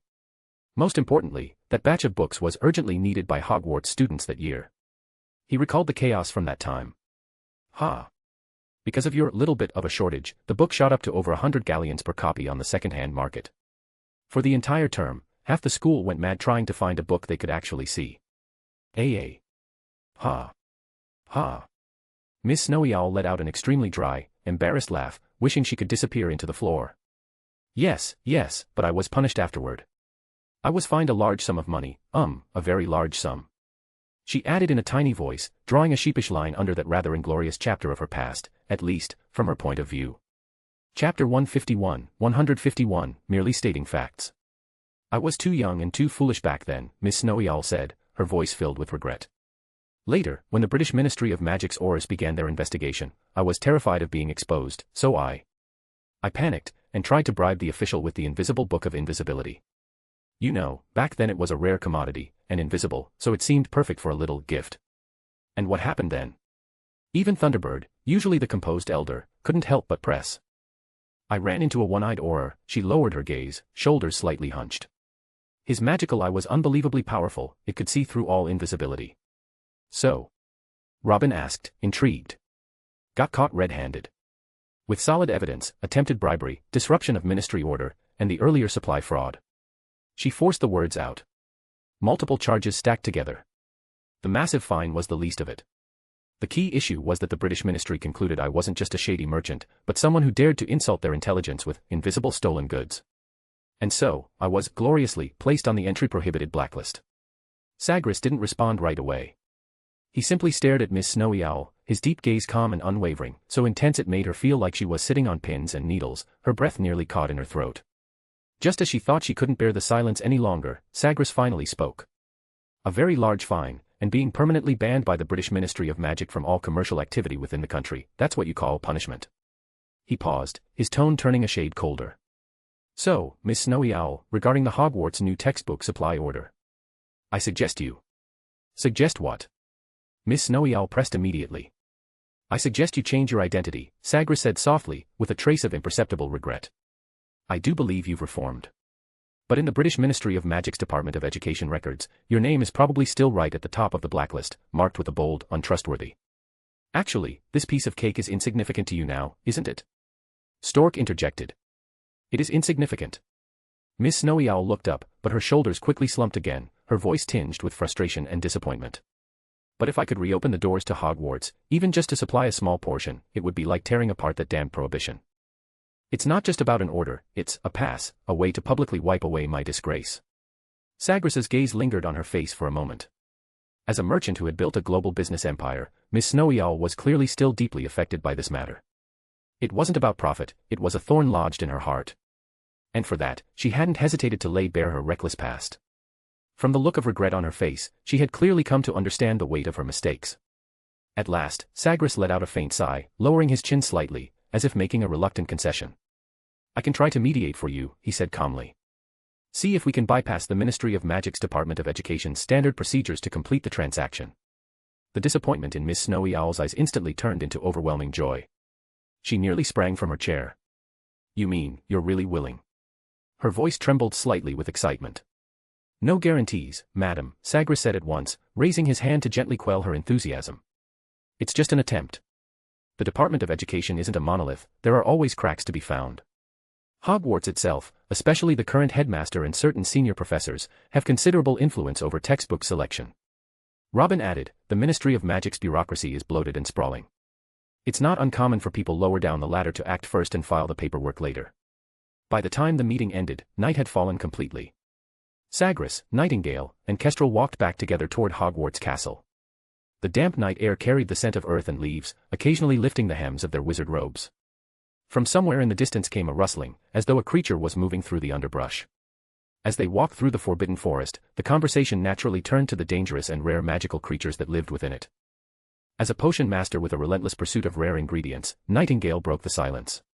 Can high-quality acromantula venom be harvested consistently from the forbidden forest? Oh. You need acromantula venom. Sagres glanced at her.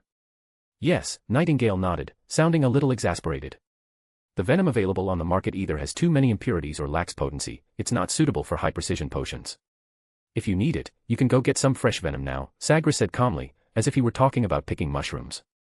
That stuff is everywhere in the forbidden forest, just find a suitable nest. Wow. Now. Kestrel's voice suddenly rose, equal parts excitement and nervousness. Though she was bold, she still had a bit of a psychological barrier when it came to those hairy creatures. Then another thought struck her. Oh, right, I've heard there's a centaur tribe living in the forbidden forest. Is that true? Yes, Sagres replied, his tone flat. But Kestrel keenly noticed a subtle chill enter his voice. A group of, self-important, yet short-sighted creatures. Huh. Kestrel blinked, surprised by the slightly disparaging remark. But I heard my grandfather say their astrology is incredible, they can predict the future. Perhaps, Sagres said indifferently, his pace unchanged.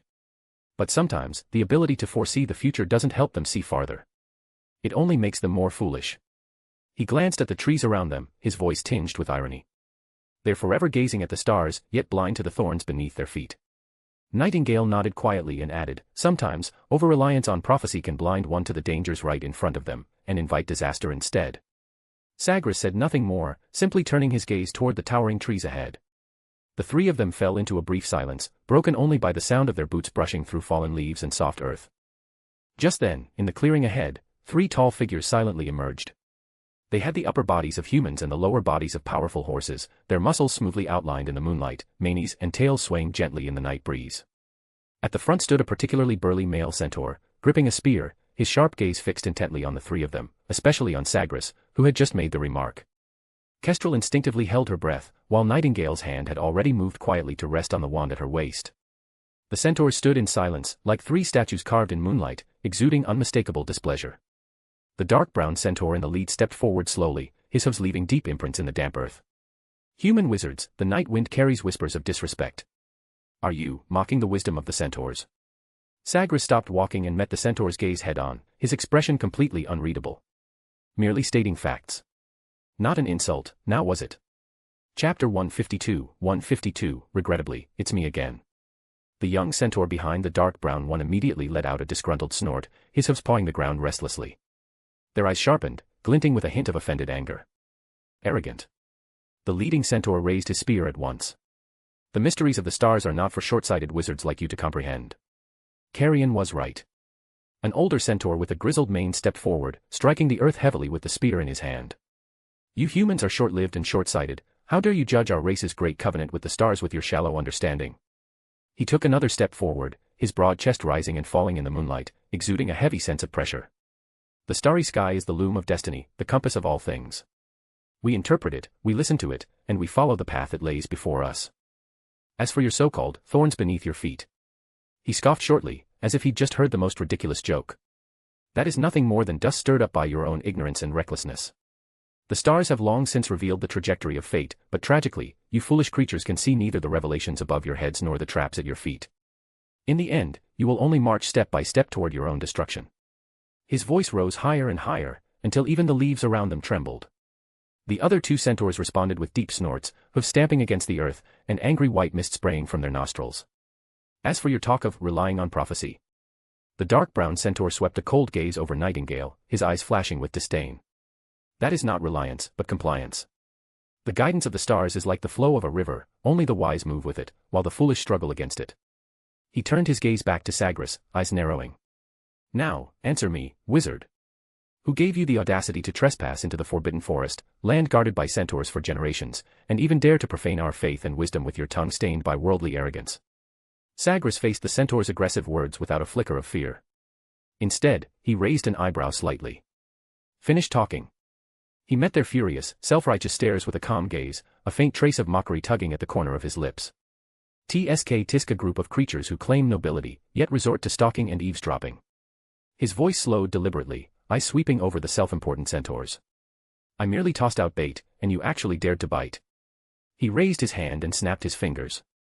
Instantly, the spears in the centaurs' hands twisted and warped, transforming into tough ropes that shot up and bound them tightly amid their shocked outcries. You ask who gave me the confidence? Sagres looked down at the bound centaurs, his voice cold. Did your companions not warn you? Did your stars not guide you? Crack. The sharp sound of bones dislocating split the air. Ah. My leg. Since you place such faith in the guidance of the stars, Sagres approached the centaur whose face was twisted in pain, his tone calm and composed, then lead the way. Let's go meet your two wise tribal chiefs. The lead centaur struggled to lift his head, eyes burning with humiliation. What are you planning to do? Do what? Sagres's lips curved into a cold smile. According to the Wizard and Sentient Being Convention and the Forbidden Forest Management Regulations, your acts of tracking, eavesdropping, and attempted assault constitute serious provocation and infringement. He paused. His voice was steady, frigid. I demand to meet your leader to formally negotiate compensation for the reputational harm, the personal threat, and the mental distress you've caused me and my companions tonight. Come. Compensation. The centaurs could hardly believe their ears. The humiliation made one of them nearly roar in protest, but the stabbing pain from his dislocated hoof reduced it to a hiss of agony. Yes, compensation. Sagres's tone allowed no argument. Nisha, make a list. Nightingale immediately caught on, suppressing a smile. Emotional damages, defamation compensation, and a lost time fee for interfering with our precious schedule, all totaled. She glanced at the centaurs, who were now bound tightly like cocoons.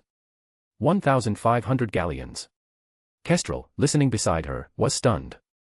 She couldn't help but whisper, 1,500 galleons. And a lost work fee. Isn't that a bit too much? Sagres tilted his head slightly, his gaze sweeping over to Kestrel. Too much. He chuckled softly, eyes falling on the centaur's face, twisted with fury. He said slowly. Are centaurs even people? Kestrel paused, then decisively gave a thumbs up. You're right. Originally, Sagres had no intention of getting involved with the centaurs. But who would have thought these arrogant, self-important creatures would come walking straight into his hands? It was like receiving a pillow just when you're about to fall asleep. He gave a look, and Nightingale immediately used her wand to levitate the ropes binding the centaurs, leading them along like three stubborn, unruly horses. Kestrel followed closely behind, both nervous and excited, fingers constantly brushing the handle of her wand. As they passed through a grove of gnarled old oaks, the space ahead suddenly opened up. Dozens of torches flared to life, lighting up the centaur tribe's settlement. Circular tents made of animal hides and branches surrounded an ancient stone altar, its surface engraved with intricate astrological patterns. Further beyond, a sheer rock face was dotted with natural caves, faint lights glowing from within, lending the camp an air of quiet mystery. "It's you again." A voice full of anger suddenly rang out. Sagres looked up and saw that the speaker was an elder centaur with a snow-white mane, someone he vaguely remembered from a previous encounter. Surrounding him were more than 20 fully armed centaur warriors, arranged in a fan formation, their sharp arrowheads gleaming coldly in the firelight. "Regrettably, it's me again." Sagres gave a slight nod, his tone calm. "Seems the brilliant stars have once again forgotten to reveal that avoiding me would have been a wise course of action." The elder centaur's mane bristled with rage. "Last time, you harmed our tribesmen in the Forbidden Forest and stole our sacred relics, and now you return, kidnapping." "Please choose your words carefully," Sagres interrupted calmly. "Last time, we rescued your trapped tribesmen and took a fair reward in return. As for this time..." He cast a cold glance at the three bound centaurs. "We apprehended several offenders, caught red-handed, spying, eavesdropping, and attempting an attack." Before he had even finished, Nightingale raised her wand at the perfect moment. A parchment scroll filled with text floated steadily into the air and hovered in front of the elder centaur. He snatched it with a trembling hand, his rough fingers tightening. "What is this?" he growled, eyes scanning the densely written entries. "Compensation," Sagres replied evenly. "Compensation for your tribesmen's offenses against us. If you're short on funds and lack sufficient galleons, you may pay in equivalent magical materials or items." The white-maned centaur's face twisted with fury, the muscles along his jaw visibly trembling. "Enough," he bellowed, his tail lashing back and forth in agitation. "Centaurs will never accept such insulting extortion." His roar echoed through the oak grove, making the torch flames waver violently. But Sagres didn't so much as blink. He simply watched the enraged elder with indifference, as though staring at a wooden post. "Is that so?" he asked quietly, his tone calm and composed. Nightingale stood silently at his side, her silver-white hair billowing gently in the wind. Kestrel's palms were slick with sweat, and the tip of her wand glowed with a faint, trembling light. Instinctively, the centaurs took half a step back. Chapter 153, The Price of Change. Just then, a deeper, more authoritative voice came from the depths of the tribe, carrying a restrained calm. "Enough, Kakus." The crowd instinctively parted, forming a path. A remarkably robust male centaur stepped forward. His coat was a deep chestnut, like aged oak, his muscles were thick and well-defined, and his mane was dark and lustrous. A circlet set with dark silver starstones rested on his forehead. His eyes were sharp and steady, but at this moment, they held a weariness and a trace of helpless resignation. This was the tribe's current leader, Trom. He first cast a stern glance at the three bound centaurs, and under that gaze, they immediately lowered their heads in shame. Then his eyes turned to Sagres, filled with complex emotion. He knew all too well the terrifying power and ruthless precision of this deceptively calm wizard. The unpleasant rescue and reward from their last encounter had already left a deep shadow in the hearts of many in the tribe. The stars? Trom smiled bitterly to himself. The stars might offer guidance, but that didn't mean they could always interpret their true will. He also understood how impulsive and arrogant some of his tribesmen were, believing that with their strength and skill in astrology, all other creatures existed merely as prey beneath their spears. But if they were truly that mighty, why had they been confined to the depths of the forest for so long, reduced to a single surviving bloodline? He was powerless to change it. The near extermination led by wizards 3 centuries ago had failed to purge the arrogance from their bones. How could he possibly do it now? Trom's gaze finally fell on the parchment list in Nightingale's hand. "Respected humans," he said in a deep, steady voice, without Kakus's anger, only a heavy tone of concession. "Tonight's incident was our fault. My tribesmen were the aggressors." Elder Kakus shot a sharp look at the leader, as if he wanted to object, but Trom's stern gaze silenced him. A heavy silence fell over the tribe, broken only by the crackling of the burning torches. Even the stars have their obscure moments. Trom's voice held a trace of bitterness, as if offering a dignified excuse for the tribe's submission. "They failed to grasp the true meaning, and my tribesmen acted on their own, committing a grave error." He paused, as if making a difficult decision. "Your requested compensation. We accept." He looked up, meeting Sagres's unfathomable eyes, and said, clearly and deliberately, Please choose freely from the items in the tribal treasury. As long as we have it, as long as it pleases you. He lowered his proud head slightly, not in anger, not in protest, but in calm acknowledgement of defeat.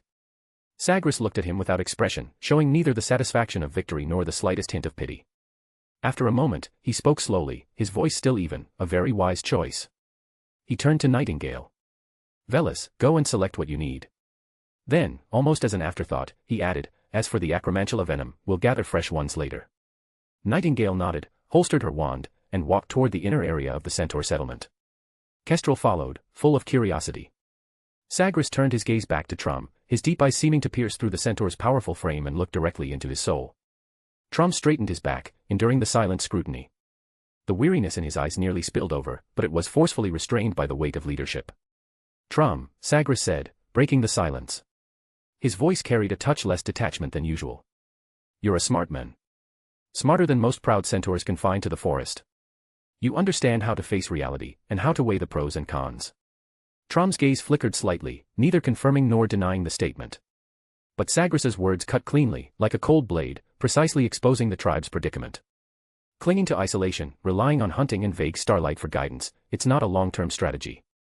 He continued, his eyes sweeping over the crude shelters and the cautious yet confused expressions on the faces of the surrounding centaurs. The forest's resources are not endless. And the eyes of the outside world have never truly turned away from this land. What are you trying to say? I'm saying, perhaps it's time you considered forging a new path. A path that opens communication with the outside world. Trom's brows furrowed, a hint of instinctive resistance and subtle doubt surfacing. Communication. With those greedy, cunning wizards. Sagres seemed to read his thoughts and said calmly, without haste, we can begin with something simple. Like, the exchange of goods. He gestured toward the direction Nightingale had gone. This ancient forest you call home contains many rare treasures that are scarce in the outside world, rare herbs, minerals, materials from certain magical creatures, just like the ones stored in your treasury. And the outside world holds what you lack, better tools, salt and iron you cannot easily produce, fabrics to ward off the cold, even knowledge. Trom's breath seemed to catch. The picture Sagres painted overlapped, subtly but unmistakably, with a buried thought he'd long avoided. The tribe was indeed regressing. Their tools were getting cruder. Some techniques had been lost. Winters were becoming harder to survive. But he had never dared to give shape to that idea, let alone act on it. A controlled, small-scale trading post, Sagres suggested, his tone bordering on tempting. Managed by you, or someone you trust. His gaze flicked toward the three still-bound centaurs, his meaning unmistakable. Don't worry. It's simply an exchange of equal value. And you must understand. I see your value more clearly than most humans ever will. Trom's heart pounded heavily in his chest. The proposal was like poison, and also like a cure. He looked into Sagres's eyes, dark as still water, searching for the outline of a trap, but saw only a calm that could not be read. To wither away in isolation, or to grasp this thorny vine that might lead to new life. He remained silent, time stretching on as the torches crackled in the stillness. At last, he looked up, the weariness in his eyes replaced by something far more complex. Sir, he said, carefully avoiding the wizard's seemingly all-seeing gaze. His eyes instead fell on the fire, as though drawing strength from its glow. Contact with the outside world, especially with wizards, will cause a great uproar within the tribe. He took a deep breath, his broad chest rising and falling, muscles tightening, then slowly relaxing. The risk. I see it. It's large enough to swallow us whole. But the other side you spoke of. He forced the words out. The hardship of survival, the loss of skills, the torment of winter, these shadows have loomed over us for too long. The light of the stars cannot reach every corner, nor can it fill the bellies of our people. Elder Kakus let out a low, growling protest, but Trum silenced him with a raised hand. The leader's eyes swept across the faces around him, some stunned, some confused, others quietly seething, before finally settling on Sagres's composed, unreadable expression. For the sake of the tribe's survival, I'm willing to take this first step. As you said, small scale. We begin with the exchange of goods. He swallowed, the decision visibly difficult. But the other party can only be you. At least in the beginning, this must remain a secret, known only to the two of us. Sagres listened quietly, his expression unchanged. Only after Trum finished speaking did he give a slight nod. The location, I'll choose one that's safe for both sides. As for the personnel. His gaze swept over the group of centaurs standing behind Trum, their expressions mixed and uncertain. His brows furrowed slightly. I don't like arrogant fools. Do you understand what I mean? Don't worry, Trum replied. I'll handle this personally. The two quickly discussed a few key details. Gradually, the tension in Trom's shoulders began to ease. Chapter 154, A Colony of Acromantulas. Just then, Nightingale and Kestrel emerged from deep within the tribe. Nightingale held several faintly glowing crystal vials in her hand, her expression as cool and detached as ever. Kestrel followed behind her, her face alight with the excitement of having her eyes open to new wonders. The two walked over to Sagres and nodded to him. Sagres's gaze lingered for a moment on the crystal vials in her hand, and he gave a slight nod. "These items will serve as compensation for the offense," he said in a flat tone. A hint of heartache flashed in Trom's eyes, but it was quickly masked. Then, Sagres's gaze shifted toward the depths of the forest. "Next, we need to collect some fresh acromantula venom. Leader Trom, could you point us in the right direction? Preferably a quick path. Acromantulas are very dangerous." "I can." Trom's gaze swept over the warriors in his tribe, seemingly considering whether to send someone to guide them. "No need," Sagres interrupted him directly, his tone calm. "You only need to point out the direction and describe the most obvious landmarks. We do not need a guide." The centaur leader remained silent for a moment, then finally extended his hand and pointed into the depths of the dark, dense forest. "Follow this ancient path covered in vines, heading east, until you see 3 strangler figs intertwined. Turn right at the largest tree hollow at their base and descend into the stream valley. That's where the most nests are." Sagres nodded, and the 3 turned and left. "Be careful, their eyes are everywhere, and their fangs are as fast as lightning." Trom called out a warning to the retreating figures. The 3 wizards quickly disappeared into the dense shadows of the trees, leaving behind only a heavy silence and the sound of stifled breaths in the tribal clearing. Trom stood motionless, staring in the direction they had vanished. For a long time, he didn't move. Elder Kakus approached him, his face etched with worry and anger. "Trom. You're playing with fire. Trading with wizards. And letting them provoke those acromantula. If they die in there, then it means they weren't anything special," Trom interrupted. "And our problem solves itself. If they succeed." He paused, his voice dropping lower. "Then we'll have to face an even more terrifying truth. Not only will we need to trade with him, we may also need his protection. For survival, Kakus, a price, always has to be paid." As they followed the path Trom had described, the surrounding darkness grew thicker, closing in like a living presence. Twisted vines hung from towering ancient trees like the bones of giant serpents. The path beneath their feet was buried under layers of damp leaves and slick moss, squelching coldly with every step. Kestrel's voice broke the silence, a bit abrupt and tinged with unease. "Are acromantulas really as big as the books say?" Sagres didn't turn back. His voice came calmly from ahead. "A normal adult is about the size of a car." Kestrel swallowed, imagining the enormous, terrifying spiders from the illustrations in Fantastic Beasts and where to find them. "Relax, Irisha," Nightingale's cool voice came from the side, carrying a faint trace of teasing. "Their size depends on age and food source. And in a place like this." She paused deliberately. "The nutrition should be quite plentiful." That seemingly reassuring statement only made Kestrel feel worse.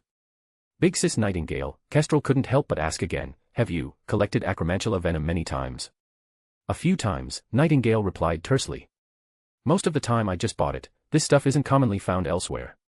Acromantula venom is a Class A non-trade commodity, strictly regulated by the Ministry of Magic in various countries. International trade is prohibited," Sagres added casually. "Are they very dangerous?" Kestrel pressed, hoping for some reassurance from her more experienced companions. Nightingale was silent for a moment, as if recalling something. "Quite dangerous. And loud, their hissing is piercing. Also, they move faster than you'd expect." She glanced at Kestrel's tightly clenched wand hand.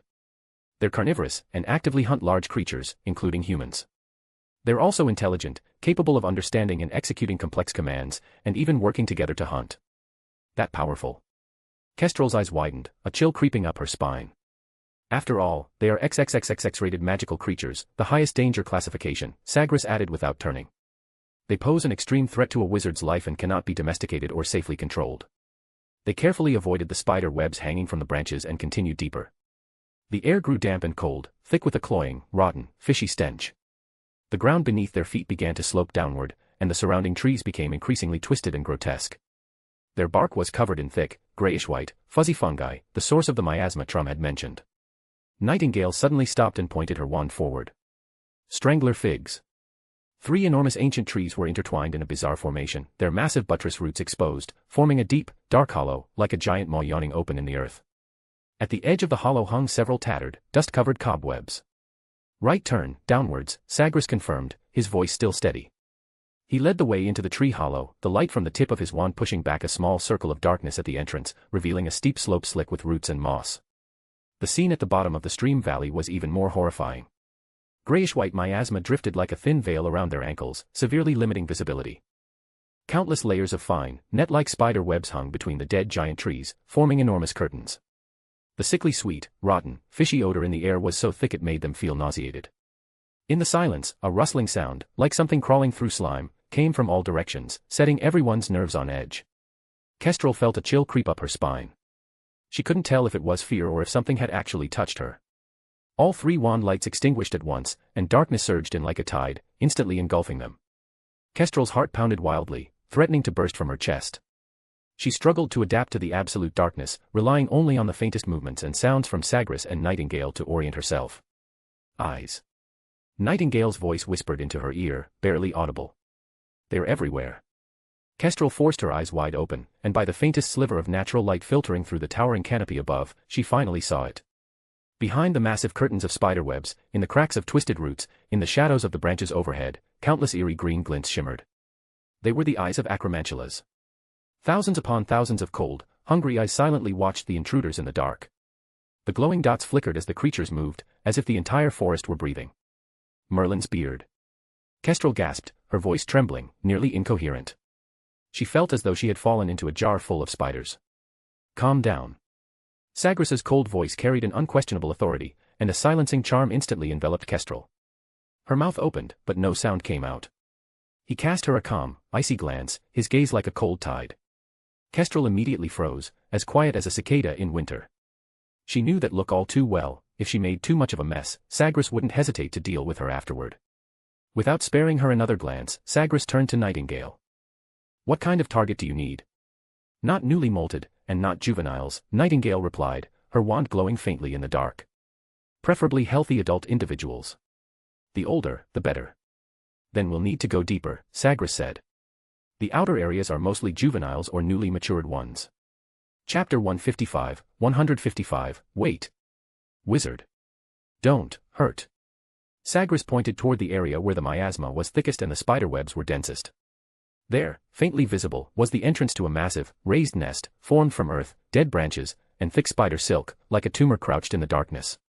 A hissing noise, like leather rubbing together, and the drip, drip, of some liquid falling echoed through the air. Suddenly, less than 10 steps to his left, behind a clump of giant fungi, several pairs of glowing emerald eyes, slowly moving until now, abruptly stopped and turned toward them in unison. Sagres silently raised his wand. A sharp severing charm shot out without a sound, instantly slicing through a large curtain of spiderwebs blocking their path, along with several small spiders that had just poked their heads out. Foul-smelling fluids and severed limbs splattered. Kestrel's heart nearly leapt out of her chest. From the shadows ahead to her right, a car-sized shape suddenly lunged. She instinctively cast an obstacle curse. The spell struck the target, and the giant spider let out a piercing shriek. Its 8 legs suddenly turned sluggish and uncoordinated, causing it to crash heavily onto the slick ground. Don't chase the ones that flee, Sagres said without looking back. He casually pointed his wand behind him, a red beam striking the head of another lunging spider with pinpoint accuracy. But if they dare pounce, kill them. As he spoke, the spider's shriek was abruptly cut off, and its massive body dissolved into a pool of foul-smelling liquid. Their numbers are overwhelming, and there are no natural predators in the Forbidden Forest, Sagres said calmly. They're no different from an invasive species here. The other two didn't know what an invasive species was, but the overwhelming swarm of spiders before them made them deeply understand the weight of that statement. The path deeper into the nest became a trail soaked in blood and paved with death. Nightingale, like the most precise assassin, alternated between silent severing charms, blasting curses, and powerful frost spells, either dismembering the giant spiders that dared to show themselves or blasting them against the stone walls. At the same time, she didn't forget to use magic to collect the venom sacs from the massive spiders. Any threats from the sides or rear, whether poisonous fangs or jets of venom, were intercepted and neutralized by Kestrel, bounced away by an invisible barrier. To her surprise, her reflexes were much faster than she'd expected, as if her body was reacting before her mind could register the danger. Sagres, meanwhile, moved like a shadow wielding death itself. Many acromantulas rushing toward them fell silently before they could even get close. But to avoid damaging the venom sacs, he refrained from using fire-based magic. The three moved with ruthless precision, without a single wasted motion, like a cold harvest. Swoosh. Spulch. Squelch. Splash. The ground quickly became layered with sticky webs, shattered carapaces, splattered green blood, and torn organs. The sickly sweet stench of decay was soon overwhelmed by the heavy, choking reek of blood and scorched flesh. The acromantula's cries of fear and rage rose and fell, forming a deathly symphony that sent chills down the spine. With flawless coordination, the three carved a path through the dense swarm of giant spiders, advancing steadily into the deepest part of the nest. When they passed through the final spiderweb barrier, the sight before them made all three raise their eyebrows. The space was unusually vast, like the hollowed-out belly of a mountain. The cave walls and dome were coated in layers of viscous spider silk, several feet thick, resembling a white, suffocating blanket. But the most horrifying part wasn't the walls, it was the ground. Piles of white bones were stacked like mountains. Human skulls, broken ribs, thick horse leg bones, and various unidentifiable animal skeletons were strewn about as if tossed away like garbage, buried under thick webs and layers of filth. Some skeletons were still fresh, with fragments of rotting leather clinging to them, giving off a sickening stench. Kestrel took just one look before her stomach churned. She quickly turned her head, her face pale. Nightingale swept her cold gaze over several skeletons that were unmistakably centaur remains. At the center of this bone-strewn cavern lay a massive white cocoon, several times larger than any other, shaped like a small hill. It pulsed faintly, emanating a suffocating pressure. Scattered around it were the corpses of several enormous, aged giant spiders, obviously the guardians that Sagres and Nightingale had killed moments earlier while they attempted to defend the cocoon. Sagres raised his wand and pointed it at the giant cocoon. A dangerous red glow gathered at its tip. Wait. Wizard. Don't hurt. A hoarse, ancient voice emerged from within the cocoon, muffled and filled with indescribable weariness and fear. This sudden human speech made Kestrel nearly jump out of her skin, and Nightingale instantly raised her wand toward the source, disbelief flashing across her face. An acromantula that could speak. This completely overturned everything known in magical zoology. Sagres's charged spell paused for a brief moment, but the red glow at his wand tip remained. He stared coldly at the writhing cocoon. Show your head, or I'll blast you, and your grave, into pieces. The giant cocoon trembled violently. The thick silk at its surface was painstakingly torn apart, slowly forming an opening.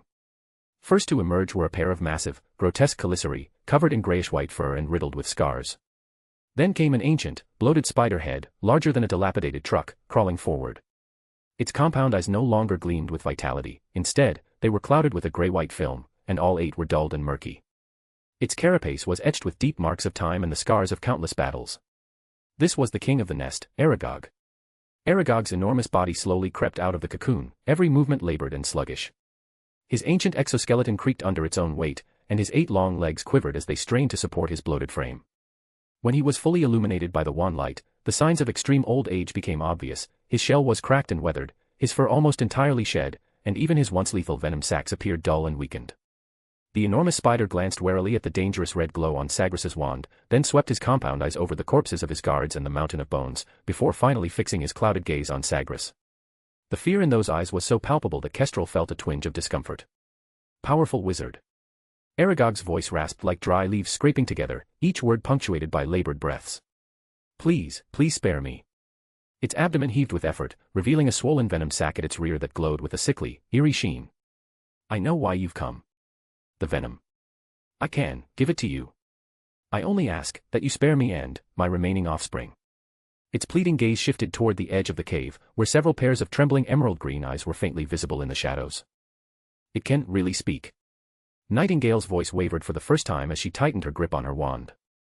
That's impossible. XXXXX class magical creatures can't be tamed, let alone speak human language. Aragog let out a wheezing hiss, like a worn-out bellows attempting a bitter laugh. Yes, yes, young witch. Normally, impossible. But I am different. My name is Aragog. I was raised by a half-giant boy in a warm cupboard in a castle called Hogwarts. Hagrid. Kestrel blurted out. The image of the ever-smiling gamekeeper, with his unusual fondness for dangerous creatures, immediately came to mind. Aragog's massive head trembled slightly, and a faint glimmer passed through his clouded eyes. Rubius Hagrid, my friend. He gave me my name, gave me warm food, and taught me your language. He believed in me, even when I was banished to this forest. His voice was filled with desolate nostalgia and the grief of being cast out by the world. Chapter 156, The Strong Prey on the Weak. Sagres listened, his expression unchanged. The wand in his hand remained steadily aimed at Aragog, the red glow at its tip unwavering. A touching story. But it doesn't change the fact that you and your offspring built this mountain of corpses with your venomous fangs. Nor does it change the fact that they attacked me. Aragog's massive body shrank back. Survival. Wizard. The law of the forest, the strong prey on the weak. He offered a feeble defense, his voice growing weaker. Centaurs, they see us as prey, conflict, unavoidable. As for the offense against you, I apologize, greedy offspring, they smelled the scent of powerful magic. I like the sound of the strong prey on the weak. Sagres cut him off, his tone calm and indifferent. Hey, it means I don't need to justify anything I've done tonight, right? He took a step forward, the red glow of his wand reflecting against Aragog's weathered carapace. Hand over the venom. All of it, Sagres said coldly. Don't test my patience, old spider. I can sense your life force is nearly spent, but I don't mind finishing you off myself and extracting what I need from your corpse. The cave fell into a heavy silence. Humiliation and fear flickered in Aragog's cloudy eyes, eventually giving way to despair. He knew this wizard wasn't bluffing, there was a ruthlessness in those eyes far more terrifying than any predator. Aragog let out a low, ragged hiss, as if the sound had been dragged from deep within his decaying chest. His massive abdomen twitched violently, and a thick venomous stinger slowly extended, its tip gleaming with a cold, dark sheen. Thick, inky venom seeped from the stinger's tip, releasing a pungent, fishy stench. Each drop hung in the air on a viscous thread before falling. Nightingale immediately stepped forward, producing a specially crafted crystal vial etched with countless runes along its inner walls. With precise wand work, she carefully guided the venom into the vial. Throughout the process, Sagres's wand remained firmly trained on Aragog's head, while Kestrel stood guard, nervously watching their surroundings. When the last drop of precious venom had been collected, Nightingale sealed the vial, and a faint magical glow shimmered inside, clearly maintaining the venom's potency and activity. Only then did Sagres slowly lower his wand, though the oppressive atmosphere lingered. He stepped in front of the massive Aragog. Despite the towering size difference, his cold, piercing gaze made the ancient spider tremble to its very core. For Hagrid's pathetic kindness, and for this gift you've provided, Sagres said, his tone detached and calm, I will spare your life. He leaned forward slightly. A crackling blue arc burst from his wand's tip and struck Aragog's wrinkled carapace, searing a charred brand into it with a sharp sizzle and the acrid stench of burning chitin. But you'd better control your offspring, Sagres continued coldly. If any of your descendants dare to treat my students, my companions, or myself as prey. He paused, locking eyes with Aragog. I will return. And when I do, this forest will know no hissing of acromantula, only eternal silence. Do you understand? Aragog's massive body trembled violently with fear, the burning pain on his carapace a sharp reminder of the threat hanging over him. You understand. Powerful wizard. I swear on my remaining life. I will restrain them. Sagres nodded. Very good. He put away his wand, no longer sparing the aging giant spider a glance. Let's go. The three of them retraced their path through the blood-soaked corridor, leaving behind only Aragog's ragged breathing and the faint hissing of his trembling young in the shadows. Kestrel couldn't help but glance back. Aragog's hunched, massive form looked particularly pitiful in the darkness, and his cloudy compound eyes still seemed to hold a lingering fondness for Hagrid. Her heart softened, and she asked softly, are we? He looked kind of. Nightingale's steps faltered slightly, though she didn't turn around. Sagres, however, came to a full stop and turned to face Kestrel. His calm gaze made the young witch instinctively shrink back. Pitiful. His voice was flat and even. If it had been any other wizard tonight, that pitiful old spider wouldn't have hesitated to order his brood to tear them apart. Among those piles of bones you saw, there could have been curious Hogsmeade villagers, or patrolling aurors. Kestrel's face turned pale in an instant. Nightingale finally turned as well, moonlight filtering through the cracks in the cave ceiling and illuminating her profile. Irisa, you must understand, his only friend is Hagrid. All other humans, to him. She pointed her wand at a few fresh skeletons on the ground. Are just food. Sagres waved his wand lightly. A flash of silver light tore through the thick spiderwebs on the cave wall, revealing a horrifying sight behind them. Thousands of spider eggs were densely packed in webbed pouches, each the size of a pumpkin. Inside the translucent shells, wriggling young spiders could be seen. Acromantula have no natural predators in the Forbidden Forest, Sagres said as he walked. Hagrid has kept him here for only a few decades, and their numbers have already reached the tens of thousands. And the Ministry of Magic turns a blind eye to this. He gave a cold, expressionless smile. It won't be long before these spiders walk out of the Forbidden Forest and start attacking the residents of Hogsmeade Village. Kestrel suddenly remembered something, her voice trembling. But, how could Headmaster Dumbledore allow? Albus Dumbledore, Sagres interrupted, his voice low and steady, sometimes misplaces his kindness. Nightingale gently placed a hand on Kestrel's trembling shoulder. Let's go. The venom we gathered tonight, once brewed into a healing potion, can save many lives. As the three of them left the cave, Kestrel glanced back one last time. Under the moonlight, Aragog was slowly crawling back toward his cocoon. His cloudy compound eyes no longer showed warmth, only the cold, detached gaze of a beast. In that moment, she understood the law of the Forbidden Forest. Suppressing all her sympathy, Kestrel's body finally stopped trembling. The three retraced their steps, the oppressive darkness of the Forbidden Forest gradually receding. Nightingale's wand lit the path ahead, and the twisted shadows of the trees no longer looked so menacing in the light. Watch your step, Nightingale said, pointing forward. That's a patch of leech vines. Kestrel looked down and saw a cluster of dark red vines creeping along the ground like blood vessels, slowly writhing at a pace almost imperceptible to the naked eye. Sagres waved his hand casually, and a pale fire raven soared ahead. The vines recoiled instantly, shrinking away. These things were common throughout the Forbidden Forest. Kestrel's eyes lit up with curiosity, and she crouched down. Can I collect some samples? She asked with interest. Professor Sprout said the sap from leech vines can be used to make tranquilizers and also for drawing magic circles. Sagres nodded. Make it quick. He looked up at the sky, obscured by the thick canopy. Let's try to leave before dawn. Kestrel immediately began cutting and collecting samples with enthusiasm. I heard Nicholas Flamel returned to Beauxbatons recently. Sagres asked casually. Yes, Nightingale replied, thinking for a moment. He seems to be discussing the donation of his legacy with Madame Maxime. It seems they've finally decided to stop using the Philosopher's Stone to extend their lives, Sagres said with some emotion.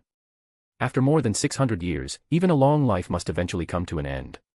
Kestrel looked a bit puzzled. While using a cutting charm to divide the vines, she turned to them and asked, but why? Did their Philosopher's Stone stop working? It's not the Philosopher's Stone, Sagres replied. It's them. I've seen him, at the end of his life. Nightingale shook her head. Their sense of taste is gone, their sense of touch has deteriorated, their bodies are broken and barely holding together. Oh. Kestrel placed a small bundle of vines into her satchel and casually said, do you think he might just be faking his death to escape, and then start over with a new body and a new identity? Sagres and Nightingale were both stunned. They exchanged a look, but said nothing. Chapter 157, Hagrid's Hospitality. You can try to understand how Nicholas Flamel uses the Philosopher's Stone to create the elixir of life, Sagres said. It might be useful later. Nightingale nodded. The person who currently needed that item the most in Bronze Feather was Thunderbird, the Dean of Ilvermorny, who was already over 100 years old. Tell me if you need help, Sagres added casually, his tone calm.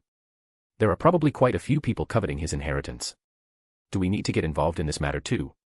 Kestrel, who had finished collecting, stood up and carefully placed her travel bag under her robe. Sagres shook his head. All we want is the method of using the Philosopher's Stone, nothing else. He continued walking, speaking as he went. Besides, as long as Nicholas Flamel donates his research findings intact to his alma mater, it won't be difficult for Vils to access them. What we need to be wary of now are those with ulterior motives, who might try to rob him along the way. That's right, after all, both he and his wife are still alive, Nightingale explained softly to Kestrel. It's too early to consider these things. Suddenly, heavy footsteps and the distinct panting of a dog came from the distance. Who's there? A booming voice pierced through the bushes. Moments later, Hagrid's burly figure emerged, holding a swaying oil lamp, with Fong panting beside him. Oh. It's you. Hagrid's eyes widened in surprise, the lamp's light flickering across his unruly beard. Professor Greengrass. And you too, wait, why are you wandering around in the Forbidden Forest at this hour? Sagres nodded slightly, his demeanor calm. We were collecting some materials, Hagrid. Fong curiously came closer, sniffing the hem of Kestrel's robe with his wet nose, then suddenly let out a loud sneeze. He had clearly picked up the scent of acromantula. Hagrid understood at once, the surprise on his face quickly turned to worry, his brows knitting together. Wait, you didn't go to Aragog's lair? Yes, Sagres admitted frankly. We needed some fresh venom. You weren't hurt, were you? Hagrid's face flushed red in alarm. And you didn't hurt Aragog, did you? He's very old now, not in the best health, and he's safe and sound, Sagres replied calmly, though his offspring did try to make us their supper. Hagrid looked both guilty and concerned. Aragog's actually very docile, as long as you talk to him nicely and use the right method. Docile. Kestrel couldn't help but interject. The bones in his lair are piled as high as a small mountain. Hagrid awkwardly rubbed his large hands. That's just the way it is. The Forbidden Forest has its rules. Don't worry, he's fine, Nightingale reassured Hagrid. We only took some venom from him. Hagrid looked at her gratefully, then offered, come to my place for a bit. Have some hot tea and a few of my freshly baked pastries to warm yourselves up. You must be starving after walking all night. Sagres didn't refuse, motioning for the other two to follow as he walked beside Hagrid. Speaking of which, Sagres said casually, how did you teach Aragog to speak? That's a miracle in magical biology. Hagrid's expression immediately brightened. Ah. That was a long process. He gestured animatedly. I kept him in a cupboard in the castle, read fairy tales for little wizards to him every day, talked to him. It took a full 2 years before he stammered out his first word, Hagrid. At that, the big man's eyes lit up. Nightingale and Kestrel exchanged an incredulous glance. Later. The light in Hagrid's eyes quickly dimmed, and his voice dropped low. Later, something happened at the castle, there was an attack, a student died. They couldn't find the culprit, and they all suspected Aragog did it. He clenched his fists. But I knew it wasn't him. I swear. Aragog would never hurt a student, he knows that's wrong. What happened then? Hagrid took a deep breath, his voice thick with disappointment. Later, he escaped into the Forbidden Forest to hide. Headmaster Dippet. Well, he couldn't stand up to the pressure from the Ministry of Magic and the school governors, and he expelled me.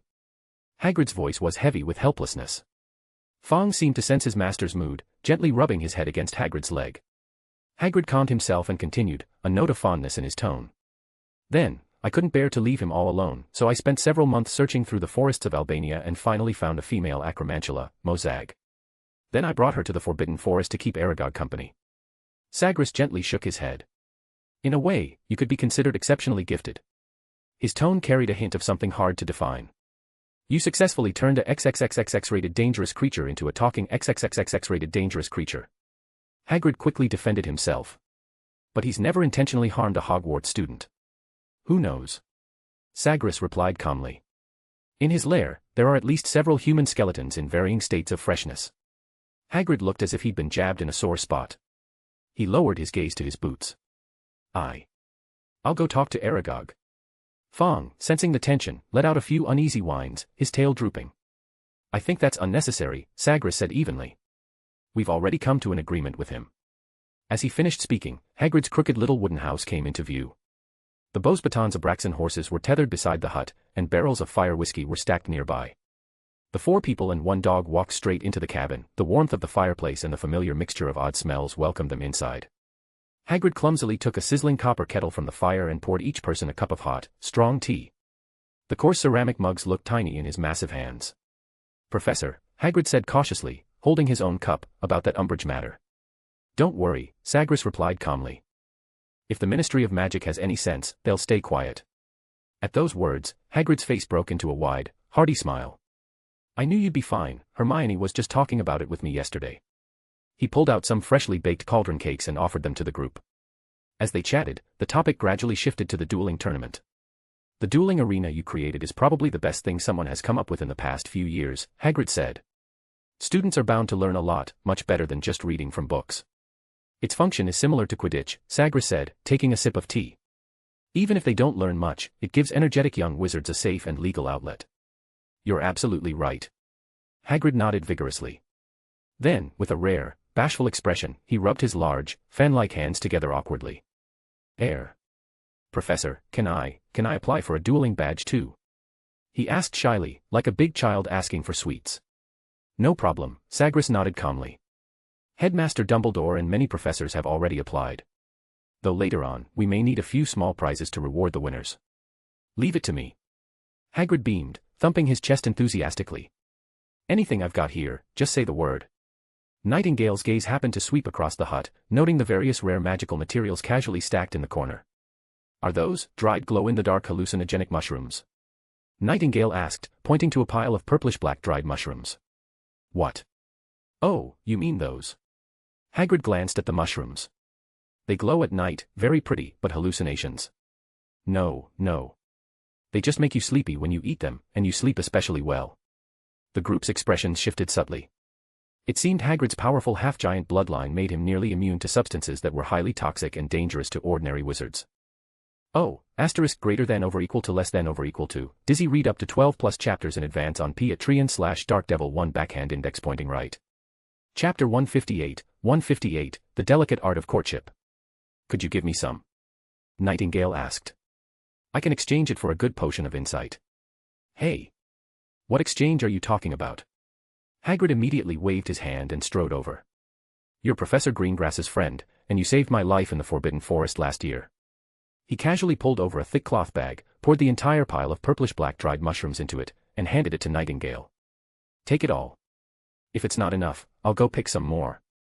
After the mushrooms were packed, Hagrid's voice suddenly lowered, tinged with obvious shyness, and his towering figure seemed a bit constrained. It's just one thing, Professor Velasnicia. Madame Maxime, she. Nightingale's clear, cold eyes quietly watched him, a flicker of understanding passing through her gaze. She didn't respond immediately, just tilted her head slightly, as if confirming his intent. You want her outpost address? Nightingale's voice was calm, directly stating what Hagrid had been too shy to say. No. Not at all. Hagrid quickly waved his hands in denial, his face reddening further. I just wanted to ask about her. Of course. He added quickly, voice dropping even lower, if you could give me her owl's address, that would be even better. He awkwardly rubbed his hands together, as if trying to summon courage from thin air. A very faint arc seemed to touch Nightingale's lips, vanishing in an instant. She didn't mock his clumsiness, nor did she ask further. She simply nodded and said, I understand. Then she reached into an inner pocket of her robe and took out a small, elegant silver-gray leather notepad, along with a slender quill that looked like it was made from the feather of some black bird. Under Kestrel's curious gaze, Nightingale deftly opened the notepad, gave the quill a gentle shake, and let its tip touch the paper. The Beauxbatons headmaster's private owl post is usually handled by her most trusted secretary.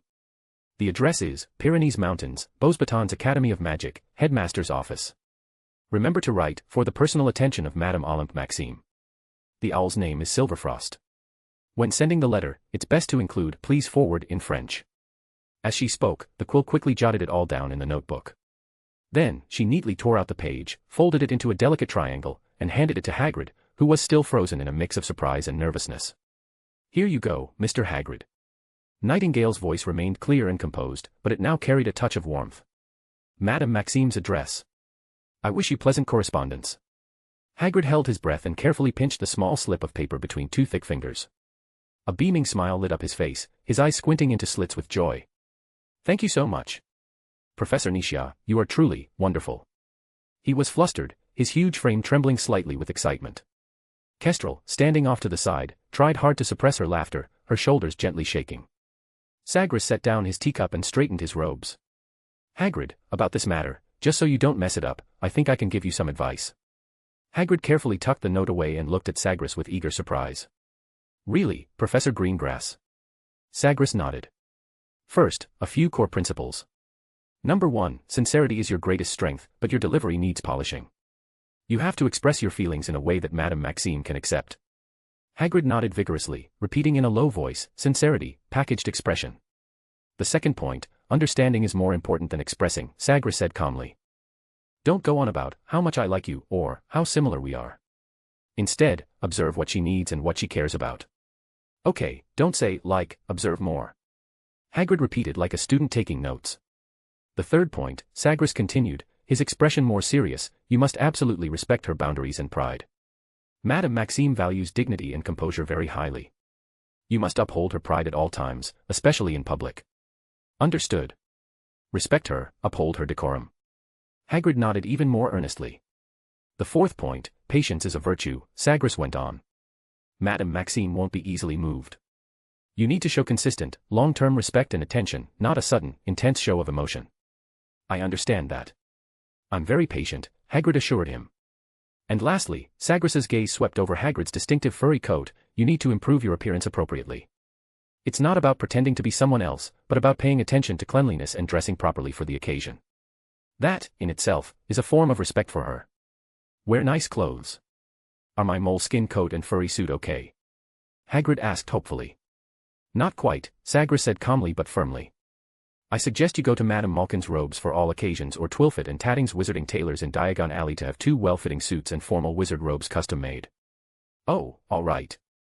Hagrid looked a bit disappointed, but still nodded. Respect is the most important thing, Nightingale added at the right moment.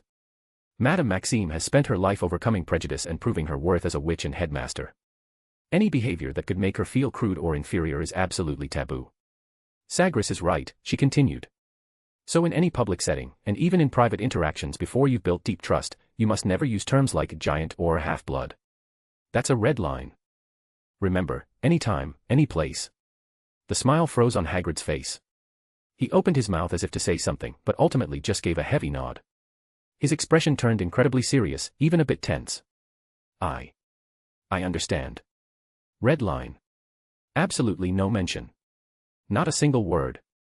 He spoke as if taking an oath, his voice firm and resolute. But with so many key points laid out by Sagres and Nightingale, confusion gradually crept back into Hagrid's expression. He blinked hard, clearly trying to sort through everything in his mind. Fortunately, Nightingale had anticipated this.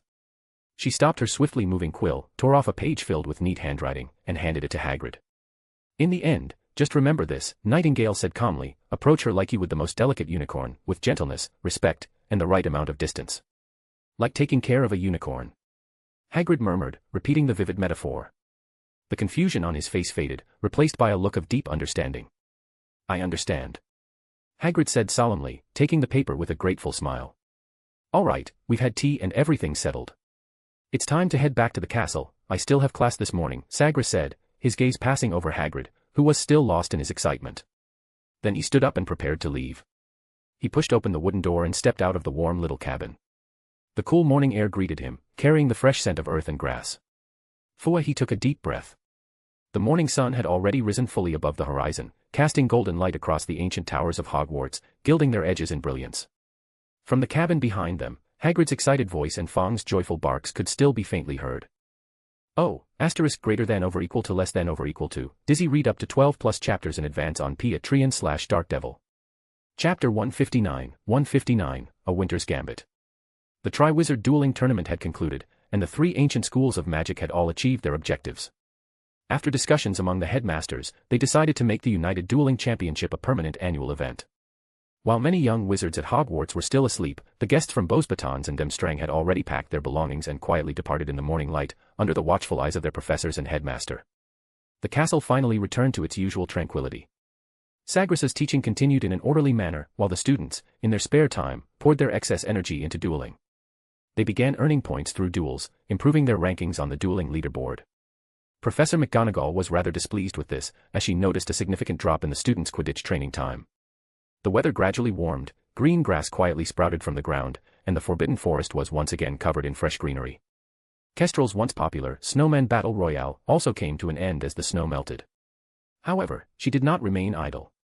During this time, she came up with many new games. In one, students jumped from the astronomy tower and cast spells mid-fall. In another, young wizards burrowed underground like gnomes, looking for chances to destroy the enemy's structures. The students complained endlessly, yet they also enjoyed it immensely. One day, Kestrel suddenly approached Sagres excitedly and made a rather peculiar request. You want me to refreeze the Black Lake? Sagres asked expressionlessly. Kestrel nodded repeatedly, like a chick pecking at rice. Reason, Sagres said curtly. Kestrel immediately launched into an enthusiastic explanation, gesturing animatedly as she described her proposed lesson plan for the Black Lake Ice Obstacle Race and Magic Combat Championship. Sagres listened with a frown the entire time, patiently enduring her almost fantastical proposal. When she finally finished, he stared at her with an extremely strange expression, as if he were looking at some kind of magical creature. Ah, what's wrong? Is there a problem? Kestrel asked, uneasy under his gaze. Your Black Lake Ice Obstacle Race and Magic Combat Championship, Sagres repeated slowly, what exactly is the purpose? And what skills are you hoping to train in the students? I think, maybe it's comprehensive ability. Kestrel said uncertainly, eyes darting.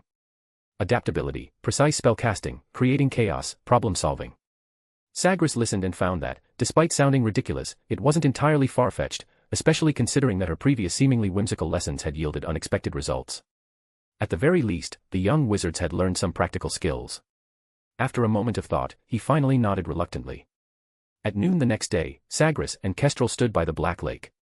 The biting chill of early spring still lingered, sweeping across his black robes. Kestrel stood beside him, her eyes shining as she stared at the calm surface of the lake. Ready? Sagres's voice was flat, as if he were merely asking about the weather. Anytime. Kestrel nodded eagerly. Sagres said nothing more. He drew his wand, his movements as fluid as breathing. The tip of his wand pointed steadily at the vast surface of the lake, and a powerful yet restrained surge of magic instantly gathered. Glacies triumpedum. As the spell was spoken, there was no thunderous roar, only a chilling, pervasive crack, snap, snap, snap sound. Visible icy blue mist, like a swift plague, spread wildly in all directions from the tip of Sagres's wand. The calm black lake instantly boiled, no, it instantly solidified. The lake water, upon contact with the cold air, transformed immediately from liquid into solid ice crystals.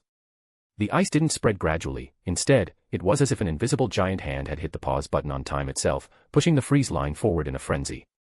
In just a few seconds, the water near the shore had been completely conquered, turning into a smooth, mirror-like white plain. The ice layer thickened rapidly, its color deepening from translucent to a solid blue-white as it continued expanding toward the center of the lake. Several merpeople were lounging comfortably on the rocks near the shore, basking in the gentle sunlight of early spring. Their silver-green hair was spread across the smooth stones, and their fishtails lazily slapped the water, creating soft, contented gurgling sounds. An elderly merperson, wearing a shell necklace, was squinting peacefully, savoring the brief sun bath. Suddenly, that chilling wave of air swept over them with alarming speed. Gurgle. What's happening? The merperson elder's eyes flew open in shock, just in time to see the water surface visibly harden into a shell of thick ice.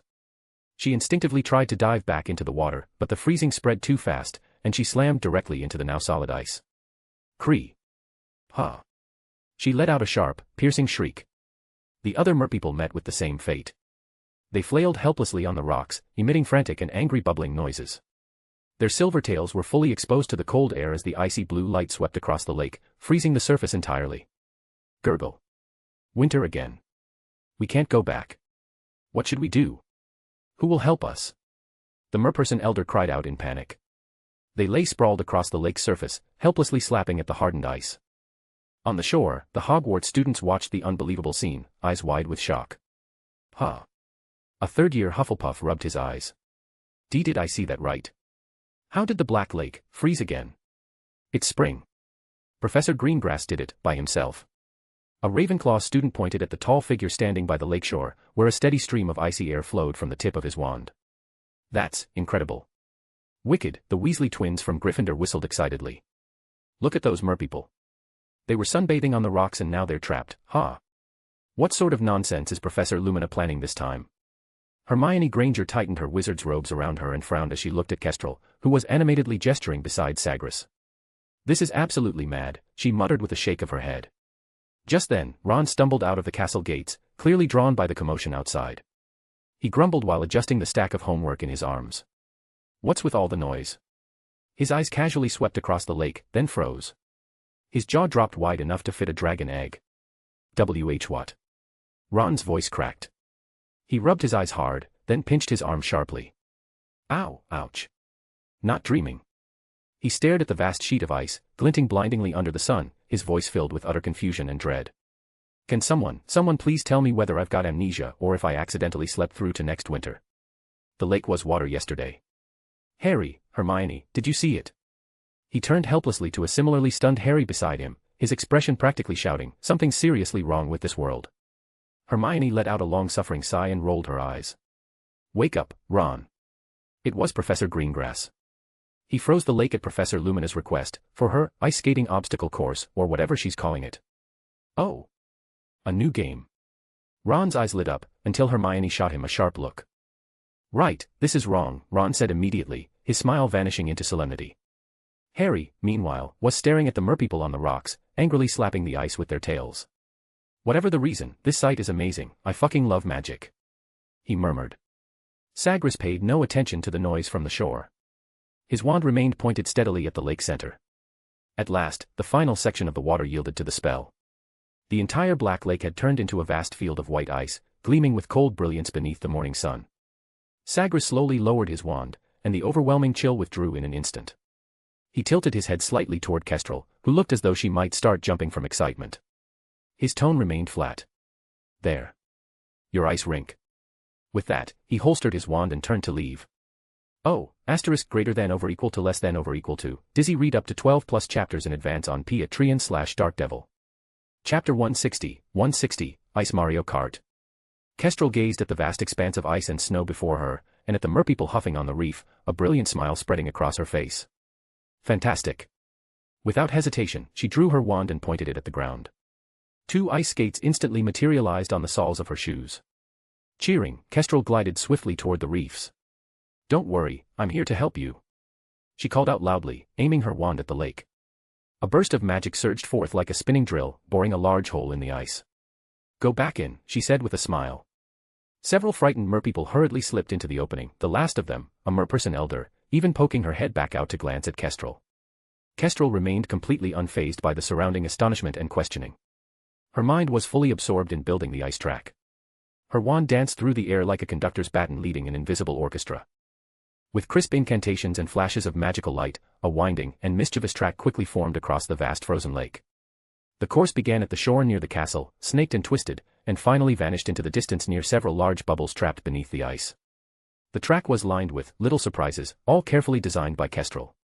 Tripping ice humps, seemingly flat ice would suddenly bulge into small humps, enough to make anyone gliding at high speed instantly lose balance. Mist jets, crystalline ice pillars would abruptly spray dense white mist, completely obscuring the path ahead.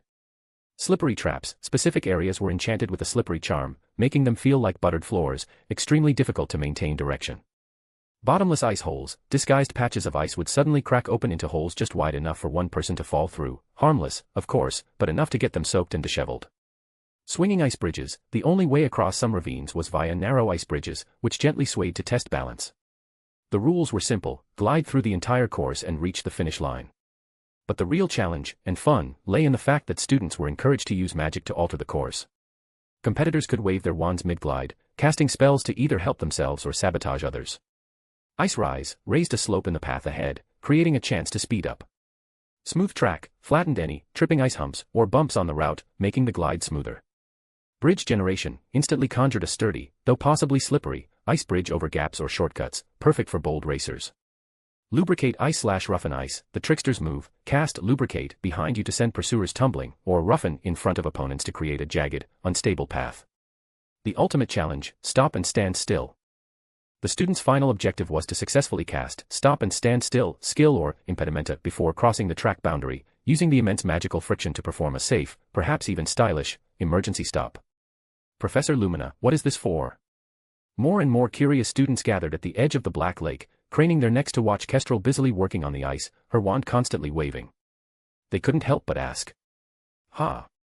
This is brand new teaching content." Kestrel stopped, turned around, her face glowing with excitement, and answered loudly. "Ice skating competition," a student ventured. "Of course not. This isn't just ordinary ice skating." Kestrel waved dramatically, as if sweeping away a boring idea. She strode toward the students by the lake and tapped her throat lightly with her wand. Sonorous. Her voice instantly amplified, echoing powerfully in the cold air and across the ice. "This is to test your ability to adapt on the fly," she declared earnestly. "Imagine this: in battle, if the enemy can't beat you and tries to run, what do you do?" The students looked at each other. "Huh. Stupid. Of course you chase them," Kestrel shouted, clearly exasperated, then switched tracks. "But on the flip side, if you're the one who can't win, what should you do?" This time, the students were quick to catch on and replied in unison, "Run." "Wrong." Kestrel immediately raised a finger and corrected them sharply. "That's called a strategic retreat." "Got it. Strategic retreat." With her hands on her hips and her chin slightly raised, she declared with righteous indignation, "Can blindly running save your life? Naive.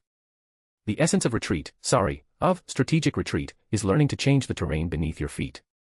She began pacing back and forth, lecturing with flair, whether it's building bridges and paths for yourself to find a sliver of hope, or creating little surprises for your pursuers to buy time, these are all survival skills on the battlefield. "What we're doing today is a rehearsal for future duels." The students responded in half comprehension. "Oh. I've created some skills specifically for this game, and my magic will help you perform them without needing to understand the full concept behind them." She waved her wand, and all the skill names appeared in the air like a hologram. "Your goal is to use your mind and quick thinking to use the skills to your advantage while hindering others, as well as focus on the magic flow while you use those spells. My friends and I called this type of teaching reverse engineering. Alright, you won't understand just by listening to theory." Feeling she had explained enough, Kestrel waved her hand dismissively. Her eyes scanned the crowd like a searchlight before she casually pointed at over a dozen young wizards. You.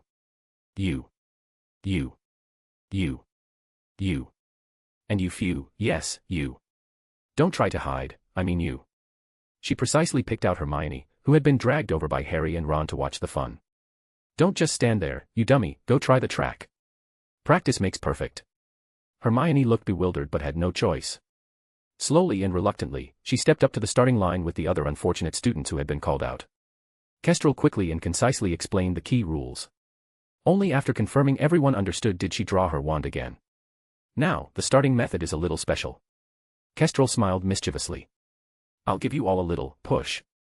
With a graceful wave of her wand, a magical force struck the students from behind. Before they could even cry out, they were already hurtling forward like stones launched from a slingshot, whooshing across the ice. The once silent ice field instantly came alive, transformed into a massive, chaotic skating rink filled with startled screams and uncontrollable laughter. At the same time, under the amazed gazes of the students, Kestrel lifted off the ground, transforming into a glowing red bird-shaped phantom and soaring above the track. Ah, splash. A first-year Hufflepuff stepped right into a slippery trap, at the starting point, spinning like a top. Ice chips flew into her face, causing an outburst of laughter from the sidelines. Frantically casting a cleaning charm on herself, she scrambled back up and pressed forward. Watch my ice ramp, ouch, a confident Gryffindor upperclassman shouted, casting Ice Rise to leap over an obstacle. Unfortunately, the angle was too steep, and the ice ramp became an ice wall. He slammed into it head-on, then slid across the ice like a squashed frog. Cross the bridge. Quickly, cross the bridge. 2 Ravenclaw students dashed toward a swinging ice bridge at nearly the same time. As the first stepped onto it, the second one grinned mischievously and cast lubricate ice on the surface behind them. Slee-eyed, splat. Both of them, along with a few others trying to sneak across, slipped and collapsed into a tangled heap on the bridge. Impedimenta. Wait, not here. A panicked Slytherin student misjudged the finish line and, in an attempt to break, shakily cast impedimenta, but it flew toward a competitor on a nearby track instead. That poor student, who had been skating at full speed, suddenly felt as if she'd crashed into an invisible rubber wall. She was flung backward midair and landed in a ridiculous heap, drawing an even louder burst of laughter. Smooth. Smooth it out quickly, someone shouted toward a bumpy area hidden by a mist jet. Their teammate cast smooth ice in a hurry, but the spell missed, sweeping over a nearby section instead, accidentally turning a smooth area into a jagged mess. Charging into it, the caster was jolted so violently her wand nearly flew from her hand, her curses drowned out by the roar of laughter. The entire scene was like a lively magical version of Ice Mario Kart, with the ice surface rising and falling under the influence of spells, and ice bridges appearing and vanishing like phantoms.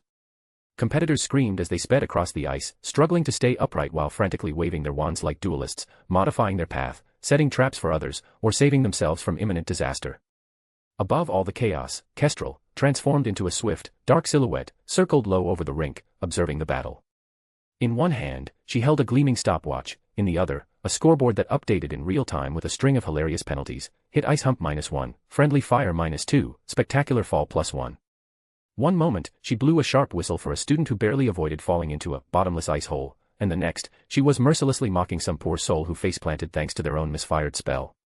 Oh, greater than over equal to less than over equal to. Dizzy read up to 12 plus chapters in advance on Patreon/Dark Devil.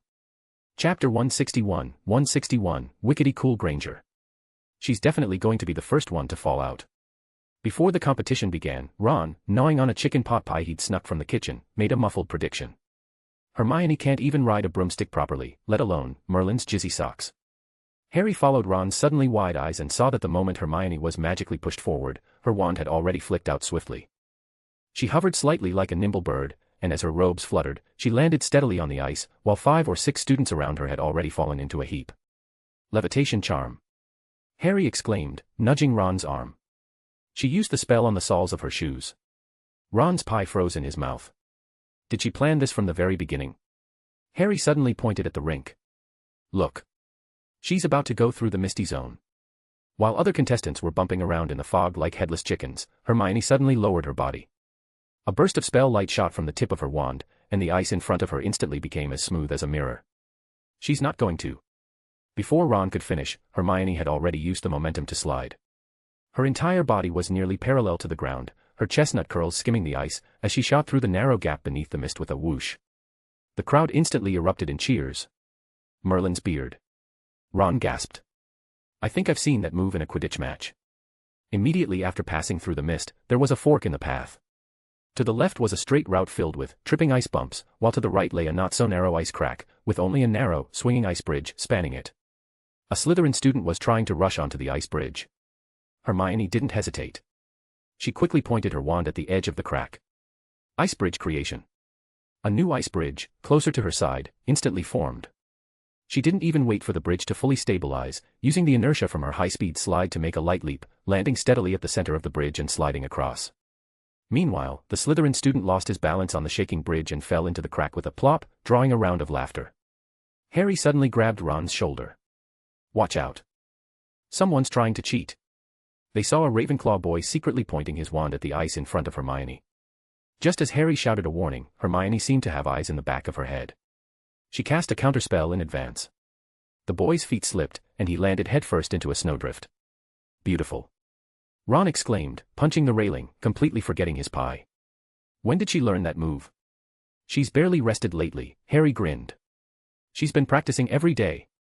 The most exciting part was the slippery trap, just before the finish line. While other contestants were getting twisted up in that area, Hermione suddenly conjured a series of small ice slopes. She weaved left and right between them, and her speed actually increased. "She's using the obstacles to accelerate." Harry suddenly stood up. "No, she's going to crash." "Slow down." Ron shouted as well. Hermione was speeding toward the boundary at a terrifying pace. Just in time, her wand flared with a brilliant flash of spell light, and the ice in front of her instantly reshaped into a miniature roller coaster track with a spiral slide. Without hesitation, she stepped onto the newly conjured slide. She spun around the spiral twice at high speed, cleverly shedding most of her momentum, then her wand flashed again. "Restit lepos. Impedimenta." A sharp screech echoed across the arena as ice chips flew in all directions.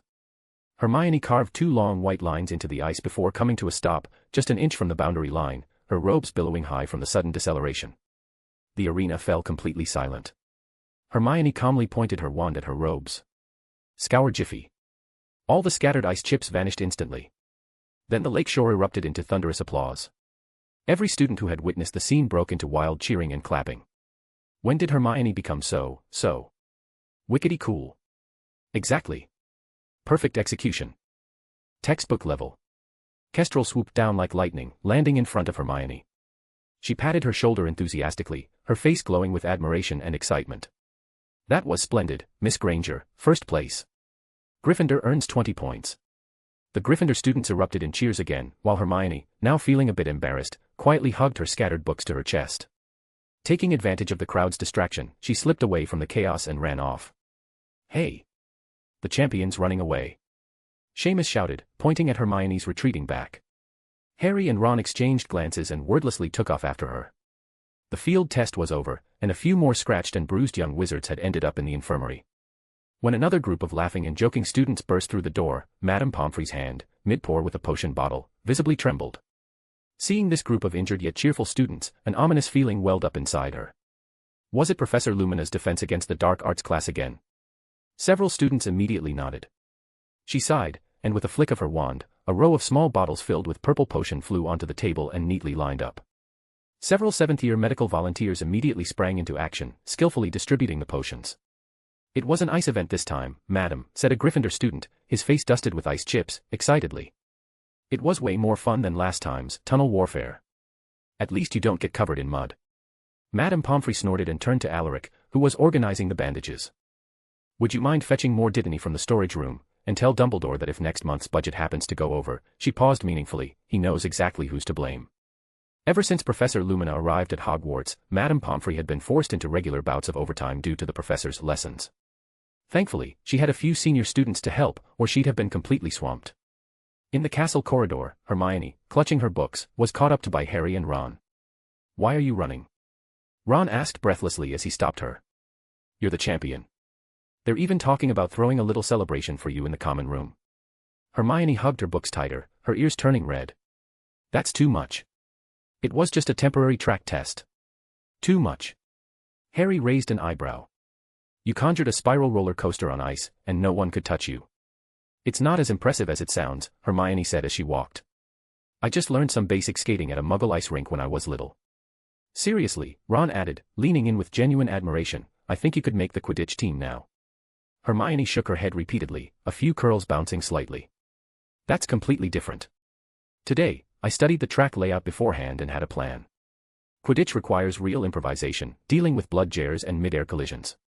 And... She paused, her voice softening with a hint of embarrassment. You know. I'm not very good on a broom. All right, Ron shrugged, then suddenly his eyes lit up. But speaking of flying, did you notice just now? Professor Lumina didn't even use a broom. She just went whoosh, like that. It looked a lot like the magic Professor Greengrass used. Huh? Professor Greengrass. What magic? The spell he used when he first appeared in the Forbidden Forest last year. Hermione's tone became particularly certain. Although the form of the shadow was a bit different, the core principle is definitely very similar. What does that mean? Ron asked, confused. It means they might have known each other before, Hermione said confidently. That's probably why Professor Lumina asked Professor Greengrass to help freeze the lake, and he actually agreed. Now that you mention it, it really does seem that way, Ron nodded thoughtfully. That's why Mr. Noctis is so familiar with her. Do you think we'll get a chance to learn that magic? Harry suddenly spoke up. I've never experienced flying freely without a broom, it must feel incredible. Oh. Really? Ron immediately grinned and elbowed Harry. I seem to remember you falling off your broom from 50 feet during a Quidditch match. That should have felt pretty similar to this spell. Harry, poked in his sore spot, couldn't help but laugh. Shove off, Ron. That felt awful. I mean controlled flying. Oh, asterisk greater than over equal to less than over equal to. Dizzy read up to 12 plus chapters in advance on Patreon/Dark Devil. Chapter 162, The Corridor Standoff.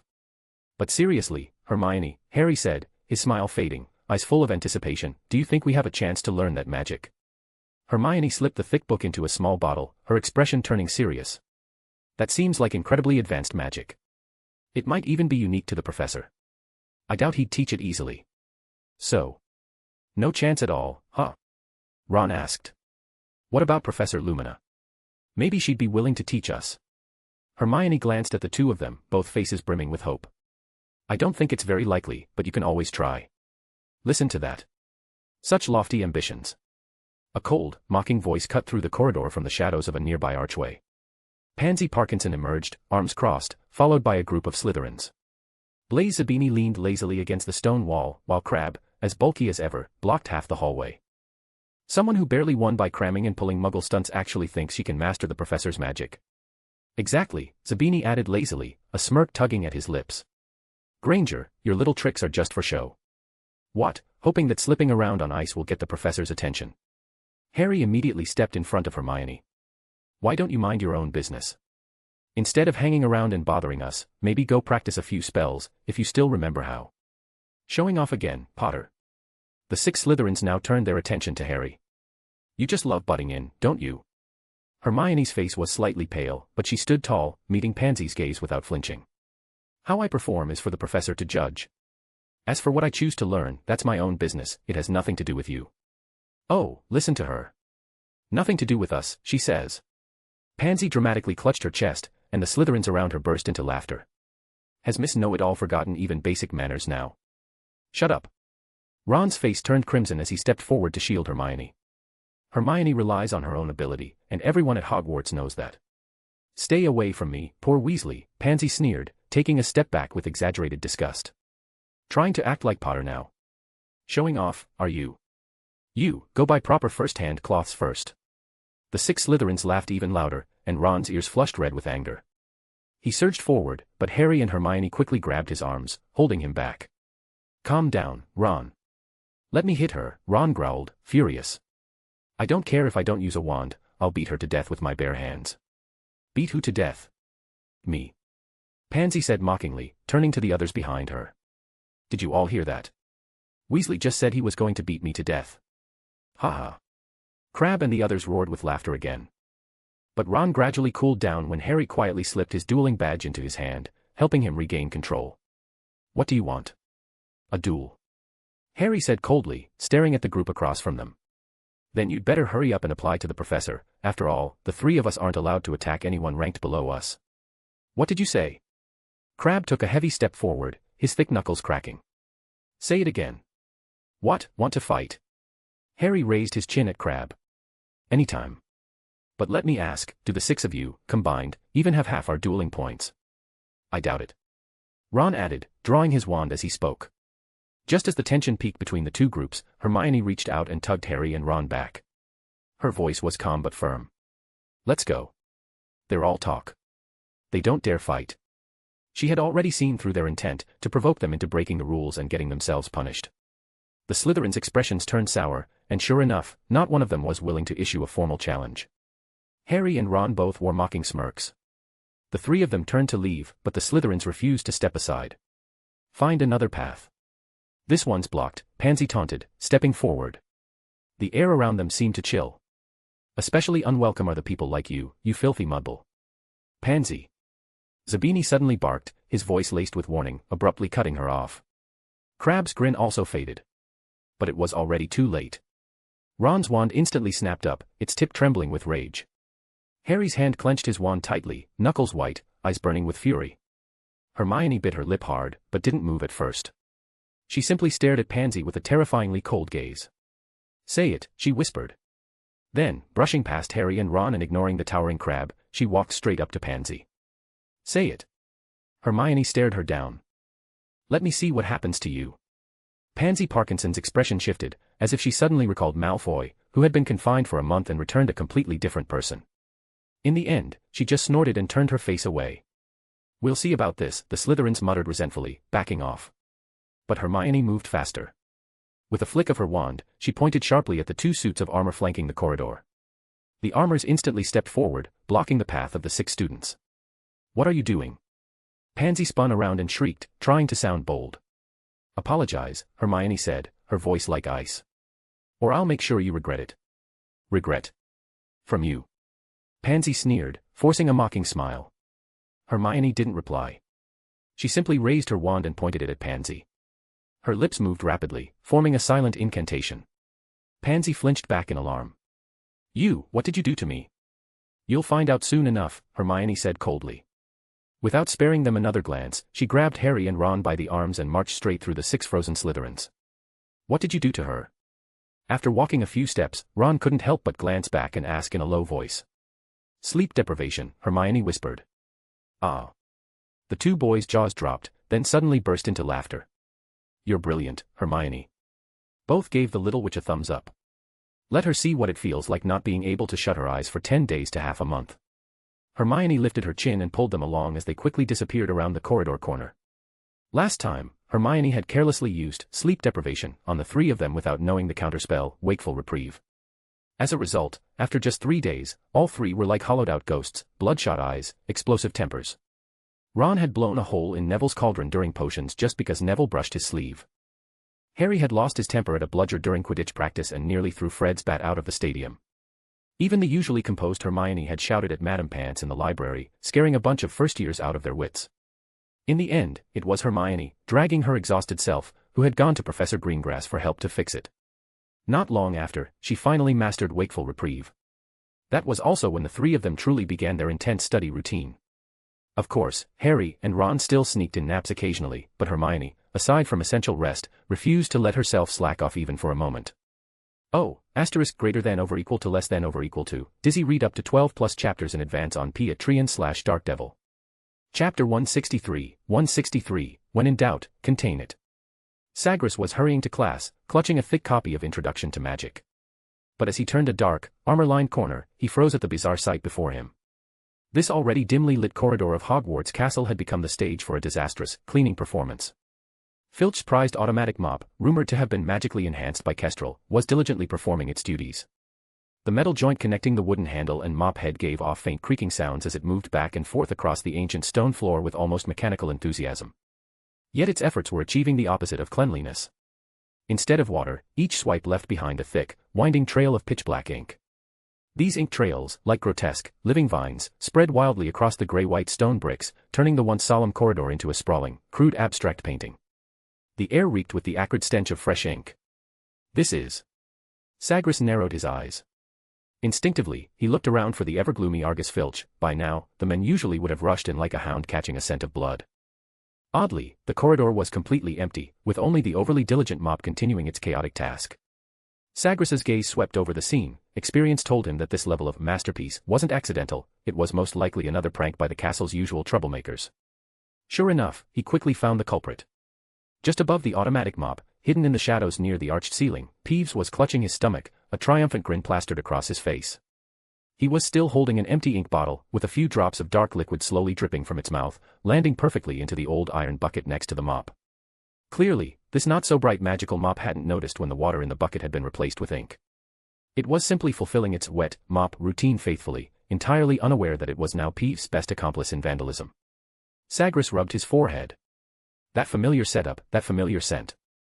If Filch saw his beloved mop turning his cherished corridor into this disaster, Sagres could already picture the caretaker's face flushing a liver purple and unleashing a shrill roar. He'd also heard that during the night of the Bronze Feather Gathering, Peeves had made a mess of the Great Hall while the professor and headmaster were away. To this day, the Weasley twins were still doing detention with Snape. He couldn't let this poltergeist keep running amok through the castle. He needed to give it something else to do. With that thought, his wand silently slid into his hand. Peeves. Sagres's voice wasn't loud, but it carried a cold, penetrating force that instantly silenced the creaking of the mop. On the ceiling, Peeves' triumphant grin froze. He jolted, quickly removing his hand from his stomach and nearly dropping the large, empty ink bottle. Real fear immediately appeared on his erratic face, and he instinctively tried to dart into a crack in the wall. Chaos Tempesta. A powerful suction force abruptly seized his body, dragging him down from the air. Peeves shrieked in terror, flailing his limbs in all directions, trying to phase through the walls or ceiling to escape, but found himself bound by invisible ropes, all his phasing abilities rendered useless. No. Let Peeves go. You can't. His shriek turned into a panicked screech. Sagres ignored him. With a precise flick of his wand, the empty ink bottle floated steadily in the air, its mouth tilted upward, aimed directly at the writhing, compressed Peeves. With a soft plop, like a cork being pushed into a bottle's neck, Peeves' twisting figure and terrified screams were sucked into the very bottle he'd used to cause mischief. Then, Sagres used his wand to carve several intricate runes onto the surface of the bottle. Instantly, the mouth of the bottle was sealed by a thin layer of silvery, patterned glass. No matter how violently Peeves crashed, screamed, or cursed inside, the bottle remained unmoved, emitting only dull thudding sounds. Quiet. Sagres's tone was flat as he gently shook the bottle, as though holding an unpleasant trinket. Enjoy Hogwarts Castle a bit more, he said. Tomorrow, you might be going on a long journey. The wizarding world's understanding of chaotic entities like poltergeists had always been limited. Sagres had once discovered several dusty, scribbled research notes in a corner of the restricted section of the Hogwarts library. But most of their contents were vague, describing only surface-level phenomena while avoiding deeper principles or practical handling methods. Except for one author, Lyle Lupin. This scholar was one of the few in the magical world who specialized in studying atypical magical existences, such as poltergeists and boggarts. The spell Sagres used to subdue Peeves was developed based on Lyle Lupin's research notes. They had exchanged a few brief correspondences. From Lyle Lupin's replies, Sagres learned that he had once worked in the Department of Anomalous Phenomena, under the Department of Mysteries, but seemed to have resigned later due to some internal pressure. More crucially, poltergeists available for study in the wizarding world are exceedingly rare. Peeves is practically the only active and ancient specimen known. Lyle Lupin's research was like prospecting for rare or only to find no mine to dig, eventually forced to stop. His insightful theories were left to gather dust as neglected old papers. Sagres had carefully studied those manuscripts and deeply admired their logical precision and daring hypotheses. And Peeves' actions at Hogwarts over the centuries, apart from generating endless chaos and disruption, seemed to serve no higher purpose. Rather than allow this agent of mischief to continue unchecked, it was better to let him serve one final function, as a valuable experimental subject. Just then, hurried and heavy footsteps echoed from the far end of the corridor, accompanied by ragged breathing. Who's vandalizing my corridor?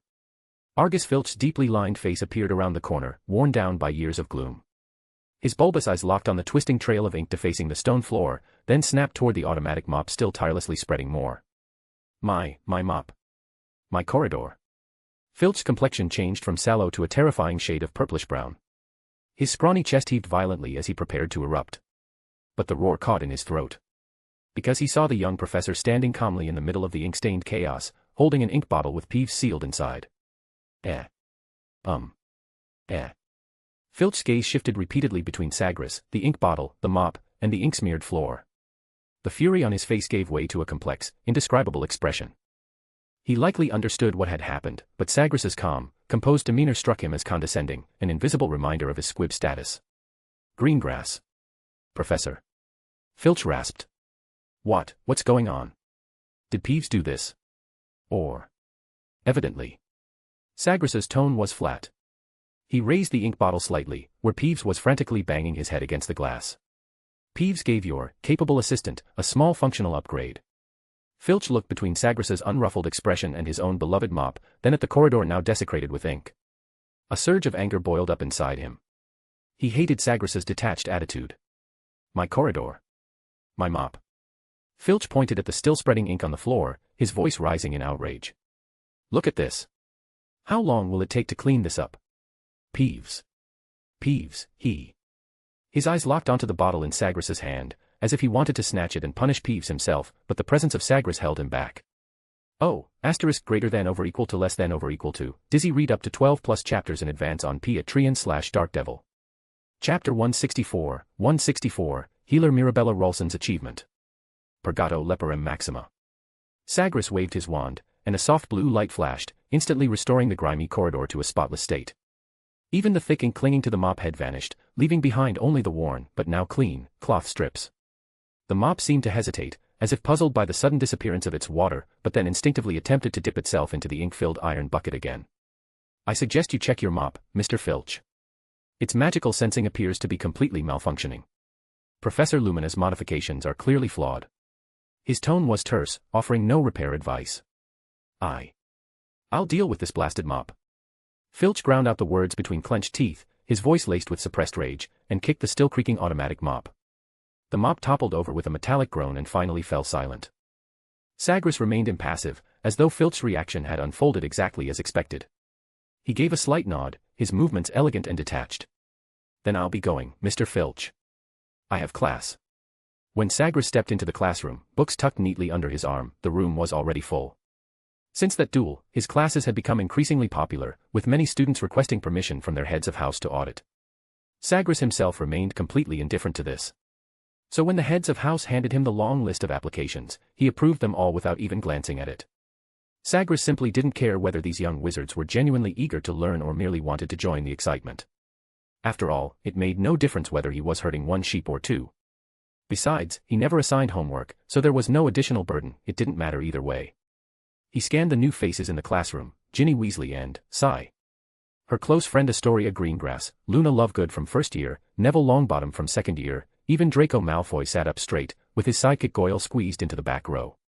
Professor, is that ink bottle in your hand, does it contain Peeves? Penelope Clearwater asked, raising her hand. Sagres didn't hide it. He simply nodded and passed the ink bottle down for the students to examine. Say goodbye to him. You probably won't see Peeves for quite some time. Really? The students were surprised and delighted. It seemed no one was upset about Peeves' temporary absence, and if there was any disappointment, it was only because he might return someday. Probably, Sagres replied, opening his textbook without looking up. He's going to assist a researcher on a project about poltergeist ecology. The students eagerly passed the ink bottle around, occasionally giving it a shake and enjoying the sight of Peeves inside, grimacing, pounding the glass, and flailing about in vain as he was jostled. Estimating that enough time had passed, Sagres retrieved the ink bottle, placed it steadily on the podium, and announced the start of class. But halfway through the lesson, the classroom door was gently pushed open again. Professor McGonagall's stern figure appeared in the doorway. Excuse me, Sagres. Her sharp gaze fell directly on a boy in the back row. Sagres raised an eyebrow, signaling her to speak her mind. Mr. Longbottom, Professor McGonagall's voice carried an undeniable urgency, please come with me. Neville Longbottom's face instantly turned pale, and he quickly began packing up his textbooks. The surrounding students, especially Harry, Ron, and Hermione, looked at him with concern. Sagres merely nodded slightly, indicating Neville could leave. The boy nearly stumbled out of the classroom. The moment the door closed, a wave of hushed discussion spread through the room. Quiet. The single word was like a basin of ice water, instantly silencing all chatter. The mechanical mind once again enveloped the classroom, and the students immediately refocused on the lesson. The next morning, as Sagres returned to his simply furnished office from the library, he saw the Daily Prophet that had just been delivered to his desk. A massive headline practically covered the entire front page. Medical Miracle. St. Mungo's solves Cruciatus' permanent damage problem. 21 people, including the Longbottoms, regain consciousness. Below the headline was a photograph. In a bright ward at St. Mungo's, Frank and Alice Longbottom, the aura heroes who had been driven to mental collapse by Death Eater torture using the Cruciatus Curse, now, though still looking sickly, no longer had empty, dazed eyes. They held each other's hands tightly, weak smiles on their faces, while Neville stood between them, wiping away tears in the photo, though his lips struggled to form a smile. The article detailed how Mirabella Ralston, a senior healer at St. Mungo's Hospital for Magical Maladies and Injuries, after years of research, had recreated an ancient soul-repairing spell, successfully reversing what had previously been considered permanent mental damage. The Longbottoms were among the first patients to receive full treatment and achieve groundbreaking recovery. The final paragraph of the article was phrased with the usual cautious optimism of official statements. Given the epoch-making significance of this breakthrough in magical medical research, and the immense blessing it brings to victims of dark arts torture, Ministry of Magic officials have revealed that healer Mirabella Ralston, the researcher behind this project, is highly likely to be nominated for her pioneering contribution, and is expected to receive an Order of Merlin, rank to be determined. Minister for Magic Cornelius Fudge will issue a formal statement this Thursday. Sagres's gaze lingered for a moment on the line about the Order of Merlin. His fingers unconsciously tapped lightly on the smooth mahogany desk, creating a soft, rhythmic patter. So Neville's parents had been among the hummingbird's patients. That was something he hadn't known. There was no visible joy or excitement on his face. Deep down, regarding the Longbottom's recovery, he might have felt a trace of approval for Neville, his student who was always somewhat clumsy but remarkably resilient. This child's long-suffering path had finally reached a turning point. But that approval remained buried beneath his usual calm.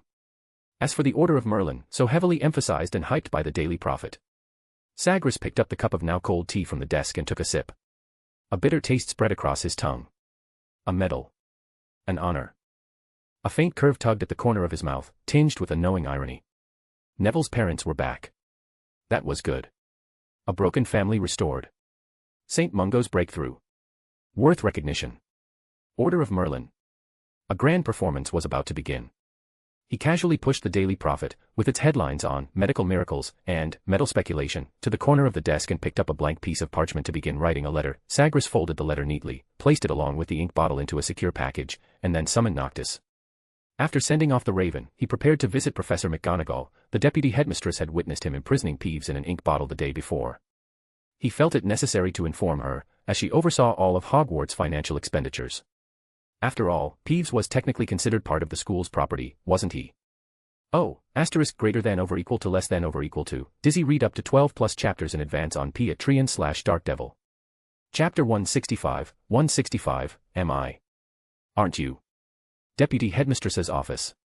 A heavy atmosphere hung over Harry, Ron, and Hermione. They had just been sternly summoned by Professor McGonagall. When the three of them entered and saw that, besides Professor McGonagall, Professor Snape was also present, his face as grim as the bottom of a cauldron, and behind him stood Pansy Parkinson, eyes bloodshot, looking haggard and resentful. Their hearts sank. Mr. Potter, Mr. Weasley, Miss Granger. Professor McGonagall's voice carried its usual sternness, but if one listened closely, there was a faint trace of concern. Miss Parkinson has made serious accusations to her head of house, Professor Snape. She claims that for the past 3 days, she has been tormented by some kind of dark curse, entirely unable to sleep. She suspects it is related to an encounter with the three of you in the corridor 3 days ago. Her sharp gaze swept over them. She accuses Miss Granger of casting an illegal spell on her. Snape's mouth was drawn in a hard line, his dark, unfathomable eyes fixed on Hermione. Miss Parkinson has described her experience in detail, constant, irresistible wakefulness, on the verge of mental collapse. These symptoms are quite unusual. Miss Granger, do you have anything to say? Potter. Weasley. Are either of you aware of this? Pansy stood behind Snape, trying to straighten her posture, but the heavy dark circles under her eyes and her faintly trembling frame betrayed her weakness. She glared at Hermione with hatred, her lips moving silently. Hermione took a deep breath, about to respond, when the heavy oak door of the office gently opened. Tap. Tap. Tap. Sagres walked in. He maintained his usual calm and composed demeanor, his dark grey robes immaculate. It seemed as though he had merely been passing by. His gaze swept over the room, finally resting on Snape and Pansy, with his brow furrowing ever so slightly. Good morning, everyone, Sagres said evenly, breaking the tense silence. It seems an inquiry is in progress. He leaned casually against the doorframe, his eyes passing over each of the young witches and wizards, pausing for a moment on Pansy. A flicker of irritation crossed Snape's expression. This is a matter between Slytherin and Gryffindor students. It does not concern you, Professor Greengrass. Oh. Sagres dragged the syllable out, then looked directly at the haggard Pansy. But Miss Parkinson's condition does seem quite troubling. His tone, however, carried not a trace of sympathy. Then, Professor McGonagall, he said, turning toward the deputy headmistress, what exactly are the accusations? That Miss Granger cast a dark curse. Where? When? What evidence is there? Snape gave a cold snort. Miss Parkinson's testimony is the evidence. I beg to differ, Professor Snape, Sagres replied calmly. A one-sided account cannot be considered valid testimony, especially since I, myself, have suffered because of such treatment during my school years. Pansy's face turned even paler, and she looked to Snape as if seeking protection. Snape's expression darkened further. Sagres, are you questioning my judgment? Of course. Not. I am simply upholding fairness and the integrity of the evidentiary process, Professor Snape, Sagres said evenly, his gaze passing over the young witches and wizards present. Punishing a student solely based on another's claim, without conclusive evidence, is not only unjust, it sets a precedent for baseless accusations. Professor McGonagall's tense features eased slightly. She cleared her throat and said, Sagres is right. Accusations must be supported by evidence, Severus. Snape, his expression thunderous, reached into his robes and pulled out a small brown vial. Since you want evidence, then let Granger take the test. A grim smile curled on his lips. Veritaserum. Just 3 drops, and the truth will be laid bare. I absolutely forbid it. McGonagall said sharply. I will not allow you to use Veritaserum on a student, Severus. Sagres glanced briefly at Hermione, then at Pansy, as if something had occurred to him. A faint, cold smile appeared on his lips. Since both parties insist on their version of events, and the memory of the moment is critical, he said slowly, I propose a method to resolve this matter immediately. He turned to Pansy, his gaze sharp. Miss Parkinson, if you truly wish to see justice done, and if you want to clear your name and confirm Miss Granger's guilt, are you willing to undergo memory screening? I can extract the memory fragment concerning that corridor encounter and project it here. Then, the truth will be clear to all. No. Pansy nearly screamed, recoiling abruptly, her face filled with panic. No. Absolutely not. Her reaction was so extreme that even Snape frowned, glancing at her with a trace of suspicion. Professor McGonagall's expression also sharpened noticeably. Harry and Ron exchanged glances, barely holding back their laughter. They knew exactly what Pansy was afraid of, being exposed for shouting mudblood in the memory. Sagres nodded slightly, as if her refusal was precisely what he had anticipated. It seems Miss Parkinson has some hesitation about the truth. Or perhaps she simply doesn't want certain aspects of her behavior during the encounter to be made public. His voice remained calm, though a faint trace of ridicule laced his words. Snape's cheek twitched. He glared at Sagres, his eyes brimming with unfiltered anger and contempt. You're protecting her. Am I? Sagres replied coolly. Aren't you? The room fell into a suffocating silence. The invisible threads of legitimacy had already sifted through Pansy Parkinson's surface thoughts. Sagres knew exactly what she had done. At that moment, Professor McGonagall finally spoke, her tone regaining its commanding edge. Sagres is right.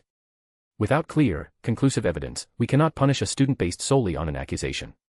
What about Pansy's insomnia? Snape growled, glaring fiercely at her. He likely understood what was going on now. That question should be directed to Madame Pomfrey, Professor McGonagall replied stiffly, pursing her lips. Or perhaps you could brew her a draught of living death. Sagres added. Of course, a stupefy would also work. Pansy's face turned ashen. Sagres had no sympathy for people who ganged up on others but lacked the nerve to follow through. It reminded him of former classmates for whom he had once provided free treatment. Snape's face darkened further. He cast a seething glare at Sagres. Let's go.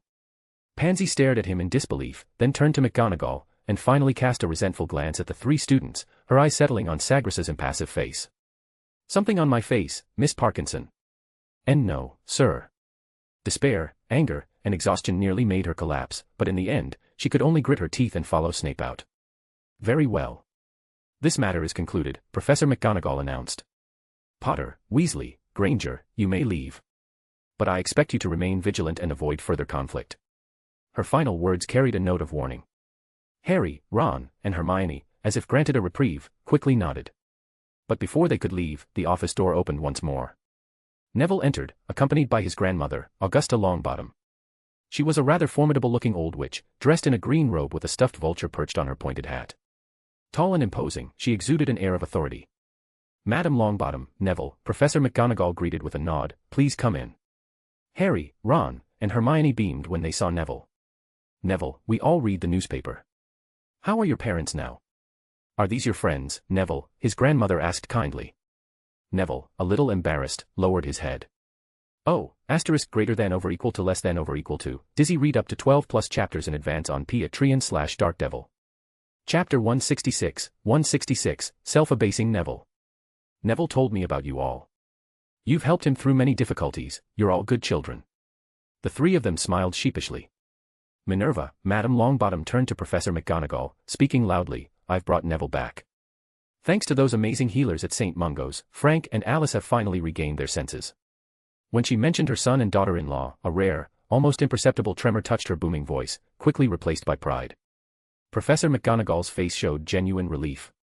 That truly is good news, Augusta. I'm genuinely happy for Frank and Alice. Her gaze then softened as it fell on Neville. However, Madame Longbottom's next words were like a bucket of ice water poured over Neville's head, making him wish he could disappear on the spot. Yes, it's fortunate, Madame Longbottom puffed out her chest, her gaze snapping sharply to Neville with a hint of reproach. It's just a pity Neville doesn't have his parents' talent. And I need to have a word with this boy, she said, poking Neville's arm with her cane. Grandma thinks you're wrong. Neville's face turned crimson. He could feel the confused and concerned gazes of Harry, Ron, and Hermione, as well as Professor Greengrass's calm yet penetrating stare. He lowered his head, staring at the tips of his shoes. Frank and Alice, my son and daughter-in-law, Madame Longbottom's voice rang through the quiet office, were very talented aurors. They are heroes. They were tortured to madness by those Death Eaters while resisting the Dark Lord whose name cannot be spoken, to protect everyone. Their experience is a medal, an honor, not something to be hidden away in shame. And you, Neville. Her voice turned stern. You've never told your friends and classmates the truth about your parents, have you? Are you ashamed of having parents who lost their health and sanity? Neville shook his head dejectedly. The trio looked at him, sensing that he was sadder now than ever before. That deep pain left them helpless, and they couldn't think of any way to pull Neville out of his misery. I've never been ashamed of them losing their sanity, Grandma. Never, Neville said weakly, still staring at the floor, not meeting anyone's eyes. Then why have you never mentioned them to your friends? Madame Longbottom asked sharply. Silence fell over the office. After a long pause, Neville finally took a deep breath, speaking with a slight choke in his voice, I just felt that maybe I was the shame. His voice dropped lower, as if those words had drained him. You're right, Grandma, my memory isn't good, my magic is terrible, and my grades are a mess. I don't have any of their brilliance. Madame Longbottom opened her mouth, wanting to say something, but Neville went on, they're heroes. And I'm just pathetic. Almost a squib. Oh no, don't say that, Neville, Hermione interrupted him sadly. You're not a squib. Ron said seriously. Don't you learn things really fast in Professor Greengrass's class? Yeah, Neville, think about the good stuff. Aunt and Uncle Longbottom are cured now, Harry added sincerely, though a faint heaviness lingered in his own chest. They surrounded Neville, all speaking at once with concern and newfound understanding, trying to lift the cloud that hung over him. Madame Longbottom stood quietly for a moment, watching her grandson surrounded by friends. She looked down at her cane, then let out a heavy sigh. Professor McGonagall cleared her throat, her voice softer than usual. Madame Longbottom, Neville may not be as lacking as you believe. From what I know, his herbology grades are quite good. Pomona speaks very highly of him. She walked over to Neville and gently patted his tense shoulder. Welcome back, Neville. I imagine your friends are very happy to see you. Neville felt a reassuring strength in the hand on his shoulder, and some of the tension in his body began to ease. He still didn't dare to look at his grandmother's expression, but the weight that had nearly crushed him seemed to lighten a bit with his confession and Professor McGonagall's comforting words. He knew the conversation about his parents wasn't over. But at least for now, in this small office, he had finally voiced the feelings buried deepest in his heart. Most importantly, his parents had been cured. There was no joy greater than that, was there? At that moment, Sagres, who had been silently observing, stood and broke the stillness in the room. Professor McGonagall, I came to inform you that Peeves might be leaving Hogwarts for a while. But don't worry, he will eventually. Leaving. That's even better. Professor McGonagall interrupted, clearly pleased. A rare smile appeared on her face. Seeing this, Sagres cut himself off appropriately and simply nodded. It seems that's good news for you. He then turned to the four young wizards. Mr. Longbottom, and the rest of you. The students looked at him. It's time to return to class. Saying this, he nodded to Madame Longbottom. It was a pleasure to see you, Madame Longbottom. With that, he gestured for Harry, Ron, Hermione, and the still somewhat dazed Neville to leave Professor McGonagall's office with him. In the corridor, the one adult and four students walked in silence, each lost in thought. Sagres's calm gaze swept across Neville's dazed face. After a moment, he broke the silence. Mr. Longbottom, Sagres's voice was low, with a rhythm that calmed the mind, do you believe your talent is abysmal? Neville looked up, startled from his thoughts, his eyes filled with a mix of surprise and shame. Ah, yes. Professor Greengrass, I always seem to mess things up after all. Professor Snape said, my potions talent is nearly 0, and my transfiguration is also. His voice trailed off, the last words barely audible.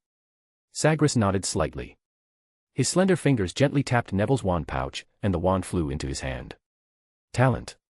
He repeated the word thoughtfully, glancing at the trio. An overly glorified term, he said calmly. It's often portrayed as a spark, the fuse that ignites miracles. But people fall into the trap of thinking it's purely an innate gift. The 4 students blinked, clearly unsure of where he was going. Sagres's tone remained steady. Just like a wand without a master, it's merely a piece of wood, with a core embedded inside. It has no will, no power, no talent of its own. It's just a tool. A channel. Neville opened his mouth, wanting to say something, but no sound came out. Sagres didn't seem to expect a response, he continued speaking, as if stating the most natural truth. Failures in potions, unstable spells, these are deficiencies in technique or misunderstandings in theory. They can be practiced, corrected. They have nothing to do with whether or not you possess talent. Magic, he said slowly, as if recalling something distant, at its core, is the power of the mind. It doesn't simply flow through bloodlines, it's rooted in belief. Belief. Neville echoed, still dazed. Belief, Sagres confirmed with a nod. Are you steadfast enough to believe it exists? Are you attentive enough to see its flow? Are you resolute enough to direct it into form? That is the essence of magic, the manifestation of mental force.